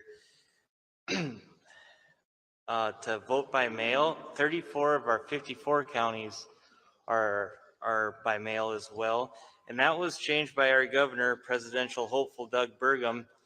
He, yeah, that's what we think too. So he allowed mail-in voting to be allowed in what the governor said the reason was it was unconstitutional to close.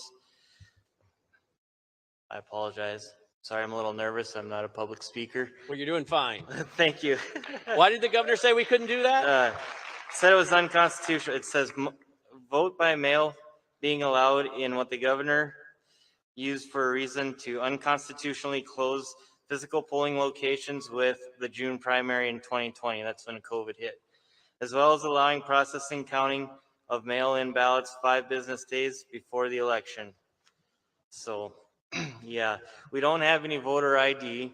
That information is given to the Secretary of State by the Department of Transportation. If you have a driver's license, a non-driver's ID, a tribal ID, a passport, or a military ID, you are allowed to vote in North Dakota. Election officials may not require a voter to provide proof of citizenship. So they can't ask. Are you even a resident of the United States? Right. They can still vote. The people at the polls cannot ask them to prove that they're a citizen. So that is pretty bad. It is. So let's get to the good news. All right.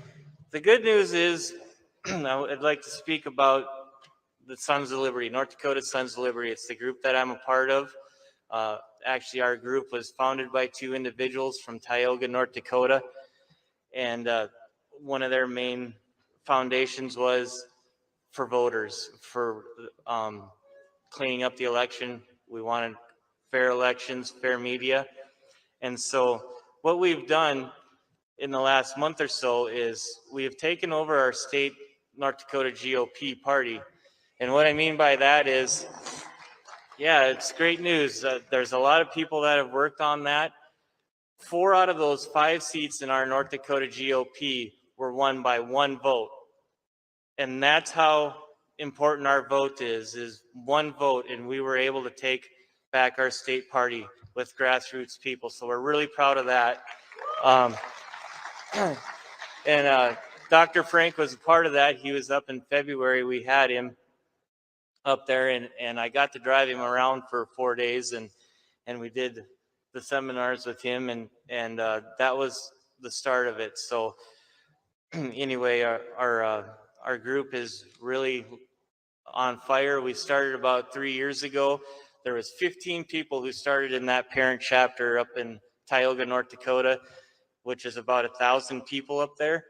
And so when we first started the chapter, there was, again, 15 people. But now, as to date, that 1 chapter is spread to 8 chapters throughout our state. And we're trying to start one in Montana as well. And it is our overall goal to spread out through the whole United States. Excellent. So Shiloh from North Thank you, Dakota. guys. Thank you, Shiloh. Appreciate it. Thank you so much. Let's move quickly to Ohio. Let's take a look at the report card for Ohio while our next rep is introduced. Ladies and gentlemen, from the state of Ohio, Tori Morris. All right, Tori. And we can see that in your state of Ohio, it's gone up a little bit. I don't know. I wonder if that has anything to do with Doug Frank living in Ohio. Maybe me too. Yeah. How are you doing, Brandon? I'm great. How are you You look doing? nice and tan. I look You on nice and vacay? tan. Thank you. No, I don't do a vacation. You think you might let me take a vacation? There you go. Do I need this to talk? Or No. Here. No, that's your push that green button to make it go forward. But there's your first slide right there. Yeah, okay. So, hi, everyone. This is fantastic, right? we're going through Pandora's box, and keep in mind, Pandora's box was filled with plagues and bad things, right? But in the box was hope.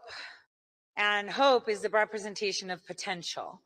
And, you know, right now it's 2023, right? We're having a lot of issues still. But look, they've played all their cards. Now it's our turn.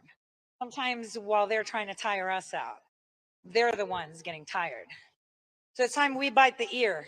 Who did that? That was Tyson. Yeah, there we go. Time to bite the ear. So here we are, right after the elections. It wasn't just Ohio. 49 states, including Puerto Rico and the Marshall Islands, filed quo warrantos. Quo warranto is kind of asking, hey, with what authority are you in the position that you're at? Now, all of them failed. Oh no. But every failure, every good businessman knows this, right? Right. You got to fail a million times before you win. So it's not what you do when it's what you do after you fail and what you learn from it.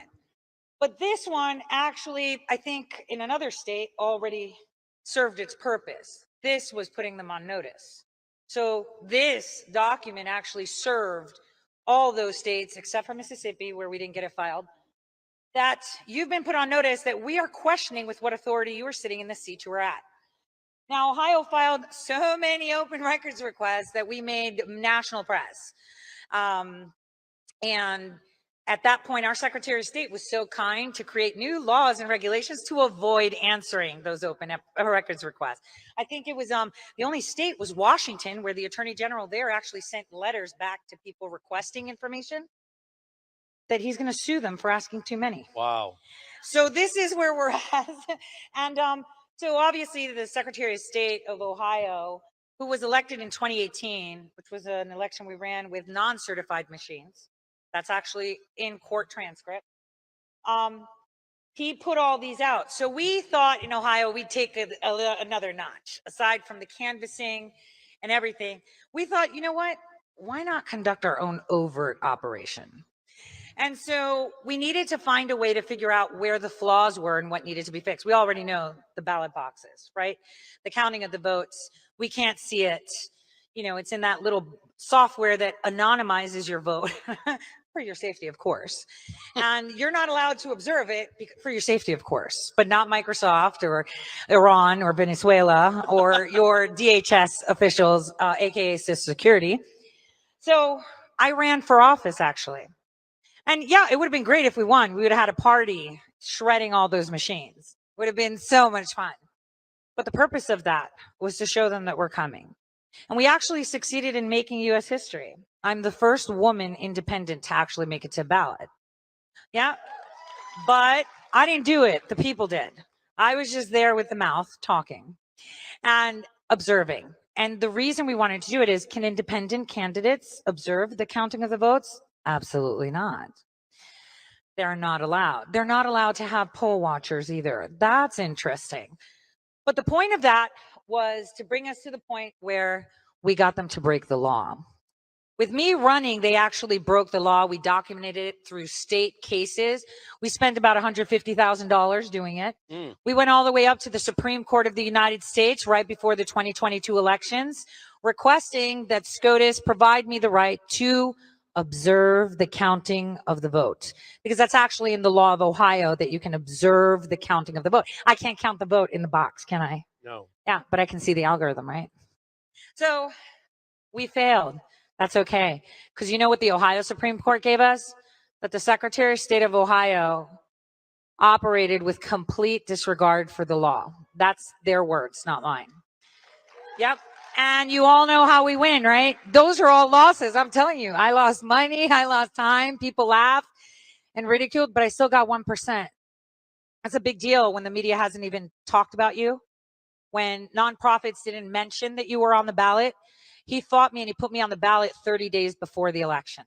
But you know what? How we won? Our federal suit. Ohio's filing a federal suit to sue back for all that money, but also suing for the fact that they're not allowed to choose the candidates that get on those ballots. The fraud isn't just the way they count. How many of you have tried to run for office and failed? The whole system is corrupt. The whole election system, from petition to ballot box. So I'm not here to tell you that we failed. I'm here to tell you how we won. You did. Right now, we are winning. You just don't see it yet. And in the end, God always wins. And you have to remember that. So every time you scrape your knees, be happy. Because that's how you get it. Do you cook steak? Yes. All right. Are you going to throw a steak in a non-seasoned pan or a seasoned pan? Season. There you go. We just got seasoned. It took us a while, but we're there. And what we need to do is start sharing notes and working together and just keep pounding. Keep pounding. They're losing. They're on their death rattles. And this is it. We've won, and they just don't want to accept that. Tori from Ohio. Tori, thank you, Tori. Appreciate it. Thank you so much. Let's go to our next state of Oklahoma. While we look at the scorecard, let's get our next rep. Ladies and gentlemen, from the state of Oklahoma, Galen Stupich. All right. Hi, Galen. How are you doing? Come on. I am great. We'll let you get right to it. There's your clock. There's your screen to show you what you're going to talk about. Give us some reasons for hope in Oklahoma. Well, I have a lot of hope in Oklahoma, so part of it's out there. Those of you from Oklahoma, say hello. So we have about 14 people here this year versus last year, which I think is great. So we have a lot of reasons for hope in Oklahoma. As you know, we are the reddest state in the nation, and we have no problem in our elections because we have one person in charge of our elections throughout the whole state, and he knows it all. And so all legislation goes through him before it ever goes to committee. And if it's really good legislation, he makes sure that there's things in there to make it not quite so good. So I'm going to focus on the things that are really good. So, when I got up here last year, I decided that our motto needed to be fair, secure, and transparent. And I love that Mark Fincham is using that this year. So thank you, Mark Fincham. So we have several groups that have done their own thing. We haven't had an overriding group that is directed, and I think that's going to have to change for the future. So we've worked with the Tory group, we've worked with Cause of America folks, we've worked with independents from everywhere. And so the Republican Party actually, this year at our convention, we elected a senator who never gets his bills heard because he's so conservative. We elected a senator for chairman and a vice chairman who both are very interested in election integrity. So I see a lot of positive things moving forward. And one of the things that took place this year under legislation is that we found out the hard way that they had written ERIC into the law of Oklahoma, but our systems weren't set up to take the data and make it work. So a group out of not Tulsa, Sapulpa area, Ladies of Liberty, went out and worked really hard, made relationships with legislators, have developed those relationships into the Senate and in the House, and we didn't get all the legislation pulled, but we did get the ERIC removed. We cannot enter into a contract with the company called ERIC. So that's good. That's good. And then some of the other good news is that legislation that got passed is that House Bill 2974, that if there are more than 10 voters at any one address and it's not a facility that takes where multiple people live, like an apartment complex, the state's required to produce a list every June 1st. I think it's every June 1st. So they're required to produce that list and send it to the county DA for investigation. So that's good. We're going to give them credit for that. 3365, House Bill 3365 also passed. If there are more than 5 people at one address, they're going to receive confirmation notices that they're going to have to respond to. I think that's good, because what we found in some of our smaller races is when they win by 7 votes, it might be that there are ghost voters and it's only 1 or 2 ghost voters at an address. In that particular bill also, it requires the Department of Health. So they used to produce a list for the death list. The problem was tying William Smith to William Smith. So now that list has to include the last 4 digits of the social security number, driver's licenses, or any other identifying information that would tie them back to their voter registration. Very good news. And I love this one. All canceled voter registrations in the previous 24 months shall be available to the public. So you can now verify that they actually clean those rolls. So I love that. Anybody else? So we do have some things kind of working against us. We haven't really done a good job of making friends with the one and only person who knows elections in Oklahoma. Who is that? He's our election board secretary, who is an appointee. And it's in our Constitution, which is really interesting because it makes it very hard to change things. So he actually got some bills passed, and that's the other thing. We have seen a nudging. So we had a pretty high score. In fact, I think it was one of the highest scores here, that it looks like our elections are pretty good, but he keeps nudging us a little closer to maybe not so good. And so that's what we're really fighting. And one of the laws that, well, we have medical marijuana now, and that was done through an initiative petition. I really am counting on the fact that we are going to wake up the people here through this presentation, that we'll wake up the voters in Oklahoma to run an initiative petition to give us paper ballots, which we do have, but we have problems with verifying that it's actually counted the way it was cast. Paper ballots on one day, on election day, counted by hand at the precinct for chain of custody reasons, and if there are absentee ballots, would be delivered to the precinct and counted there. I promise you our legislators don't want to hear that. Galen from Oklahoma. Thank you, Galen. Thank you so much. Appreciate it. Let's get Sharona back up here for the next state, which is Oregon. Welcome back, Sharona, please.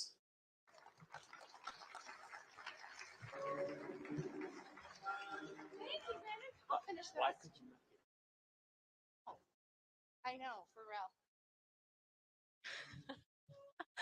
All right. Well, I wish I could take questions from the audience and say, what are your biggest takeaways? Maybe a couple of you guys write some things down, some things that are surprising to you. And if we have a few minutes, I'll grab a couple of you guys from the audience.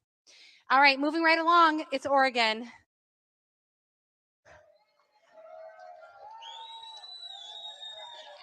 The blessing of living in a communist dictatorship is you learn how to fight. So welcome to the stage, Oregon. Yes. Ladies and gentlemen, Janice Dysinger and Mark Thielman. We're going to get into Oregon, but how does it feel to be in a free state? I know there's beautiful, beautiful, wonderful places in Oregon. So let's look at your scorecard for just a minute. You have paper ballots and you did not adopt ranked choice voting. Well, we do have one problem with ranked choice voting. They're going to put it before the people next. They voted to put it before the people next general election. Okay, so we'll be taking that green circle away. And right now we're scoring a 25. You know, Oregon is tough. And I do want to hear, what do you guys see the reasons for hope there? What's going well, what's going in the right direction there? Well, we have been doing quite a bit of praying because we're in a terrible laws there in Oregon. We have, last year I told this group about Deborah Scrogan that told me I could no longer speak about elections in public.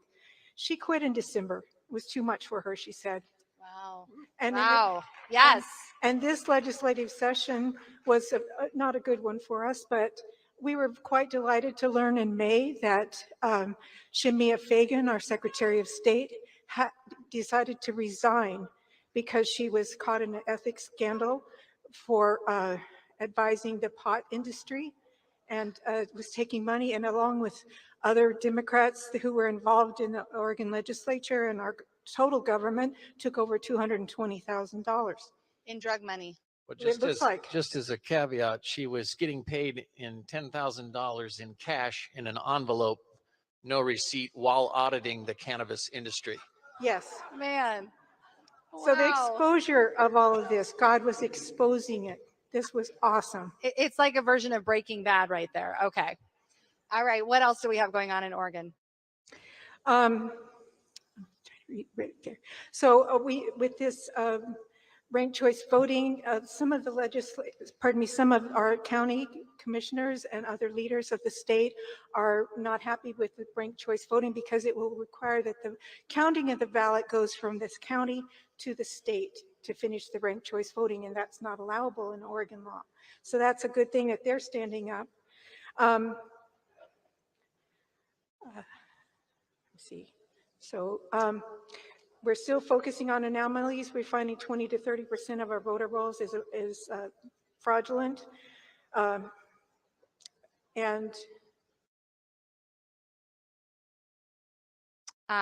you're using existing Supreme Court precedents right now for that. Yes. And I mean, election integrity is basically the front of the Oregon, the Patriot movement there. You guys are laser dialed in. Anything that you want to add about that, what you guys are doing to make sure that it is a fair standard, one person, one vote in the state of Oregon? We're trying to build very strong county teams that they can hold their local county accountable. We're trying to encourage them to go in and demand of their counties that they are able to have in precinct voting. We still have those laws on our book. I believe it's 254.485 and around, there's several laws in there that talk about that we can still have our precinct voting. They didn't get rid of that when they added the vote by mail. Those laws are still in place. And so they can ask in the county for them to see how they can implement that. Well, I'll jump in. So my contribution is Janice asked me, I ran for governor. I was a school superintendent, and I was most known for keeping the school open for 2 whole years when schools were shut down in Oregon. And when you take on the government, you end up being self-employed like I am now. And so I thought, hey, what can I do? I'll pick up election integrity. So I've been working with Janice.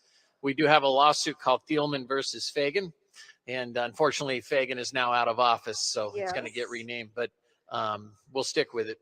So Janice asked me, what can we do? It's insurmountable. They have the courts, they have the attorney general, they have the legislature, they have the governor's office, they have the education, they have the healthcare.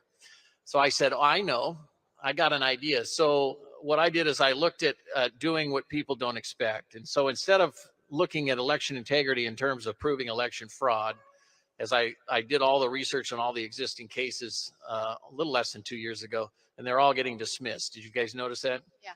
So how do we avoid that? So I looked at Brown versus Board of Education, in which they desegregated the South and the southern states. That case was a landmark in 1954 where they said the psychological impact of state, local, and county policies, if it has a psychological impact that's disparate between black children and white children, it's actionable under the 14th Amendment. And I thought, man, the behaviors are the same. Ready? We don't get to audit our own elections, we the people. We don't get to look at the data in the machines. And when we do, our cases are dismissed for lack of standing, just like the civil rights cases prior to 1954 were dismissed. Because why? It may be racist and bigoted, but you're not harmed any more than any other person of color. So we apply the same concept to Thielman v. Fagan, and that's what we've done. It's a federal case, and it asks the constitutional question. It's very powerful. It simply says this: whose job is it to maintain the confidence of the vote? Right now, we have a divided electorate nationwide where the losing side says voter fraud. The Democrats did it in 2016. Obviously, we have the issue with Donald Trump, and which is, by the way, real voting fraud, if you're wondering. That was profound. But what is the impact to the nation? We don't have confidence anymore. 54% of this country, according to a recent Rasmussen poll, and that includes 25% plus Democrats, believe that the elections are manipulated and voter fraud exists. That is a violation of the 14th Amendment. It's the government's job to maintain our confidence. So what's the standard? It's very simple, and then we can end with this. We told the federal judge what the standard is. Both the winning side and the losing side agree that the election was fair. That's what this case does. We're now in the Ninth Circuit Court of Appeals. We will be going to the U.S. Supreme Court, and we expect to win there. And when we do, then all systems that have a disparate outcome, like Oregon's terrible mail-in balloting system, have to be reformed and thrown out. So that's our plan. Thank you guys so much, I Oregon. do want to point Thank out that you. if you go to, All right, guys, we're going to bring Pennsylvania out. Sorry, it was so interesting what you guys are doing and how you're doing it. Thank you guys so much. Pennsylvania, wow. Bring them out. Ladies and gentlemen, from the state of Pennsylvania, Tony Shoup. Tony Shoup. Yes. Hey. And apparently Dr. Frank. Make sure to ask her how many people know the 3 branches of government and their 5 rights guaranteed to them in the First Amendment. Stand up. Well, we are. Uh-oh, everybody else has to take her constitutional class. Thank you. Tony, let's just jump right in. You've got a lot of information on Pennsylvania. I don't want to take any time from you. Well, I mean, as you can see, we're not doing great on the scorecard part, but here's how I look at it. I have kids at home. When I try to clean something up, it always gets worse before it gets better. And so that's kind of the direction we're heading in Pennsylvania. It's getting a little worse in order for it to get better. Yes, they start kicking and screaming, we don't want to be organized. Yes. Nope.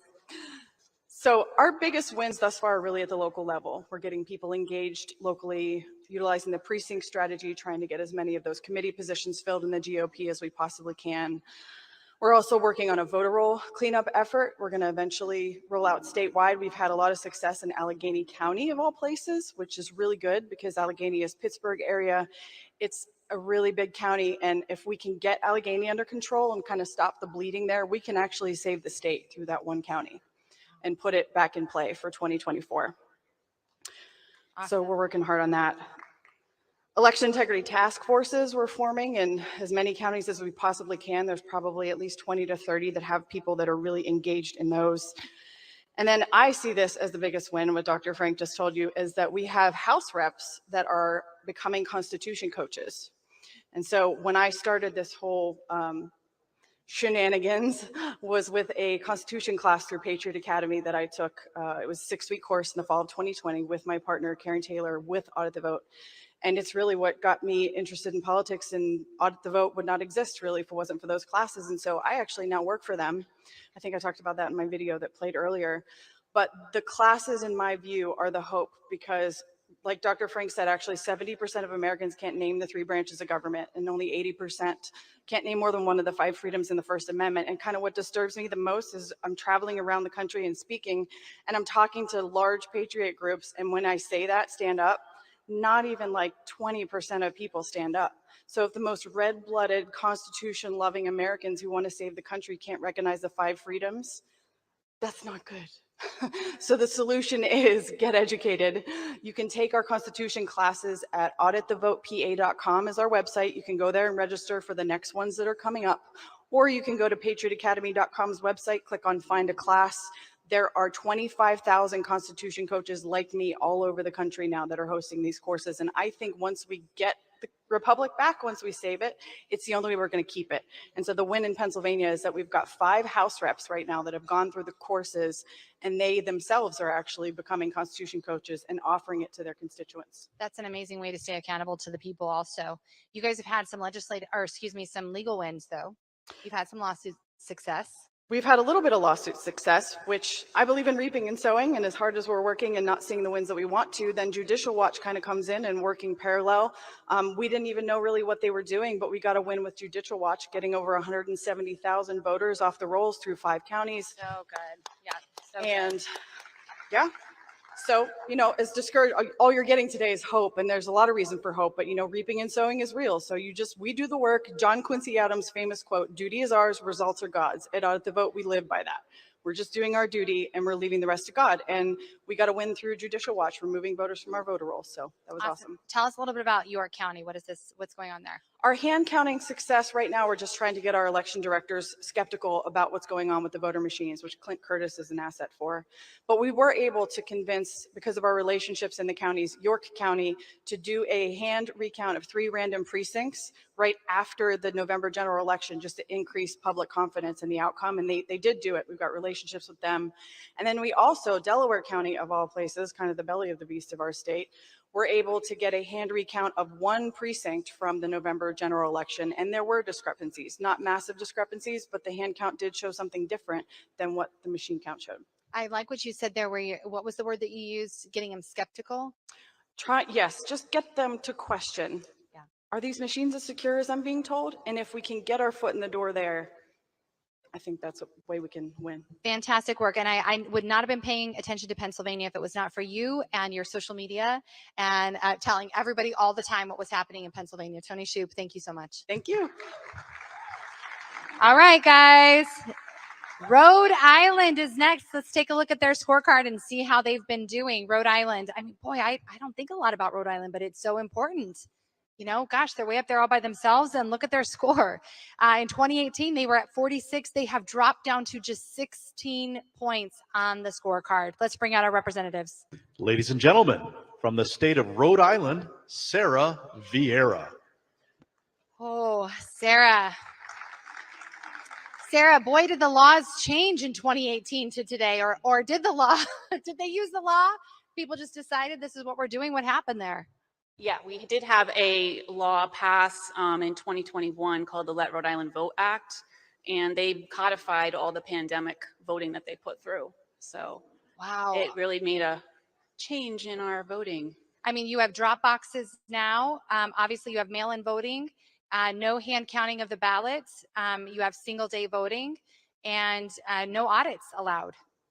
That's true. Wow. Okay. Well, walk us through. I know you're hopeful, or you wouldn't be here. So tell us what's going on. That's good. Well, I really want to talk about what's going on in Rhode Island because it's about getting the people involved. We have tried, we are a deep blue state, and I've been saying all day to a lot of people, we're kind of a captured state, if you think of it that way. And so I think for Rhode Island to feel powerful, it's going to be us, it's the citizens of Rhode Island, to understand the law and to really push back on these Board of Election officials and the Secretary of State who are not following the letter of the law. The people of Rhode Island are recognizing that the Board of Elections is not following the election law in Title 17. I really want to talk about a hopeful event that came up in Rhode Island recently. We have a congressman stepping down, that's David Cicilline, and he's stepping down from his seat. So we have a special election coming up. It's provided a great opportunity for Rhode Island to see that our elections are not free and fair. And what's happened is that our lieutenant governor is going on the ballot to try to be in the primary. What happened was, in order to be on the primary ballot, you have to have so many signatures. And our local board of canvassers, who was only on the job for 3 weeks, found fraudulent signatures on her nomination papers. On the lieutenant governor's nomination paper. That's correct. Signatures. Imagine. So these signatures were from dead people. They were from people that don't reside in Rhode Island anymore. And we actually had a local news outlet call some of these people that were on the list, and these people denied signing these papers. Oh, wow.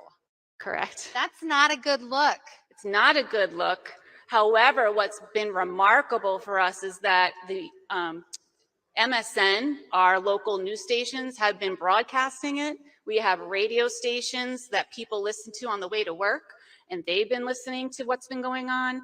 And we also have independent news outlets that are broadcasting this. And what's happened is that people are really looking at this and going, wait a minute, what is happening? Where did these names come from? And it's opened up Pandora's box for us in Rhode Island to give us that hope that people are now starting to understand that our elections are at risk. That's been the biggest obstacle for us because we've been so suppressed in Rhode Island. It's one thing to have a national election. It's another when it's in your own backyard and you're hearing that your own people are betraying you. That's awesome. Democrat, Republican, or independent, none of us want that. You guys have had an increase in your poll workers. Are you guys working the precinct strategy as well? We're trying to get that started. We would love to get people more involved with our election process from end to end. And part of that is the poll workers and poll watchers as well. Getting nursing home supervisors, because we do have those mail ballots and we need people to have eyes on the whole process. So it's basically getting back to getting everybody to have eyes on the elections. And we really want to encourage people to come to our website, get involved. Our website is www.ri fairelectionsandeducation.com. Well, nothing would be happening. None of this good stuff would be happening had you not interjected yourself and said, this is what I'm going to do. So thank you very, very much. Thank you. Rhode Island. Awesome. Thanks. See, all is not lost. It's really not. And I think so much of the time that people are waiting for someone with conviction to come to the helm and say, this is what we're doing. This is the plan, which is why we are all here. Everybody's been waiting to hear what is the plan, because we hear a lot of skirmishy conversation that we don't want to be a part of, and we hear kind of crazy ideas that we don't want to be a part of. We need to know what is the pathway forward, legal, lawful, and America first pathway forward. So that's why we're all here. And when you have leadership like that, a citizen just steps up and says, this is what I'm doing. Come along with me. Look at what can happen. South Carolina, let's take a look at them because it's a very similar situation there. Again, we always think these places are so conservative, and so we don't secure them. But look at what's happening here. They've dropped from 45 in 2018 down to 25. And I know a lot of people would think South Carolina would not go that route. So let's bring out our representation. Ladies and gentlemen, from the state of South Carolina, Laura Shar. All right, Laura. So what I have learned is people from South Carolina are so nice, and they can curse you with a smile on their face. And you won't even know it. Yes, so hello, and my name is Laura Shar. I'm representing South Carolina Safe Elections. We're at scsafeelections.org. And as Sharona said, you know, we have a lot of good things going for our state, but, and we're a pivotal state. So by the way, we are now the first Democrat state. We're the state for the first Democratic primary in the nation. And we're going to be the second Republican primary in the nation. And the thing that where we dropped our score was we instituted early voting. So as you know, that can be a gateway to potential fraud. And it also is an issue, and there have been studies on this, it actually decreases voter turnout. And of course, it's very costly. So that's why the scores dropped. And so why is there a reason for hope? Where's the clicker? Okay. So the reasons for hope is that when we talk to people around the state, they really desire true election integrity reform.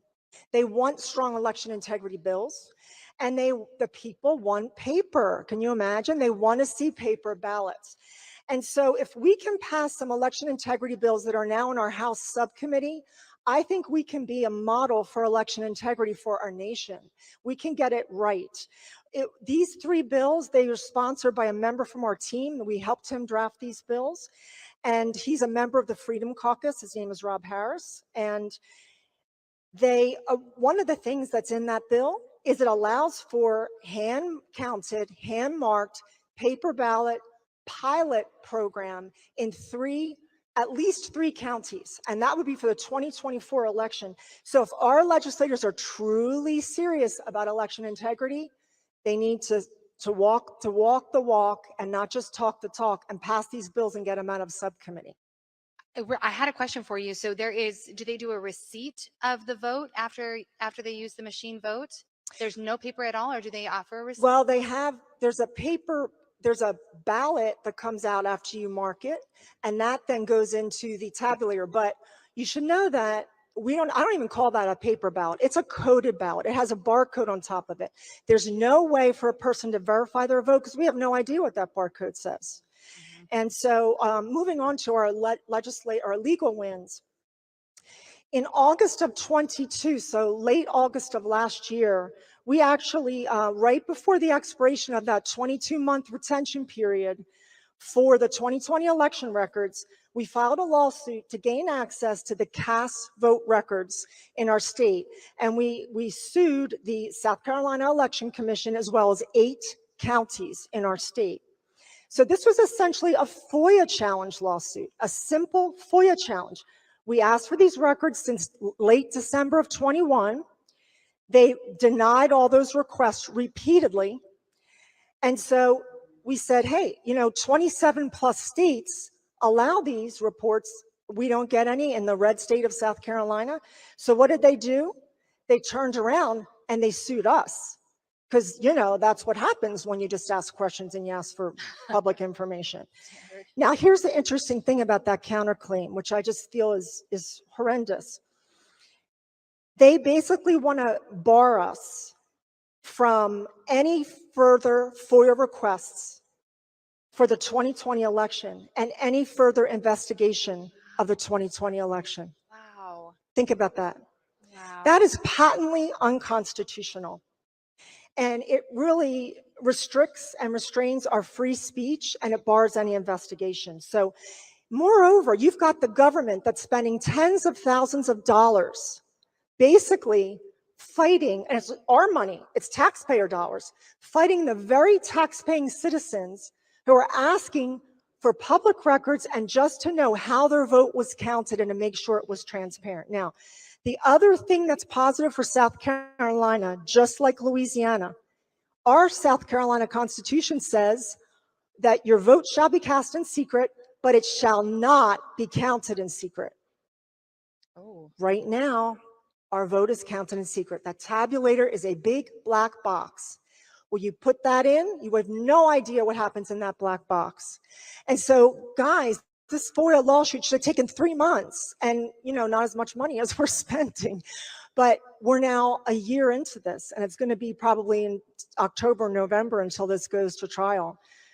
So that is what's going on in South Carolina. And I would just ask, if you're from South Carolina, I want to encourage you, get out there, mobilize, call your legislators, ask for strong election integrity bills, in particular that you want paper ballots, or at least the option of that. Please help support our legal battle because it's costly, and we're just grassroots small group. We're doing it all ourselves. And once again, your prayers also are very, very helpful. We're scsafeelections.org. Lori, thank you so much. South Carolina, thank you. That's excellent work. Thank you. Wow. Who gave them permission to file a lawsuit? That is amazing. That's what we're supposed to do. Amazing. The next state, you know, so many people say there's nothing wrong there, nothing going on there.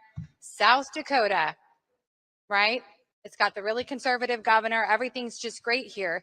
I really hope that us conservatives in this room and that are watching at home start to realize the conservative states have not protected the state from all of this.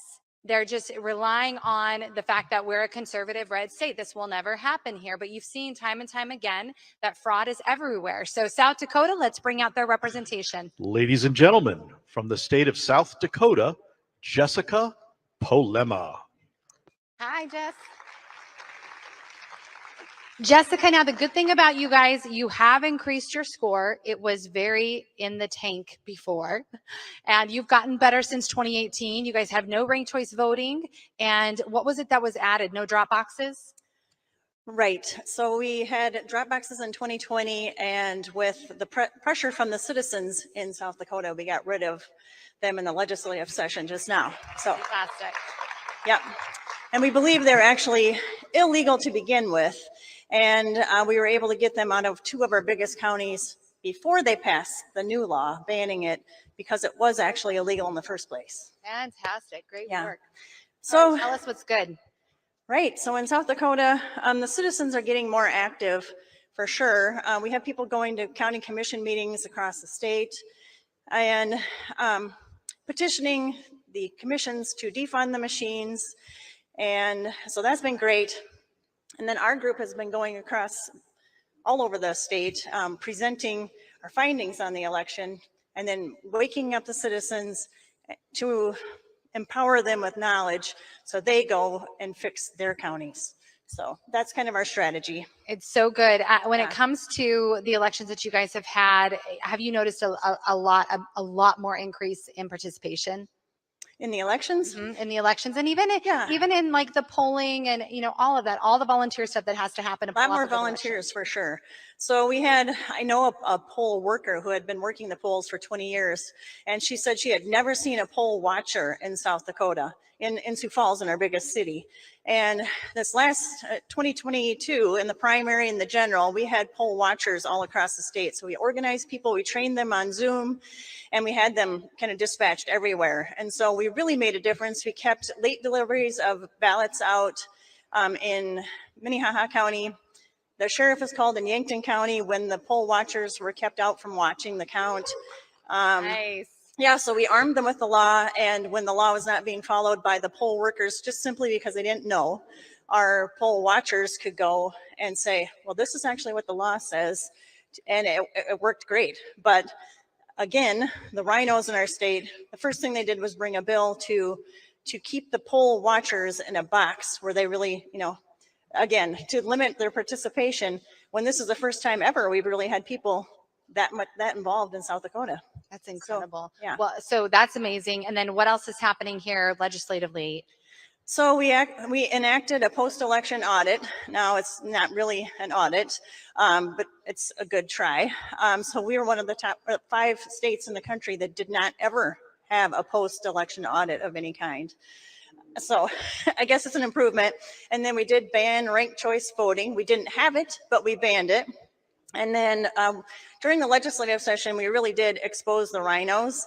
So we had a lot of people, again, that we trained to go and testify in bills. So we had, in 2022, we had 5 election-related bills. We banned NGO fundings of elections in South Dakota that year.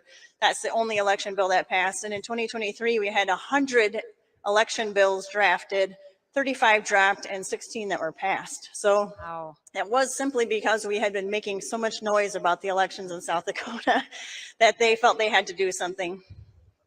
That's outstanding. That's outstanding. Yeah. I mean, you're bringing all of it to them. Nothing would be happening, you guys, had the grassroots, had the people not brought this to them. Right. And nobody gave you permission. Nobody said, go do this. You guys just did it. We just did it. And I just want to say, if I had a dime for every time somebody said, what difference is that going to make? You guys are going to drive all the way over there. What difference is that going to make? They're not going to listen to you anyway. My challenge is, what difference is it going to make if you don't do anything, right? We have got to be there, show up, because it does make a difference. And even if you can't see it that day, there's ripples going out beyond you that you might never see, but God is taking what you're doing and spreading it everywhere. Yes. So, yeah. All right. Cast vote record lawsuit was filed. Yes, so we have a cast vote record lawsuit. We had kind of a snafu with procedural issues, and our first one was dismissed. But South Dakota is one of those red states, totally ES&S machines, that have not gotten a single cast vote record in the state. And so it's, again, just a public record dispute. And so we've got that going, and the opposition has till September 15, I believe, to respond, and then it should be in court soon. Fantastic. So, yeah. I love this. The ES&S reps changed their answers to the evidence that you all presented. Yeah. So the state reps and the ES&S executives are changing their answers to questions after we have said, you know what, that's not true. So I don't know if they're watching what we're doing, they're listening to what we're doing, but they're changing their answers because we are telling the truth and pointing out their lies. And so they have to admit that, they're lying. I love it. Yeah. This is what South Dakota breeds. This is awesome. Thank you so much, South Dakota. And I think you will win on the facts and evidence. Thank you so much. Thank you. Outstanding. They've had multiple hand count success. Also, there's a lot of really great things happening in South Dakota. Moving right along to the great state of Tennessee. Let's bring out our representative, actually, because there is a lot to talk about Tennessee. Ladies and gentlemen, please welcome from Tennessee, Tina Tobin. All right. We're looking at the scorecard here also. And Tina, you guys were up to 31. We dropped down just a little bit in 28. There's some fluctuation going on here. What's happening in Tennessee? There seems to be a little bit of back and forth here. There was some back and forth. And I know it looks a little bleak, but when we had that COVID decline, like so many people, but we really had citizens come together, and we had a lot of things going on behind the scenes where they were trying to make our laws so much worse. So we would really probably be down at like a 12 if we didn't have all these citizens. So even though it looks like, oh, it's not so great, it was a big effort to, get us where we are. Yeah, well, and you're going back up. You guys are coming back up. And I like what you said. You guys you were in the way.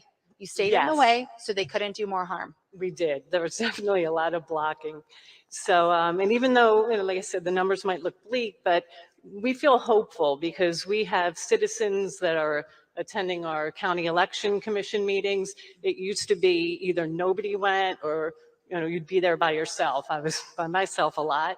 And now we have citizens and even a few elected officials. So that's a massive improvement. We have some poll watcher training, and that's been so important because, not only do you want more eyes, but people look and they come in, they're expecting to, view a count, and they look like, well, wait, where's the counting? Well, the counting, it's in the tabulator. So, they kind of get to see, wow, there's machines. The vendors run our elections. Say that one more time for the people in the back. Who runs the election? So our voting machine vendors run our elections, not our counties. That's right. That's right. That's an important statement right there. Yep. Okay, so. And so, like everyone else, we're working on legislation. A new thing for us is that in addition to trying to get some good laws on the books, we're looking at some of the really bad laws, and we have some lawsuits filed because we feel like they're in conflict with our state constitution. So we're trying to, have those lawsuits, get rid of the worst laws, and then, we of course want to get some good laws. That's still a challenge. We have some good new legislators that are interested, brought forth some good legislation, but and we don't have the majority yet. But we're in the right direction. We have more than we did, but not quite enough to get us over the hump. That's really awesome, though. Everyday citizens have won those seats. And that's our biggest thing, our biggest success. We have county commissions all over the state where patriots have won. And in my county, we have the majority now. We have 14 out of 24 commissioners. So, you can't ask for more than that. That's awesome. All politics is local. And that's what you guys are addressing. You're really empowering your community. And so many people are flocking to Tennessee, thinking it's a conservative safe haven. And so the only way it's going to stay there and stay that way is if you guys are the ones who are doing the work. So thank you very, very much. Anything else you want to add? I think that's really it. It's just been such a great citizen movement. And and our unofficial motto is the vote Amish. They made the shirt for me. And pretty much we just want to vote hand marked and hand counted paper ballots. Fantastic. Thank you so much. Tennessee.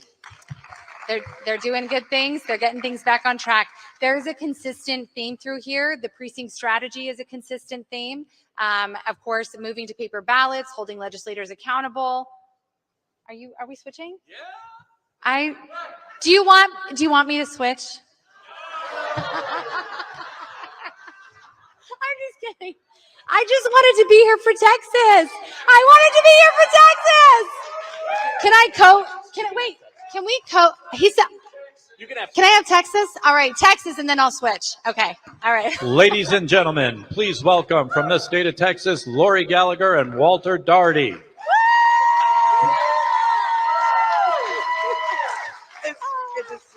right. So on a serious note, I got messages from people in Texas saying they better tell the truth about Texas. So I really wanted to hear this. I want to look at what's going on with Texas and then hear what you guys are doing. I mean, the grassroots effort in Texas is insane. They are so serious. Like, it's amazing. So please. Yes, hi. Oh my gosh. Plus we have the esteemed Dr. Walter Daugherty from Texas Tech University. You saw him on Selection Code. Oh my gosh. Yeah. Okay. Hi, Lori Gallagher. I'm the Cause of America Texas leader. I'm a citizen auditor and an election investigator. We discovered voters getting the wrong ballot across our county. When we went to go find out how many voters were getting the wrong ballot, we discovered that our elections were no longer able to be meaningfully audited. So we also found evidence in 3 other counties that voters are receiving the wrong ballot.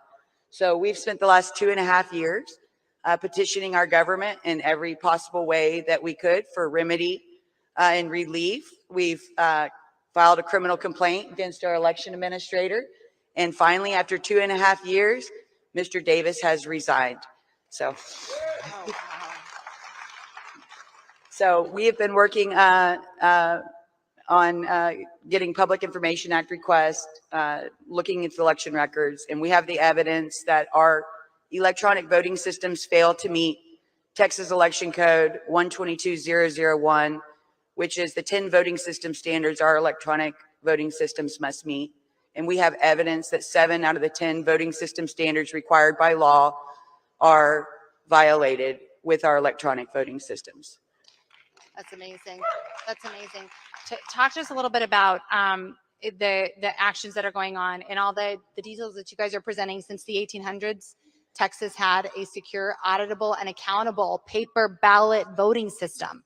That's right. And so we have a solution, lots of hope. We have thousands of election investigators and citizen auditors that are now petitioning their county commissioners' courts to adopt the Texas Election Code paper ballot voting system, which is a hand-marked, hand-tallied paper ballot voting system in the voting precinct. There's no permission required to adopt this voting system. Right now, you can petition your county. They don't need any permission from the Secretary of State, and they can have a legal voting system. You just got to get the people together in your county to do it. Fantastic. Dr. Jordy, anything you want to add to that? No, absolutely. And this is one of the great things about our federal system of government is that county officials only answer to 3 things: the citizens who elected them, the state constitution, and the U.S. Constitution. They do not require permission of the Secretary of State, the governor, the federal government, or anyone to decide the place, manner, and time of elections. And manner of elections includes Chapter 65, hand-marked, hand-counted paper ballots.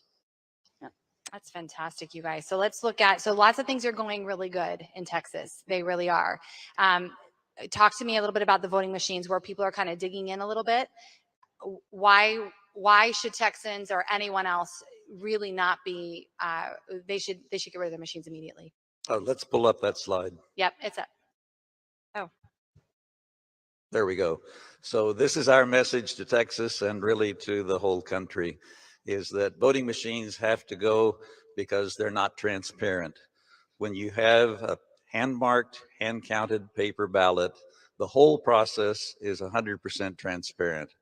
When you use a machine, ballots go in and numbers come out, and you have no idea if your ballot was counted, altered, ignored. All you know is ballots went in and numbers came out. And until we got the forensic image, which Tina Peters got making a backup of her system, we'd never been able to lift the lid and see what went on inside the machine. Once we saw that, and I'll be talking more about that tomorrow, we know that we don't trust the machine because they're not transparent. They're not accurate.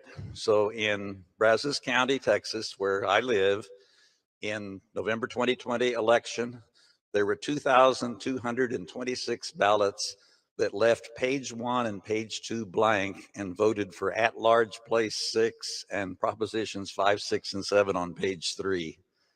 Nobody who doesn't fill out a complete ballot leaves the top of the ballot blank. And with those 2,226 ballots with the first 2 pages blank are not reflected in the count of undervotes as they should be. Voting machines are not accountable because, to my knowledge, there has never been an independent U.S. expert who has been able to look at the source code for those machines. North Carolina came close. So the Libertarian Party exercised their right under North Carolina law to appoint an independent expert, but the State Board of Elections stalled for a long time and eventually came up with procedures that were so restrictive that the expert they had hired said, there's no way I can do the job. We still need to do that. So if anybody can get the source code, give me a call. Hardware is vulnerable. Just 2 weeks ago in Kerr County, the vice president of Hart Intercivic, that makes about half of the machines in Texas, said publicly, our machines are made with components from all over the world, which of course includes China. Mm-hmm. Right. He said, our machines are computers and they are hackable, and we spend money to make them less hackable. Does that instill confidence to know that their machines are less hackable? No, it does not. The software is vulnerable, and I'll be talking more about that tomorrow, some details about the Mesa County, Colorado, when Jeff O'Donnell and I examined the forensic images that she made as a backup. Finally, the network is vulnerable. Another reason that voting machines have to go. Oh, but our machines aren't connected to the network. Well, come back tomorrow and we'll have Dr. Charles Bernardin tell you some more about the network that voting machines are in fact connected to. And if you want to know the rest of his story, has a little poster table in the hospitality suite. If you want to hear the whole message, here's the URL, tinyurl.com/why voting machines must go. That's our message to Texas and to the whole country. And if you would like to be an election investigator or citizen auditor, go to causeofamerica.org and sign up. And if you're in Texas, that email will go to me and we'll get you all the resources that you need to be able to request your election records and petition your county commissioners to adopt the only legal voting system that we have in Texas, which is our hand-marked paper ballot voting system. Also, you can find us at tallytexas.org and download a practice kit and start learning how to tally your election results with your friends. Thank you. Thank you guys so much. Texas, Thank you. Lori Gallagher and Dr. Walter Doherty. And now we welcome back to the stage the one and only Brannon House. I'm sorry I have to be out here, folks. I know you're really disappointed. Yes, we are, the guy says. All right, who's our next one after Texas? Utah. Here we go, Utah. All right, let's get our rep out here. Ladies and gentlemen, from the state of Utah, Darren Cox. Hey. All right, let's go right through your slide. There's your clock. Good to be here. Thank you. Good to have you here. Let's get his I clock got 0. reset. You got 0 minutes. You're done. Thanks for being with us. Appreciate it. There's your PowerPoint. There's your minute slot. There you go. And you're off to the races. Thanks. First of all, I'd like to pay my respects to a good patriot that passed away about 3 weeks ago. That was John Orton, husband of our own Jen Orton, 2 red pills. And we're wishing their family well. Condolences to their family. Absolutely. Okay, so we're not doing so well on our slide, or I mean on our scorecard. We went from 33 down to 15, which is not good, but we do have some hope. Our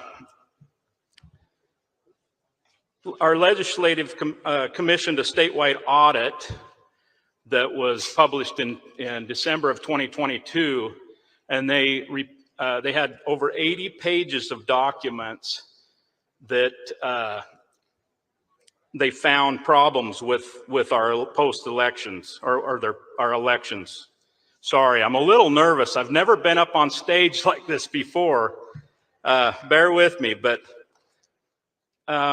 it lacks the ability to validate election results. And in an online report, they recommended 22 things to fix them, most of which have not yet been implemented.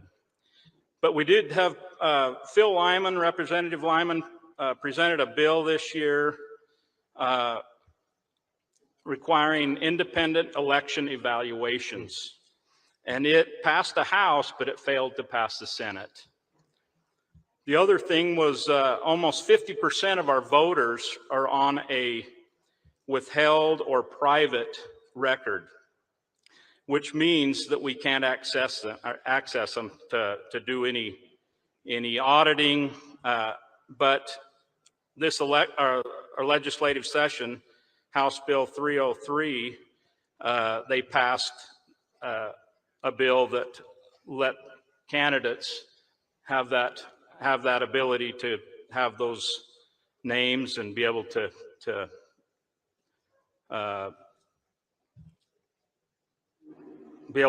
address them and campaign to them. And another bill allowing the legislative auditor general was passed to do some audits in some cases, but they didn't outline any standards, which is another problem. Let's see, did you go to the next slide? On our lawsuit success, we have Orton Anderson versus Utah County and other counties. Not one county in Utah will release their cast vote record. Yet at the lawsuit, for public access to CVRs and other election records was actually dismissed in July of 2022. But the lieutenant governor, which we have a lieutenant governor rather than a secretary of state in our state, admitted that the CVRs can be requested by the Board of Canvassers, which is a pretty big win. Now we have to call on all of our citizens to ask their city councils and their county commissioners to request those CVR datas. And we actually had one commissioner in Utah County that got the CVR data and actually hired a professional statistician to go through this, which is a huge win for us, because that means they can deputize other people to help audit our elections. Next slide. Hand count success. Our reasons for hope for that. In Washington County, which is where I live, one of the fewest counties that in 2021 that allowed public comment in the county commission meetings. And we were able to get them to give us limited time to have public comment for 2 months in 2022. And then so far we've had about 4 months this year. That was a pretty good win, because now we somewhat have a voice. The next point is, along with private meetings, citizens use public comment periods to call for hand counts. We've been doing a hand count petition around Washington County. We've collected over 1,000 petitions, and those petitions are at Southern Utahns for Transparency.com if you want to look at those. Anyway, we just call on all of our citizens to try to request the CVRs and to push for hand counts. Excellent. In Utah. Excellent. Thank you. Thank you, Darren. for your time. Darren from Utah. Thank you, Darren. Let's go to Vermont. Vermont, let's take a look at their report card and get our rep announced. Ladies and gentlemen, from the state of Vermont, Joe Jervis. Hey, Joe. How you doing? Doing great. Glad you're here. They're your talking points. Give us a report. Well, Vermont, things are changing pretty fast. I mean, I ran for state representative last fall, and it was front page news that I was an election denier. And here we are just a few short months later, and our Vermont GOP, which in January was saying there was no election fraud, has authorized an election integrity committee. Wow. So we're seeing the tide change pretty fast. Right now, that committee's out canvassing the town clerks. The town clerks are key because they are the head election officer for each precinct, essentially. So we're getting to talk to them, we're getting to educate them, they're educating us. And I think they're going to be a key element in changing, helping the citizens see what's going on. We're out knocking on doors as well and talking to citizens. Cause of America has helped us with voters that have moved. We've gone and checked, and yeah, they're not there. So new residents are going, oh, and that person voted? That's a surprise. So the public's waking up that there's problems in Vermont. And then finally, God never left the state. Vermont is the 50th least church, it's the least church state in the nation. That's where Bernie's from, isn't it? Yeah. And our state legislator later, they've replaced their morning devotions with drag shows.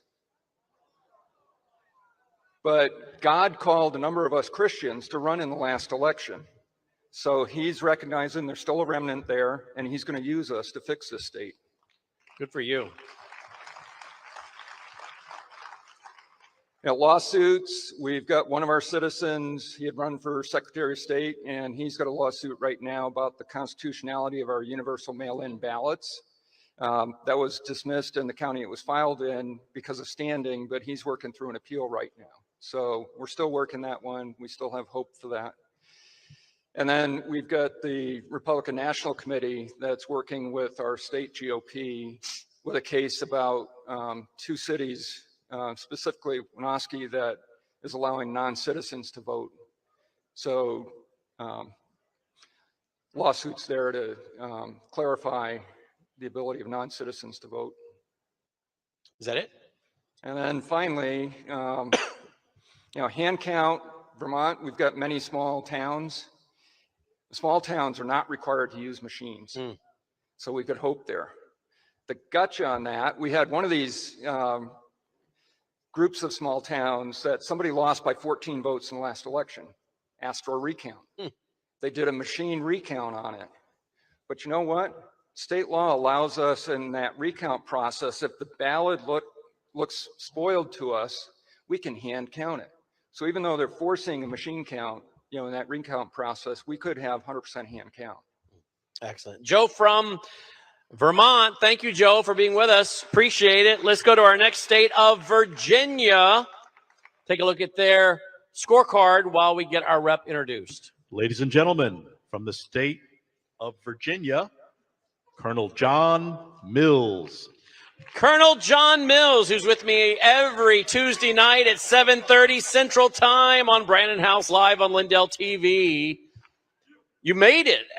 You had to go through the airport, and you had a mess, but you made it. Yeah, last night we did the show. I was in the lobby of the United Club. You're supposed to have been back there with me, but you had to do it by Skype from the airport in Houston. That's right. But I'm glad you made it. Yeah. Well, let's get right to our report. The big button, the big green button is yours to advance your slide. There's your clock down there. Okay, so got it. Thank you, Brandon. You're welcome. So Virginia, a lot of interesting things going on. Virginia, we kind of went downhill, maybe came up a little bit. We got some challenges. We still got some challenges here.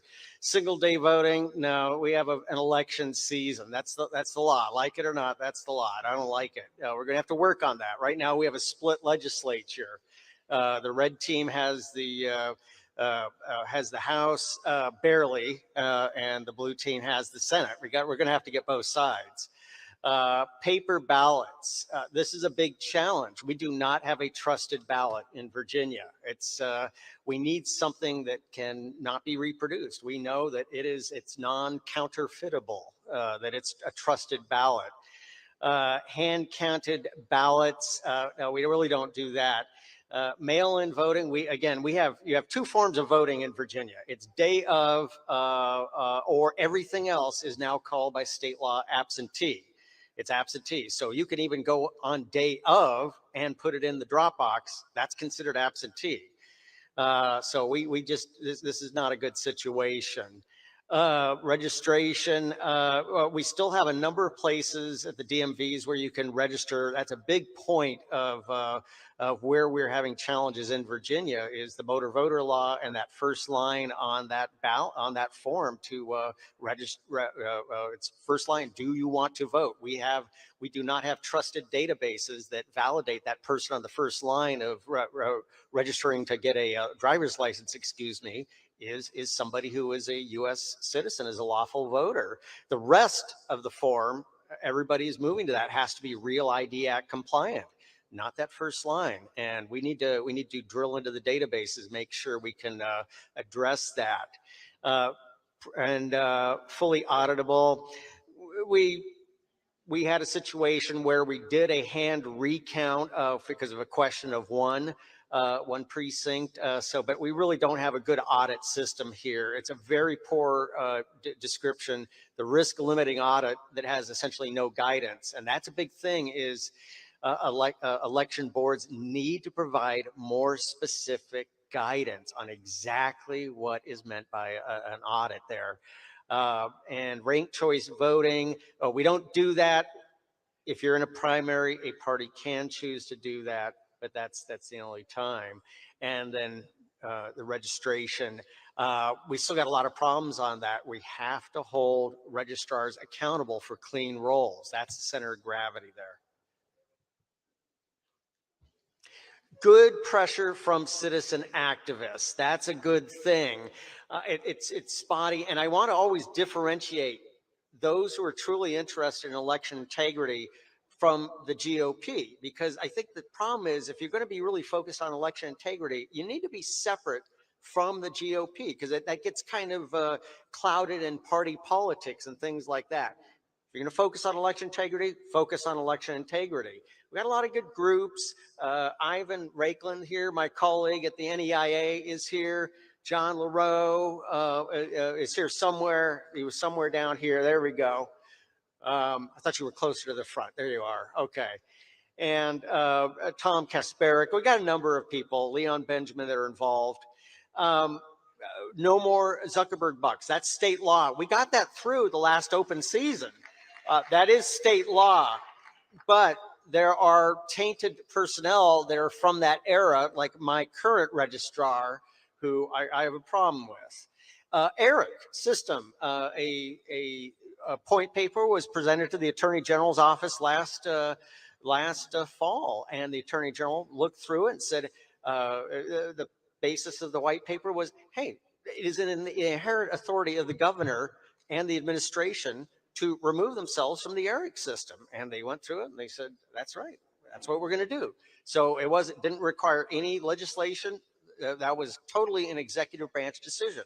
Right thing, the right thing to do. Koenig also out, but we have some lingering data residency issues in that.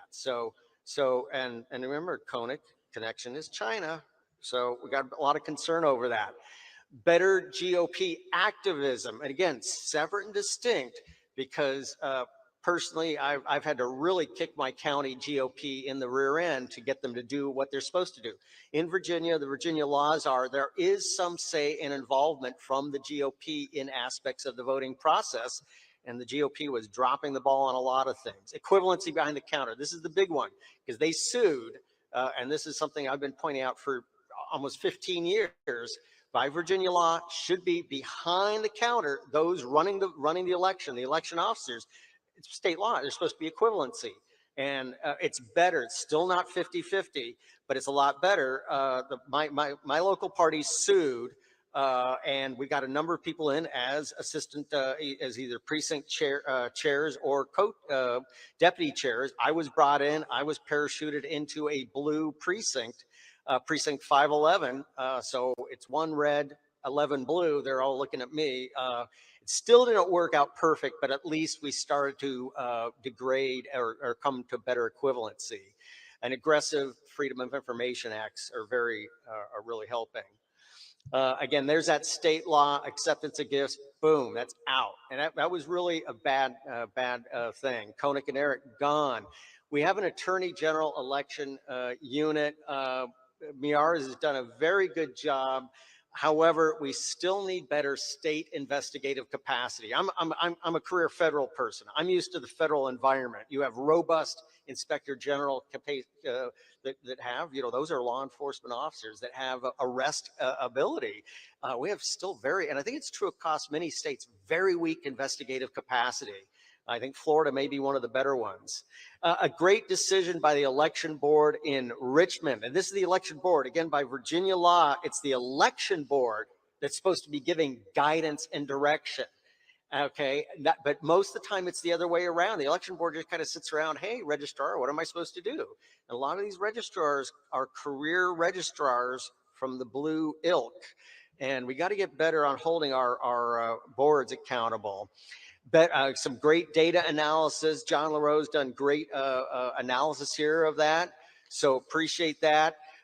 Again, GOP leadership. Again, I like to separate out, but in Virginia, the GOP parties have certain responsibilities. If they're not doing their job, force them out. And we've had some great rotation by forcing people out that are not doing their jobs. Okay, some other success stories. There's an ongoing lawsuit in Loudoun County. In Virginia, it's really the places where the action at is really Loudoun, Fairfax, Arlington, Prince William, Richmond, and Norfolk. That's really where the action's at. That's where the battles are at. Again, great job on Prince William GOP, because it is their job, and they sued and got better equity. We had some tactical lawsuits right after the November election. I was one of the ones that brought them forward. Clear failure to follow a process and procedure. The judge still threw it out, but got a lot of good evidence entered into the record. Our own registrar in Prince William County, hey, election fraud. She's charged in multiple felony counts. There is election fraud, and from 2020. So she is facing some serious time behind bars here. Loudon is really one of the big fighting places in Virginia. They're doing a great job. They got a crazy county council, crazy election board, crazy governance system up there. A quick hand recount. We did a hand recount in precinct 612. Part of my point of contention, what I brought my lawsuit was they were supposed to count the ballots as marked, not just the number of ballots, but the ballots as marked. They did not do that step. But again, we showed that it could be done, and there was immediate pressure from several points, and they did it. And is that it? That might be it. Just some other real quick points here. So we do have somebody charged with election fraud from 2020. One of the great senators in Virginia, Amanda Chase, because of some party hijinks, really lost her primary, was very untoward. She's been a huge help. Election board removal, moving to have my election board removed. I've moved about 3 weeks ago, have them all removed because their failure to follow their duties. And I think I'm getting that look that I'm done. That's it. Okay. Great job, Colonel John Mills, thenationwillfollow.com. Colonel John Mills, author of the book by the same title. What's that? Yeah, which one are we going to do? Okay, we'll do another one. There for that one now. All right, thank you, Colonel. All right, let's bring out Washington State and announce their representative. Ladies and gentlemen, from the state of Washington, Bill Brock. Hey, Bill. How you doing? Great. Glad to have you with us, Bill. There's your clicker. There's your time down there. There's your monitor. There we go. Give us a report. Your first slide up. There it is. So in Washington State, one of the reasons why the score is so low is we went to mail-in voting. And I heard that the GOP of Florida is considering it. Please don't go down that road. You go down mail-in voting road, it's very, very difficult to get people in place to make changes. Very difficult. That being said, there's lots of reasons for hope in Washington State. Start first. Big wins. So in 2021 through 2023, hundreds of volunteers did election integrity canvassing. We had Dr. Franca, great, fantastic guys everybody knows, 2 or 3 times to Washington State, went all over the state, 25 counties. There's 39 counties in Washington State. That's about 2/3 of the counties. Average about 45% anomaly rate. Almost all the counties had over a 40% anomaly rate. Now, what's an anomaly? When the Secretary of State and county voter registration database is not consistent with voter of record registered addresses. Volunteer goes to the address, show the people registered to vote. They say, I've never heard of that person. I've owned the house 20 years. Who is that? Vacant lots, those types of things. Skagit County, we had over 1,900 anomalies. Spokane County, over 1,300 anomalies. And they averaged over a 2.09% anomaly rate. That means for every conversation with a registered voter behind the door, occupant or owner, we have 2 anomalies for every conversation. Very, very high. Dozens of multi-state voters, Washington State and Nevada. Nevada, there was a person that admitted last week from canvassing voting in Nevada and Washington State in 2020 election. We have lots of evidence of this. We have one that was actually a few weeks ago, got this confirmed, registered voter in Seattle, Washington, and the same voter in Washington, D.C., 1600 Pennsylvania. That's the White House. You would think if Eric was working, that should not happen. Right. But it's happening. So next thing, when we have these affidavits, we're doing successful voter challenges. Very, very successful, good method, highly recommend it.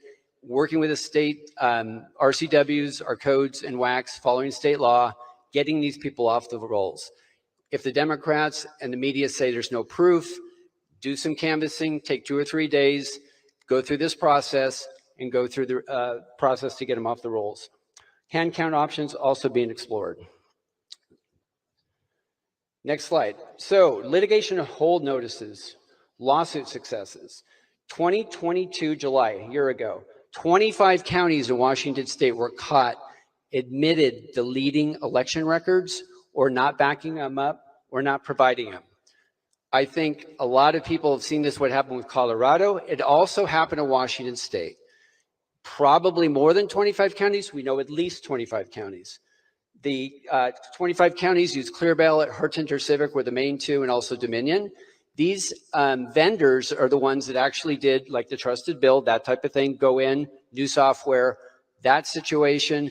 I don't want to blame the county auditor, but they didn't back it up, so we had to serve them. Now, the good news is, due to the threat of the lawsuits, all 39 Washington state counties are currently in compliance. So it's working and it's effective. Big wins, 2022. Oh, did we go back one? So conservative election integrity advocate Steve Dunkel, a lot of people probably heard of Steve, he won the Mason County auditor race, defeating a prominent Democrat incumbent who was not in compliance. So just as a review of one of those counties, one of those 25 counties that illegally deleted election records, Mason County was one of them. Prior to the election, Mason County Election Integrity Committee did doorbelling, 54% anomaly rate. Steve won, fantastic guy. And he's also putting a lot of this information on his website, on the auditor website. It's a template. I would recommend clerks and auditors look at Mason County Auditor website, batch records, Windows logs. Instead of having the public records request, it's all there. Live stream of Dropboxes, it's very, very good. Also, conservative election integrity advocate Brian Elliott won the Kittitas auditor race, defeating a 4-term incumbent. That's huge by 9 points. Great wins. Just real quick before I forgot, we also did last weekend the state party. I'm the state party chair of election integrity, GOP. We voted in a new chair, Jim Walsh, fantastic patriot, great guy, America First guy. A lot of you know Jim, state representative. He's our new chair for the Washington State Republican Party. He's a huge, fearless advocate of election integrity. Excellent. That's our time. That's it. That's it. Okay. Bill from Thank Washington you. State. Thank you, Bill. Appreciate. Thank you so much. Great seeing you again, Bill. All right, let's get. Let's see. Our next state is West Virginia. Let's get our rep announced while we look. Ladies at the and scorecard. gentlemen, from the state of West Virginia, Derek Evans. Hey, Derek, come on up. I think our last guy took off with the controller, so you want to get the control. Did they give it to you? Good deal. Excellent. Thank you. All right. Thank you, Derek. All right. There's your scorecard. If you want to go to your next slide, there's your clock. There's your screen. Gotcha. Awesome. Thank you guys for being here tonight. Thank you for having us. West Virginia, one of the big things I want to hit on this before we move forward is the voter ID in our state.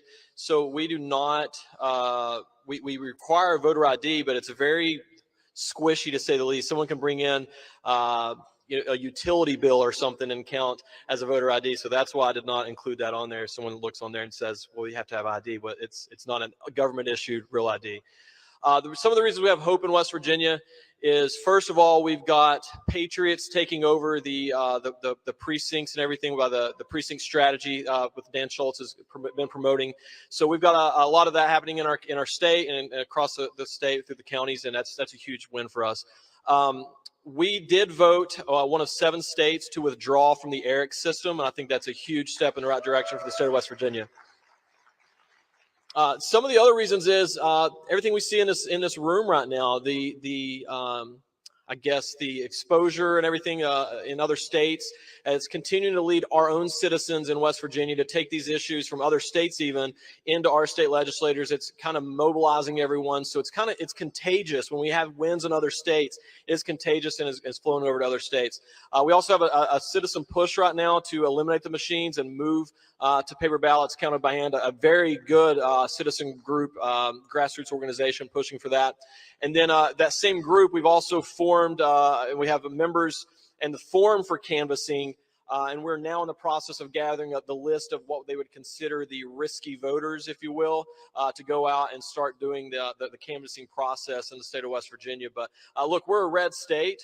It's important to know that there's a lot of issues in even red states that need to be fixed and taken care of, and West Virginia is one of those. We've got a long ways to go, but I think that we have a lot of hope and a lot of things moving in the right direction moving forward. So thank you, guys. That's it? That's it, man. Wow. Yeah. I like the way you roll. Thank you, Derek. Appreciate Absolutely. it. Thank you, man. Look at that. He saved us some time there. Thank you, Derek. Let's go to our next state. Our next state is the great state of Wisconsin. Let's look at their scorecard while we have the honorable judge announced.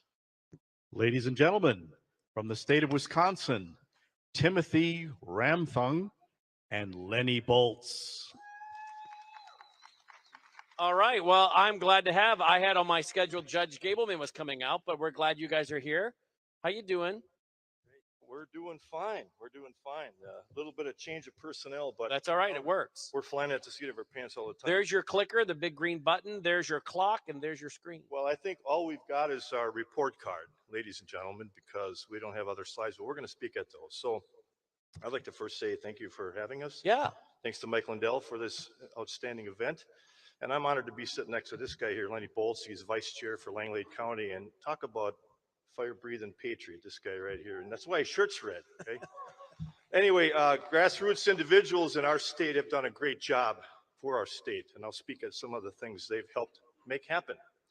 The Wisconsin Election Commission runs our elections in Wisconsin, and it is at the core of our problems in our state. And one of the things that's in process right now is the removal of the administrator, Megan Wolf. She is on notice. The Senate's going to be looking to replace her.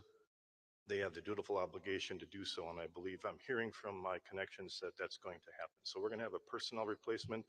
As long as it's not Megan Wolf 2.0, Wisconsin's going to be much better off right off the bat. The Wisconsin Election Commission has suffered, gladly, 34 lawsuits by the patriots of our state.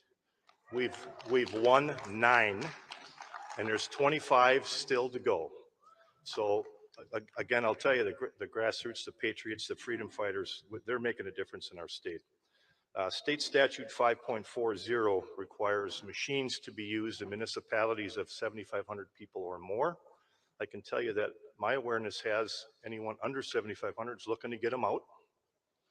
And I'm also working with the legislature to change the language in 5.40 to, instead of saying shall have machines, may have machines. So we can make larger municipalities optional and hopefully get rid of them there as well. Speaking of the legislature, my replacement, a fine gentleman, Representative Ty Bodden, took my place in the 59th. He is pushing for the removal of Eric as we speak. So, and I would like to thank the states who were in Eric that dropped out of that corrupt situation. That's helped my state legislature see the light there as well. So let there be light. I hope they get rid of Eric.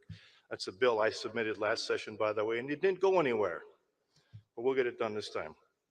Russ County. A couple of townships in Russ County are looking to go to hand count. And what I like about that idea is if you can get anybody to do hand counts, you can get everybody to do hand counts. So let's start it small and grow it in Wisconsin. My thanks to Russ County and the townships there. Drop boxes were out, deemed illegal by your Supreme Court. By the Supreme Court, and they're not supposed to be used. So, and that But there was no election fraud. No election fraud. We did have a rolling drop box in Racine County, which is the home of the illustrious Speaker of our Assembly. That one had wheels on it, but hopefully that one won't be allowed either. So, and last but not least, before I give the mic to my good friend here, Lenny, there was a resolution that started last session. It was AJR, Assembly Joint Resolution 134, I believe the number was, to eliminate the influence of third-party Zuckerbuck money. It has to be read a second time. We wanted it done before this spring election, before the Supreme Court, but the illustrious Speaker, the origin of obstruction in our state, didn't allow for it. Hopefully that gets done before the next spring election, and we can have the voters say whether or not third-party monies can come in, which includes Zuckerbuck. So that's what's going on in Wisconsin. Go ahead. Well, thank you. If we had a few more Tim Ranthams, we'd have a much better Wisconsin. I can tell you that right now. I agree with that.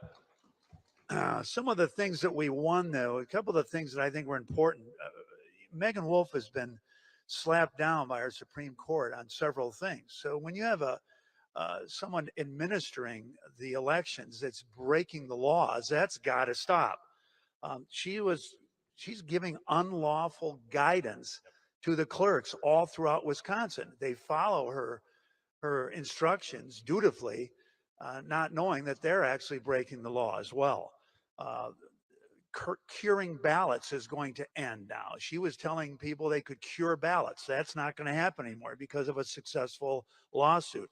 A Green Bay clerk was not allowing people to even observe the process. That went away. Right, which is a DC conservative group, won 3 lawsuits against Megan Wolf. So we will get rid of her soon. But there's a great grassroots effort going on in Wisconsin. My particular county, Langlade County. Let me just tell you a couple of things about Langlade County. Our school board in Antigo in 2020 was 8 libs and 1 conservative. Now it's 2 libs and 7 conservatives. Our county board in 2020 was 18 libs and 3 conservatives. Now it's 1 lib and 20 conservatives. Yeah. And we have a mayor, Terry Brand, now, who's my chairman for the party and for the Republican Party, who now beat a 14-year incumbent mayor, and he's running Antigo now. So things are going well for Wisconsin. Thank you, Lenny, and thank you, Tim Rantham. Appreciate it. Let's go to our last state of Wyoming. Let's take a look at the report card while our rep is introduced. Ladies and gentlemen, for the state of Wyoming, Patty Junick. All right, Patty, come on up. Glad you are with us. Wyoming.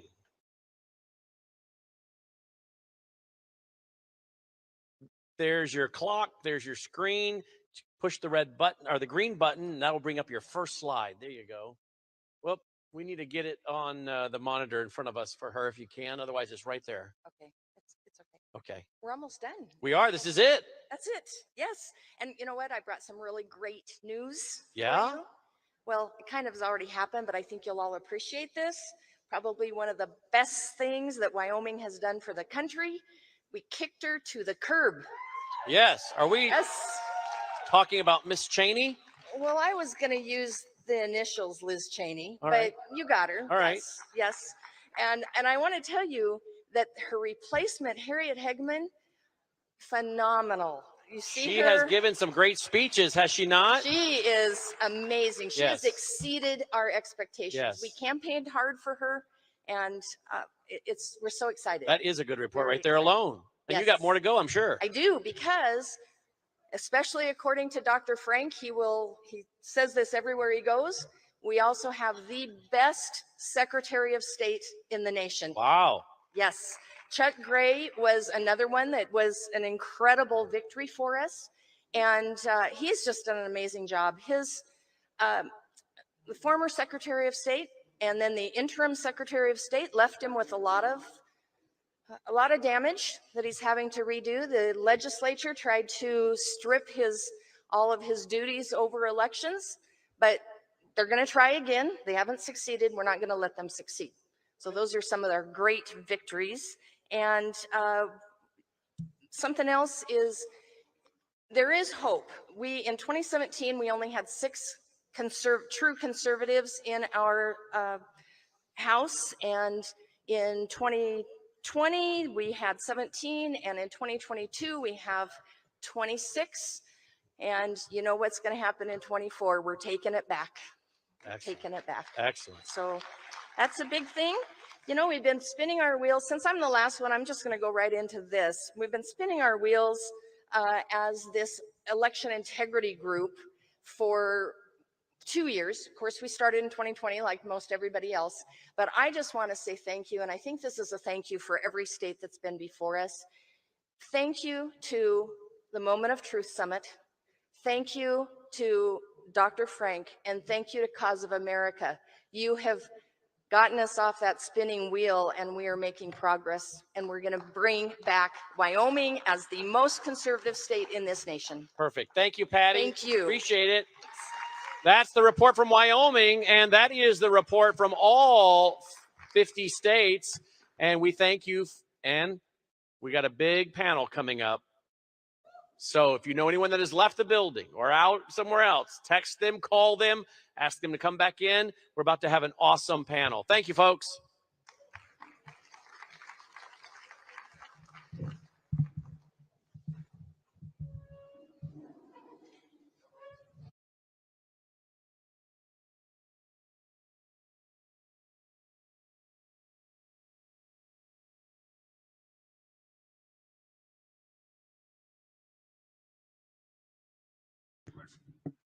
Ladies and gentlemen, we're going to take a quick 2-minute break. Just 2 minutes, and then we're going to have our National Hope Report So please stay in your seats.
Ladies and gentlemen, please welcome your MC, Steve Bannon. Please welcome your host, Mike Lindell. Please welcome General Flynn. And please welcome Kurt Olson.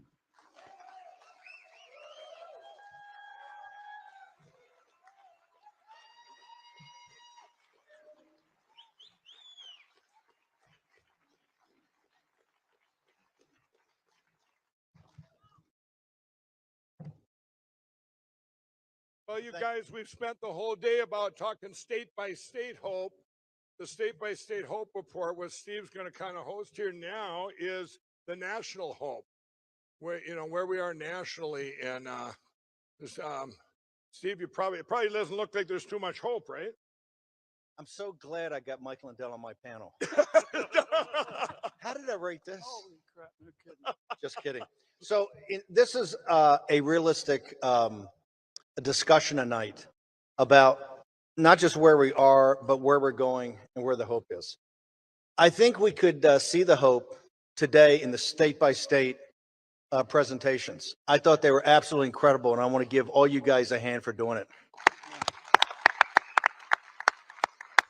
Before I introduce something, is Oregon here? Is the Oregon contingent here? Can Oregon stand up for a second? Look at the folks, all the folks we have from Oregon here, okay? Yeah, look at that. Unbelievable. Hang on. Look at what those folks accomplished. Can everyone from a blue state also please stand up? Everybody from a blue state. Wow. This is the future right here. Look at the presentations we had on Oregon. Look at Illinois. Look at this magnificent report from New York State, right? Look at California. That's the hope. The hope was in the content today. So I've got an incredible panel here. Of course, Mike Lindell, Kurt Olson, the top lawyer in this area, and of course, General Flynn. I asked everybody beforehand, give me some thoughts about hope so I know how to tee it up. And, you know, Mike, talk about the plan and other things about looking forward. Kurt Olson had a whole punch list. You know, he's a Navy SEAL, so everything's, you know, very, very squared away. Naval Academy, you know, all by the book. And I asked, you know, General Flynn, I'm a good buddy of his. So I asked Mike, I said, Mike, give me some, you know, what do you want to talk about? You know, upbeat, hope, the end times revelation.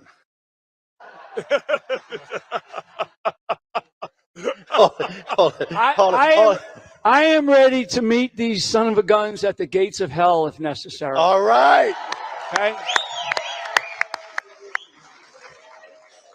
That's an Irishman that was born fighting. Absolutely. Okay, let's start. Kurt Olson, your Naval Academy. Your dad was a naval officer, fighter pilot. You were a SEAL. You've been in some of the toughest legal fights. But I want to talk to tell us, where is the hope? Not hopium, but where is the hope? If we stand today with 2024 and the whole world arraigned against us, including the RNC and all the establishment Republicans who are our worst enemies, right? The donors. Look at this. This should all be the RNC, and every donor should be here. You're the greatest field army I've ever seen, right? People, the Democrats would kill for something like this. You'd have 5 billionaires lined up. You don't have that. You know why? You're a threat to the established order. Kurt Olson, give me your, where today, from what you've seen, what you fought on, where's the hope? I think you start off with, look how far we have come since 2016. And it used to be you would hear if there was any problem with the voting machine, somebody would say, oh, a voting machine flipped my vote. And then it would kind of move on. It would be lost in the chaff and we'd move on. Look at how everyone is focused like a laser on the machines, for example. Getting the system log files, looking at the audit log files, looking at the images, looking at things like SHA files and other things. People like Garland Favorito and Clay Parikh and Kevin Moncla, who have just done tremendous work of digging down what exactly it is these machines do. And Shelby Bush from We the People Arizona, you may have heard from all of them here. People are now exercising control. We can't rely necessarily on the courts, on law enforcement, or on politicians. People are relying on themselves to ferret out this information. And because we've ferreted out that information, for example, with the election contest that we did with Kerry Lake, the 2 trials, those are election contests. They're not trials. There's no discovery. There isn't an opportunity to subpoena people or to take depositions, to get documents. The evidence that we uncovered came primarily through open records requests. And those were done by citizens. So we've learned so much more. We know so much more about how they're using the machines to manipulate elections, how they are using chain of custody, how they're injecting votes into the system. There are very specific legal requirements to maintain the chain of custody of a ballot, which is designed to show whether a ballot has been inserted or removed anywhere in the process. Mail-in voting by the Carter-Baker Commission was found to be the most. If this is so self-evident, why did old man Murdoch write a $800 million check not to have a trial to go forward? If we have this kind of evidence and we had this, why did the Murdochs write an $800 million? Why did I ever mention that Murdoch's a foreigner? Did I ever mention that? Want to see if there's any war room posses out here? No. Hold it. Always the best behaved. Always the lowest key. Hold it. Promo code War Room. Yeah. Mike Lindell in a pinch. No, seriously. We're always arguing about venues. We're always arguing about, you fought like crazy to get a venue. Mike Lindell has spent tens of millions of dollars, try to get a venue. This is why I keep saying the J6 thing on with President Trump in Georgia. We're going to ram the stealing of Georgia down her throat. And we're going to hold it. And we're going to ram it up the ass of the governor.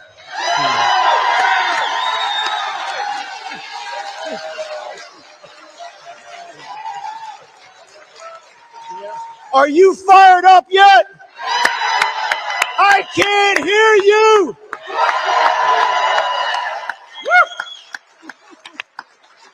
God bless you. That's the revolution of 1776 right there. We're at about 1774. We're getting there.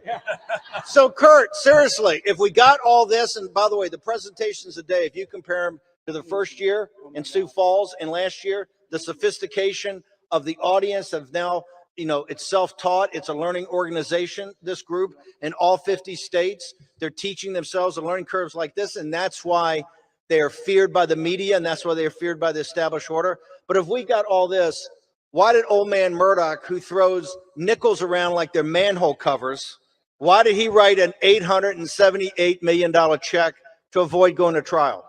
Because it wasn't about the trial. It's not about truth. You've talked about the World Economic Forum and the whole globalist movement. So you can look at that. The beauty of what's going on now is that the other side is exposing themselves. And so when you look at that settlement of $787 million, that is so far beyond even the enterprise value of Dominion Voting Systems.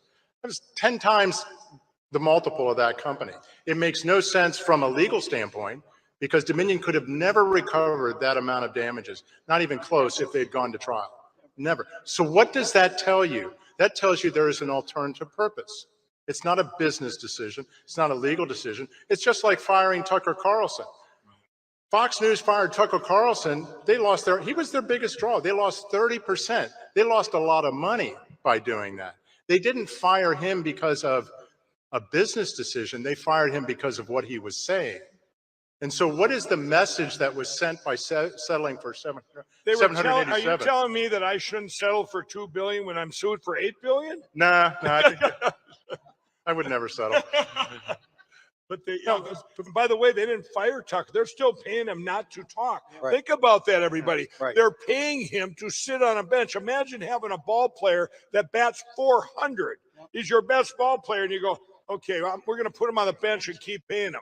But hold it. Unreal. He's batting 400 for us. He's batting 400 for populist nationalism, Trump, not the rest of the TV for stupid people, not Steve Ducey on the sofa every day talking about Youngkin or, by the way, did I call it? I said the moment that DeSantis went on NBC and he said the first question they threw to him, did Trump win the election? No, of course he didn't. Is Biden legitimate? Of course he's legitimate. I said in 2 or 3 weeks, he'll be at single digits. The national poll today has Governor Ron DeSantis at 8%. Wow. So,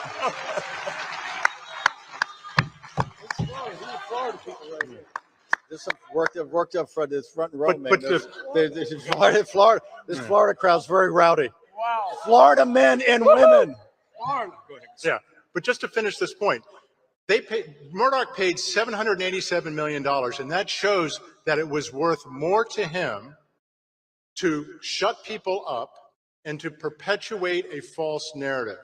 Just like this is all a false narrative. They go after people who are raising issues with the election machines. They sue them for billions of dollars. They send out threatening letters. They've come up with a new term called election deniers.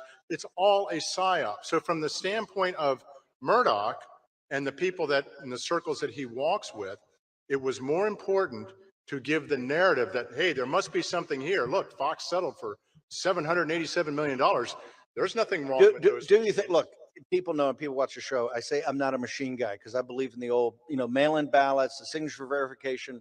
But Mike, over the last couple of years, in what you've done state by state, I think you've educated, particularly the technology people you've gotten on, the people that just don't know enough about the machines. You've gotten us up a learning curve. Well, and that's the thing that changed my life forever was because if it would be okay just about turning over the election back to Donald Trump, I did my speech this morning. This isn't about that. When you have a press of a button that can steal your country, it's over. This is where we're at. This is where, and we're up, all the things I told you this morning, those are the miracles that got us here. Because if it would have happened too early, we're just boiled like frogs, and they just accelerated it. We just sat and went, you know what? It's a 50-50 country. We took God out of the schools, and everybody turned liberal, and they love transistors and all this garbage. Let me tell you what we found. Here's a hope report for you for the country.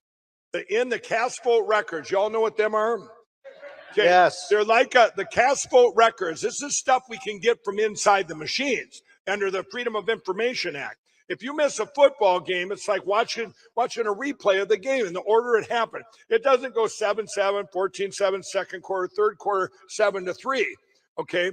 Of all the cast vote records that you all went out and got for the 2020 election before September 3rd of 2022, when we did the call to action last year at the Moment of Truth Summit, we got 1/3 of the United States, okay? And you know what?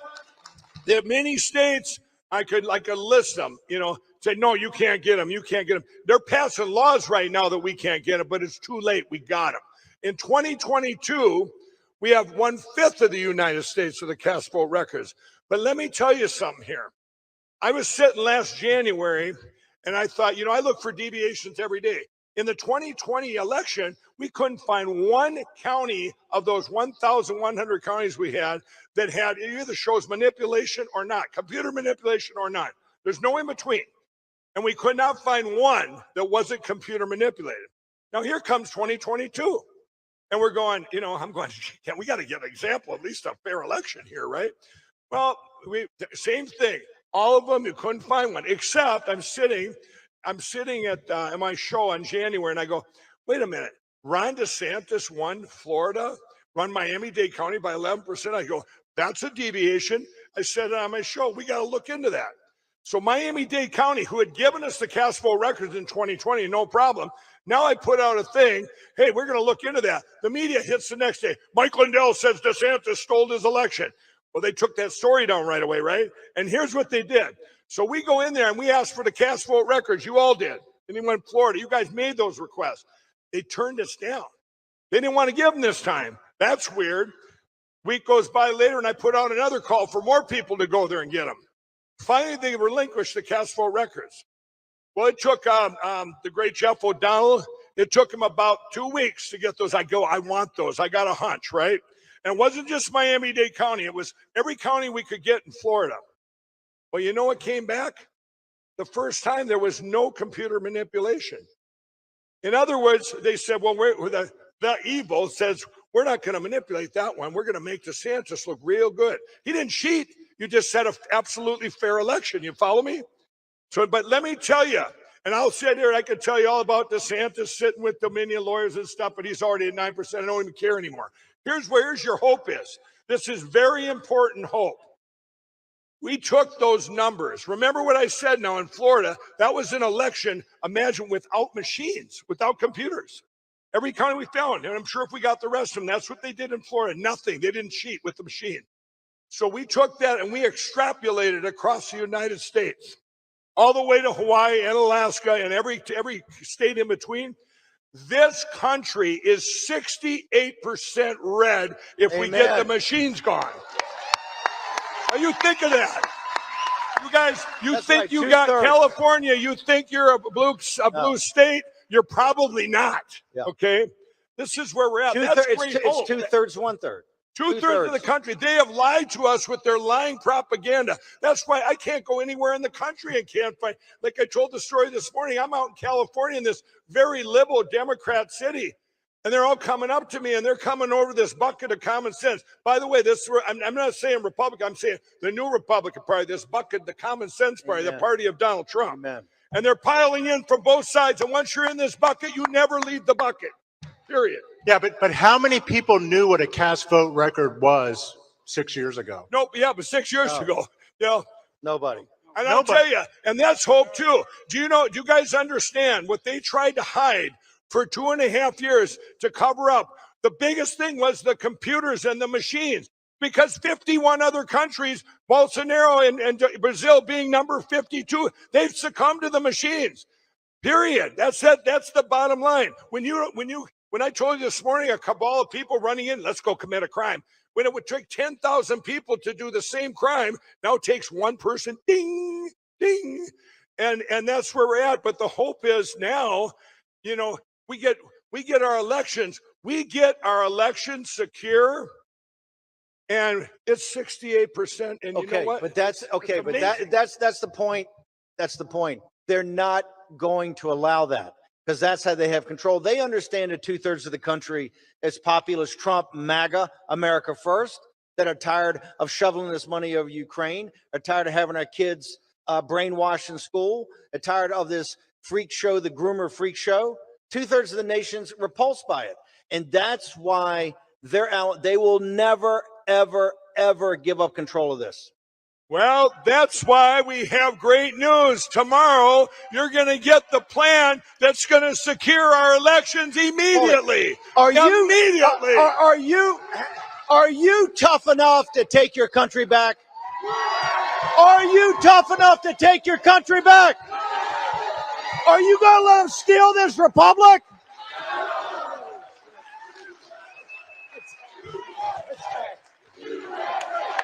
USA! USA! USA! USA! Trump! Trump! Trump! Trump! Trump! Trump! Trump! I want to send a message to Murdoch and that entire group of Keebler elves are going to be on stage next week. Who's the rightful president of the United States? I can't hear you. Is Joe Biden a legitimate president? Did they steal the election of 2020? Will you ever back down?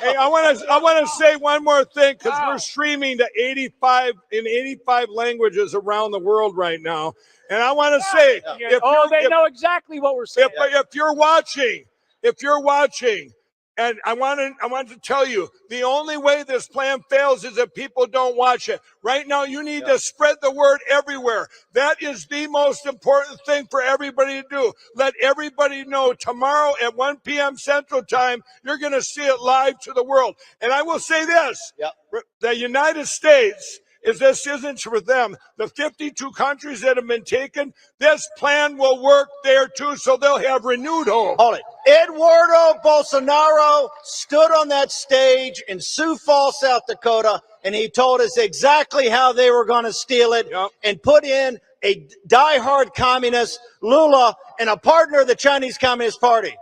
Fresh out of prison, 6 years early.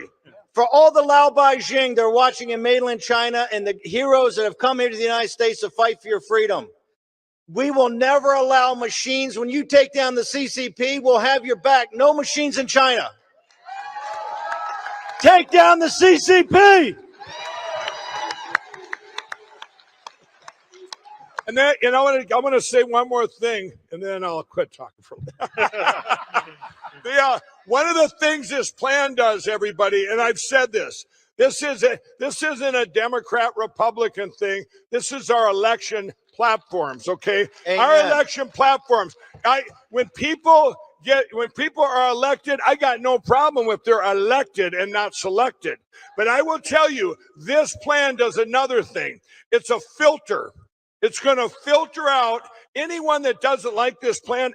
I've asked Democrat, Republican, it don't matter. Everyone's going to embrace it except for who? The uniparty CCP globalists, period. They're going to hold their hands up. That's why there's one. The Keebler elves, the first two questions I asked the Keebler elves, and the only question report, they tried to kneecap Trump back in 2015. Number one, did Donald J. Trump win the election on 3 November 2020? Yes or no? First question. If you answer no, get out of here.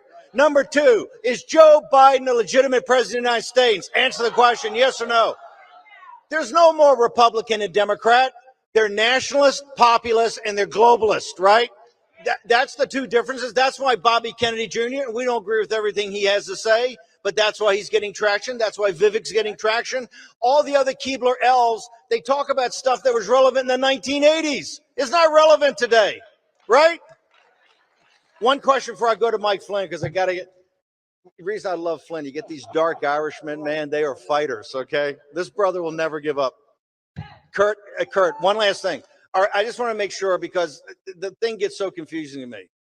Do you believe if the judge had allowed it in, I understand it's a lot of controversy about the judge in Delaware and what was going on, but if the judge had allowed the information in, is there any doubt in your mind that Murdoch's lawyers would have been able to make a case that the machines were a thing in stealing the election? Yes. No doubt in your mind. No doubt in my mind. And you're saying they waved off because they're part of this whole thing, that they don't mind the elections being stolen. The last thing they want to see is actually getting rid of machines and going to paper ballots, one-day vote, count them up like France, and we know by 11 o'clock at night what's happened. Because it's more important to keep the people from controlling the elections. That's what's more important for them. They're controlling elections, and it's the agenda that they are trying to implement, the globalist agenda. $787 million is a pittance to what they hope to make from this. That's it. I mean, it's really that simple. And it's not, I mean, we're talking about what they're going to make. What they think that they're going to make is the United States of America. Okay? This nation. So if you had one bank, you had one bank on the planet. In that bank would be $180 trillion. About the financial size scale of the world, about $180 trillion. One bank. In that bank account, there's only three bank holders, right? The number one bank holder that owns a third of that wealth is the United States of America. The next 10 countries on the planet own the next third, and the rest of the world own the rest of it. That's why they want the United States of America. And this globalist agenda has been going on for 50 years, probably longer, but at least 50 years. These guys knew that the real plan, we wouldn't even be having this. In fact, we shouldn't be doing this, because it's this system, this election system, everything that's underneath all these machines, all these ballots, it belongs to us. We pay for every single bit of it. Every single bit of it. These people, they want to control the United States of America. When we talk about a globalist elite, it's not some ethereal thing up there. These are real people with real faces, real names, a real purpose, real intent, and they have a lot of resources. You know, the one thing that we can beat them on is the resources that are sitting in this room, and you represent, I mean, what scares everybody, what scares all the media, what scares all these globalist elites is that people like you, and there's about 1,000, maybe 1,500 in here today, you represent tens of millions of Americans. Yes, that's the hope. That's right. That's the design. That's the resource. You are a vanguard for revolution. You're a cadre for revolutionary change to get this country back to the republic that was bequeathed us. That's why they hate you. Right. That's why they fear you, and that's why they're trying to destroy you. You're the commanders. You need to go back out. It's like disciples, if you want to put it in biblical terms. You are apostles. You are anointed to go back out to your states and activate as many people as you can. And I know that there's a lot of people that aren't here today that are already doing that kind of stuff across this country. I mean, a lot of people in the last 24 hours here have told me, hey, I heard you say something. I heard Mike Lindell say something. I heard Steve Bannon say, get involved. I did. I'm now on my school board. I'm a council recorder or whatever the jobs are. We need to take this country back at the local level. We're not going to take it back in Washington, D.C. right now. Okay, not right now. Right now, we take it back at the local level. One precinct, one county at a time. And you tell any of these sons of guns out there, any of these, and you know what? We've elected a lot of these people, and we got to stop doing that. But you tell anybody, you say, that piece of equipment, that piece of paper, that belongs to me. I am a United States taxpayer. Nothing in our election system, and I mean nothing, belongs to anybody else but we the people. This country, and I'm telling you, this is why I get so, I am beyond the sort of I am beyond the nonsense stage of my life, folks. Okay? Mike Flynn's entered the danger zone. Yeah. But when you think about warfare, because oh my God, they're going to make me a domestic terrorist because I said warfare, right? When you think about warfare, what Steve just said about being the vanguard, being soldiers out there, right?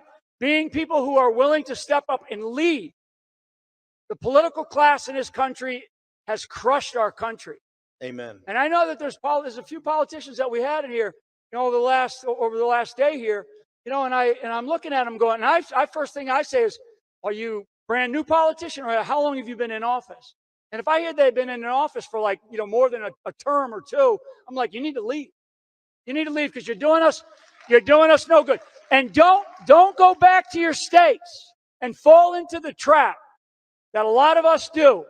Don't fall into the trap that you go back and some senator or some congressman or some local elected official who's a muckety muck or whatever, they treat you like, oh, you're wonderful. You go, oh, he's really good. It's all those other people. No, it's the people that we have put into office. And we need to get rid of them. We need these people. Okay, removed. General, I got a question. Where's your hope there? That sounds like the hope is you. Yeah, right here. The hope is right here. Okay, right there you go. The hope is you. How many? You think that hope has gotten bigger? How many veterans do we have? Can you stand up, veterans? Right here. Hold it. I want you to remain standing. How many have been inspired by precinctstrategy.com? How many precinct men are here? Yeah. How many of the rest of you, how many of you guys have volunteered to represent your states and going through the election fraud? Please stand. This is the future. This is what they fear. We cannot be defeated. You can't. Has anybody ever And they know it. Do you understand what you represent? Generation after generation is right here. They've never defeated the United States of America. They've never beaten the American people. That's what you represent. That's why they fear you. That's why they hate these guys. That's why they're trying to put us all in prison, bankrupt us, right? They think we're going to back down. They can suck on this. We have not yet begun to fight. Hey.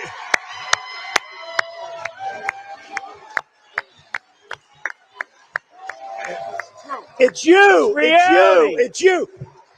Have you not yet begun to fight? I can't hear you. Are you going to tell the Keebler elves that? Are you here to fight? Or are you here to roll over and follow a Keebler elf to stand? You're the soldiers. Can all the Keebler elves combine defeat Donald Trump? No way. It's ridiculous. It's ridiculous. And Fox every day, they're going to serve you up another guy. You're going to have Kemp. You're going to have Youngkin. You're going to have them all. Bring them all. Bring them all down to this fight. Bring them all against Trump. I dare you to round them all up. And Trump is going to beat all of them, beat all of them combined. Is that some hope for you, Mike? Is that good enough? Well, I'm going to ask the general. I'm going to ask the general. No. I want to ask the general something. It's been 2.5 years right here. It's been 2.5 years now. Do you see from way back in December of 2020, and then where people a lot of people felt hopeless as we rolled into January and to February. Do you see the hope on the upswing Oh, it's big time on the upswing. There you go. That's what I want to hear. Right away, I was in the February, March timeframe. Right away, they sued. The Dominion sued you. They sued Rudy. They sued Sydney. They sued Newsmax. They sued OAN. Smartmatic was the first. They sued. They sued Fox like News. Everybody, and they did it right away because they knew that's where their problems were. They did it right away, and what that did to a lot of people is that a lot of Americans went, "Ooh, I don't want to get involved," and then they started to attack other people in other states. They went after people, and they started. In some cases, they're indicting. Look at what they're doing to the former president of the United States, the president of the United States, right? So what I'm getting at is that they will come after you and they will put fear, and there's an emotion of fear in all of us. You never lose it. If you think you lose it, you don't. What you have to do is you have to control it. And what we have done over these last couple of years is the American people have controlled that fear. And now we are moving into a place where we are going to be fearless. And they don't like that. They cannot stand that. Because when we stand up and we step up and we speak up, our voices cannot be quelched. They cannot be drowned out. They might come after, those of us, we're at the pointy end of the spear. That's fine. And we don't mind it. We're here. We're able to sit here. We're able to sit here with you. But like I said, you probably represent in this country over 100 million people. Over 100 million people in this country. And I'm talking Democrats, Republicans, Libertarians. I don't care what color you are. Okay? I want to say something there about fear. Do you have fear? What did only fear the Lord. We have no other fear. What did Christ Jesus tell you? Fear not. Right. That's right. Fear not. That's right. We're fearless. You people are fearless. You're here today with all the lawsuits, all the criminal charges. President Trump, they want to put in. Think about this for a second. 700 years in prison. This tell you the mask is off. Mike Lindell's right. The election in 16 was providential, but let me tell you something. The steal in 20 was actually more providential because the mask came off. That's right. You see that these are nothing but low-life, atheistic, Marxist, communist, totalitarian, the worst group of people in the world. Hey, and when we defeat them, we're going to give them a choice. This country's going to get back to being run like the Republic it was, and if you don't like it, there's the door. Take off and go someplace else. Because we're never going to revert back the way you want it. Mike Lindell. No, that's right. And I'll tell you, you talk about fear. That was just back there with a reporter from the New York Times, and she's talking about an indictment. I go, I don't care. Indict me. I don't care. I don't. It's like they can do nowadays. What they do, it's the opposite. I told the president, I said, every time they indict you, you go up more in the polls. And then, of course, I said, pretty soon you'll have more votes than voters in the United States, like Pennsylvania. Of course, the media grab that and they go, Mike Lindell says Donald Trump's going to have 330 million votes more. Is he going to cheat for him? It's crazy. But the hope is with you all, like the general says, and it's our voice. That's what I talked about this morning. Our voice. If we would have lost, if on January 7th and 8th, that's why it's so important of 2021. That little dot being our voice, if that would have went out, it was over. But it didn't go out. We started winning that day on January 9th because our voice started getting bigger. Maybe it stayed pretty small for a couple of weeks there, I'll give it that. But then it's just gotten bigger, and it's like a multiplier. You all tell people, you go back and you tell people, and they tell people, and pretty soon everybody knows the information. We don't need Fox News or Newsmax or Salem Media that won't talk about elections. I said it this morning. That's been more damage than the media that attacks, because at least they've gotten the word out, right? They're kind of stupid that way. One of the things that we're not up here talking about, you don't hear about, we're not talking about the Democrat Party. We're not talking about, we mentioned the left and the globalist, this elite crowd. Our problem is in the Republican Party. Amen. I mean, why? Amen. It's the establishment. It's the uniparty. I mean, an operation like this, an event like this. Why does Mike Lindell have to put an event like this on, and all the stuff that he has put into this? Why? I mean, the Republican National Committee ought to have their asses out of Washington D.C. and right here. Where is the RNC? And I'm going to tell you. The RNC, nobody's giving them money anymore. Nobody's giving them money anymore. And it's because they have the people that are supposed to be, managing this party, they've turned their backs on us because they've turned their backs on this whole thing about election integrity. Those people aren't going to talk about election. They're not going to talk like we're talking. They're not going to say things like Donald Trump got, the election was rigged. Donald Trump won the 2020 election. But in a lot of ways, and I've had a tough time. My middle name is Thomas. Okay? I was named Thomas, but my middle name was precisely named because I'm a doubter.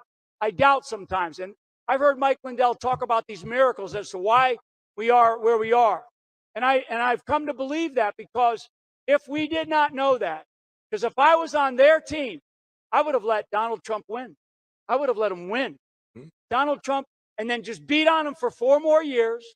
And then by 2024, he's out. then steal the election. That's right. Steal the Then it's country for over. the rest of the time, and we wouldn't be able to talk about this. Yep. If I was on their team and I was advising them before 2020, that's what I would have done. I would have done that. And that would have been the smartest thing for them to do. But just like everything else, when it comes to evil, their arrogance prevailed. And they are so arrogant. And they just figured, let's just do it now. Let's get it over with. And we'll just beat them to death. You know why? Because they never planned on you. Because they never planned on you. Planned on you. Ever. They didn't know that citizens would rise up to do this. They didn't think that we are going to go back to our founders, right? What's in the DNA of an American citizen is something called freedom. Okay? It's in our DNA. And I'll tell you, you don't fight. You don't fight an enemy because you hate the enemy. You fight an enemy because you love your country. Okay? You love your faith. You love your family. And that's why we're fighting. Because I know, and I look around, there was a couple of young people here today that had young kids here today. You know, my mom used to call it forced family fun, right? Dragging the kids to some event. But when I look at those children, and thank you for the people that brought their children here to these things, you know, even though they don't understand what's going on, but you're bringing them because that's what we're doing. We're doing this. When I look around the audience here, and there's a lot of relatively young people, but the generation that I'm a part of, the generation that we're a part of, we've got to take this country back because the future generations are working their asses off and little babies are trying to grow up and we're trying to keep them from what? Drag queen hour? I mean, come on, folks. We are not going to have this. We're not going to have this in this country. Enough is enough.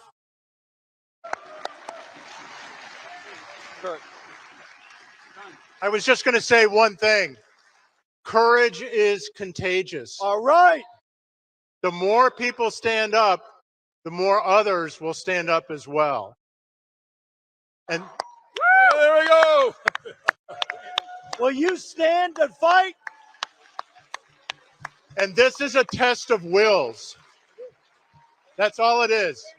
It's going to be a slog, but just as General Flynn said, we're fighting for our country, we're fighting for our families, we're fighting for our values, and it's precisely because of that we will win as long as we don't quit. Everybody must stand up and take responsibility for their own safety, for their own family, for their country.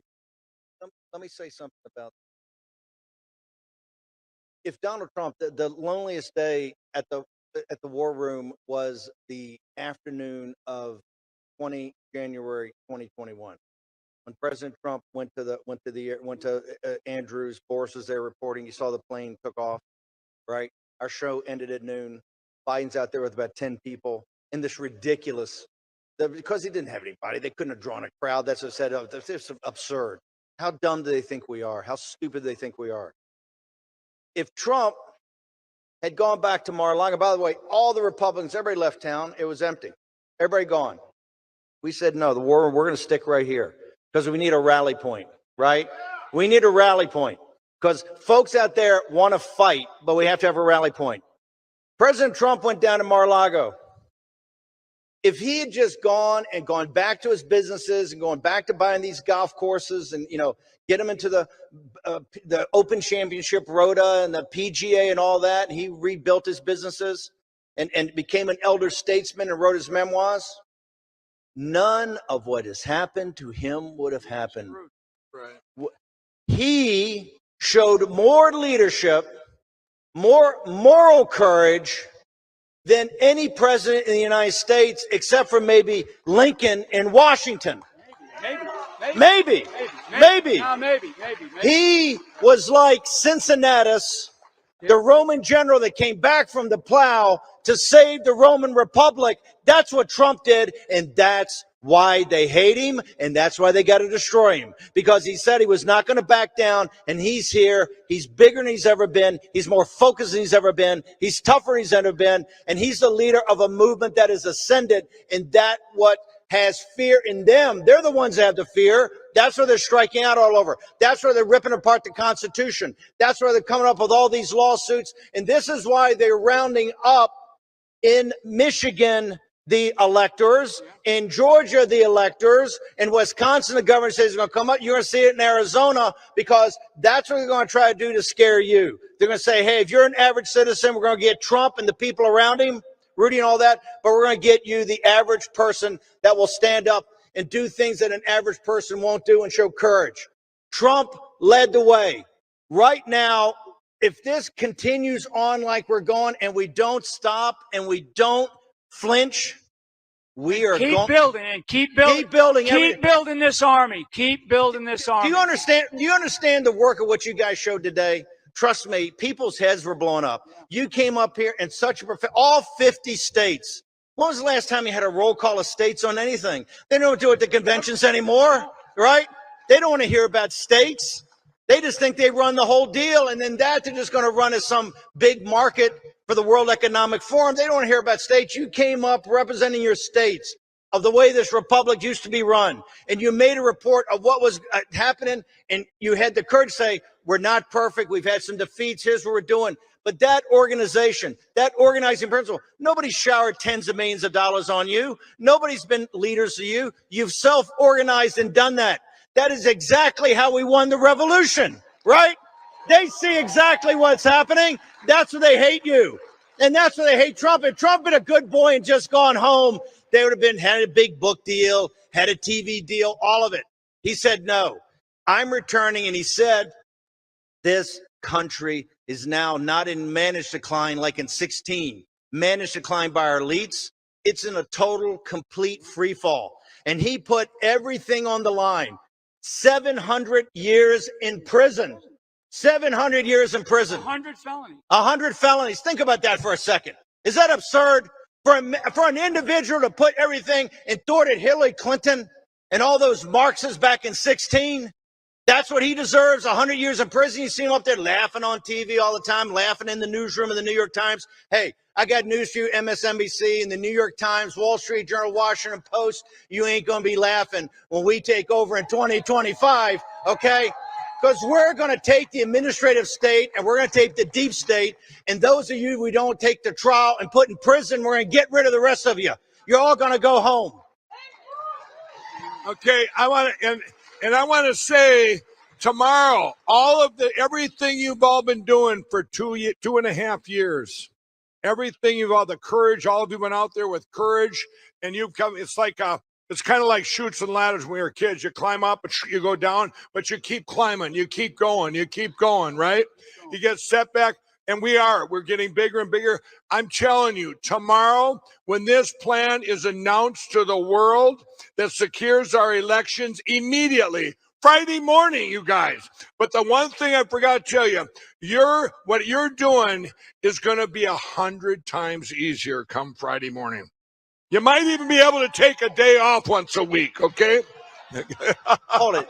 Whoa. This crowd doesn't want easy. This crowd wants hard. This is a cadre. But you can do the same things now, but it's expanded 100-fold. You can, instead of when you climb that ladder, there's not going to be a chute going down, just very little. It's all going to be uphill. Mike, Kurt, if you guys have anything in summary, I think it's time. Yeah, here's what I would say is that we are never done until we quit. So amen. We will never ever quit. We will never quit. And keep that mindset. When you're done, it's when you quit or when you die. And there's been too much sacrifice in this country for its 250 years of existence to allow that to happen. So we will never quit. That's what they fear. And I want to put that type of fear into them. And they fear it now. They believe it because people around this country are going, I don't think so. I don't think I believe it. And I'm going to come at you and I'm going to challenge you. And that's what we need to keep doing. We need to keep challenging. You need to go back to your states. You need to continue to coordinate with each other. You need to keep talking with each other. You need to keep sharing lessons. That's how we should operate going forward. And this won't be the last time. Even after the next couple of days, we're going to keep doing these things. We're going to keep rallying this country, around the country. And you're going to have to, come to arms, right? Come to arms right now. That's what we're talking about. Be that vanguard that Steve talked about. Go out there and recruit more soldiers in your states, in your counties. Get people to stand up, step up, speak up, and never quit.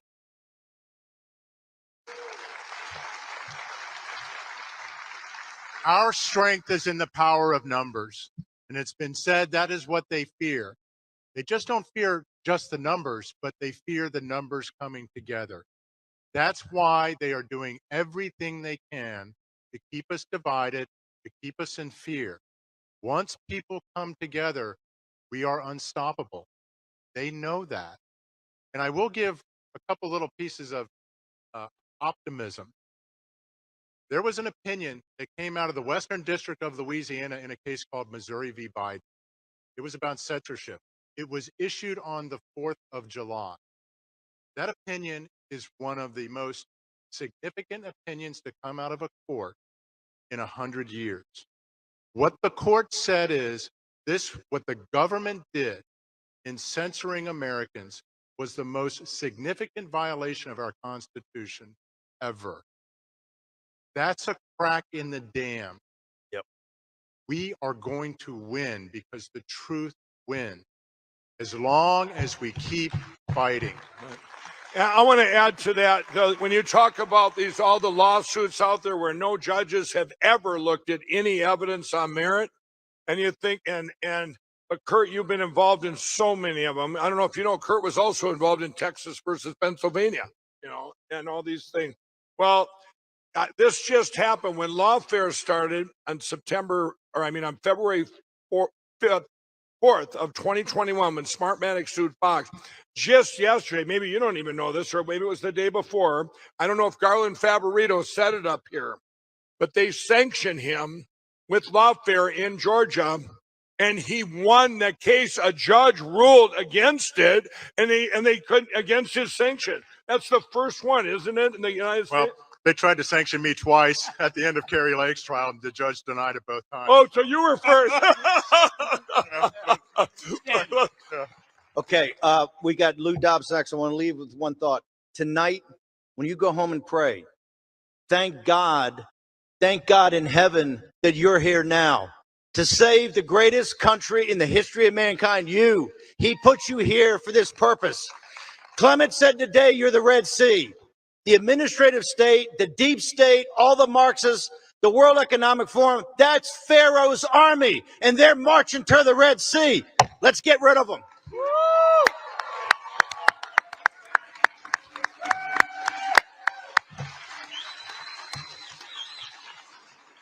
I love it.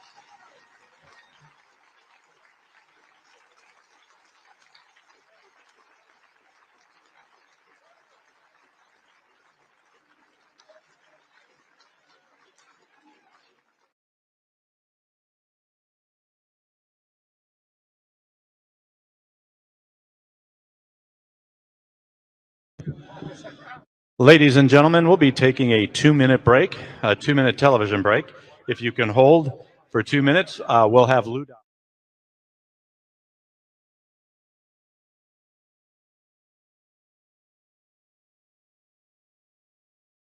Ourselves.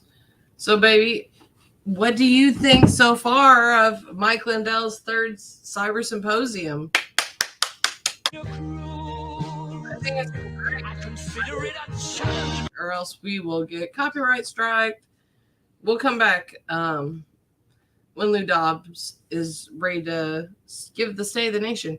But I just want to tell you, if you really want to make a difference, this is the way you make a difference here. Look at my comment at the bottom of the screen. If you really want to make a difference, follow the precinctstrategy.com. And here's their website, https://precinctstrategy.com. You can always go to Google and type in precinct strategy, and it's searched so heavily by people across this country that it pops up first in Google results. Just type precinct strategy, and they'll tell you, you need to go out in your local voting precinct and become a precinct committeeman. And you go out, you go out to courthouse, say, I want to be a precinct committeeman. They say you're going to run for office, and you say yes. You fill out the paperwork, and then you go and get signatures, and then you're on the ballot. And that's how easy it is. And then you become a precinct committeeman or woman, and you get to go to all the meetings with your fellow precinct committee men or women. And they're the people that set up like the Lincoln Day dinners and different kind of Republican events in your local areas. Also, I wanted to highlight the Illinois Freedom Fighters, because if you're the Illinois Freedom Alliance, if you're in Illinois, the Illinois Freedom Alliance, their leader was there today at this event at Mike Lindell's Election Integrity Summit. And she gave the presentation for Illinois, and they are hosting huge poll watcher trainings. They've developed their own poll watcher reporting system that creates affidavits within incidents. She said it's so sophisticated now. All you have to do is hit a record button and start speaking, and it will record your affidavit and your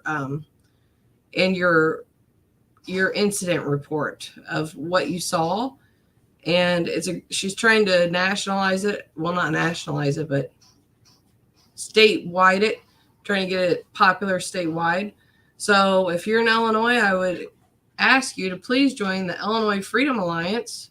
Go to their website, illinoisfreedomalliance.us, and join up to be a poll watcher. She has here. Since I'm sharing the screen right now, we're gonna share her screen. StreamYards. Oh no, StreamYards is. Ooh, StreamYards is set to view a tab. Here, let's stop sharing real quick. Present, share screen, yes. Share tab audio. Let's just share the window right now. Okay, so this is Precinct Strategies website. If you want to become a precinct committee man, you're more than welcome. Here's their website. Watch the 1-minute training video, 1-minute promo video, connect with other conservatives in your state. I got to click on there. Then I can scroll down and look for my state. Oh, I have to join a group first and sign in. But here you can just see different stuff. They talk with the guy that developed the strategy, Daniel Schultz, and it talks about all the empty seats in America. There were 74 million American firsters, and I think we filled half the seats with conservatives, because at one time this was 75% vacant. Really? So yeah, so it's still half vacant. We filled 25% with conservatives instead of moderates, so that's good. Okay, but I was really talking about the Illinois Freedom Fighters. Let's throw them over here. The Illinois Freedom Alliance, sorry I mixed them up. There's another group that's just a political conservative group called the Illinois Freedom Fighters, but the Illinois Freedom Alliance is the ones that do the poll watcher training. You can click here, join up, text messaging, sponsor a poll, donate, areas of impact, get involved, election, voter integrity, become a precinct committee person, medical rights, freedom of speech, the Second Amendment, Convention of States, additional resources. She has a lot of things up here on this, and she has a submit events tab. So if you want to have an event at the state capitol or something and host it, you can tell her and she'll put it on her website and send it out. See, she's got the Mike Lindell Summit up there. All right, now let's check back on Mike Lindell and see what's going on. Did I cover up his page? Oh, all right, we're still on break. I gotta stop sharing the tab and re-present real quick. Hold on. Share tab audio for Mr. Mike Lindell. Share. Okay. But anyway, I just went, before they went any farther, I really wanted to make that clear to anyone watching that you should check out precinctstrategy.com and IllinoisFreedomAlliance.us. Now we'll turn the volume back on. I believe the State of the Union is strong. But I'm a speaker who tries to speak the truth rigorously. And so I want to begin with the state of our union is not strong. And we are a nation so divided, so at war with ourselves, and so completely adrift as a nation that I worry greatly about the state of the nation literally every day. And I know you do too. We love this country. We love this constitutional republic of ours. And we want it to survive for our children, our grandchildren, and generations of Americans for much farther than the eye can see. So when I say the State of the Union is not strong, what I really mean is it doesn't feel like a union at all, does it? You and I were styled once as deplorables by the woman who originated the Russian hoax. Former Secretary of State, presidential candidate for 2016, Hillary Rodham Clinton. And those who succeeded in the Democratic Party since to positions of high power, and some who preceded her, including President Barack Obama. His name is not often mentioned in the State of the Union because his 8-year term is over, and I think many people believe that with the end of those 2 terms, that he would not have a significant influence over this union. But I think if you honestly look at this administration that is now in charge of the union, this president, who in my judgment is impaired, who is compromised, and who, without any doubt, is nothing more than a puppet whose master is in all likelihood one man, and that is President Barack Obama. Anyone who believes that impeaching this president shouldn't be a priority, I think has to reconsider. I right now wish that the Congress of the United States were in special session with one purpose only, and that is to commence the impeachment inquiry that is their responsibility.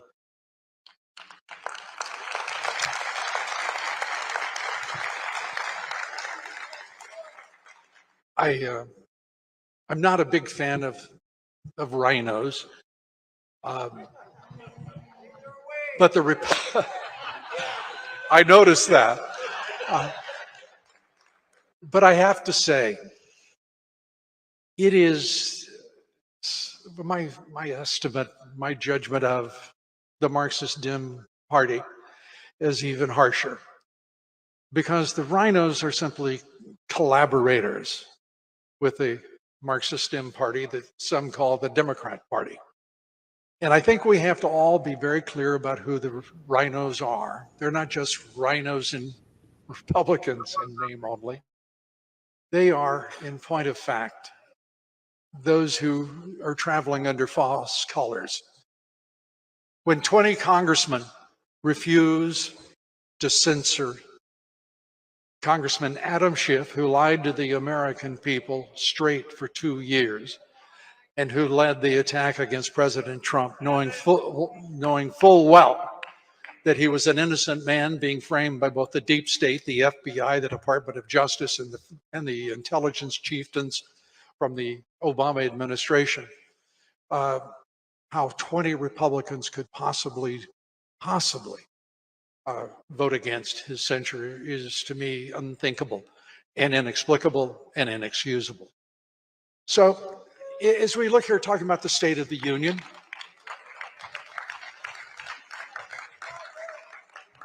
I think one of the brightest signs that we have within this union right now are you and the millions of American citizens like you who are willing to stand up for this president, for these values, and for this great republic.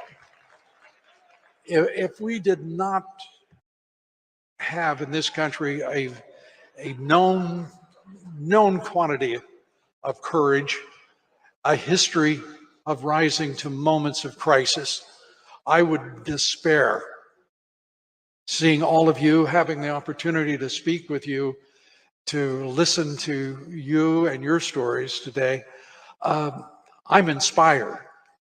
And while I don't think that the mission is any less difficult, the stakes any less absolute, I am really confident that we're going to prevail against all forces, foreign and domestic, who mean this republic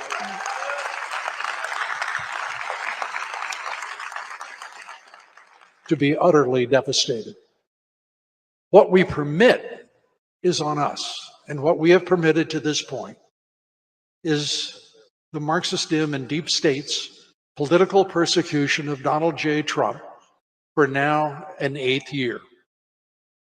The State of the Union is questionable in many respects because we haven't come up with a solution how to stop these Marxist Dems, this deep state. And the persecution does not only go on, it's being amplified. This president, since April 4th, has now been visited with 4 federal indictments. No president, no post-president has ever had to face 1 indictment, let alone 4. Do you get the feeling that the Marxist Dems are getting a little cocky about it all? Any sense of excess on their part? I can't understand for the life of me why the justice of the Supreme Court, who is responsible for the courts and the adjudication of conflict in our society, our nation, hasn't said out loud to the American people, this stops now.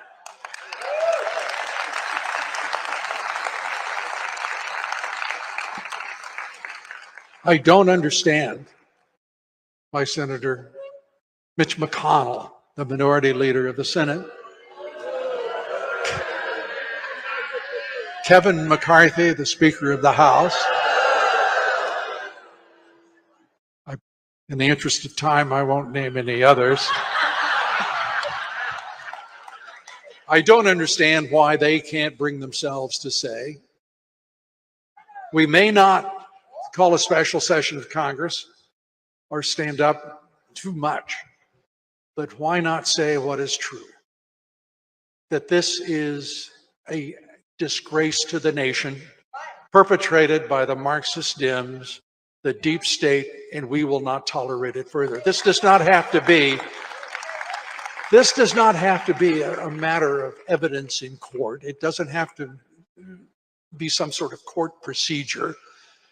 This is a time for leadership and strength and resolve against evil. And the time is now for our colleagues in this endeavor, and there are millions, all of us to come together and say out loud to everyone, the evildoers, those who have chosen to punish and to persecute President Trump and his family for 8 years, it stops now. We will not, under any circumstance, compromise. We will not in any way retreat from that confrontation and demand of our House of Representatives, our senators, that they stand up for this man who is so wrong. Think about this. 8 years, and they haven't proved any wrongdoing on the part of this innocent man. Think about that. How could that possibly happen in the United States of America? Whether a president or whether, you or me. How could that happen to an American citizen? There's only one explanation. We're not the America we were born into or to which we immigrated. We are in a country that now needs your defense and mine and that of our fellow citizens. When I listen to each of you here today and watch your reports and the roll call of the states, my spirits are uplifted. We can do this, and we can do it in part because there's much more at work here than just human effort. I think that it is fair to say that President Trump was providentially dispatched to the United States presidency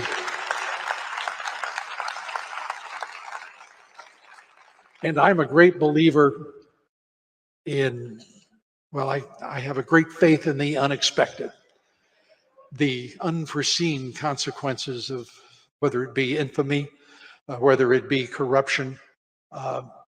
We are going to be the engineers of that response, and we have to be ready for 2024. One of the things that is happening here, thanks to the great offices and the generosity and the ingenuity of Mike Lindell, is that we are assembled here today for the purpose of saving the nation.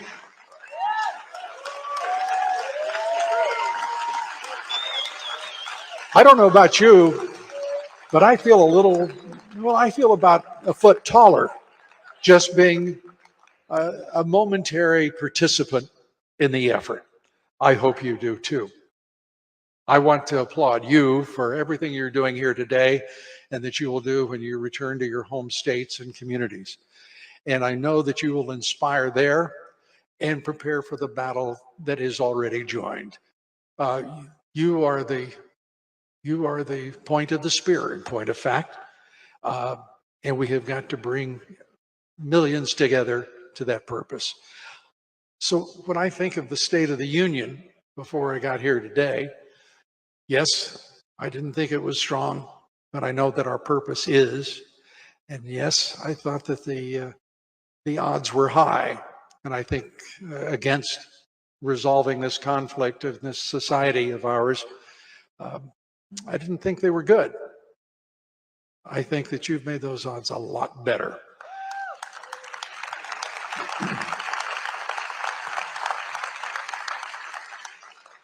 And I was taught not to ever fight anybody smaller than me. I was taught to, if I did fight to win. And that winning a fight against a bigger fella was a lot sweeter win than any other. Well, we've got ourselves one heck of a fight on our hands, don't we? But let's be strong. Let's be committed to each other. Let's be committed to our purpose, which is to save this country, and united in the belief, and in my case, the certain knowledge, that President Trump is the only man we should support for that office.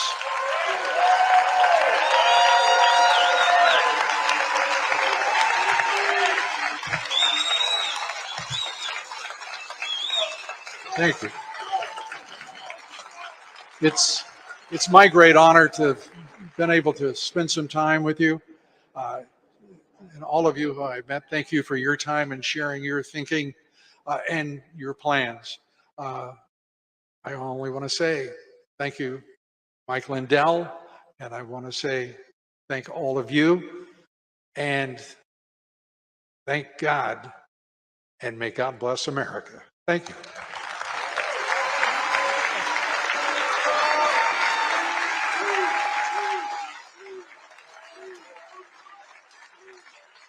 And of course, we have been. The media lie. They do. But mostly they just ignore the stories that matter. What's happened to the hundreds of billions of US dollars we've sent to Ukraine? No clue. Who organized those BLM riots 3 years ago? No one's gotten to the bottom of that. What exactly happened on 9/11? Well, it's still classified. How did Jeffrey Epstein make all that money? How did he die? How about JFK? And so endlessly on. Not only are the media not interested in any of this, they are actively hostile to anybody who is. In journalism, curiosity is the gravest crime. So if you're wondering why our country seems so dysfunctional, this is a big part of the reason. Nobody knows what's happening. A small group of people control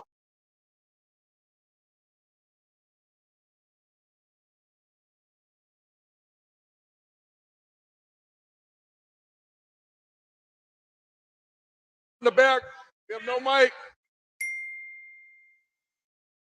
Can you hear me now? Here's my Steve Bannon person. Can you stand up for your country? I'm getting better at it. No, I wanted to have Lou back out here, and I want to tell you this.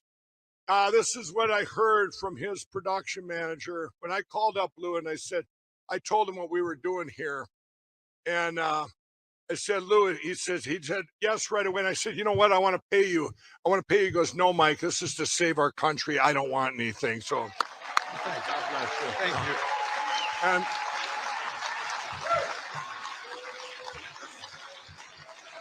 And do you know how special this is? This is the first time he's done an appearance like that since Fox let him go on February 5th of 2021. So God bless you. Thank you.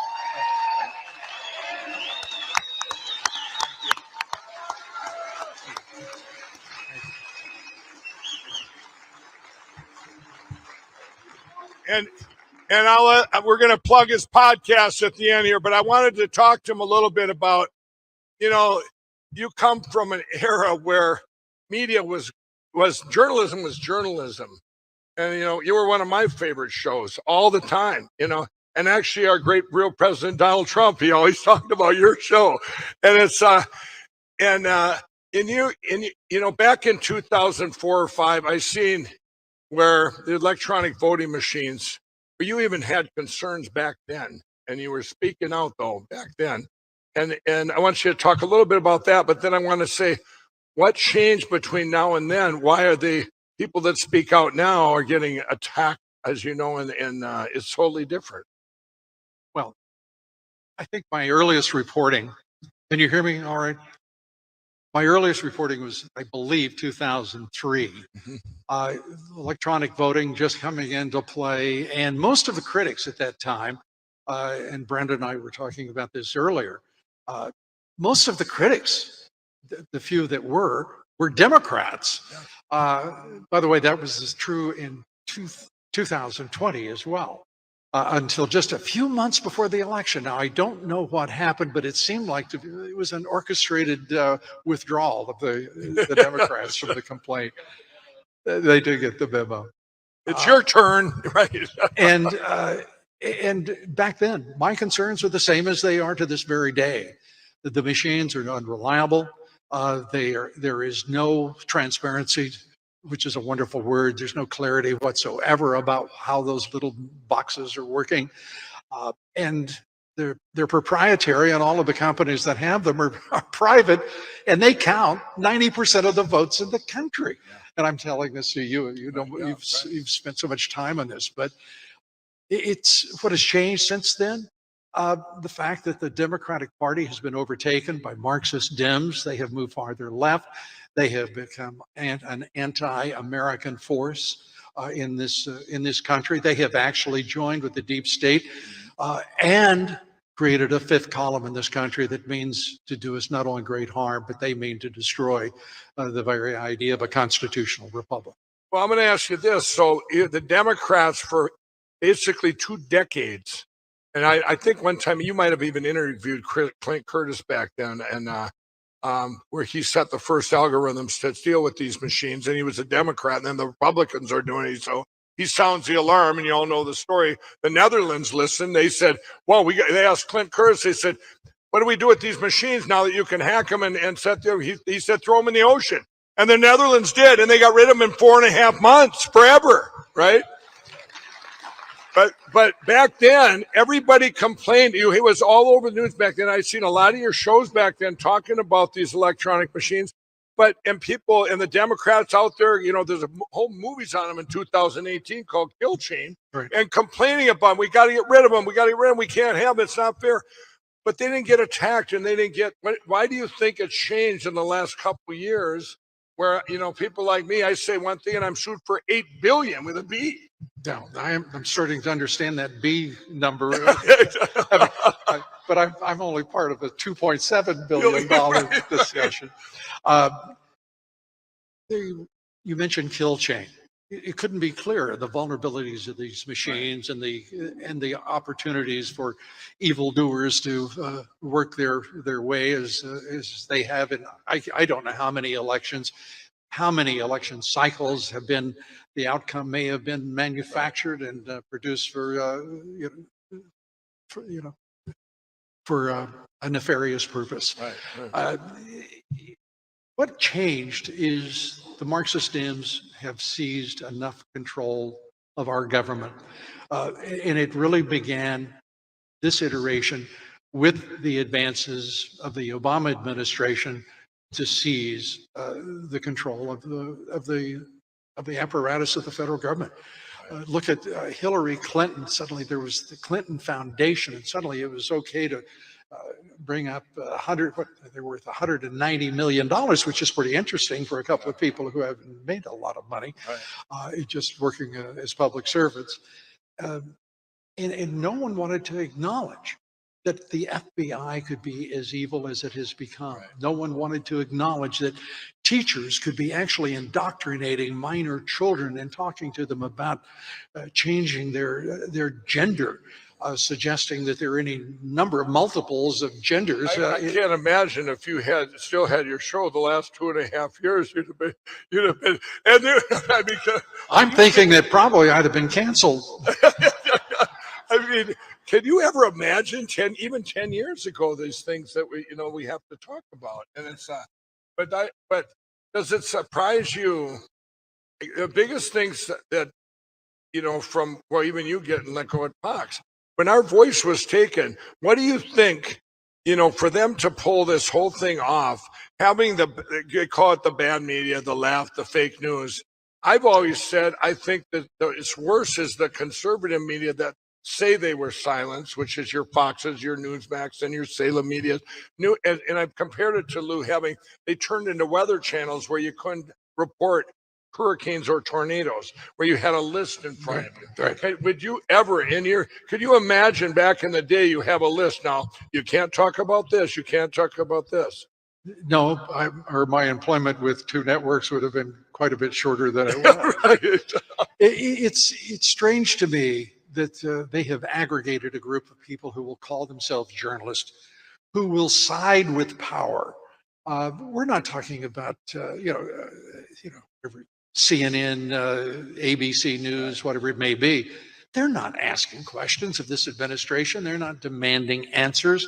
They are joining with power because they are representatives of oligarch level power, whether Jeff Bezos, Washington Post, whether it be the CBS News, Disney's ABC News, they're all owned. Figure there are numbers, say 12 major national media outlets.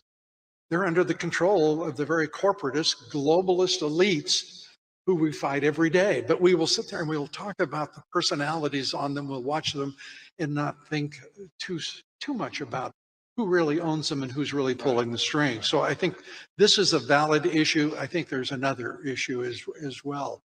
And that is, straightforwardly, we have an opportunity here that goes beyond we're not going to be able to just fight on one front, the elections, which is the most important front.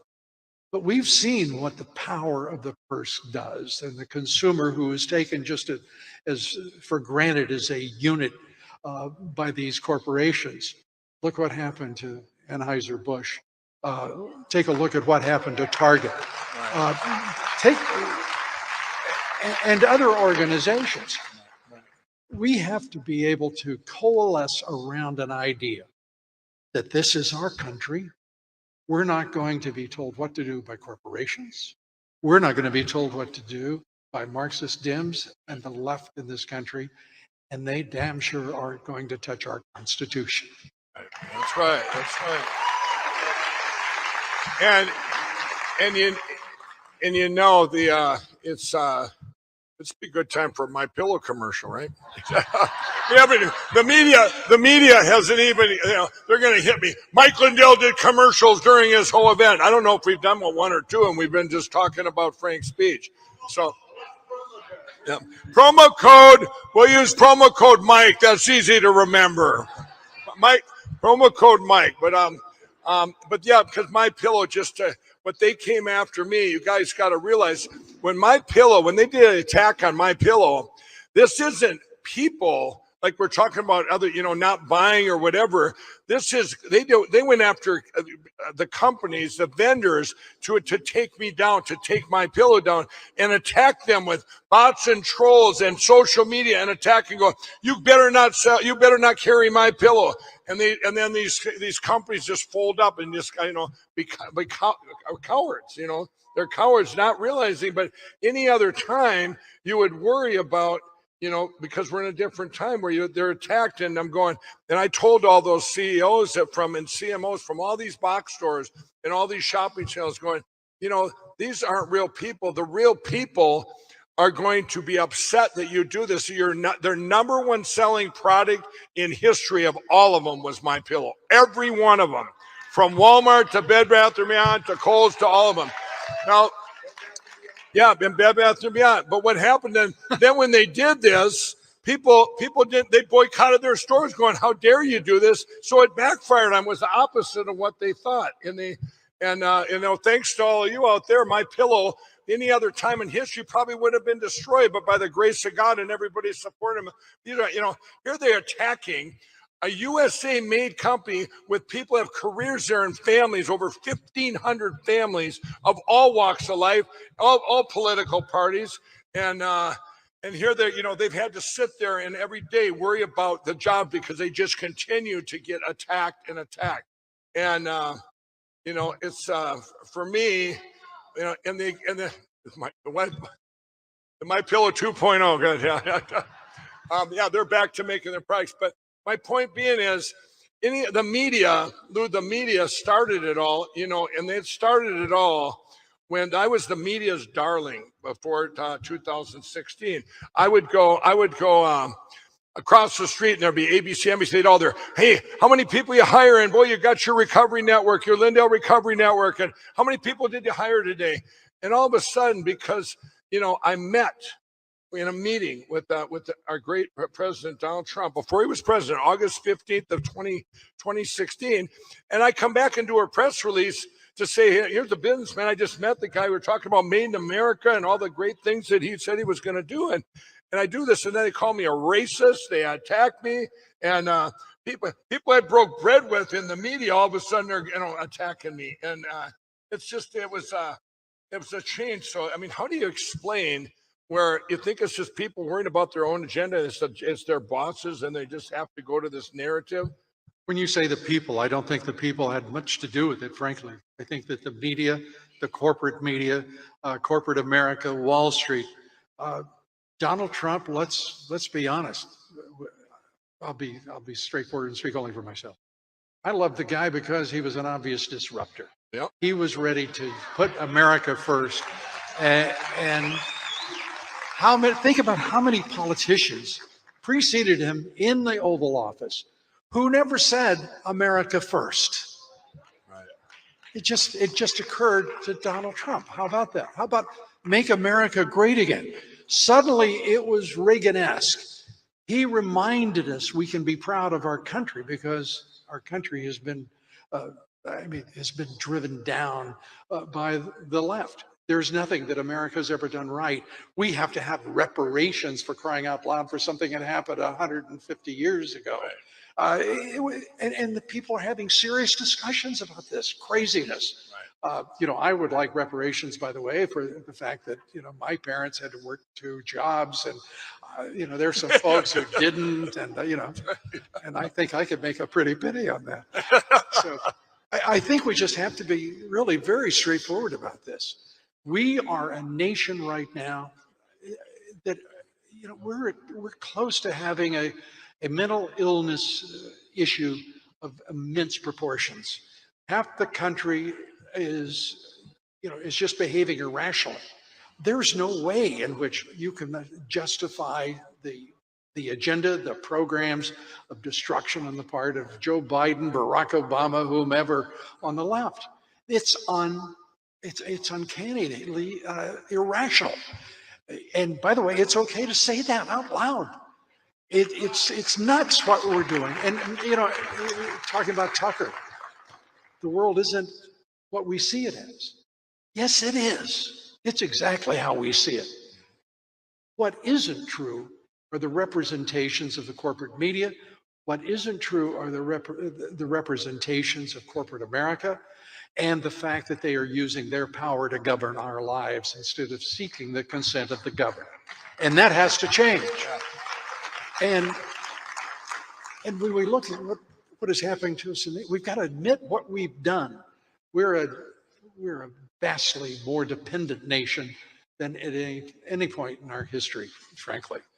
Whether we are dependent upon China for prescription drugs, whether it's clothing, 95% of our apparel, we can't even clothe ourselves in this country. And that's just okay with everybody because the prices are low. But they're low because we don't pay our middle class. And our middle class in this country, working men and women in this country, haven't received a significant pay increase in the past 35 years, with one exception. And that is during the 4-year term of President Trump for the first time. I talked to our real president, and he said to me, he goes, Mike, he said, they've destroyed us so much. Do you think we can, it might go beyond the point of no return. In your opinion on that, can we get, but now you haven't heard the plan yet of securing our elections tomorrow. I'm a man of great faith. But I told the president, we get that back. And I said, sir, you get back in there. There's nobody that can bring it back faster. Do you believe that? Absolutely. Yeah. And I just said to everybody here, I hope that we understand it's time for our representatives, our senators to join us in surrounding President Trump with absolute support. Frankly, I think that each of the candidates running against him, I think there's no question about they should endorse him. They should be surrogates representing him across the country right now. Amen, huh? No, they really should. And they, the one thing is, they're trapped. If it had been, now just think of this. Here's another little miracle for you all. If those polls would be coming out, if Donald Trump's around 52 and someone's around 40 some, I'll tell you what, they would just go, they just keep hammering it. But now everything they're doing, it just keeps getting wider, right? So there is to the point. When do you just say, hey, why don't you unite us all and endorse our great president, Donald Trump? That's what they should do. Instead, the oligarchs have selected after the DeSantis experiment failed so much. I've got to tell a story. I shouldn't tell it. Should I tell it? I like that, the DeSantis experiment. It was, he was a creature, and I apologize to anyone I offend with this, but he was a figment of the imagination of the donor class, the oligarchs who decided, the billionaires who decided that they know, long ago they decided this, that they know far better about who should be president or in any other office than you and me and our fellow citizens.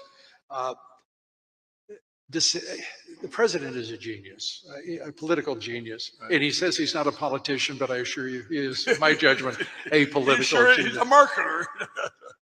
He ran through, and I'm going to do it this way, he ran through a list with me of names that he would like to call DeSantis on a discussion. I'm going to break a rule. I'm going to break a rule. But he told me that no one will ever unsee, is the way I'll put this, what DeSantis and his wife did as they walked through the destruction of a hurricane in Florida. You may recall this. Yeah. But they were walking through the area with matching white boots, rubber boots. He seized on that, and he really wanted to use it. And I'm sitting there thinking there was no way that he wouldn't use it. He was right about DeSantis from the moment he took him seriously, and people should understand. he has, I don't care whether it's Ramaswamy, whether it is Nikki Haley, whomever, is Mike Pompeo in or out? I don't know. He is an absolute genius at politics, and and my wife and I have tried to unsee that that image and haven't succeeded. So there you have it. Yeah. A further testament to his genius. Right. No, and he's but the good hope there is the polls. One of the things I want you all to watch before the next election is there's pollings out there now with Rasmussen, Telfature, I think there's trusting polls. One of the things they always had to have it to do this propaganda and all this was polling. They're fake polls, just like Wisconsin before the 2020 election. Oh, Donald Trump's down by 17. That came out of nowhere. He was, it was polling even, the polls we heard about, but the media was only putting out their own, what they want, the propaganda. You heard all that Texas could turn blue. Texas could turn blue. We all know that, the Ken Paxton saving Texas. And what does he get for it now? They're impeaching him. They put in a rule. You're the Attorney General of Texas, but you can't prosecute one crime, election crime, right? But the propaganda, they have to do that before they can do the steal. Because if it's too far off, it's too big of a deviation, and everybody would raise up and go, wait, we got people that aren't here that still don't believe things were stolen. I use this thing all the time, Lou. I said, if I told you here in the state of Missouri that Donald Trump won 3 million to Biden's 150 votes, everyone would say, okay, there's a computer problem, right? That's what you'd say. You'd all say, well, that's great. But if it was reversed, then same thing. You have to make what you're going to steal. You have to make it somewhat close to what you can condition people into believing, because otherwise the deviations are too big. And I'll give an example. When there was a gal, and I love bringing her up, Lou. She's in Georgia, the wonderful state down there with Crooked Brad running it. But there's a Democrat, okay? So there's 3 Democrats running in a primary, and her husband, this was last summer, right. She gets 0 votes in her own precinct, okay? 0, everybody. Now, somebody screwed up and didn't get the memo. If they would have gave her 2, they would have said, I'm sorry, ma'am, we can't look into it. Only one loves you is your husband. That's what they'd have said to her. And she wouldn't have had a leg to stand on. We're not going to look into it. I know you only got 2, but and they bring up she could have brought a barrel of other votes. We're going, no, you and your husband, but she got 0. So they had to look into it. So this is what I'm saying is the propaganda has to get out there first, because otherwise you wouldn't believe it. The deviations would be too far apart. But that's where our great president is right now, is the polls, and they are so far apart, they're not even going to be able to lie to cheat, because they cheat, and people will demand it this time and go, oh, we fell for it once. We ain't falling for it again, Well, I'm not sure that I share your optimism on that. And the reason I don't is I don't think we can get to that point. I think we have to have demonstrated strength and resolve and numbers as we approach, and I'm talking about beginning with the early part of 2024. We have to demonstrate that we're coming together and we are with absolute purpose and resolve again, supporting Donald Trump. And by that I mean we're in the precincts. We are there as poll watchers. We are there to make ourselves known without apology and without any retreat from our demand to be there. We're a hardworking, ingenious people. We've got a terrific track record over the time of this country. And it's time for us to stand up and say, we're not putting up with any more nonsense. And we've got a Supreme Court that is making significant changes in our laws. What are the Democrats doing? Let's take the instance of ending affirmative action in our colleges and universities. Right. Joe Biden 2 days ago said, well, we'll show you how to get around the Supreme Court. This is a conflict that is underway, and it has to stop soon. Well, I'm going to ask you this last question. I know, Lou, we talked on the phone, and I couldn't tell you the plan over the phone, and you still don't know the plan. When I told you that tomorrow at 1 o'clock Central Time, around the world in 85 languages, we're announcing a plan that will secure our elections immediately, and it's never been done before in history, never been talked about before, ever.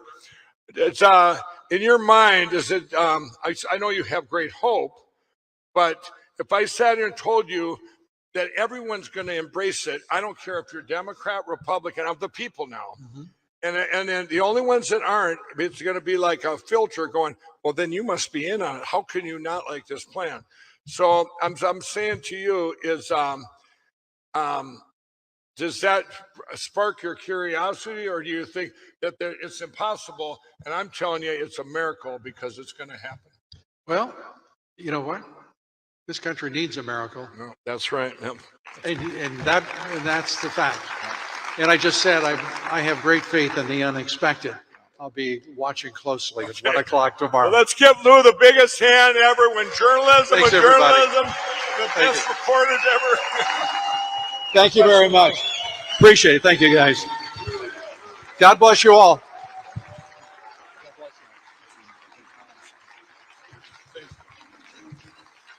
Thanks, Lou, for coming and what did you? Now I don't know. A big Pat Colbeck up, I guess. Right? I don't know what segment we're on. Okay. I believe we're doing. Are we coming up now? I think this segment they changed it on me, but it's. What? You know, I told you this morning. I said he would do the scheduling and stuff, and he goes, "Now this is the final agenda," and I look at it, I go, "No." So he changed this segment on me. And what is the segment here now? It's called. So you and Lou were just talking about the changing landscape of the media, and since the time we've been out here. And by the way, first of all, how about another round of applause for Lou? I guess, you know, when I started talking about what I found at the TCS Center, the Poll Challenger, he was the only big national media guy that was willing to talk about election fraud, and he had me on twice talking about it.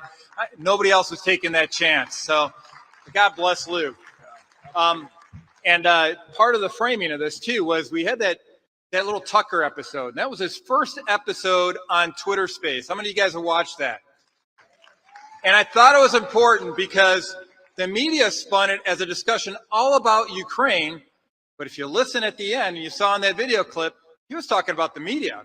He was talking about how they're controlling what you get to hear and what you don't get to hear. And so everybody is sitting there getting frustrated saying, look, we got all this evidence. We don't have to have another summit or moment of truth to talk about the evidence. We got plenty of evidence. If you want to hear the evidence, just come talk to us. You know, it's out there. Couldn't fit it in this room if you put it on a sheet of paper, every crime. Yeah, seriously. We could make this the summit year and have a different day for every single county in America. That's not about evidence anymore. The key question is you are not hearing that evidence. The people here are, but the people that are... Okay, now I remember. This segment's called News You Probably Haven't Heard Yet. Is that right? Yeah. I got it. We have gentle reminders up on the back to help us, so it's like... So hey, I've got the plan on my mind tomorrow, right? That's all I'm thinking of. So what we're planning on this is so if you are in the media right now, we're going to give you some cheat sheets for your news stories tomorrow. We're going to give you some headlines that haven't been discussed. We're going to give you headlines that haven't been put in their true light. I can't tell you how many times as a Michigan State Senator I go to an event and I read the report on that event and I go, was I at the same event that they were at? We're going to give you some examples of that today and some stories that you haven't heard about. And the first state that we're going to hear about with some headlines you probably haven't heard about is from the state of Georgia. Ladies and gentlemen, please welcome Garland Favorito. Okay.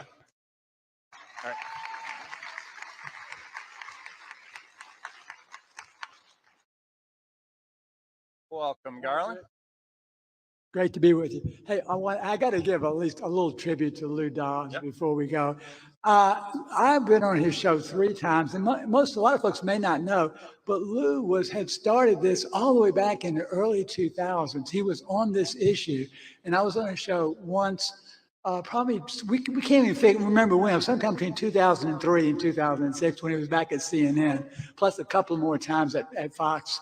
So I just wanted to say an incredible shout out to Lou Dobbs. This man has led this movement in the news media for over 20 years. Yeah. So thank you, Lou. Thanks. Well, Garland, you've been at it for a long time as well. So, I mean, my wake-up call was the 2016 election, believe it or not. And for everybody who wants to think this is just about who we have occupying the White House in 2020 election, Donald Trump won Michigan in 2016, but I saw funky business in Detroit at that time, and I called for investigation. So, guys, this is well beyond the idea of who's in the White House. This is about restoring the voice of the people at the ballot box. So, and Garland's been at this since the beginning. Well, thanks, Pat. Well, not since the first vote was ever cast, but seems like that. Not quite that old. No, but I did know Thomas Jefferson, though. Yeah. All right, so everybody's looking for those. All the reporters that are out there right now are looking for that cheat sheet for tomorrow, particularly the ones in Georgia. What are the key headlines that haven't been written truthfully about that you think the people need to hear about? Well, they haven't been written at all, much less truthfully. So I want to give you 3 examples. The question comes up is, was there any fraud, errors, and irregularities that could have changed the outcome? Was the outcome stolen in Georgia? I want to give you 3 examples of how the outcome was, in fact, stolen in Georgia, because we were the victims of a multifaceted attack on our elections that's unparalleled in the history of the state. The first one, and we know this thanks to Michael Gableman, who's coming up next in the Gableman report, but the first one was election bribery and interference with Zuckerbuck money through CTCL. Y'all probably know the story of Zuckerbuck's and Mark Zuckerberg establishing $330 million spread through CTCL. And he implemented Obama's project, former campaign manager, as the policy director. So that money was $45 million of that money made its way to Georgia. And according to the standard agreement, the counties, in order to get the money, had to have unsecured drop boxes. They had to conduct partisan get out the vote efforts, and they were encouraged to turn their electronic voting systems over to CTCL operatives. So, but what happened here was when the counties got the money, 94% of that money went to Joe Biden won counties, heavily Democrat counties, 94%. That increased the turnout in those counties by 35% and netted Joe Biden 200,000 votes, and as well as the Democrats. And that alone changed not only the presidential election, which was established, which was won allegedly by 11,779 votes, but it also changed the outcome of the Senate race because David Perdue was only 26,000 votes away from winning that outright. So that's the first example. The second example is the ballot trafficking operation that was operating in the metro Atlanta area in the 2020 election. There were counterfeit ballots. Y'all know the case. We had 4 sworn affidavits that senior poll managers handled the ballots.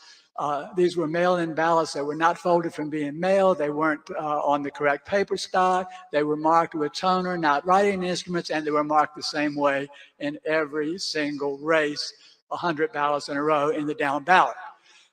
That was confirmed with the geo-trafficking evidence in 2,000 Mules. You're familiar with that. We had video evidence. We have a guy from Gwinnett County who's one of the traffickers. He's folding the ballots out. There's about a dozen of them in his hand. He takes a picture of them so he can get paid, and he stuffs them in the ballot box.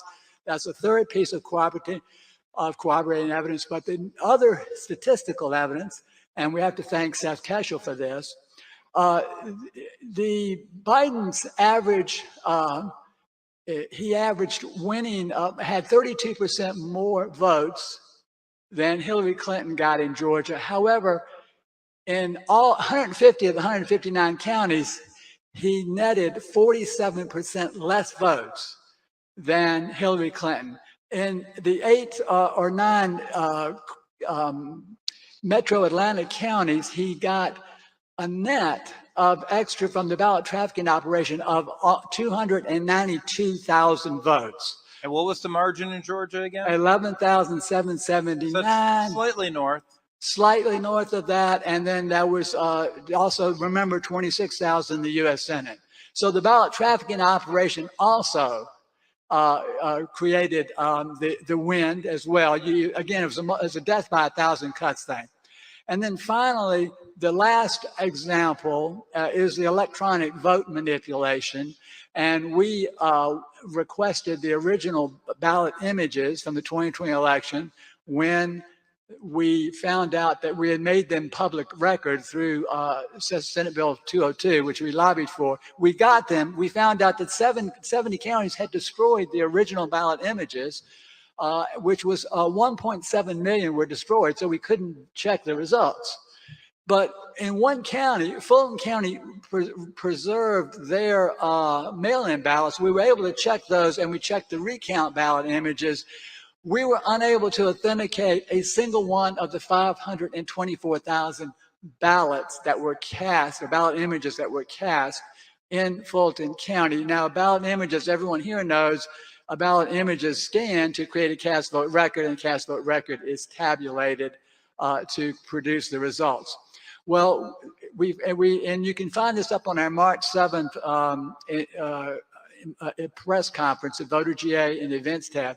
But we found that the Fulton County ballot images were electronically altered prior to certification. Those of you who were here last year remember that I did this on the Sunday with Mike Lindell. So those were the 3 examples of how the election was stolen in 3 completely different ways, and the news media, whether it be local or national, just absolutely refuses to report on this despite the facts. And any one of those incidents would be enough to go off and change the results of the election in Georgia. Absolutely. Don't you think that's kind of newsworthy if it was addressed? So thank you, Garland, for joining us here with Georgia. Here, now we're going to go off and hear from our next state, which I believe is Arizona or Pennsylvania? Pennsylvania, I think. Ladies and gentlemen, please welcome Tony Shoup.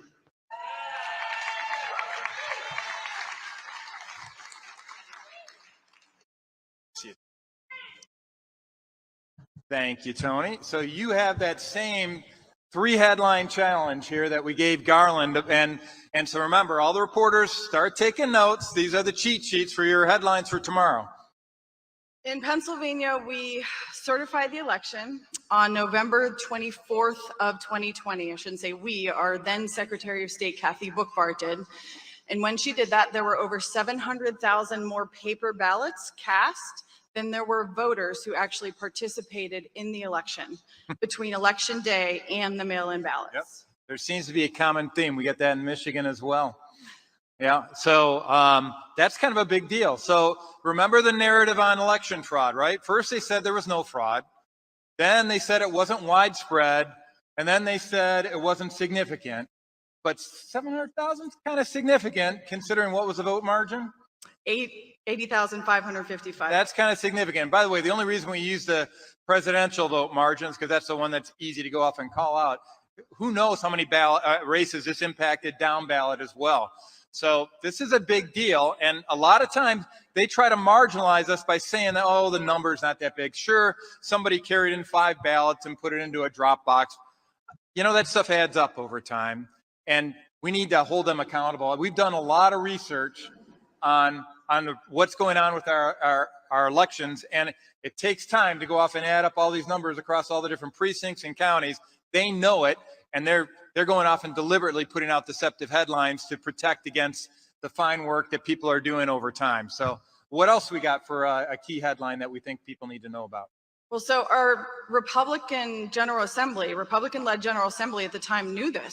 because today, even now, today, there's still over 100,000 more ballots cast than voters who voted. So the counties actually did start a process of what they call reconciling the ballots and trying to figure out, are they attached to a legitimate voter, with some success. So we got from 700,000 down to, there's still over 100,000 more ballots cast than voters who participated. And when there's a margin of 80,555 votes for the victory, I don't know how any media outlet can run with the narrative that it was completely free and fair with a number like that still exists with no answers. So the second point is our Republican-led legislature knew this, but rather than do a forensic audit or any audit of any kind, they chose instead to spend $10 million on a government contract to rebuild our electronic voter roll database, known as our SURE system, because they thought we'll just cover it up instead of actually bring it to light. So there's kind of a common theme here, guys. It's not about Republicans and Democrats. I mean, I served as a Republican for 8 years in the Republican caucus. I was actually a member of our leadership team during my first term out in the Michigan Senate. And what do you think are some of the core reasons why we don't have legislators taking the appropriate step on it? Why did they go off and look at that instead of listen to the people and say, no, guys, we need to go off and do an audit of the system? Yep, I think because they're involved in it too. My personal opinion, I think that the GOP rigs primaries to keep establishment candidates in place instead of grassroots. Yeah.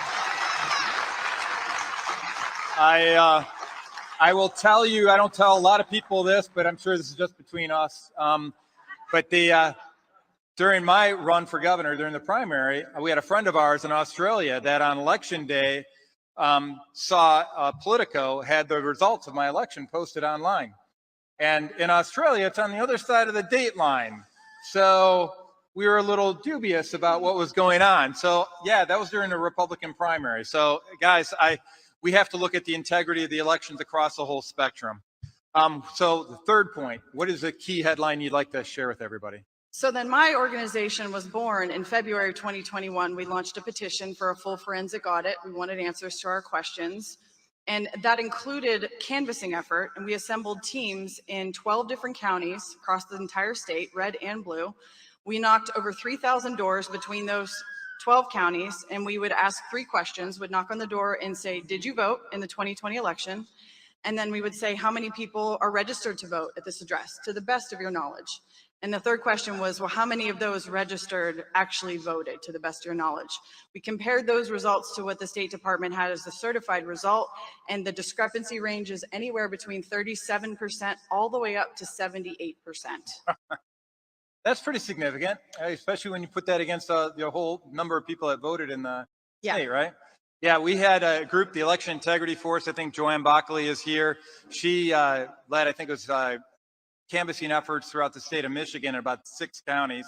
And we had anomaly rates anywhere between 4 and 44% in a race decided by 2.78%. So that clearly is significant enough, and that would have been significant enough to change the election. So hopefully you've given some reporters out there some homework that they can go off and put together some headlines based on this and actually start reporting the truth for a change. So thank you very much for all your work, Tony. Appreciate it.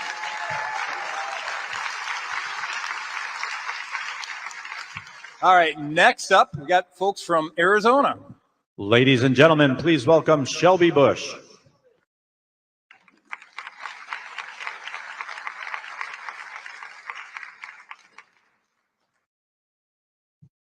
Shelby, Good to see you. come on down. So I'm sure there's not much happened in Arizona in the 2020 election for a headline, did it?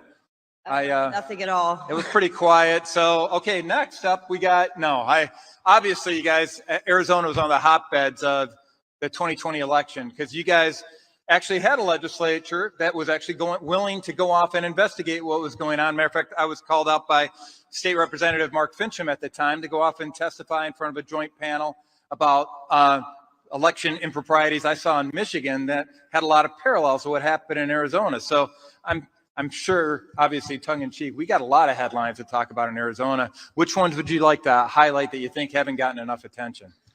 Well, I think the signature verification findings are pretty important. One of the things that we were able to do was get access to not only the ballot envelopes, but comparative signatures for the 2020 election. And so we've done an audit of that, and we have found that nearly 400,000 ballots failed to meet Secretary of State standards. 400,000. That will change the outcome of any election. Just a reminder, what was the margin in 2020 for president? Yeah, the president lost by 10,000 votes, according to their calculation. So help me out. 400,000, that's larger than 10,000, right? That would probably be significant, you think? Absolutely. Okay. It's been a long time since I've been in engineering, so I need some help. All right. So one of the funny things in this one is, and we put this out in a Senate presentation, and it has gone nowhere, is they actually wrote on one of the ballots the deceased date as being prior to the election and signed their name, and it went straight through without curing, not even questioned. Yeah, how many were like that? Do you remember? As far as dead voters, Yeah. ones that we could confirm was well over 100, but they were insanity. Absolutely. We had the same thing. They would put in placeholders in Detroit for a birth date of 1/1/1900. Mhm. And so, I mean, those guys are pretty old voting, So we had Civil War veterans voting. So it was actually very interesting in Michigan, and it gets down to the accuracy of the records. We got 16 electors now that have been charged by our Michigan Attorney General for forgery and falsification of records. Yet we've got all these examples here of actual election records being falsely certified. So that's a big deal. So that should be getting a lot more attention. So what else you got? What is another key area? So another thing is the tabulator changes. We were able to look at the slog files and compare those slog files to system logs. Right, the system log files, which is like the metadata showing every transaction. Yep. And our data analysts Like chain of custody. It's a digital chain of custody. The thing they don't like to talk about. Absolutely. And Yeah. if you compared that to the actual tabulator tapes, they modified those results. So ballots that were tabulated in the slog files never ended up in the cast vote record. So that is a very clear piece of evidence that says that they're trying to cover their tracks and they're trying to clean up the chain of custody regarding the event in case somebody was able to do a full audit of the election. So that's pretty damning. Yeah, absolutely. The other thing. What if you did that on your IRS tax returns? What would they say? Maybe we should ask some of what is the new 87,000 agents we've got. Maybe how would they treat that if it was a tax? We'll just erase a few zeros at the bottom. Yeah. Well, I've done that by investigating election fraud. So, So, another thing for 2020 that was or 2022 rather, that was a really, really big deal that I think it's important for people to know is ES&S sent in people to make changes just before Election Day. And those this was in Pinal County, resulted in tons of ballots going into an undervote category. And we found out just in a simple, very small, isolated audit, hundreds of ballots that were not counted for the Republican candidate. And was that in specific geographic locations that had, was that tied to the Republican turnout in those areas, or is that different? That's a separate item. That's a separate item, absolutely. Okay, but we know that happened as well with the last minute changes. And Jen Orton's been all over that and talking about how they were probably connected to some GIS system that told them where all the heat maps were for Republican voters, and they made sure that the tabulators in those areas had little difficulty. So there's so much going on like that obviously there's ways to game the system when you add electronic voting systems into the system that many people don't really fathom, to tell you the truth. And I liken it to a chess game. And one of the main reasons for getting rid of the voting machines is that you're taking one of their major chess pieces off the board.